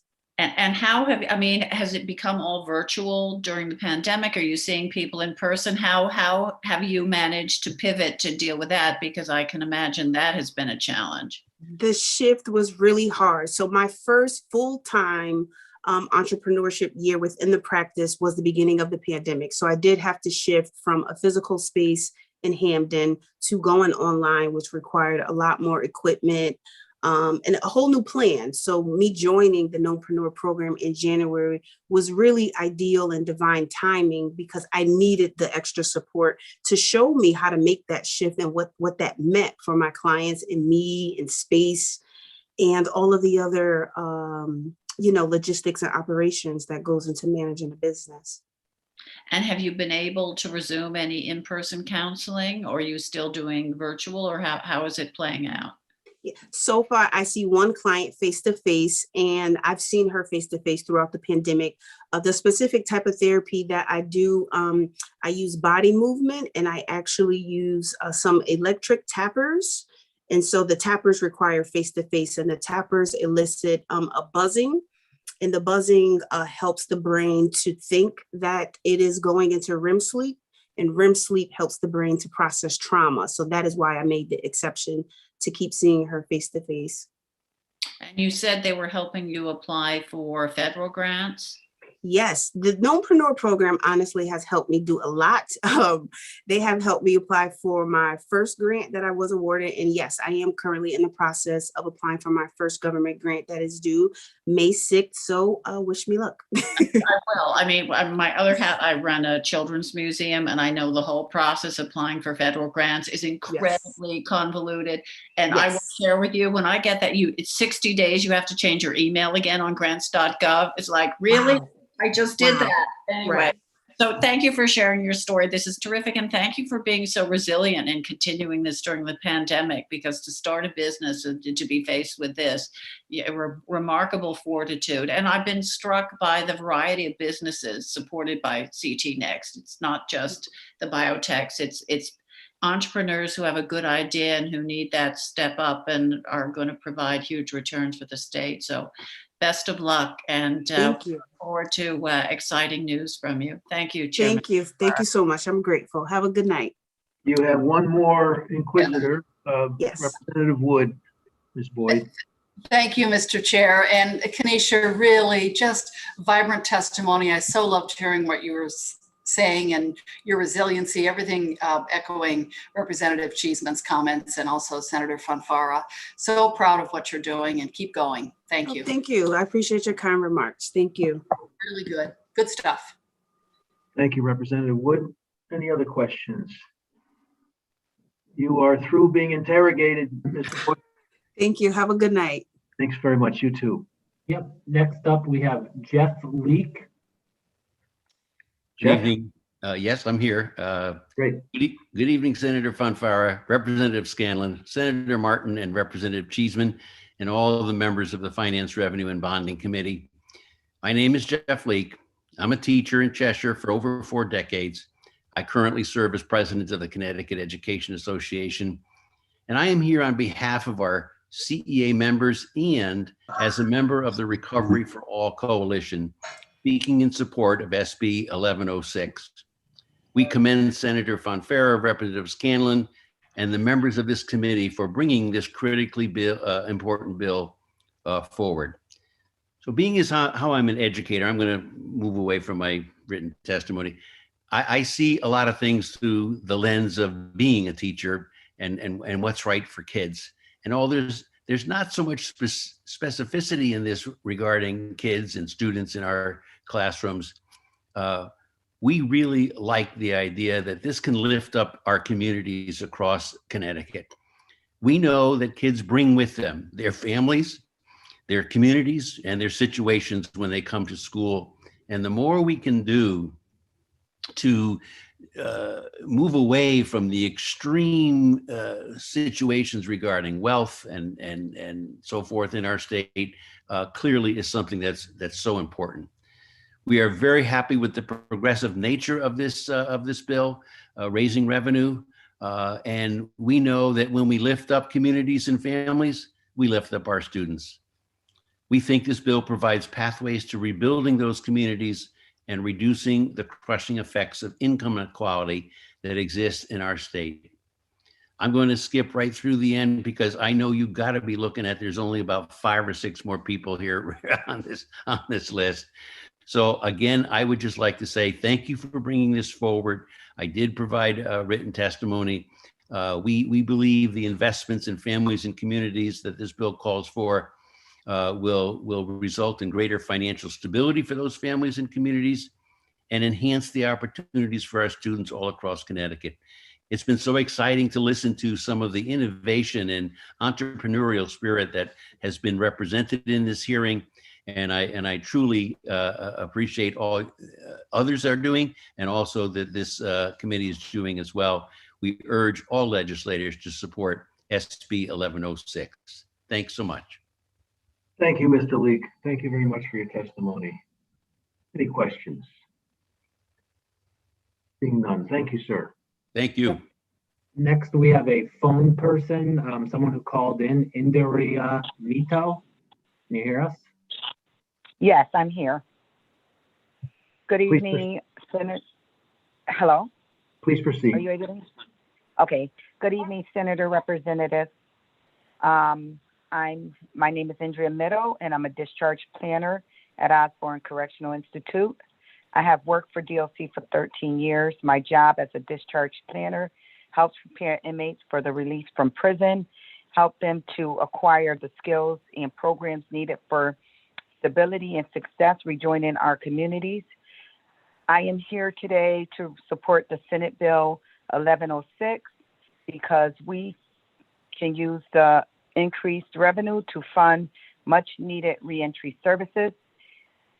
Thank you for raising this bill, as it will raise the revenue necessary to meet the needs of the people my colleagues and I care for. With the revenue, we could invest in services such as assisted finding, retaining housing, expanding medical and behavioral health services in the community, funding criminal record erasure, and creating a 24-hour mobile crisis unit to respond to people in mental health crisis. This will help avoid criminalization and incarceration in the first place. We must also fund support and staff inmate medical services within the DLC in order to fix systemic staffing crises in prison health care. Supporting services that help people re-enter society after being incarcerated is ultimately a racial justice issue. Statistics show that the state disproportionately incarcerates people of color. The population we serve, people of every color, but especially Black and brown, often have very acute medical and mental health needs. This means that on a daily basis, I am currently making sure inmates being released have active orders for medication, appointments, insurance, etc. Over the last several years, we have been cut to the bone along with other critical medical and mental health services for inmates. We can't simply restore the services. We must expand the reentry services that people need, especially now that more individuals are getting released due to the pandemic. We need more support for people when they leave prison: housing, employment, mental health, and medical care. Only with these community supports will,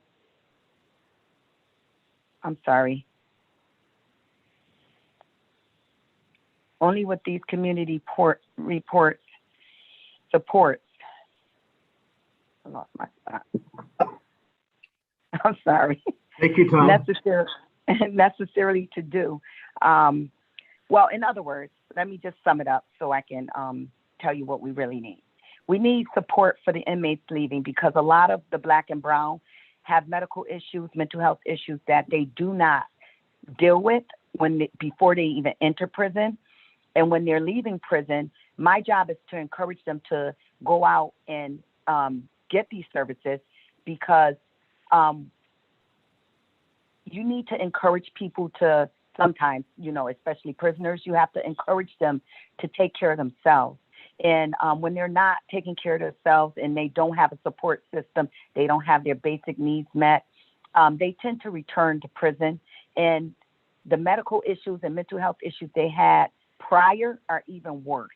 So if we had some services when they're leaving, for instance, their basic need of housing, getting a license instead of a bus pass, helping them just to maintain what we need to survive, I think that, it would benefit us in the community. It would benefit us as taxpayers. It would benefit us all as taxpayers and community members to have a safer and secure environment. Thank you for listening. Thank you so much for calling in and testifying today. You're welcome. Are there questions? Seeing none, thank you so much. Thank you so much. Bye. Next up, we have Tom Madden, followed by Josh Pollock. Tom is here, I believe. Yes, I am. Thank There you he so is. much. Yep. I was going to say good afternoon, but it's actually good evening now, Senator Fonfara, Senator Scanlon, and distinguished members of the Finance, Revenue, and Bonding Committee. My name is Thomas Madden. I am Director of Economic Development for the City of Stamford. I am here to speak in support of authorizing the bonds for the state for the CT Next and the Innovation Places program. On April 3rd, 2017, the City of Stamford Board of Representatives passed a resolution supporting and defining Stamford's Innovation District within the City of Stamford. A few months later, CT Next designated Stamford as one of the 4 innovation places within the state. Stamford's Innovation District is an economic development tool that utilizes partnerships with higher education institutions, businesses, and governments to fuel job growth and redevelopment in and around the Stamford's Transportation Center, downtown and South End. The projects have been funded within the district, have advanced the goals of the state in creating a network of innovation places by providing the foundation to attract new businesses by enhancing connectivity, enlarging the access to capital, and providing the mentorship to these growing companies. The Stamford Next teams that selects the projects in the innovation districts to fund have developed a strategic partnership through the collaboration with public and private partners, which has led to job creation and innovation by intentionally clustering businesses, institutions, and ideas and people together. With the focus on new startups that have included women and minority-owned businesses, the money from this bond will continue to support this vital part of our economy. Recently, the University of Connecticut announced that today the opening of the Data Science Technology Incubator. Now that is open, we're going to start to see Stanford-based startups that will be accepted into this incubator that will have access to offices and shared work areas. UConn's research infrastructure, facility experts, student talent, and business mentoring and networks, and other benefits that will help these high potential companies grow. Funding for the TIPA here in Stamford and the larger Stanford Data Science Initiative comes from both the university and the $2.1 million grant from Stamford Next via CT Next. This would not have been possible without the money coming from the bonding under this existing program. I believe the Innovation Places program is vitally important to the future of Connecticut cities and will continue to provide an invaluable resource to our state's innovators and creators. The City of Stamford supports SB 1094 as the bill would allow for continued investment into Stamford's entrepreneurial ecosystem. I thank you for your time and consideration of your request, and I apologize for my tardiness. No, you weren't tardy, Tom. You're right on time. And thank you for coming and testifying before the committee today. As I said earlier, I think your city has and I say that with great respect to the other 3, but the potential of your city is great, and I wish you all the best, and thank you for sharing your story with us today. Thank you, everybody. And again, we look forward to your support on this. Any questions? Seeing none. Yep. Tom, I'm sorry, Tom. Getting late. Josh Pollock. Greetings, Senator Fonfara, Representative Scanlon, and members of the Finance, Revenue, and Bonding Committee. I'm the Reverend Josh Pollock, minister of the Unitarian Universalist Society East in Manchester, a resident of Glastonbury, and I'm a clergy leader with the Recovery for All Coalition.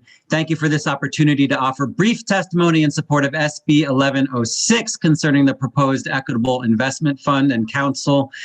Connecticut's pervasive income inequality, which is entangled profoundly with its pervasive racial inequality, is a sign of crisis in our collective moral and spiritual life. We tolerate far too much unnecessary poverty, struggling, and suffering. It is also a sign of a crisis in our collective civic life. For too many of our siblings, the promise of the American creed, life, liberty, and the pursuit of happiness remains elusive. This is not liberal rhetoric. Each of you has sat through days of testimony these past few months, hearing the stories of small businesses that can't provide decent health insurance to their employees, domestic workers who have no recourse in the face of rampant wage theft, of affordable housing shortages in many of our towns, of food insecurity, of eviction threats, of immigrants pleading for access to Husky, of grossly underfunded school districts, of a higher education system in crisis. And if these stories don't move you, consider the data. Connecticut's tax code is obscenely regressive and serves as a major driver of income and racial inequality. The latest data I see from the Office of Fiscal Analysis shows that when we combine property, sales, excise, and gross receipt taxes, the bottom decile, approximately 725,000 households, nearly half of all households in the data, take home 10% of our state's income. Their average income is $24,000. They pay 22% of their income in taxes. Meanwhile, the top 360 households whose average income is $42 million also take home 10% of our state's total income, but pay just over 1% of that income in taxes. In other words, the top 360 households take home the same total income as the bottom 725,000 households, yet the bottom 725,000 pay 18 times higher overall effective tax rate. No wonder so many households and communities are just stuck, financially immobile, and perpetually at risk. It's unfair, it's immoral, and out of alignment with the American creed. SB 1106 takes seriously the challenges our most vulnerable residents have faced during the pandemic and in prior decades, and offers investments in people and communities that will begin to establish fairness and opportunity the current tax code cannot enable. Please support SB 1106. Thank you for this opportunity. Pastor, thank you so much for your testimony and your participation in the discussions over the last couple of months. And I appreciate that you did share with the committee the specifics of those that data that really sheds light on the disproportionate share that the poorest of us are bearing in keeping the state government running. Thank you very much. You're welcome, and thank you, Senator. I see no questions. Tom. Yes, next up we have Catherine Wiley, followed by William Suter. Catherine. Hi, I'm here. Can you hear me? Yes, we can. Good evening, Senator Fonfara, Representative Scanlon, Ranking Member Senator Martin, and Representative Cheeseman, and honorable members of the committee. Thank you for the opportunity to provide testimony in support of SB 1098. An act authorizing bonds of the state for pediatric early literacy programs. My name is Dr. Catherine Wiley. I'm Chief of Primary Care at Connecticut Children's and a practicing pediatrician at Connecticut Pediatrics at CHC in Hartford. Many children, especially those living in underserved communities, enter school unprepared to learn to read. For many, this leads to a spiral of difficulty in school, dropping out, restricted employment options, and a host of unfortunate and costly long-term outcomes. Critical connections in the brain are made in infancy, and the brain reaches 80% of adult size by the age of 2, long before formal schooling begins. Early exposure beginning at birth to rich language, shared reading, and nurturing relationships is essential to the development of complex pathways necessary to learn to read. As a pediatrician in Hartford and a trained provider in the early literacy program Reach Out and Read, I have seen firsthand the benefits of pediatric early literacy programs. From the first time I hand a child a book, Reach Out and Read allows me to make meaningful observations of a child's development in a way that engages both the child and their parent. Parents glow when I point out emerging skills that often they have not recognized as precursors to reading, like turning single pages, pointing at named objects, and tracing the text on a page from left to right. In the context of a trusting relationship with the family, I can set age-appropriate expectations and offer individualized guidance to foster emergent literacy. The behavioral health outcomes of shared reading are also crucial. The connectedness between parent and child fostered by reading aloud has been shown to result in increased bonding, less punitive parenting styles, greater empathy, and less maternal depression. The evidence base behind pediatric literacy programs like Reach Out and Read is compelling. Numerous studies demonstrate that Reach Out and Read has a positive effect on parents and children's attitudes toward reading and improves children's receptive and expressive language skills. Currently, Reach Out and Read reaches almost 1/3 of all Connecticut children, including those in my clinic. I firmly believe every child and family deserves access to evidence-based pediatric literacy programming. SB 1098 would generate the financial resources needed to provide all children in our highest need districts with pediatric early literacy intervention. I'd like to thank the leadership of the committee for raising the bill and the opportunity to provide testimony. I humbly request all members consider supporting SB 1098. Thank you for your consideration. Thank you, Dr. Wiley. And we do have a question from Representative Mashinsky. Thanks, Mr. Chairman. I have two questions. One is, in the program, doctor, are you also working with the reading skills of the parent? And the second question is, do you take advantage of Dolly Parton's book a month for the parents and children? Two great questions. So with regard to the first question, which I've now forgotten, of the parents, yes, language skills of the parent. This actually is a critical component of the training that providers get around Reach Out and Read. There's many opportunities there. One is this is a gentle way to find out about parents' literacy skills, which can be a very sensitive topic. We train providers to know how to approach the topic, whether a parent can read or cannot read, and to meet them at whatever level they are at. For this age group, which is newborns all the way through age 5, the parent does not need to be able to read. They need to be able to speak to their child, and they can actually talk about the pictures if that's all that they're able to do. They can tell family stories. There's many opportunities. Dolly Parton Imagination Library is a supplemental program.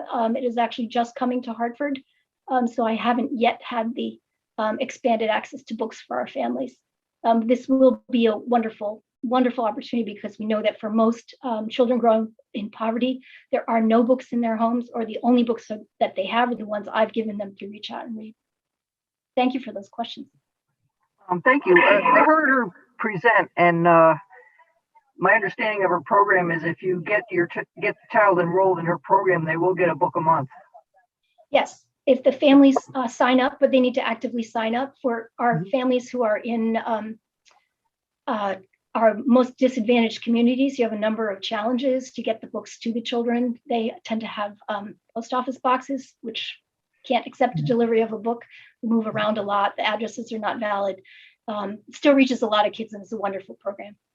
Okay. In some parts of the country, the books are delivered to the pediatrician's office, so the pediatrician can hand them out along with the guidance that families need to know what to do with a book and a very young child. Okay, thank you. You're welcome. Representative Zupkis. Thank you, Mr. Chair. I just wanted to say, Catherine, thank you for coming. I used to work at St. Mary's Hospital in Waterbury, and they have a big Reach Out and Read program, and everything you're saying is true, and it's a great, actually, my friend used to run it, and it's a wonderful program, and it is very necessary in the community, especially for the people that come to that program. So thank you. Thank you for that support. Thank you very much. Anyone else? Seeing none. We're getting feedback now. Tom? We Thank you, have Doctor. Rick Melita, followed by William Suter. Rick, you have the floor. And you are on mute, sir.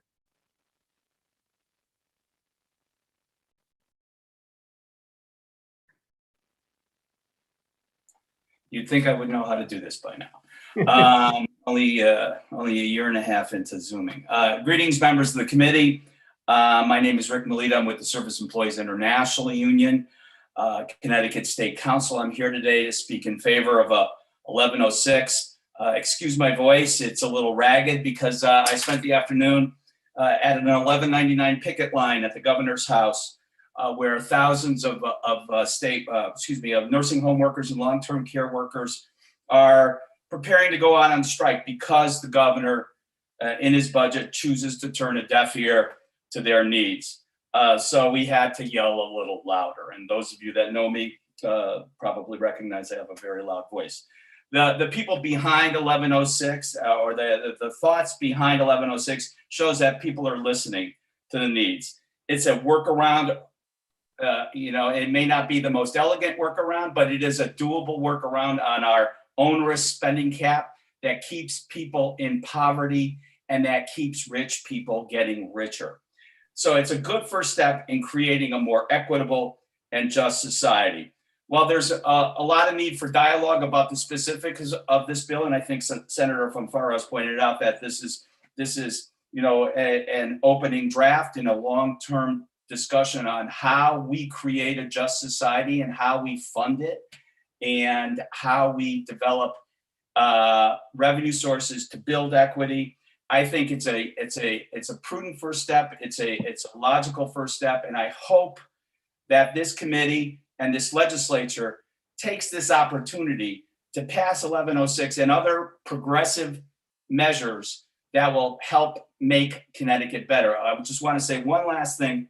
You know, in 2010, in 2008, 2009, and 2010, in the last economic meltdown, we went small, not just in Connecticut, but nationwide. And as a result, Connecticut was in doldrums, economic doldrums, for over a decade. We shouldn't make that same mistake twice. We need to invest in our communities to build strong, deep-rooted, welcoming communities in order to create a better society. And I thank you for listening, and I thank you for your important work on this issue. Thank you very much, Rick. Thank you for waiting to testify. And Representative Mashinsky, coming in as the closer in the ninth inning. I needed a token member of the coalition to ask my question. So, Rick, you're the token member, but. Oh. Thank you. And we missed you. We missed you up here. But what's the number one most onerous thing on the backs of the folks you're trying to serve? That, for example, the people that work in home care at nursing homes and so on. What's the most difficult thing in their life? Is it the lack of health insurance or something else? It's really a multidimensional problem, Representative. I mean, during the height of the pandemic, and we're not out of it yet, there was a dramatic need for protecting those workers, and all too often they were denied, or their pleas were ignored or denied. I was at the rally today. They're talking about how they need to make at the minimum $20 an hour. They need at a minimum to have healthcare so they can take care of people. And when they get sick, someone can take care of them. Right now, there's one shocking statistic that a woman working in a long-term care facility has the opportunity to purchase health insurance through her employer at a cost of $6,000 a month for family coverage, when she makes probably closer to $3,000 or $4,000 a month. So yes, there's healthcare out there. No, it's not affordable. There's no pensions. There's no real respect for the hard work of caring for our most vulnerable citizens requires. Okay. What was popping into my head as I was listening to the witnesses was if we could put them into the big state pool, it would certainly bring down their monthly cost. It sure would. Okay. I would suggest that I would suggest that there's several people at OPM and other agencies that you may ask that question of why that doesn't happen. But thank you. Okay. Thank you, Rick. Bye-bye. Thanks, Mr. Chairman. Thank you. Thank you, Rick, very much. Good night, sir. Have a good night. Last but not least, William Sutter or Sutter. Hello, can you hear me? Yes, we can. Great. So first of all, I would like to thank you, Senator Fonfara, Representative Scanlon, and members of the Finance, Revenue, and Bonding Committee for the opportunity to offer this testimony in support of Senate Bill 1094. My name is William Sutter, and I am an owner of Escape New Haven, an escape game company in New Haven, Connecticut, founded in 2015. I've also been involved in Connecticut startups since graduating from Yale 10 years ago. And you heard from my co-founder earlier, but as he explained, an escape game is a series of thematically decorated rooms filled with puzzles and challenges, and customers come in to experience these rooms and solve all the puzzles with the ultimate goal of unraveling a mystery and eventually escaping from the scenario presented to them. Now, producing these games requires a high level of craftsmanship, creativity, and technical knowledge. And our team would not be able to design or build our games or even exist at all without the resources provided by MakeHaven, which is one of the CT Next Innovation Places organizations. You heard from their executive director earlier today. Now, MakeHaven creates a nurturing environment for entrepreneurs and enables individuals to build a marketable skill set and connects its members to valuable job opportunities. Through Makehaven, we've been able to grow our business with access to the cutting edge tools and technology that they have, including laser cutters, 3D printers, injection molding machinery, and a fully outfitted wood and metal shop. Basically, everything we make has been partially or entirely fabricated at Makehaven. All of our scenic design, all of our interactive props. And having access to these resources has also affected how our company approaches hiring and staffing. We can now hire creative employees and then provide them with the skills and training they need to turn their visions into real products that we can use in our business. So it's really expanded the types of employees we can hire. They don't need the hands-on fabrication skills because we are now able to teach that to them through Makehaven. We also regularly turn to Makehaven's large membership base whenever we have a new position available, because we know that Makehaven is a magnet for creative, talented, and intelligent individuals who have a love for learning new skills and contributing to an environment of personal, professional, and community growth.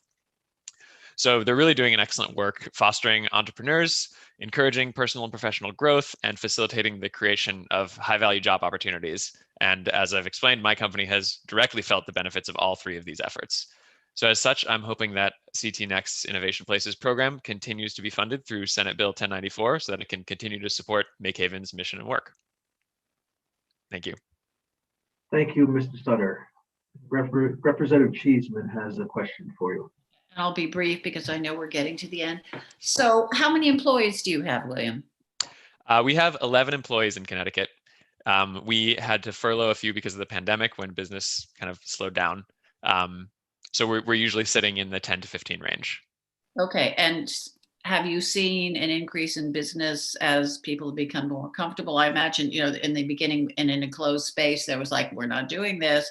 So how have you seen this play out, and what did you use to survive during the pandemic? During the pandemic, like I said, when we were fully shut down, we had to furlough almost all of our employees. We were able to retain a few creative staff to keep doing their work at Makehaven, producing new games. And we had some amount of savings saved up that we were prepared to absorb some of the shock. We also got a PPP loan and an EIDL loan. So that helped keep us afloat as we were doing this development work during our shutdown. And now we are seeing customers return. It's obviously not back to full level. We're currently open at about 50%. And we're still not filling up, but some of the developments that the research and development work we did during our closure was working on these outdoor games that were more pandemic friendly. So those have also helped support us through the downturn. During normal times, quote unquote, how many customers will you typically see during the course of the week? How long does it take somebody to complete a game, and Yes. do you come in groups, or what? Yeah, great questions. So our games last 1 hour. You can obviously solve the puzzles faster and escape earlier, but a typical team is in the 50 to 60 minutes range. In normal times, we were running a couple hundred people a week. Our venue could hold. We did a lot of corporate team building, so we would have groups of up to 30 come at a time, a couple times a week, and then we had publicly available bookings during the weekends. And would they help you with the marketing to, you say corporations, companies would come for the team building? Did they give you advice on that, or did you come in absolutely knowing everything about how to market your product? So our product, when we opened, we were a very new product. I think we were about the 50th venue in the United States like this that opened, and now there are over 3,000. So we were kind of making it up as we went along. We hired a marketing firm based in Madison, Connecticut for a while.